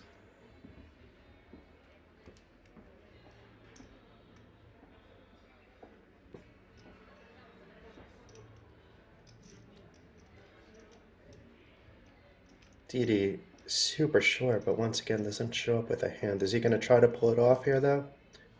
He potentially still does have some fold equity, but not much.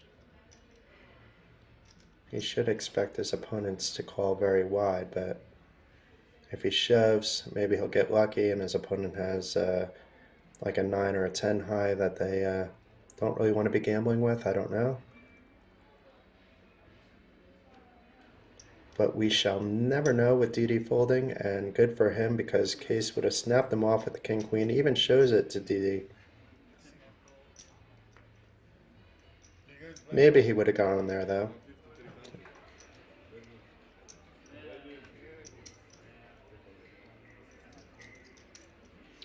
So for those of you just tuning in, what you are watching here is the PlayerOne Poker Tour 300,000 euro guaranteed main event at the Poker Mecca of Europe at Kings Resort in Rozvadov, Czech Republic. The field attracted 1,022 entries, and in the next few hours we shall know who will win this event. It's been quite entertaining for the last 2 days. The top 4 spots will not only be getting a ton of money, but also will be getting a WSOP Europe main event seat valued at over 10,000 euros added to their prize as well. It's been quite a nice event to commentate, a lot of different personalities, a lot of different styles of play.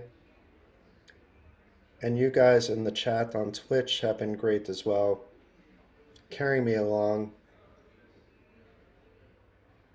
And never mind that, let's get back to the action. The blinds have gone up to 150, 300,000.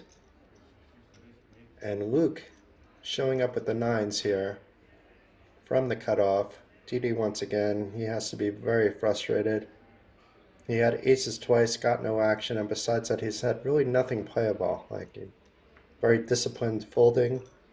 I liked that he shoved the aces both times.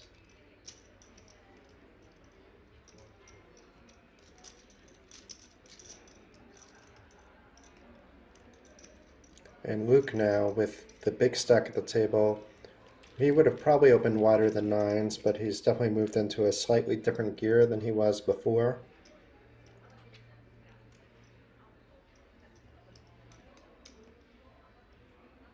It's been a pleasure to watch his ascent throughout the final table.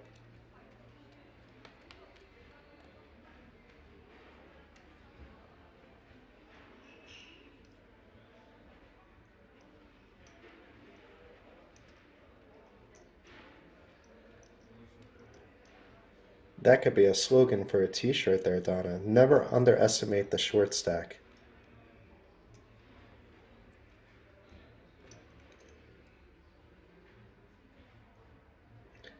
So Luke had nines before, now has one hand worse with the snowmen.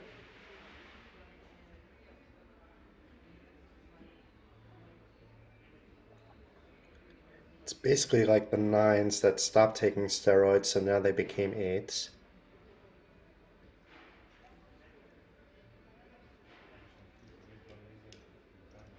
And opening from the hijack for what looks like 4 big blinds, a little bit more. So different sizing from the eights, from the nines to the eights. And Didi, it looks like he's finally ready to gamble.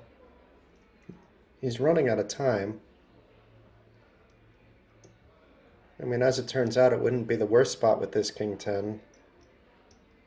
You can never be that happy about getting it in, knowing you're going to be called with King 10 either against a hijack open.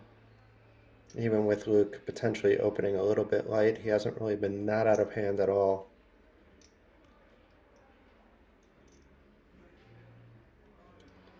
And it looks like we have some Case fans in the chat. It's nice to see people rooting for their friends or for people that gotten to know over the past couple days on the stream. But Didi getting rid of the King 10 after all that. And maybe it was Luke's big sizing. Maybe he would have gotten it in with the smaller sizing. But anyway, Luke can't be that upset that all he got was the blinds out of that. And he has 18 million now. That's a high point for him as well.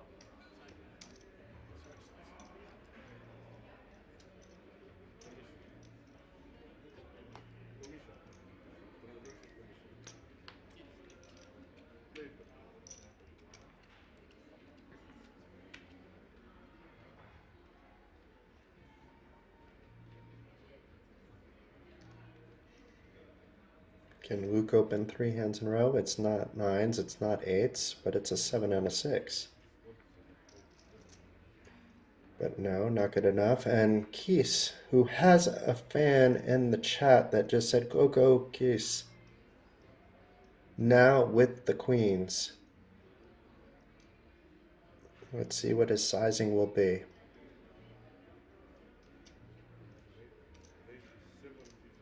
Maybe 750? Indeed. Oh my. I mean, Kai should be jamming here, but he's not going to be happy if he does. Kai should be opening the button very wide. I mean, not very wide, but certainly wider than queens and jacks. And Kai makes the shove, and Case wastes no time calling with the queens. He knows exactly what he's doing. So those that were saying there were some time wasters, he is not one of them. And it's queens against jacks, a bit of a cooler for Kai here, who has played very entertainingly throughout the last 2 days. He still has some hope, but needs some luck to stay alive.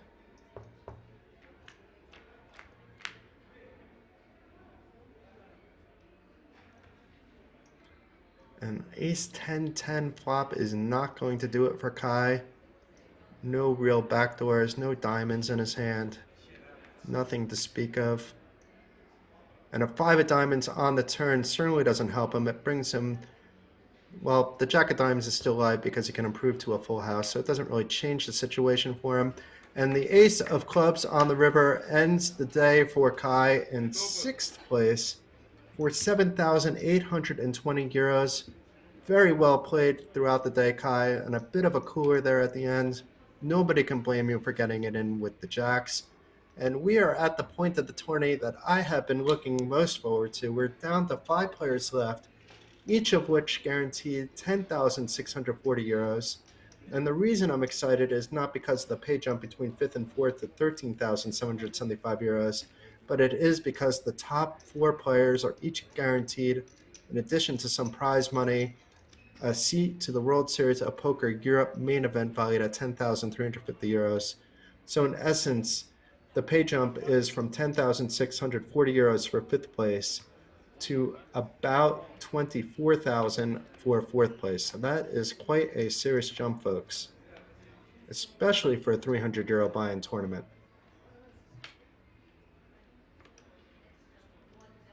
But Kai should be proud of the way he played. He tried to hang in there. Not much you can do in that particular spot. We were criticizing jacks maybe earlier on the table. You know, it just happened that he was facing queens, but 10s, 9s, 8s, as we saw with the 9s and 8s earlier, are playing it very similar. I believe Case is opening up much wider than that as well. So there was a bit of fold equity on those kind of hands, and he's often getting calls from the 9s and 10s and maybe 8s and lower as well.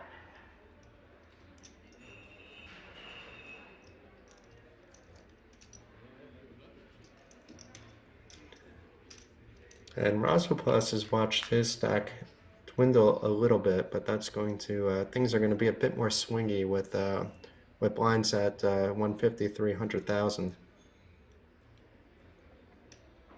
And Luke hitting bottom pair with this 5-3, but it does go check, check. Rozvadov just limping in, it looks like. Or it was a small raise, maybe. I missed the pre-flop action, being too excited about the point of the tournament we're at now. But Rozvadov betting basically with nothing here. Luke doesn't have that strong of a hand, but I think it's strong enough to at least call. Actually, Luke also had the flush draw, so he did have quite a nice hand. And it's likely to go check, check, and Luke wins another pot off of Rozvadov. Rozvadov would probably like a seat redraw, but that will never happen 5-handed. But if it did, he would be thrilled. He can't be happy with his seat at the moment. And Didi hung on with 4 big blinds. Stampede hung on with 5 big blinds while Kai went out with the jacks. And one of those 2 players, and maybe both if there's another cooler at the table, managed to ladder up quite nicely because they could be actually heading to the WSOP Europe on top of winning some prize money just by folding.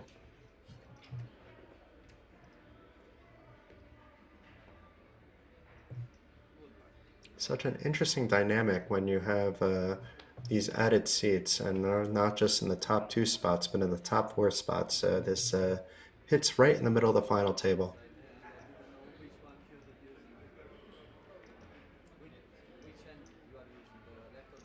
If any other event organizers are watching, I would take note of what they're doing here because it does make things more interesting.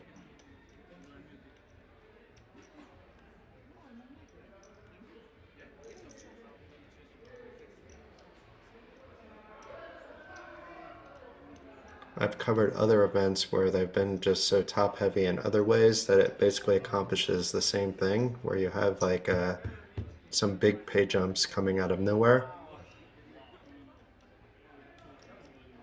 Priority, what makes things more interesting is the fact that there's 4 World Series of Poker Europe main event seats on the line for the top 4 players. And there's 5 left, and 2 of the players now are super, super short, and only one of those 2, I mean, it's possible both make it, but likely the situation, only one of those 2 short stacks will be getting that seat. And it's quite a bit of equity. It completely distorts ICM the way you would normally look at it. Not necessarily for the bigger stacks, but for those 2 tiny stacks, where they normally could be calling off in 5th place with not like a huge pay jump between 5th and 4th. Now they have to think twice and hope that their opponent goes out before them. I know everybody's playing to win, but with ICM, you have to be mindful of playing what's the best money-wise.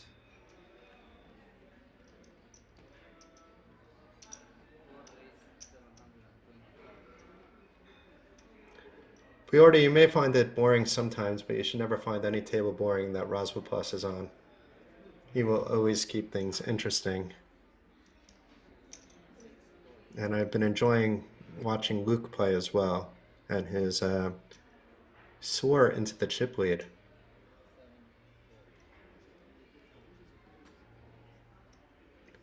As a poker reporter as well, I would be loving to write this write-up as well for this event, with so many interesting players.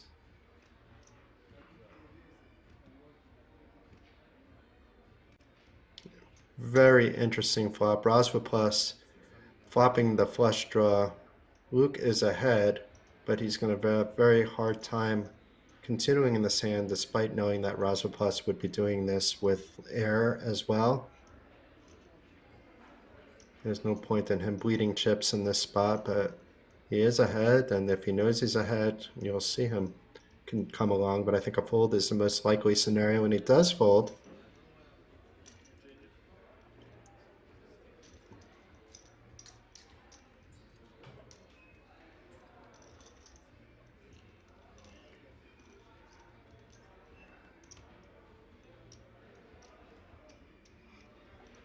Like, you already put yourself in the position of the two players with these short stacks. I mean, I would be almost pissing myself, you know. It's like, you know, you want to play, but you really can't be playing too many hands with such a jump between 5th and 4th.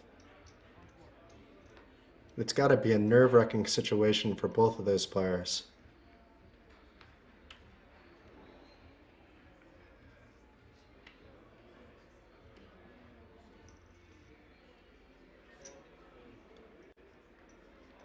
Big slick for the chip leader. And he should basically be opening so wide that big slick looks like aces. Maybe somebody will play back at him, but not likely for the reasons I gave.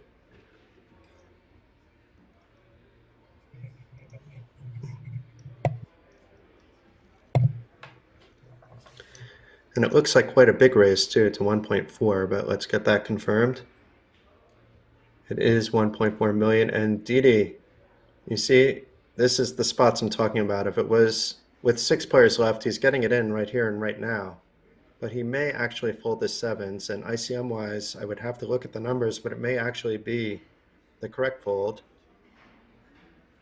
But I think he's also shorter than the other short stack.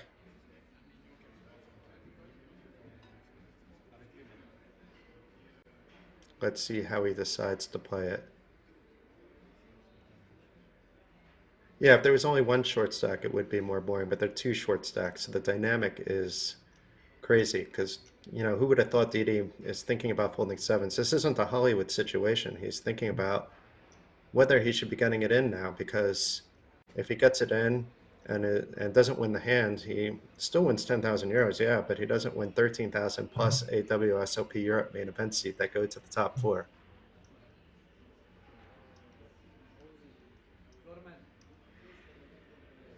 So while this would be an obvious spot much earlier in the tournament, or even with 6 left, I think it would be an obvious spot for him. I don't blame him for taking his time, and I don't know what I would do in this spot. I think I would have to get it in as well, but I would like to take my time and think about it first. So he does get it in. Does not obviously have any fold equity against Luke. Stampede, who is shorter in chips, is thrilled to see this. I'm not sure.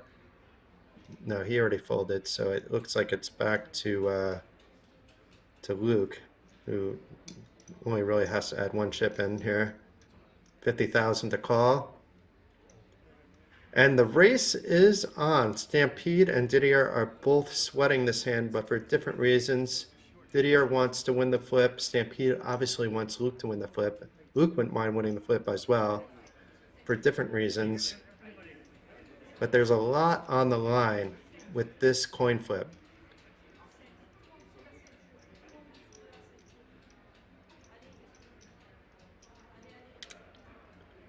My heart would be racing if I was Didi here.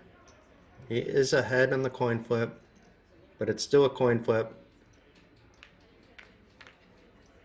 Showing a lot of heart, making the call here. And flops the goods, flops the full house. Now Didi can breathe a sigh of relief. It isn't over yet, but it's just about over. It doesn't get any better than that, other than maybe when Rozvadov nailed quads earlier.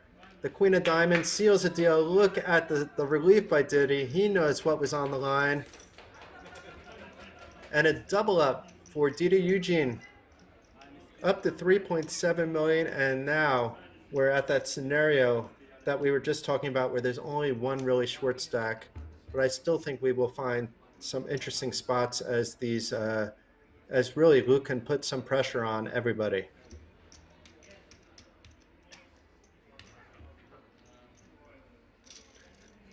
Dark Angel, I would also likely have made the call, but I'm not sure without really looking at the numbers and the stacks and putting it into some kind of ICM calculator whether that was correct. It's such like a weird spot with the pay jump there.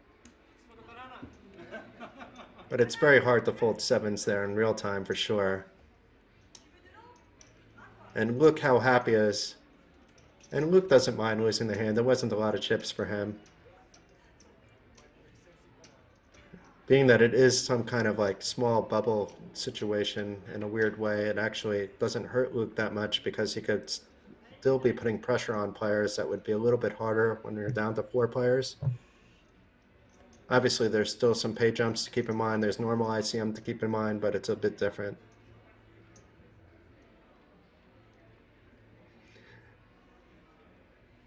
Yeah, Villarexa. Really, Luke should have folded for that extra 50,000 with the big slick, knowing that Didi is going to flop that full house.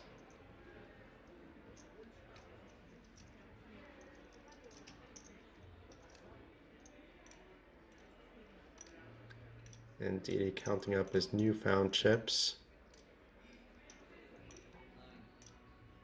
And it's Case now putting pressure on from the button with the Jack 5. Rozvadov plus and Stampede folding in the blinds. Easy peasy.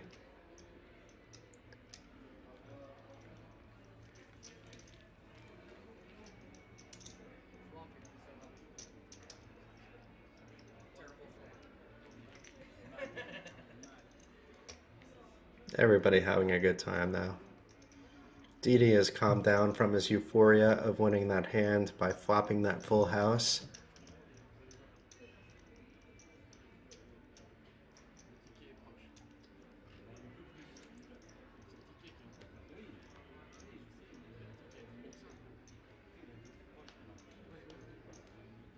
Stampede is the only one that doesn't look like he's at least a little bit happy, but who can blame him? He's down to just 4 big blinds. Nobody else is anywhere close to being that short.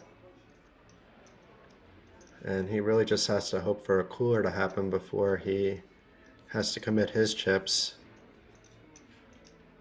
Maybe this is the time for a cooler with Case having the snowmen.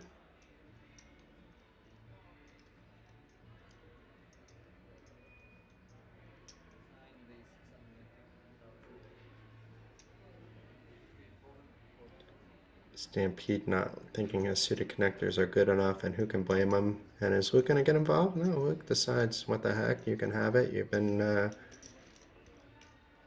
I'm not going to play my King 10 out of position.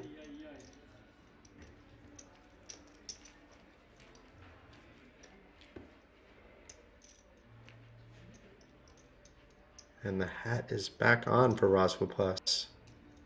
If anybody knows him, I need to find out where to get such hats.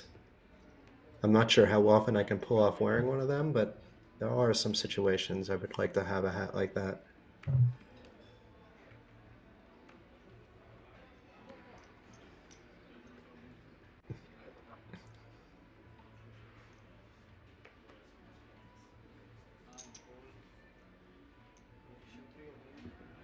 Okay, Stampede, I expect to see this get in, and it does. And Rozvadov quickly calling with the Queen 4 suited. He's actually neck and neck in terms of equity with that against ace deuce, and it looks like it's going to be a heads-up showdown. Stampede slightly ahead. It's basically a coin flation though. He is praying to double up here with that big pay jump we've been talking about for the last 10 minutes. And Rozvadov once again calling wide.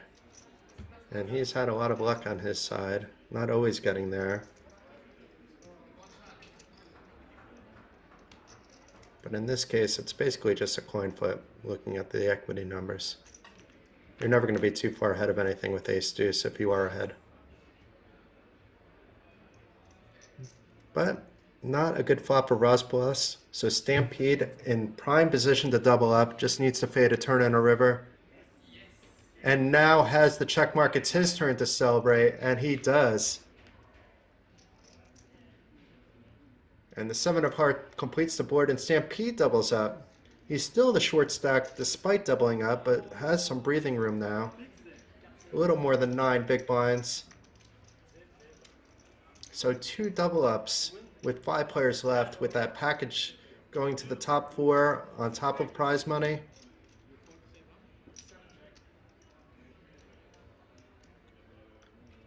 It's quite a nice thing. You go and enter a 300 euro tournament. Some of these players may have qualified in for even cheaper.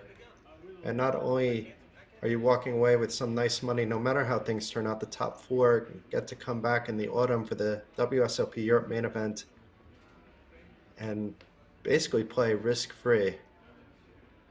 I mean, it's not exactly like that, but you have that seat already locked up. Something to look forward to.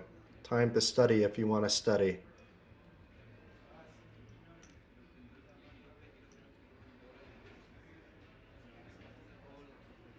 Stampede all in again, and this time he's a little bit lighter than before.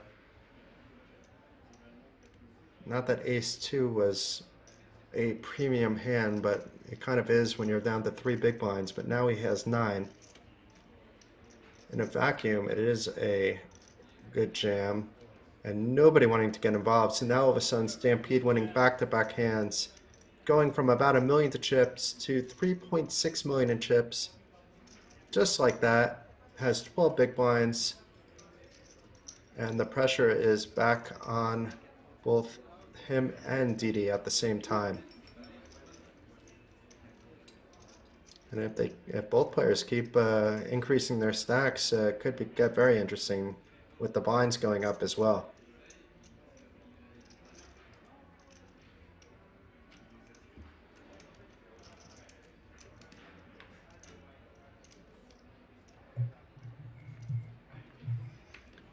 I've been looking forward to 5-handed play, and it so far has not disappointed one bit. I'm glad it wasn't over quickly.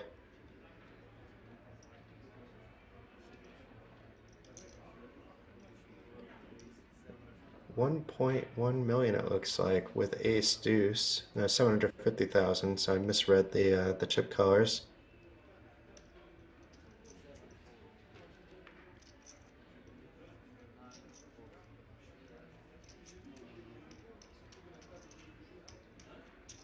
And Stampede not trying to win 3 hands in a row. This time he would have been behind. Not necessarily behind Rozvadov's range, but his actual holdings.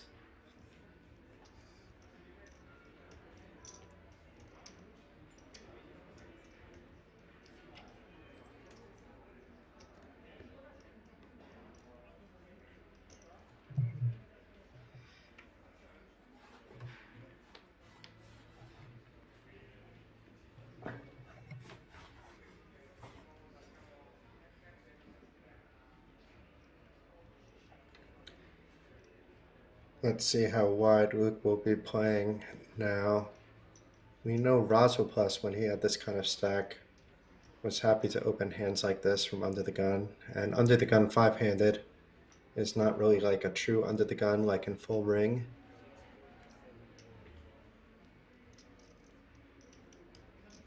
It is under the gun and hijack all mixed in one. But opts to fold. Case, though, looks like he's ready to open up that button with the Queen 9. And does do 650,000. That should get Stampede out of the way. Although he's putting his cards there, only for a second. But Rozvadov with the Ace-Queen. Let's see what he does. I don't think it's just going to be a call. It is a 3-bet. And are we going to see any fancy play syndrome from Case? We know Rozvadov is capable of doing this light. Maybe not in this particular time, though. Makes the correct fold. And Rozvadov shows that he had the Ace-Queen.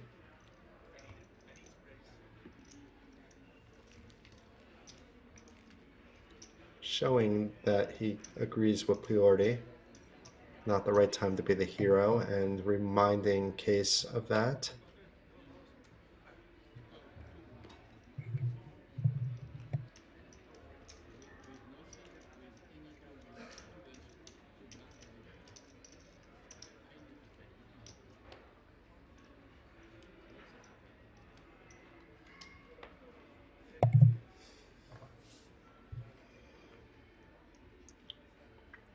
Here we go. Suited Big Slick. This looks so pretty. Didi is likely going to jam. He wasn't afraid to jam his aces rather than slow playing them. He's certainly going to jam the Ace-King and does. Does anybody wake up with anything that... Oh my! Another short stack with Ace-King, but a different suit. And Rozvadov now might be thinking things over with his ace. I mean, he's called all-ins light before. This might not be the right timing, but does make the call. Both players under 10 big blinds. No, he folds. I apologize. It looked like he was calling, but he was just throwing in the chips he had in the small blind. And I don't think Luke is going to make a hero call here. And unless something fancy happens, the two short stacks will chop it up. But we could see some clubs. We could see some diamonds, some fireworks. Why not?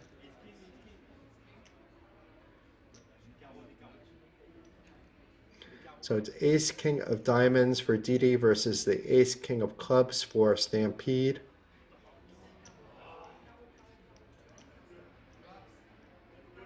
It would be sick for either player to lose this hand in this spot with so much on the line. And the likely scenario is that it will be a chop, but you never know. And both players flopping one of their suit. They would need runner to win the hand. I don't want to see anybody go out this way, but it is a club on the turn, and Didi now has to be sweating bullets here. And a club on the river, oh my God. Holy cow. Wow. Didi, I feel for you. He's smiling, but that has to be such a rough feeling, and I'm not sure if he's out. He may have some chips left, but he is walking away. Let's see, though. Let's get this confirmed. Wow. That's such a heartbreaking moment for Didi. I know Stampede was celebrating it. You know, you feel the moment, but then he quickly went over to Didi, feeling his pain. Look at Didi. He's like, oh, I have some chips. But even less. A chip and a chair, Didi. A chip and a chair.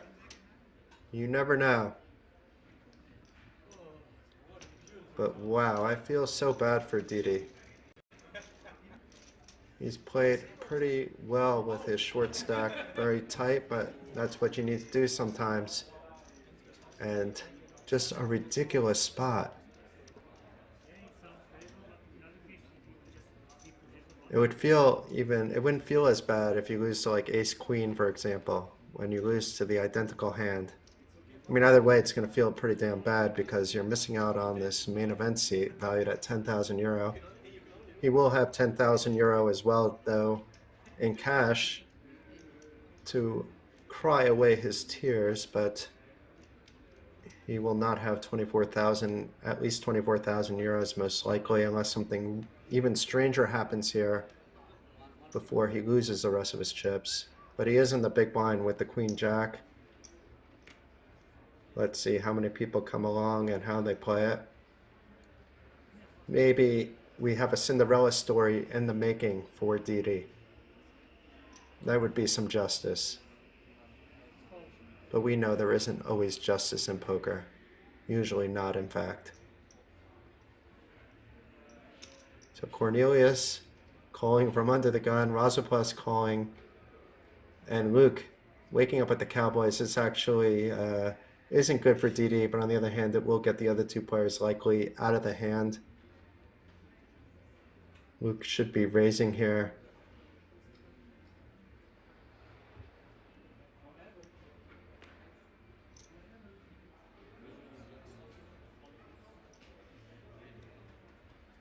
It is a quite big raise too. So enough certainly to get the two limpers out of the way with rags.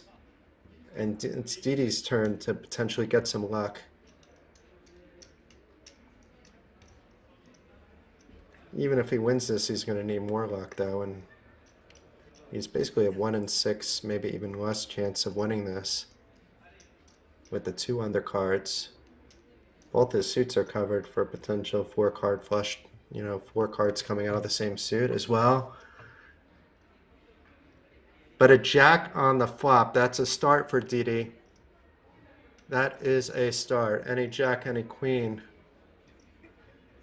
Not that Luke is sweating. He's already won them a lot of chips in this pot. And an 8 of clubs in the turn is not what Didi wanted to see. Now it's only one of the 2 remaining jacks to save his tournament life, to put him in a chance for that WC main event ticket. And it's a 3 of hearts on the river.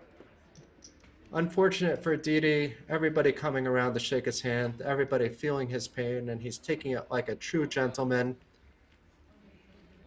Didi Eugene out in 5th place. I feel like crying alongside of you for 10,640 euros. The remaining 4 players are each now guaranteed 13,775 euros plus a WSOP Europe main event seat valued at 10,350 euros. So at least 24,000 euros worth of value for the top 4.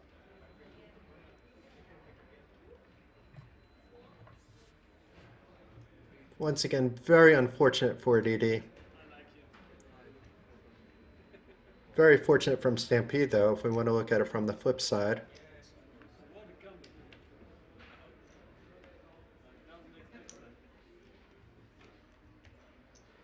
And it's great to see the sportsmanship from all involved, especially Didi, who has to be completely heartbroken, completely crushed.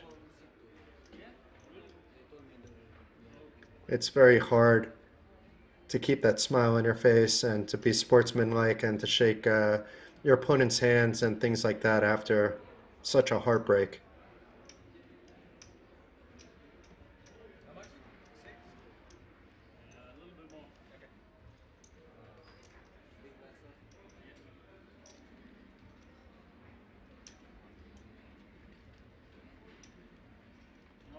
So we are down to just 4 players. This could still go on for a bit, though. It's not that we're near the end. I don't believe that we are. I hope we're not anyway. I'm having too much fun. I first need to get over the heartbreak for Didi, though.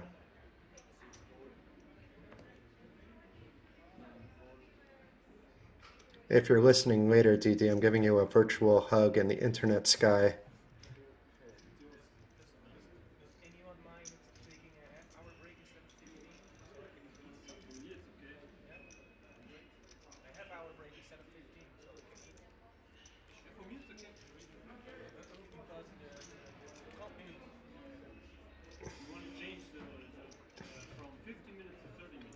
So I'm not sure if they're talking about numbers or potential deal or something, because the action kind of just stopped, but maybe it's just a dealer change.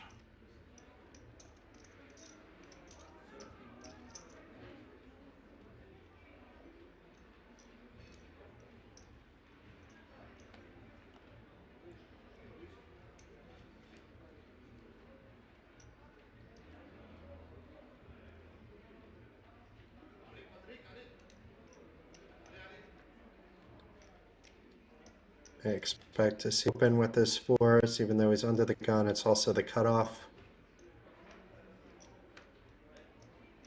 When you're 3 or 4 handed, being under the gun is not at a disadvantage as it is when you're in full ring, as you guys know. So officially there's no deals allowed at Kings, okay. You can tell who the noob is. It's the commentator.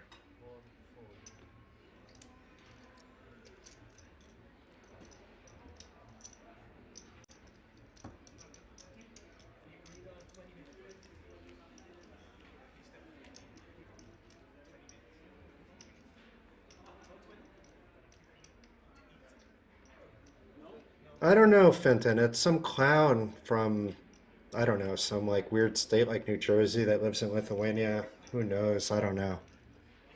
It's unfortunately not the charismatic Fenton Gavin who everybody came out to listen to. But I'm glad that Fenton must be feeling a little bit better. It is great to see him in the chat. I've been doing my best, Fenton, to hold down the fort for you. I can't really hold the torch, though, to the legend, Fenton. I always enjoy listening to him. I still look forward to the day that he will allow me the honor of joining him in a day or 2 or 3 or 4 of commentating together.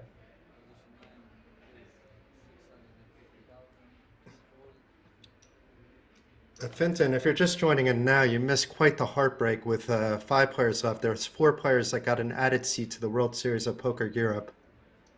And it was ace-king suited against another ace-king suited with 5 players left with the 2 short stacks involved. And as, you know, it should have been a chop, 90+% of the time, that's what it'll be. But 3 clubs came out on the board, and eventually it was showers for Didi. Yeah, it was a ticket bubble, which made things very interesting with 2 short stacks. There was like a 5 and a 4 big blind stack. It might have been 4 and 3 at one point. They both double up.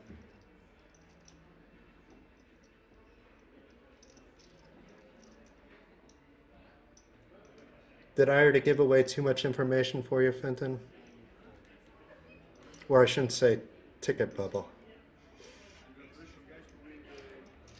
I was saying kind of like pseudo bubble, but I like ticket bubble a little bit better. I think this is the first hand I miss commentating at all. You see what happens when Fenton comes. He pushes me into La La Land because it's Fenton. I feel completely in awe whenever Fenton is around.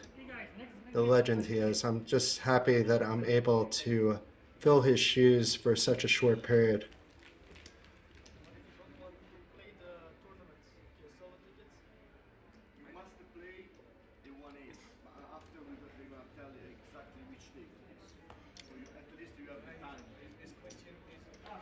And Stampede, who was very short on that bubble, he was the beneficiary of that ace-king versus ace-king win. And now, even though he has the shortest stack, nobody is in serious jeopardy. He's sitting on 18 big blinds.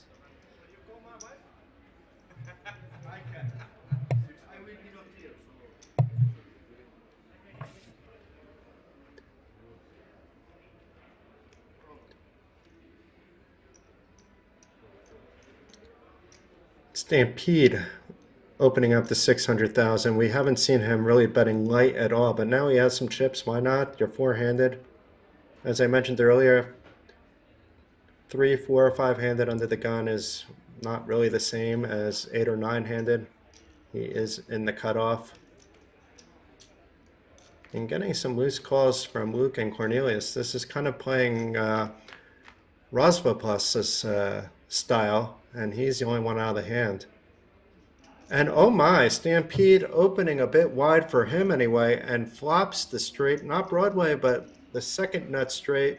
Luke flopping bottom pair. I don't really see Stampede getting too much value out of his hand. He should be betting it though with the flush draw out there. He should try to get some value also out of players that have king or a queen in their hand that may come along. And maybe Luke will be a little bit sticky with this 10 and this will work out for him.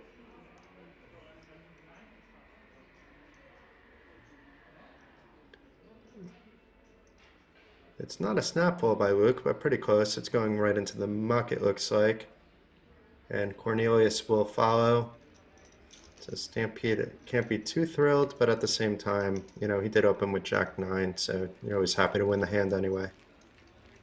And I think he realizes that if a player had 2 diamonds or a king or a queen, they're continuing, and it's going to be very hard to get value. Even if he checks here, then he's going to have to hope that one of them bets the turn.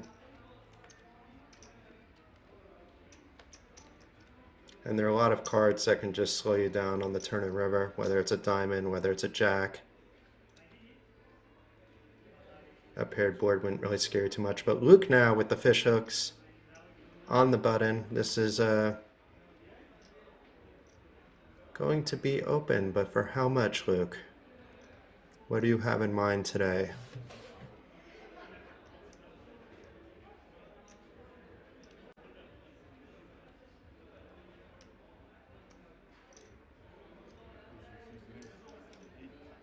Raised to 750,000. Not going to get action from Case. And I don't think, even though we saw Stampede open up his game a little bit with the Jack-9, I don't think he's opening it up this wide to be defending with the 9-deuce. We haven't seen him really come close to doing anything like that throughout the entire final table, so no surprise he folds, and we're going to see a bit of that. You know, it's going to see a lot more pots that do not make it to the flop.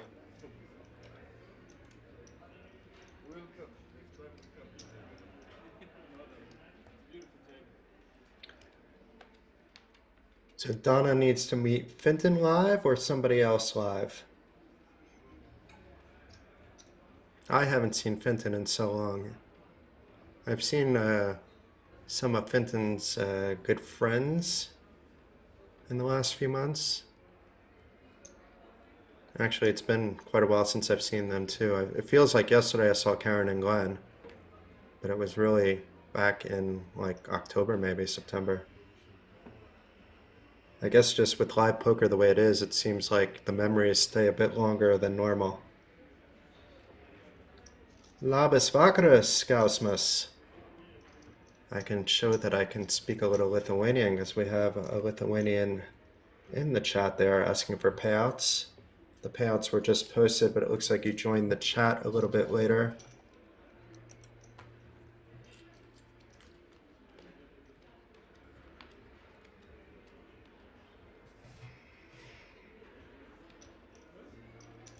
Should I lie and say I'm from Lithuania? I won't lie. I live in Lithuania, though, for 12 years, but I'm originally from New Jersey. I've lived in a couple of other countries, too. I lived in Belgium, as I was discussing with a Belgian viewer for a year, but that was many, many years ago, back in the year 2000, and lived in the UK for a bit longer. I lived in London from 05 to 09 before moving over to Lithuania. But back to the action. Rozvadov back to business, raising with the king 5. Is Luke going to 3-bet? Is he going to call, play in position post flop? It does look like a 3-bet, which will likely end things. I don't see why Rozvadov would want to play this king 5 out of position against the chip leader. And does fold the hand. Because Lithuania is an amazing country. I mean, I feel very safe in Lithuania. I mean, maybe not the present moment due to external circumstances, but assuming that there's not the craziness going on in the world that is going on now, which we will not be discussing during the stream. Lithuania is an extremely wonderful place to be living. I'm happy to raise my son in Lithuania. And it's easy for me to travel to poker events throughout Europe from Lithuania like it would be from a lot of countries. So Rozvadov opening the button. We know he would be opening very wide based on his previous play. This is a hand that just about any player would be opening on the button though. King Jack suited. And gets Luke to call with the king 6. And Those deuces were folded. No, Case did call with the deuces. It was the graphics that folded. There's a big difference. So although the twos are technically ahead of the hand ended here, Rozvadov has so many outs that the queen jack is actually showing more equity than the king six that is technically ahead of it if the hand ended here, and the ducks. But no surprise for it to check around. I wouldn't have been surprised if Rozvadov also bet out. And although Rozvadov now is a heavy favorite to win the hand, assuming people don't bet, he can't really feel that way. I mean, he could be drawing dead as well, and does check. And very often I expect this to check again. I won't be surprised if though Luke or Cornelius do make a stab at it, being that they were in the blinds. They have basically all the nines. I would say that, but Rozvadov also has pretty much all the nines too. He was opening any two much earlier at the final table, winning two hands with Trey Deuce, winning another with 7 Deuce, also winning a hand with 6 Deuce suited. But Rozvadov is trying to get value now that he has 2 pair, believing that Luke or Case would have bet at least the turn or the river if they had the 9, but it's very hard to get value there, so.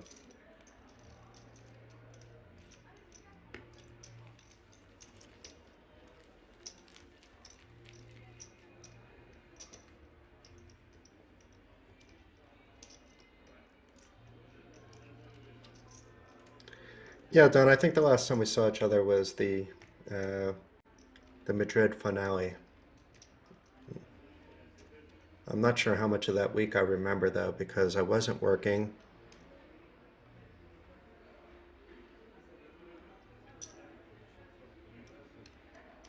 I remember closing out the casino bar with Ilana one night. So I do have some memories of that trip.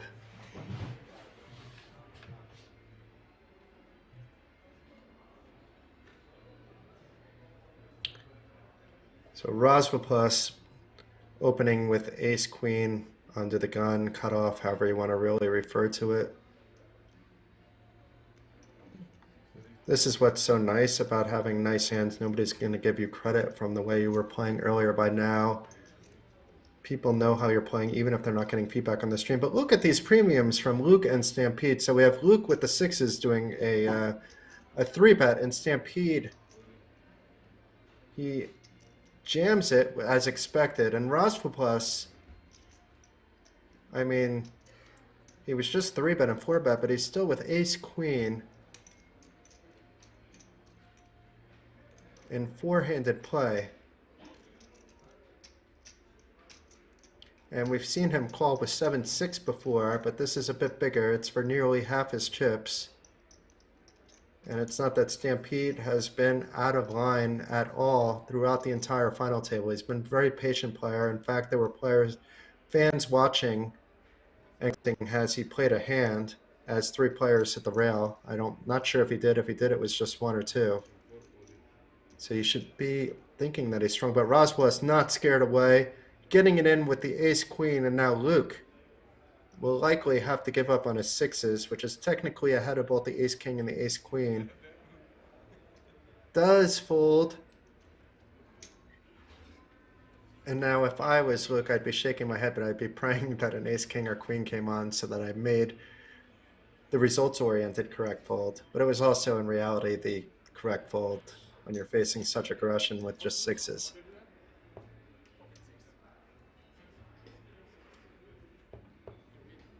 Yeah, the 7-6 was a different scenario.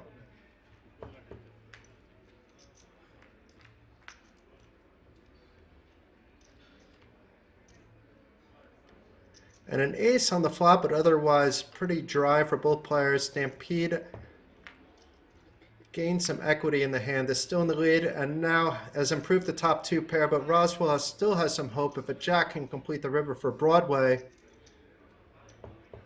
If not, he will go from hero to 0.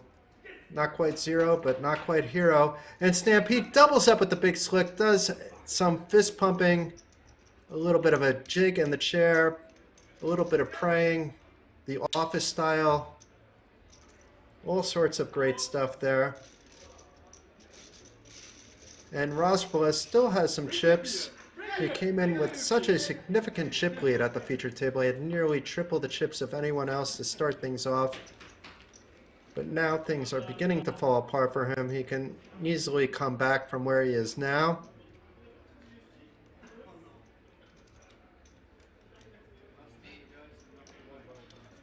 Yeah, so we have Luke, who at one point had 9 big blinds and catapulted into the chip lead. And now on that pseudo ticket bubble, however we want to phrase it, we can call it ticket bubble, but I was looking forward so much to 5-handed. He had, I believe, 3 or 4 big blinds, with Didi also having about the same. And look at him now.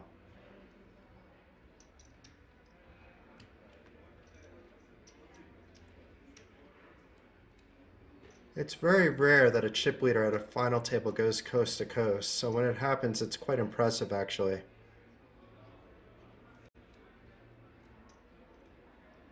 But we have 2 0 to hero stories going on, less so with Luke, but he was also very low.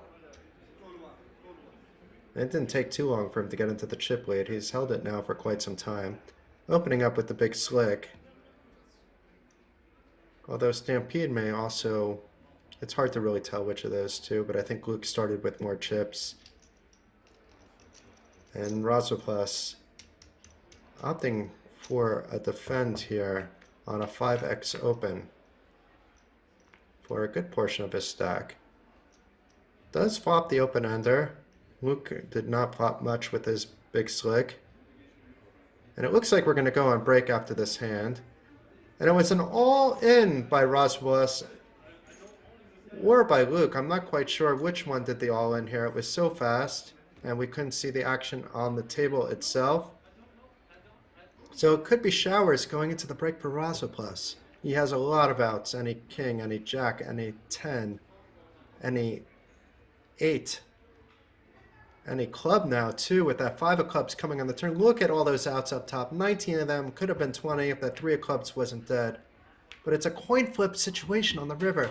And the 6 of diamonds on the river.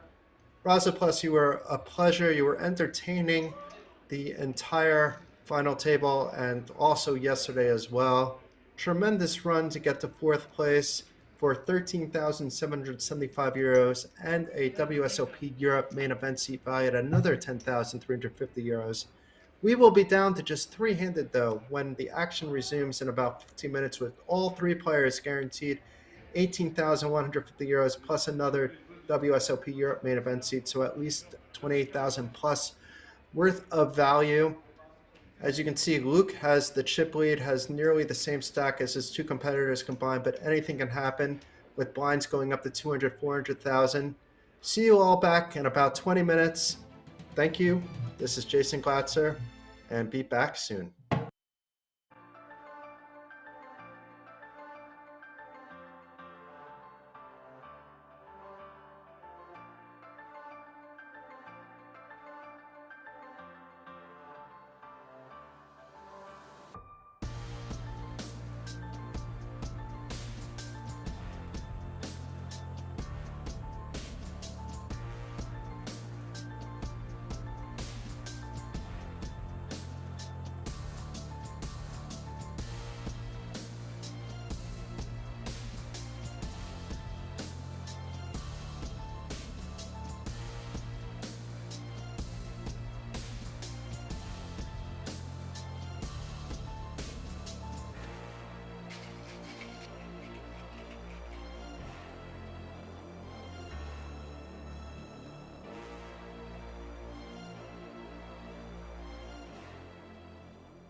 can now come and hang out at the King's Lounge located right next to the buffet and directly opposite the poker arena to try out some of the best shisha in all of Europe. For those of you that aren't aware, shisha is a steamed instrument that's used to vaporize and then smoke flavored tobacco. After a long day of playing at the poker tables, for me personally, this is the perfect way to unwind and relax in comfort and luxury. So why don't you come and check out the King's Lounge? Cut.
You can now come and hang out at the King's Lounge located right next to the buffet and directly opposite the poker arena to try out some of the best shisha in all of Europe. For those of you that aren't aware, shisha is a steamed instrument that's used to vaporize and then smoke flavored tobacco. After a long day of playing at the poker tables, for me personally, this is the perfect way to unwind and relax in comfort and luxury. So why don't you come and check out the King's Lounge?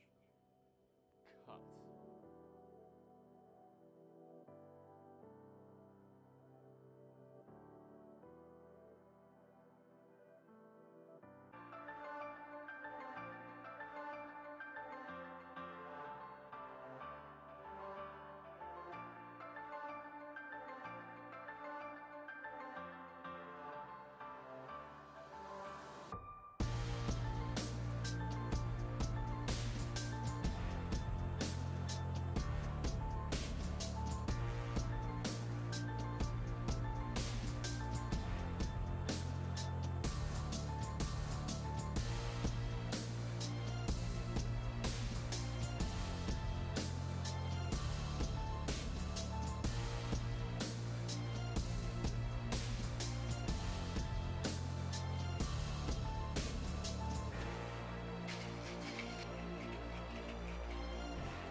can now come and hang out at the King's Lounge located right next to the buffet and directly opposite the poker arena to try out some of the best shisha in all of Europe. For those of you that aren't aware, shisha is a steamed instrument that's used to vaporize and then smoke flavored tobacco. After a long day of playing at the poker tables, for me personally, this is the perfect way to unwind and relax in comfort and luxury. So why don't you come and check out the King's Lounge? Cut.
You can now come and hang out at the King's Lounge located right next to the buffet and directly opposite the poker arena to try out some of the best shisha in all of Europe. For those of you that aren't aware, shisha is a steamed instrument that's used to vaporize and then smoke flavored tobacco. After a long day of playing at the poker tables, for me personally, this is the perfect way to unwind and relax in comfort and luxury. So why don't you come and check out the King's Lounge?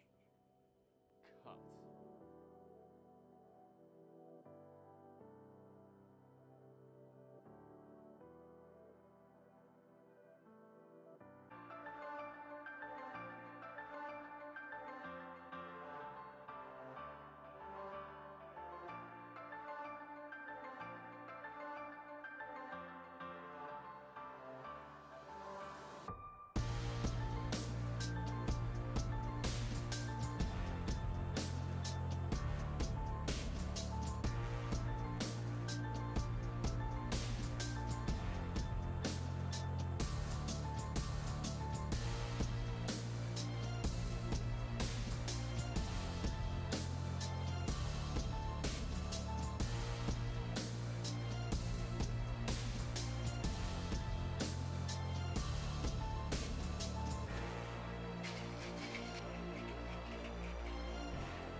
now come and hang out at the King's Lounge located right next to the buffet and directly opposite the poker arena to try out some of the best shisha in all of Europe. For those of you that aren't aware, shisha is a steamed instrument that's used to vaporize and then smoke flavored tobacco. After a long day of playing at the poker tables, for me personally, this is the perfect way to unwind and relax in comfort and luxury. So why don't you come and check out the King's Lounge?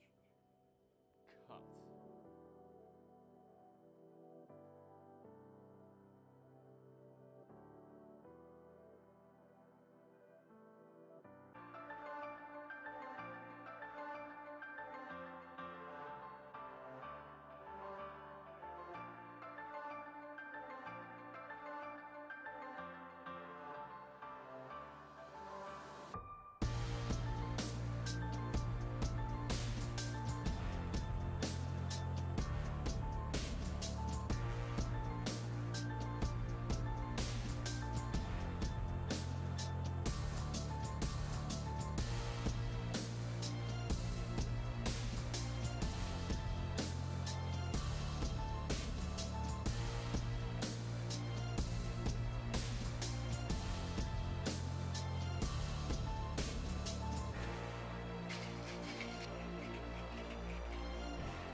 Now come and hang out at the King's Lounge located right next to the buffet and directly opposite the poker arena to try out some of the best shisha in all of Europe. For those of you that aren't aware, shisha is a steamed instrument that's used to vaporize and then smoke flavored tobacco. After a long day of playing at the poker tables, for me personally, this is the perfect way to unwind and relax in comfort and luxury. So why don't you come and check out the King's Lounge?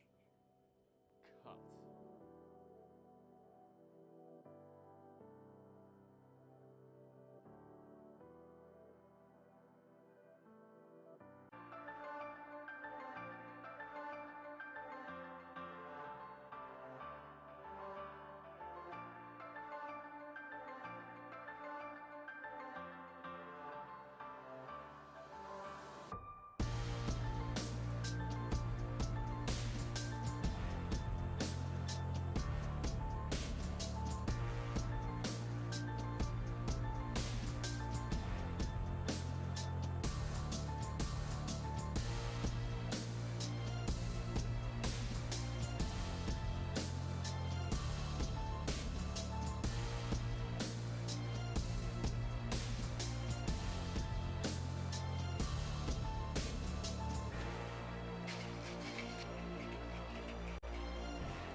now come and hang out at the King's Lounge located right next to the buffet and directly opposite the poker arena to try out some of the best shisha in all of Europe. For those of you that aren't aware, shisha is a steamed instrument that's used to vaporize and then smoke flavored tobacco. After a long day of playing at the poker tables, for me personally, this is the perfect way to unwind and relax in comfort and luxury. So why don't you come and check out the King's Lounge? Cut.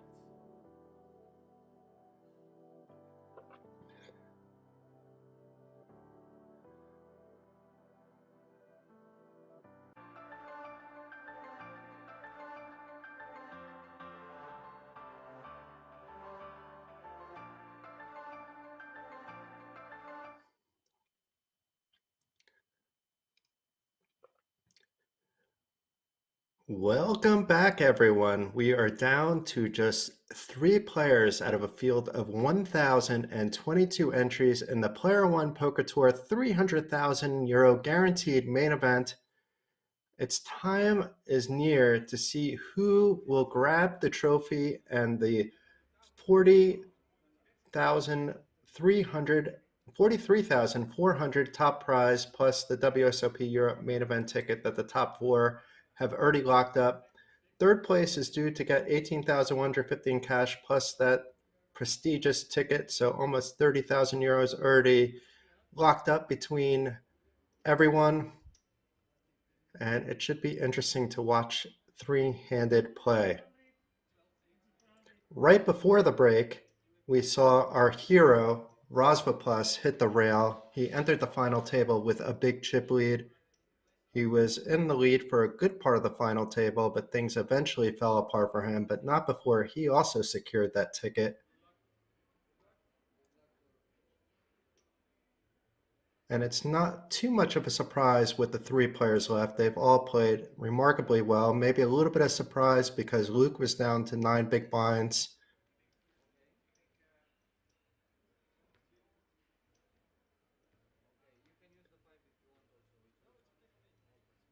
And it looks like all players are in the seats and the action should get underway again pretty soon. For those of you just tuning in, this is Jason Glatzer coming to you. I've been live now for about 9 hours today. So I feel my voice is going a little bit, but we don't have too much longer, and the adrenaline will carry us through the rest of the way.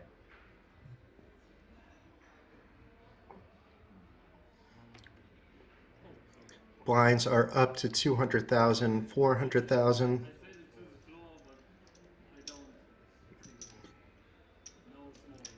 And Luke sitting on a monster stack of 23 million in chips. But it's really anyone's game at this point. Especially three-handed, things can get very swingy very fast.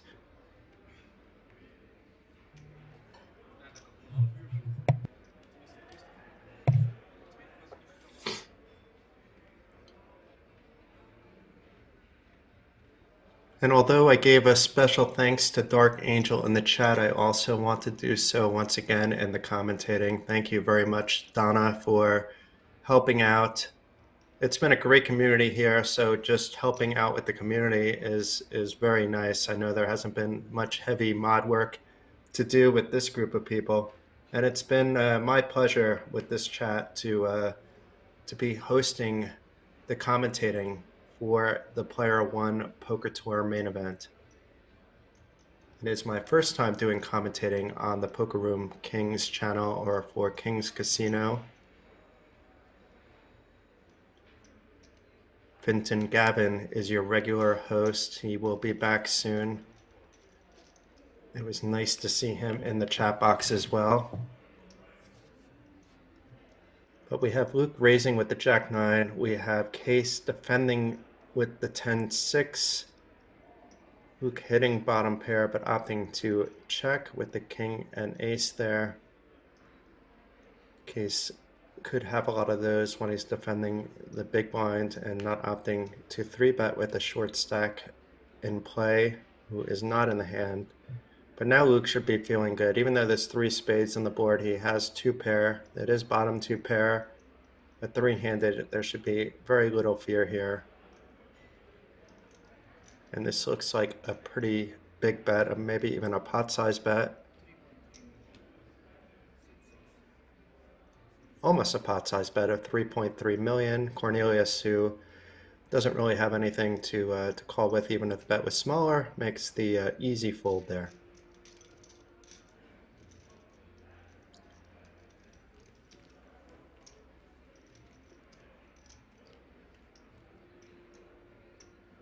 And Dark Angel, outside of one stream, and you know which one I'm talking about, even though I had a good time commentating that event, generally I've been fortunate to have good Twitch chats pretty much every time I've done commentating.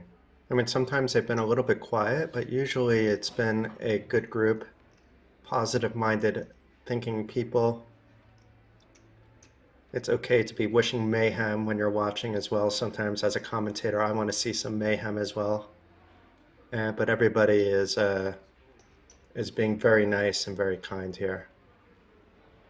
So thank you to all the viewers as well, especially those of you that have been active in the chat.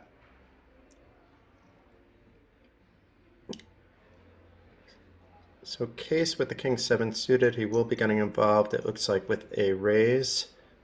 And Stampede, who was down to just 3 or 4 big blinds when it was 5-handed with that WSOP Europe main event ticket bubble for the top 4, has gotten back into things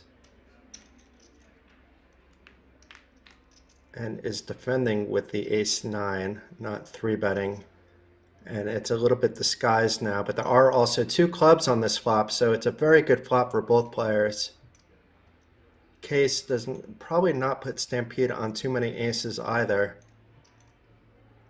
And we'll be leading out. Now, will Stampede be raising here? Will he be calling? The one thing we know he won't be doing is folding, not 3-handed. Makes the quick call, so that answers that.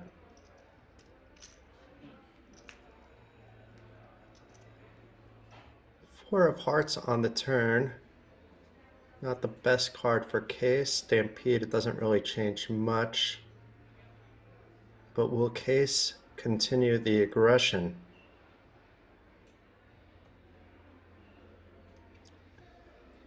There's already nearly 5 million in the pot, and that looks like a bet of 2.1 million.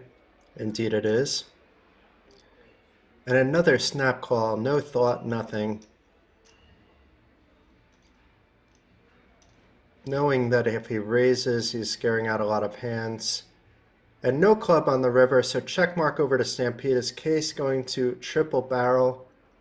If he does a jam here, it does look very strong, but I don't know if he would get away with it, but we'll never know because he checked, and Stampede has to be happy that his kicker was good enough, that his opponent did not have an ace, did not have a 4, and continues to chip up nicely. So Hugo's saying there's 27 cash game tables running at Prague Hilton from 2-5 to 100-200.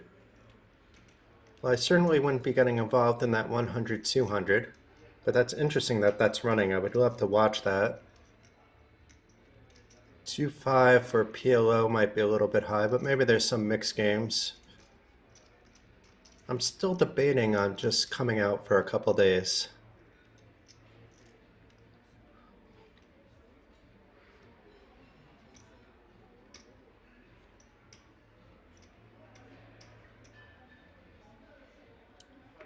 So Case now is the short stack with 17 big blinds, folding on the button with Jack high, and Stampede getting that hoodie back up.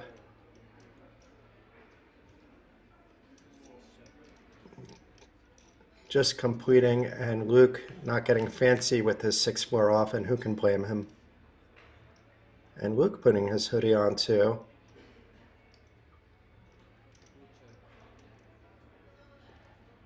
So a check by Stampede. Will Luke try to steal this away? Not quite yet, if he does plan to do so. Queen of Spades does not help either player. Will anybody try to rep that it does? And Stampede now betting $500,000, and that will be good enough with Luke only having 6-4. So back-to-back pots for Stampede, and now he is sitting on 20 million, only 4 million behind the chip leader. Stampede was super quiet early on in the day, not playing really any hands at all, and then catapulting while crippling his opponent with ace-king suited versus ace-king suited and getting that flush. And since then, he has gained more chips as well and could actually win this event.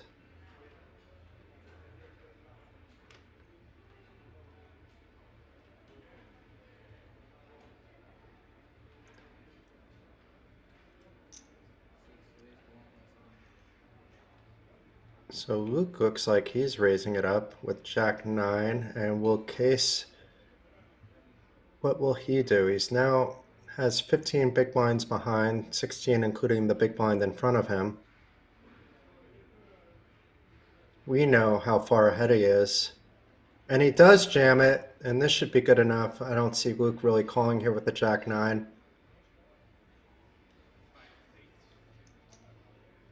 But he is asking for a count. The only player I would have seen potentially calling here would have been Rozvadov, and I don't think he would even been calling here.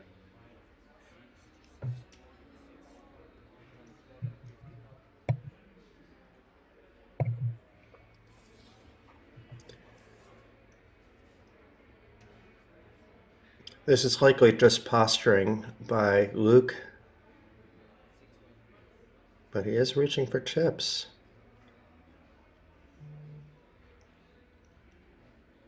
He is reaching for those chips.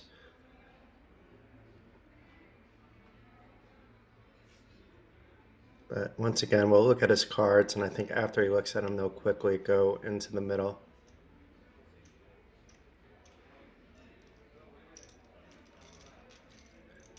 So Cornelius winning a much-needed pot without even seeing a flop. Now over 20 big blinds as the short stack three-handed.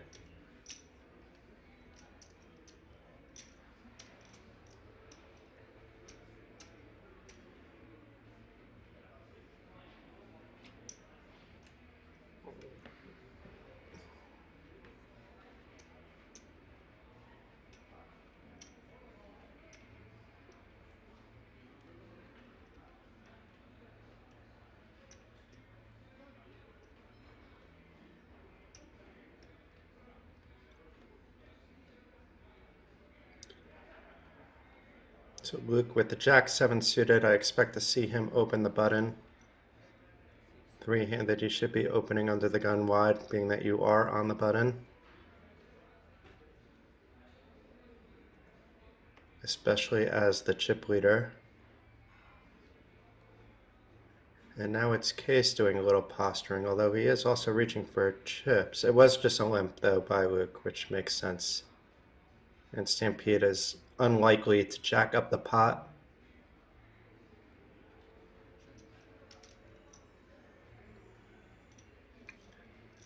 Just check his option. There's a 3, though, of his in Case's hand and a 7 of his in Luke's hand, so unless he flops a 4, 5, 6, he's kind of out of luck, but he does flop the 4, 5, 6. He has a straight, not the nut straight, but he does have a very strong hand, but both Luke and Cornelius may opt to come along to a min bet.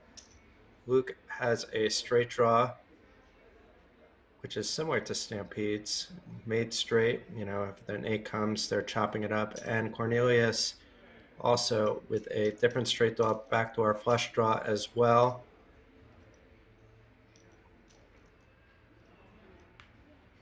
Stampede might be able to take the chip lead here. The 7 of spades, though, should be slowing everybody down. And as if the hand in the now, Stampede's made straight on the flop has turned into chopping up his straight with Case, with both players holding that 3. Nobody has any spades.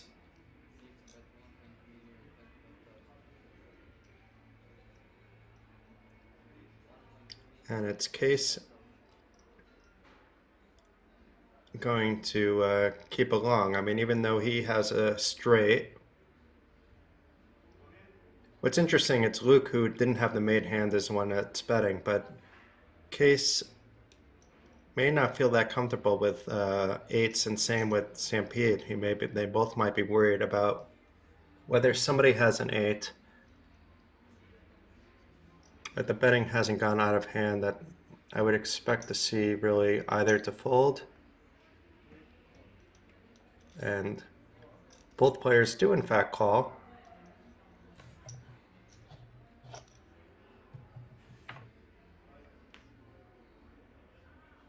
And the six of clubs on the river doesn't really change anything,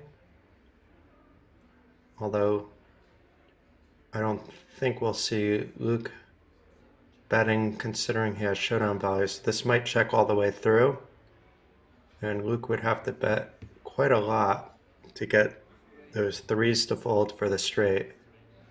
But it does check through, and Case and Stampede chop it up. Luke's still holding a marginal chip lead over Stampede.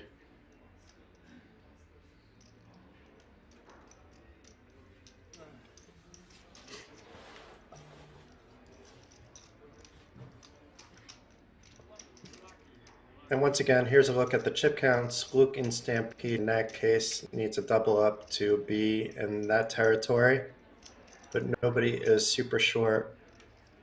And we could be seeing some exciting three-handed play for a while. I mean, anything can happen when it's three-handed. We could be over next hand, or we could be here for 2, 3, maybe even more hours.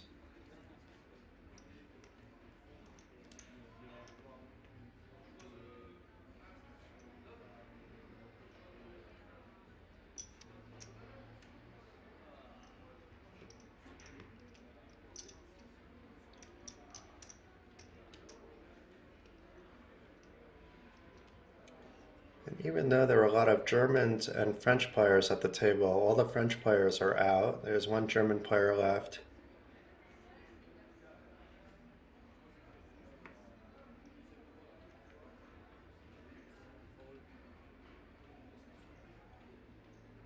Stampede covering his face once again. King 7 suited. He is getting in the mix, just completing the blinds though.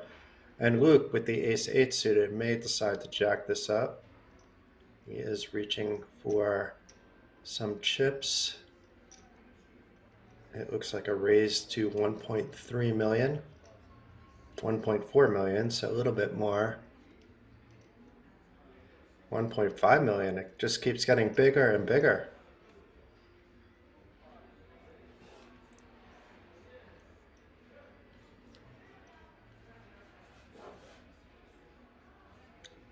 And Stampede opting to give up, buying Luke's story.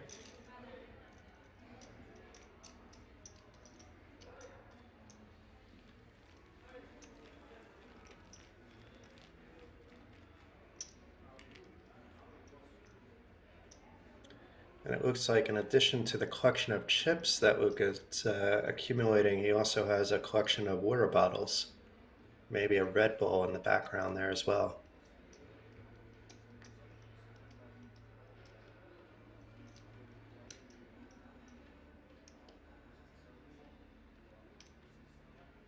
And you could see potentially a little fatigue setting in, considering that they've been playing now for a few days. And today, the action kicked off at 2:30, so they've been playing already a long day today. Stampede with the ace 10 from the button.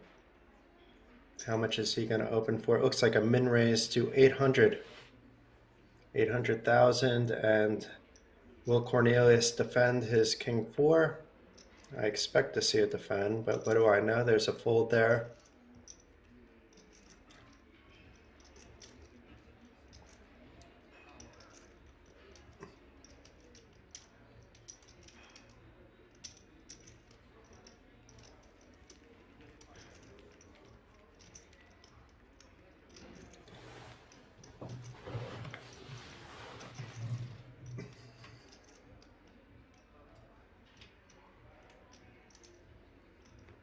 Yes, nuts for some protein, I imagine, bananas for some potassium and electrolytes.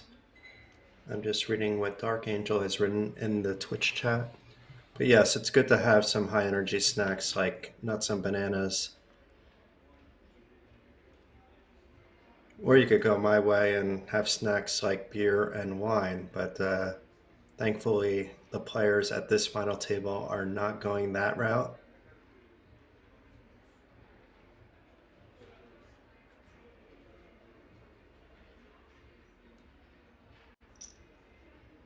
Case completing with the 8-7, and I don't expect anything fancy from Stampede. Checks his option with the Jack-8.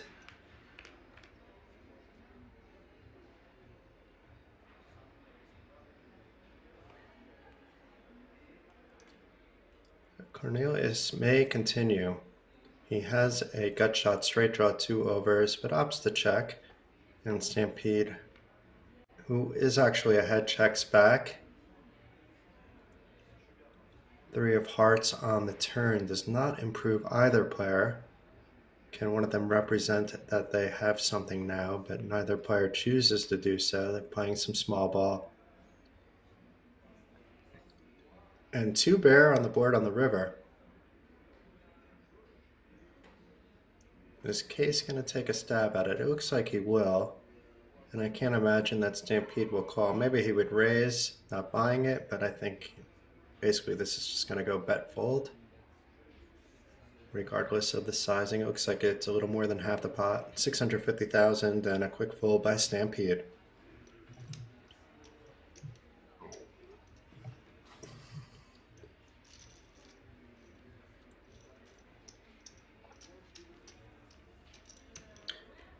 So Case been chipping up a little bit at a time, up back near 10 million.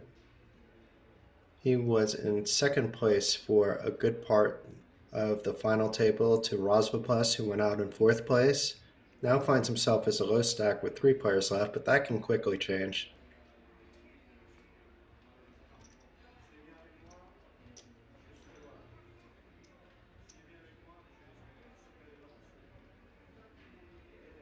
Case with suited cards on the button, Jack-7 of diamonds.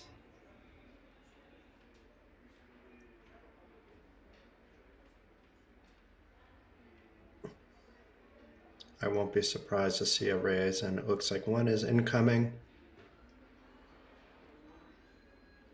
The bet sizings have gone down quite a lot since it went to 3-handed. We're seeing a lot of bet sizing around min bets. This is a little bit more than a min bet, but it's still less than a 2.5x. I wouldn't expect Stampede to call from the small blind here, or to get fancy with a 3-bet against the short stack, but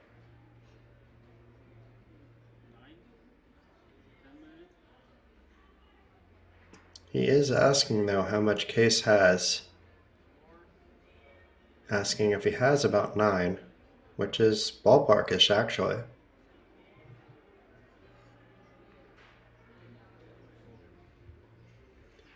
And Luke will probably come along, whether it's a call or a 3-bet. Plays it safe with the call.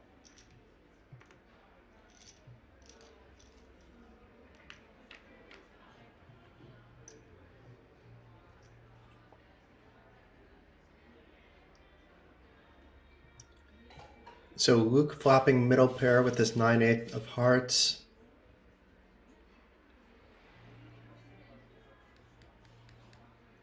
Does check. Is Case going to c-bet? Not the best flop for him, but he's repping maybe some queens here.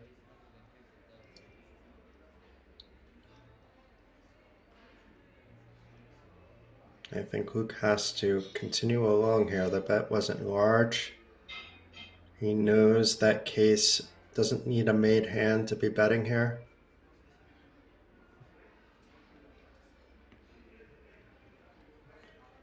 And he does make the call.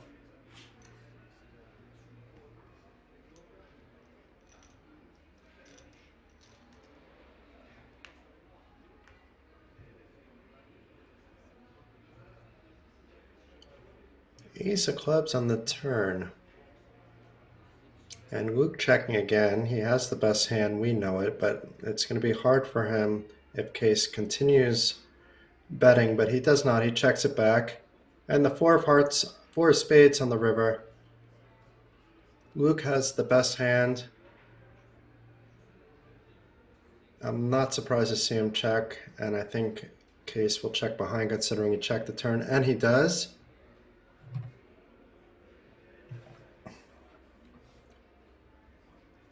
And every pot, no matter how big or small, seems to have an effect on the chip count, being the blinds are at 200,000, 400,000.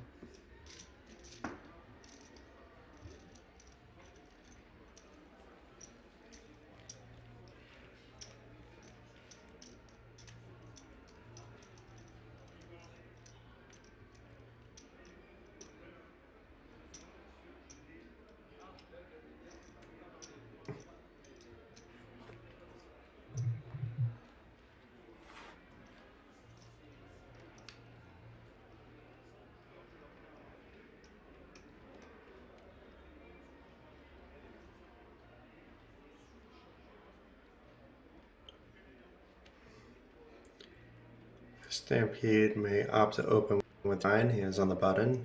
I think he will. He is reaching for chips, and it's a min raise to 800,000. Luke folding his jack 8. Will Case defend with queen 4 suited?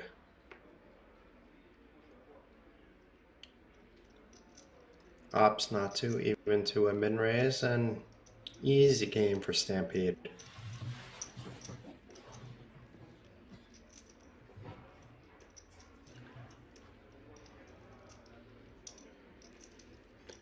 Ooh, there's a yellow chip.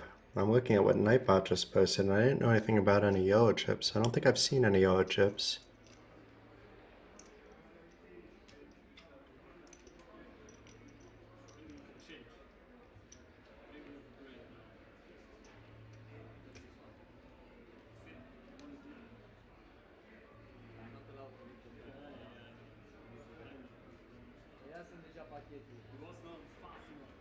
Luke with a nice hand on the button, the King Jack of Hearts. Let's see what he opens for. It looks like it's a big open to 1.6 million, a 4x from the button. 1.5 million. Similar idea though. And Case with a stack that screams shove when you got a pocket pair, waking up with the 5s. And he is getting it in. And we just saw Stampede quickly fold another King Jack. So if Luke does call, there's going to be one less King and one less Jack for him to draw to. But it's going to be hard for him to call here. And maybe not that hard because he quickly calls and wishes his opponent good luck. I love the sportsmanship that I've been seeing throughout the final table.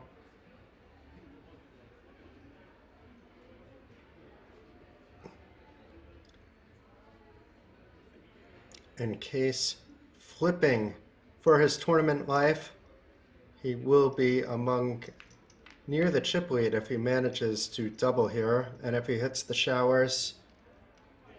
Oh, let's not talk about showers. He flops a set 6-5-9, but Luke still has some hope. Not anymore with the 2 of spades turn, so it's a double up for Case with the 5s. Luke is drawing dead. There is nothing that can help him, and the 10 of diamonds completing the board on the river. So now Case neck and neck with Luke, with him at 15 million, Luke at 16 million. And I believe Stampede is over 20 million. And Stampede, who during 5-handed play was down to 3 or 4 big blinds, is now the chip leader by far with just 3 players remaining.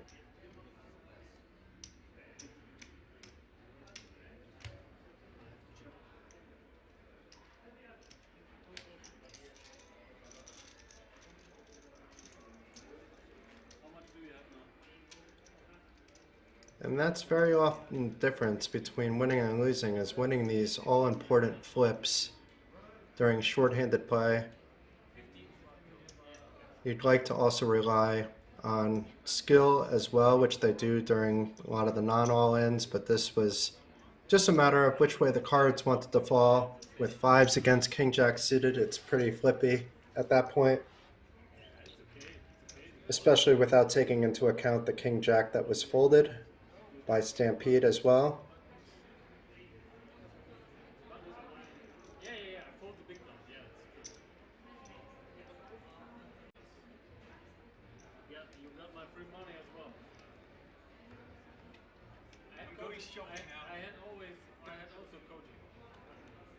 But even three-handed, these three players still keeping up with the banter, with the trophy on the line, having a bit of fun with each other.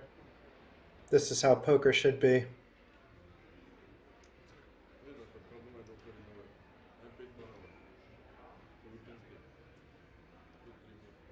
Very often when it's three professionals, it could be a much different story, because for them it's not just about the money, it's about their livelihood. Here it's about money for other players, but also to have some fun.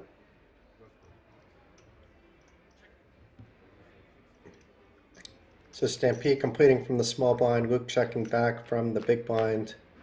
Either player with any real premiums. Stampede, though, flopping middle pair and the gut shot straight draw bets out. And it's going to be hard for Luke to really want to float or do anything here with nothing in his hand, and quickly folds.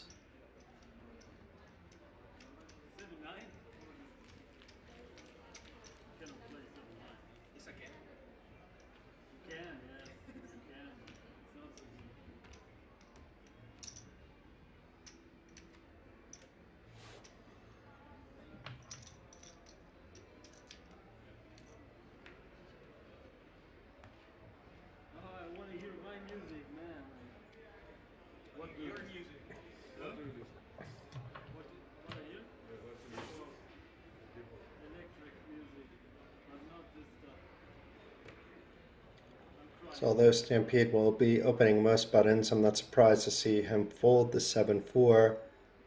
Is Luke going to complete? Is he going to raise? Either thing can happen. It looks like a raise to 1.2 million. And Case also with a king in his hand, but not as good a kicker. May opt to defend here to a 3x by the small blind, and does.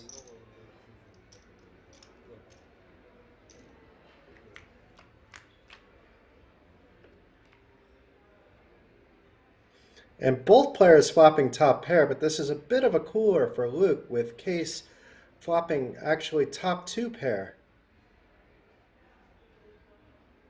Poker can be so cruel at times.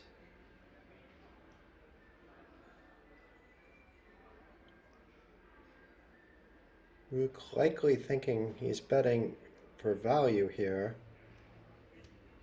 At least he should be, not knowing how far back he is. It's at a pot size bet, almost a pot size bet of 2.6 million into 2.8 million. Now is Case going to play this slow? Is he going to raise here? He is in position. I wouldn't mind just seeing a flat, but considering that Luke has top pair, he might be able to get more value out of a raise. He does just make the call. I like that play better.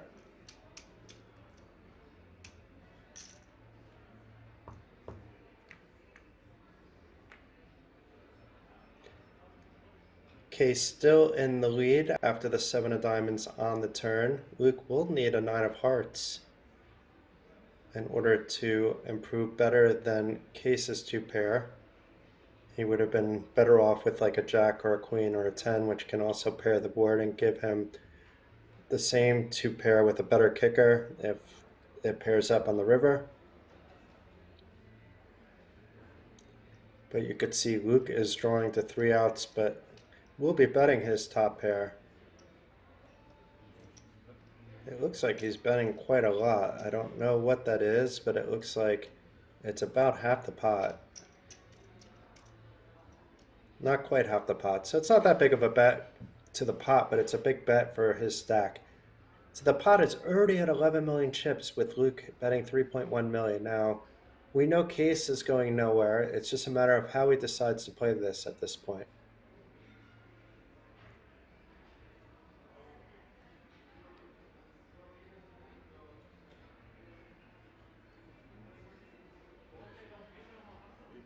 And decides to raise it right here, right now. Can Luke possibly get away with top pairs? Kicker isn't superb, but he wasn't 3-bet pre-flop. He's possibly more scared that his opponent has other 2 pairs than King 8.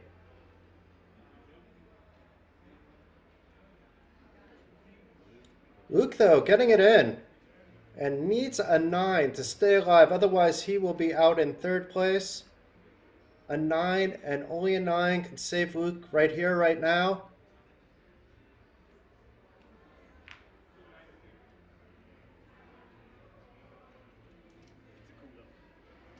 $29 million chip pot.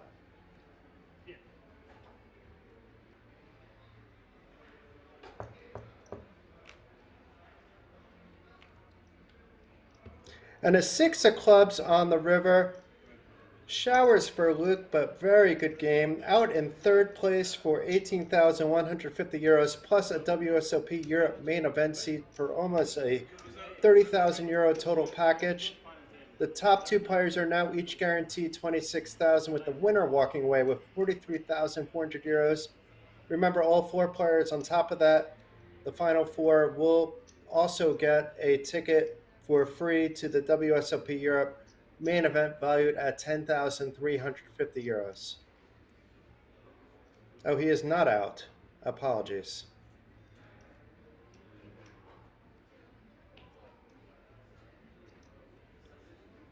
A little premature.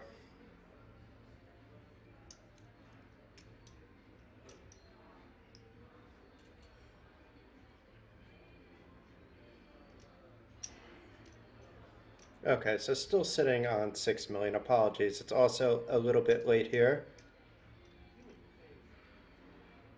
No, it didn't make sense that it would be having that much. So he's just sitting on, it looks like fumes. Yeah, less than 1 big blind, so 330,000. So I at least didn't make a brutal mistake at this stage in the game. But 1 big blind left. He's going to need a heck of a run to get back into it. Stranger things have happened. There could also be a blow up between the 2 big stacks while Luke just calmly watches, but likely scenario that we see Luke out very soon. It's very hard to come back from less than 1 big blind.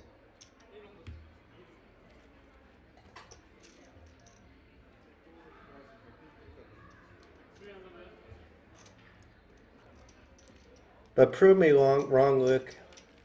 Let's start the comeback trail on this hand. We're going to root for the underdog.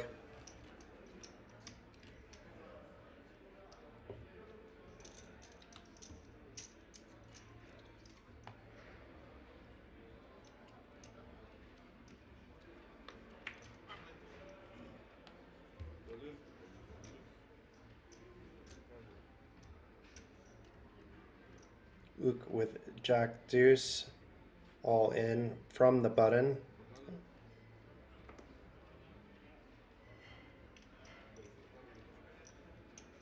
Cornelius completing from the small blind, and it's very unlikely, even though Stampede and maybe in other circumstances would raise here from the big blind, he does just check his option.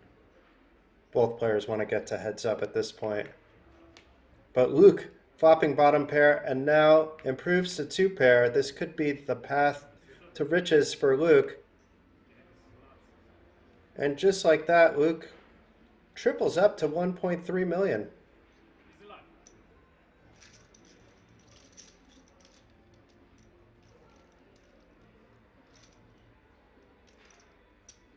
So a chip and a chair, and now it's multiple chips and a chair for Luke.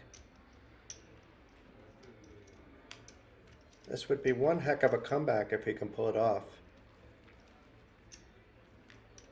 It's all going to come down to the cards for him, though, at this stage, at least for the first double or three.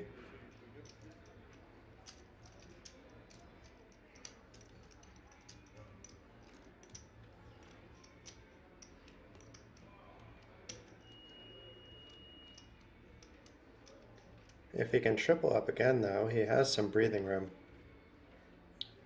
Not a lot, but some.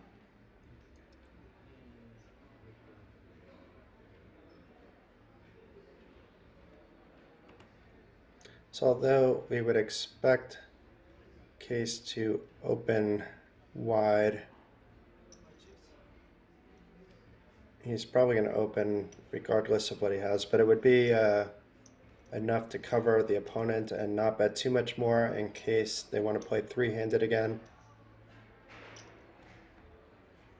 Stampede coming in with the fours and Luke calling with Jack 9.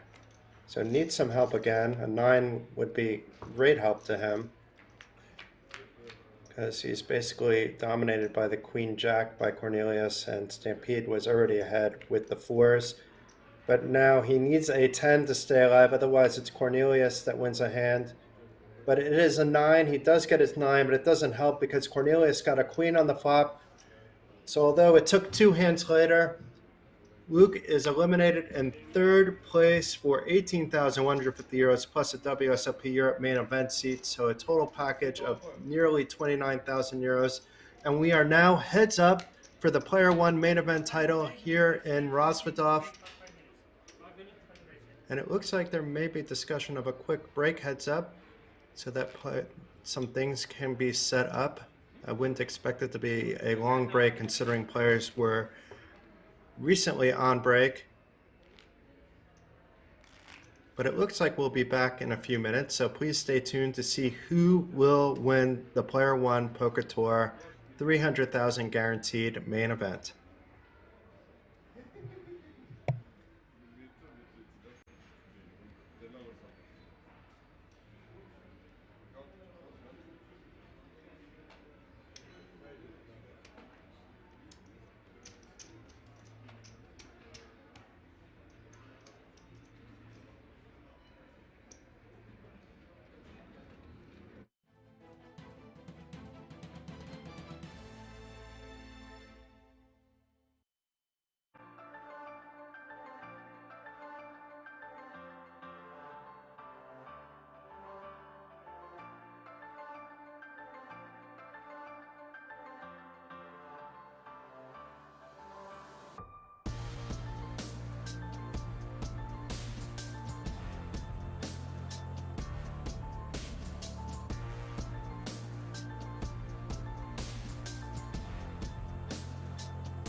You can now come and hang out at the King's Lounge located right next to the buffet and directly opposite the poker arena to try out some of the best shisha in all of Europe. For those of you that aren't aware, shisha is a steamed instrument that's used to vaporize and then smoke flavored tobacco. After a long day of playing at the poker tables, for me personally, this is the perfect way to unwind and relax in comfort and luxury. So why don't you come and check out the King's Lounge? Cut.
Take a seat.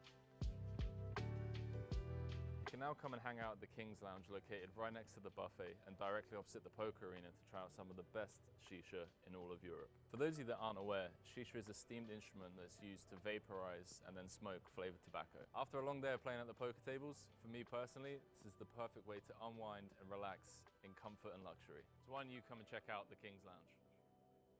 Cut.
Welcome back here at King's Resort, the poker mecca of Europe, for the PlayerOne Poker Tour main event. It is now the moment we've all been waiting for. We are heads up for the title between Stampede and Case, and we will have the chip count shortly. Case does have the chip lead, but that can quickly change. If Stampede doubles through, he will be in the chip lead. And blind should still be at 200,000, 400,000, but we will confirm that when the action goes live. Players are already in the seat. Dealer is already shuffling the cards, so the action will resume momentarily. Thank you all for tuning in. This is Jason Glatzer commentating. I am the Poker Listings content and live reporting manager. It is my honor to be subbing in for your regular commentator, Finton Gavin. He will be back with you soon. He was a little bit under the weather, but he will be back with you for many events in the future. And hopefully I held the fort down okay for him. It's been a great event to commentate, a lot of excitement, and looking forward to an exciting conclusion. And right away, Stampede with the ace-queen from the small blind. Hoodie on.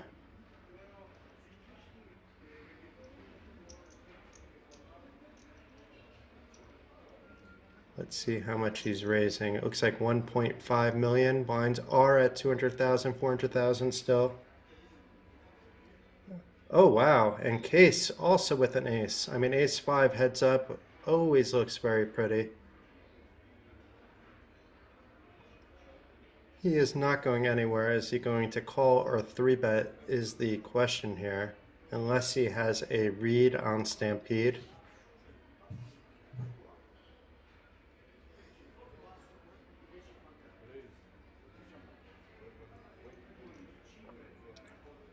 He is counting out a sizable 3-bet here. 3-bet to 4.4 million. I was not expecting such fireworks right away. No 4-bet jam by Stampede. Does flat, but we already have a monster heads-up pot of 9.2 million before the flop. Neither player connecting with the Jack-7 deuce, so let's see if Cornelius can wrestle this pot away after 3-betting pre-flop.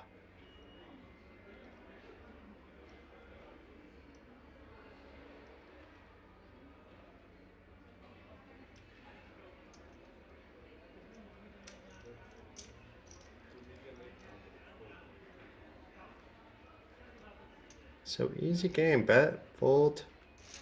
Case chipping up with the worst of it. It's still a nice hand with ace 5. Just happened to be up against a better ace. Seems to be happy to take down the pot.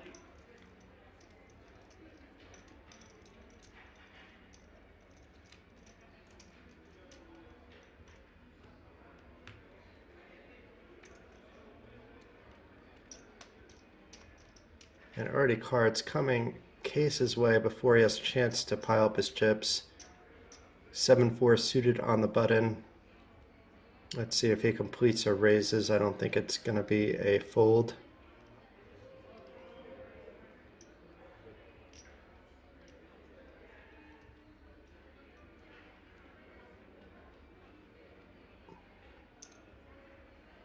Case raising it up to 1.2 million.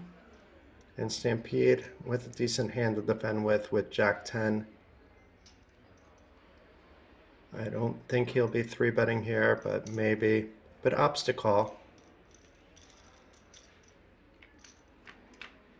And is ahead with this Jack-10, but has no way of knowing where he really stands. But now he should feel very comfortable flopping top pair and an open-ended straight draw. Case not hitting any piece of that board. It does go check, check. 2 of spades on the turn. Neither player with any spades. And that should do it with Stampede firing out for what looks like 2 million. It is indeed 2 million. And Case with the quick fold.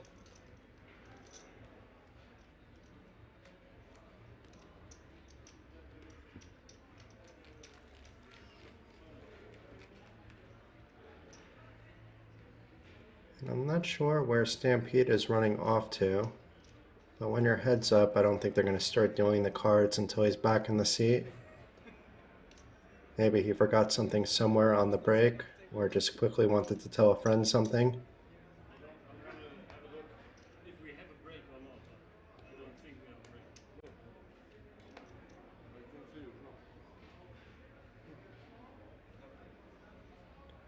So Priority ace-5 3-bet, ace-queen called, ace-5 continued on a dry board, and ace-queen folded on the flop.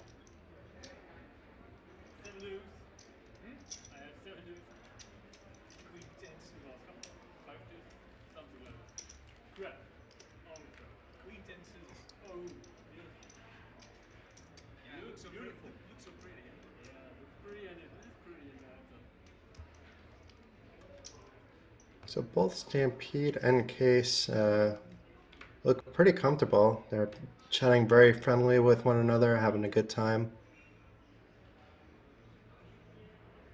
I think at this point, win or lose, you got to be very happy. They've locked up $26,000 in cash for second place, plus a ticket to the WSOP Europe main event, valued at a little more than another 10,000 euros.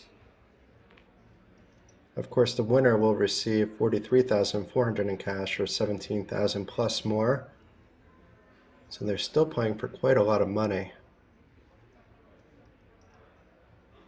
So Jack 7 versus Jack 2. Aggression should work here from the button, and does.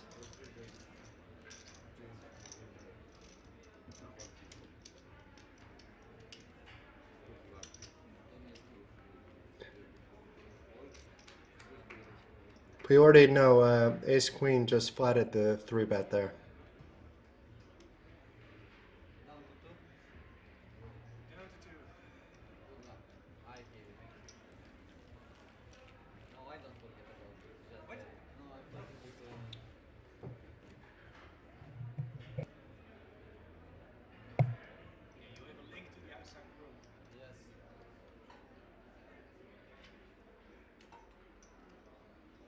I think ace queen should have 4-bet, but maybe I'm being results oriented as well.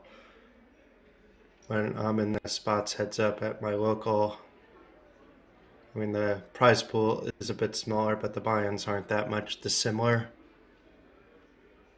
I'm getting it, trying to get it in with the ace queen there, but ace queen again for Stampede. Let's see if he plays it any differently. If he's 3-bet back, I don't think he's going to be 3-bet this time, and he just limps in the ace queen. So a much different scenario.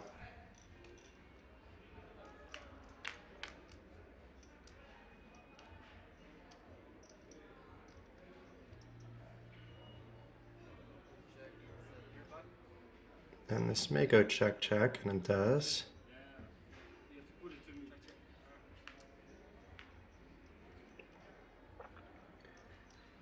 Case pairs up his 5.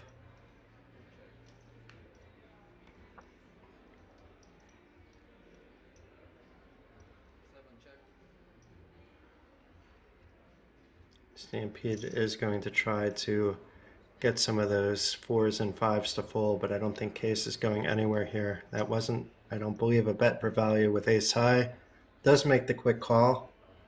Turns over the 5, which is good enough to win the hand.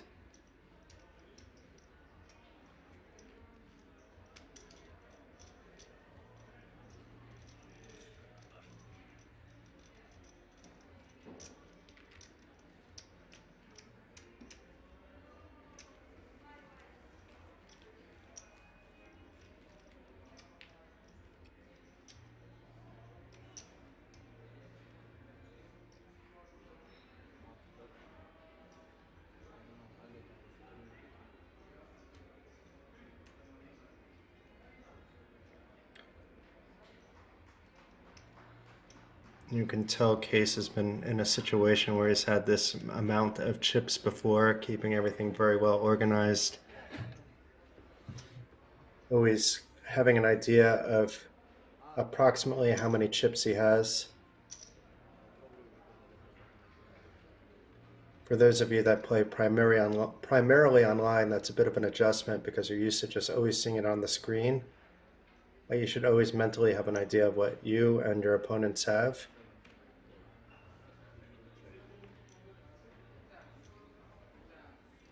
So Case completing from the small blind.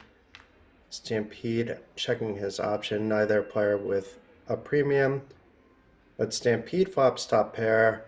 Case flops middle pair. And a half pot bet by Stampede with his top pair. I don't think Case is going to fold. I don't think he will raise either though. And does just make the call.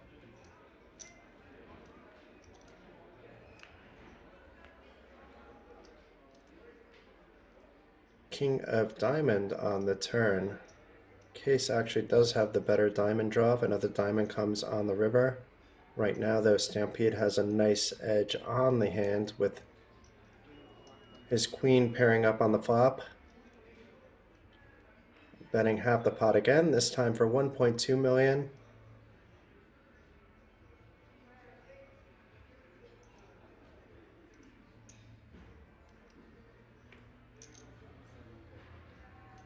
And Case going nowhere. We will see if there's any coolers on the river.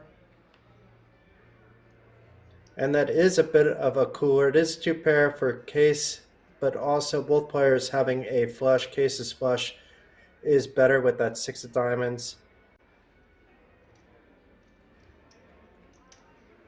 And Stampede checks. Case bets what looks like 1.6 million.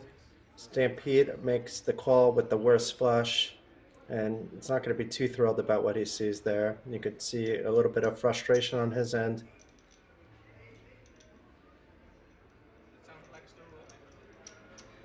And now Case has opened up a sizable 4-1 chip advantage over Stampede heads up. And all momentum currently is on Case's side to win the title.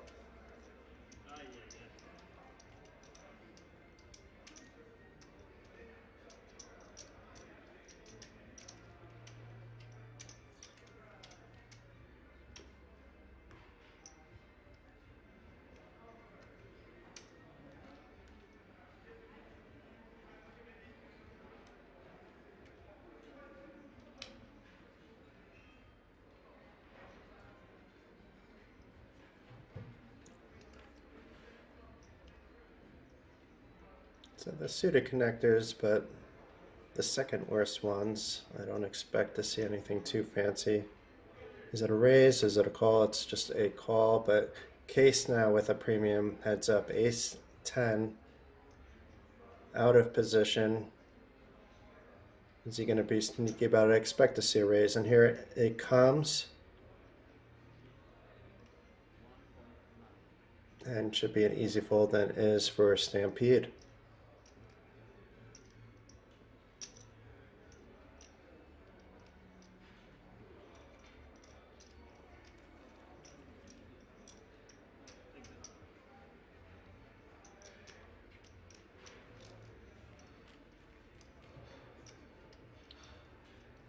What the funny thing is about heads up play is that it's very hard to get practice it in a tournament environment because you have to get the heads up.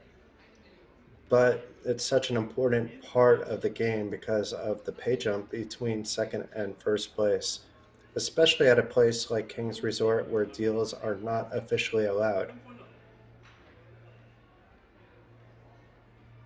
So Case again with a nice hand, King, Queen from the button. Expect to see a raise here.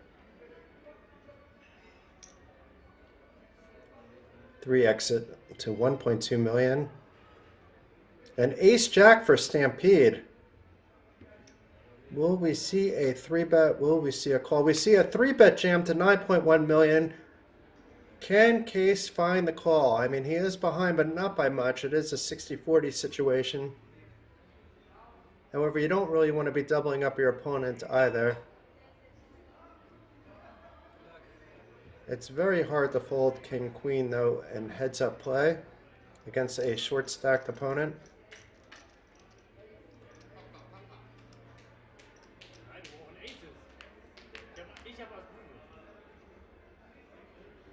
He does make a call. There's a jack, but also a queen straight out of the window. So this could be over right now.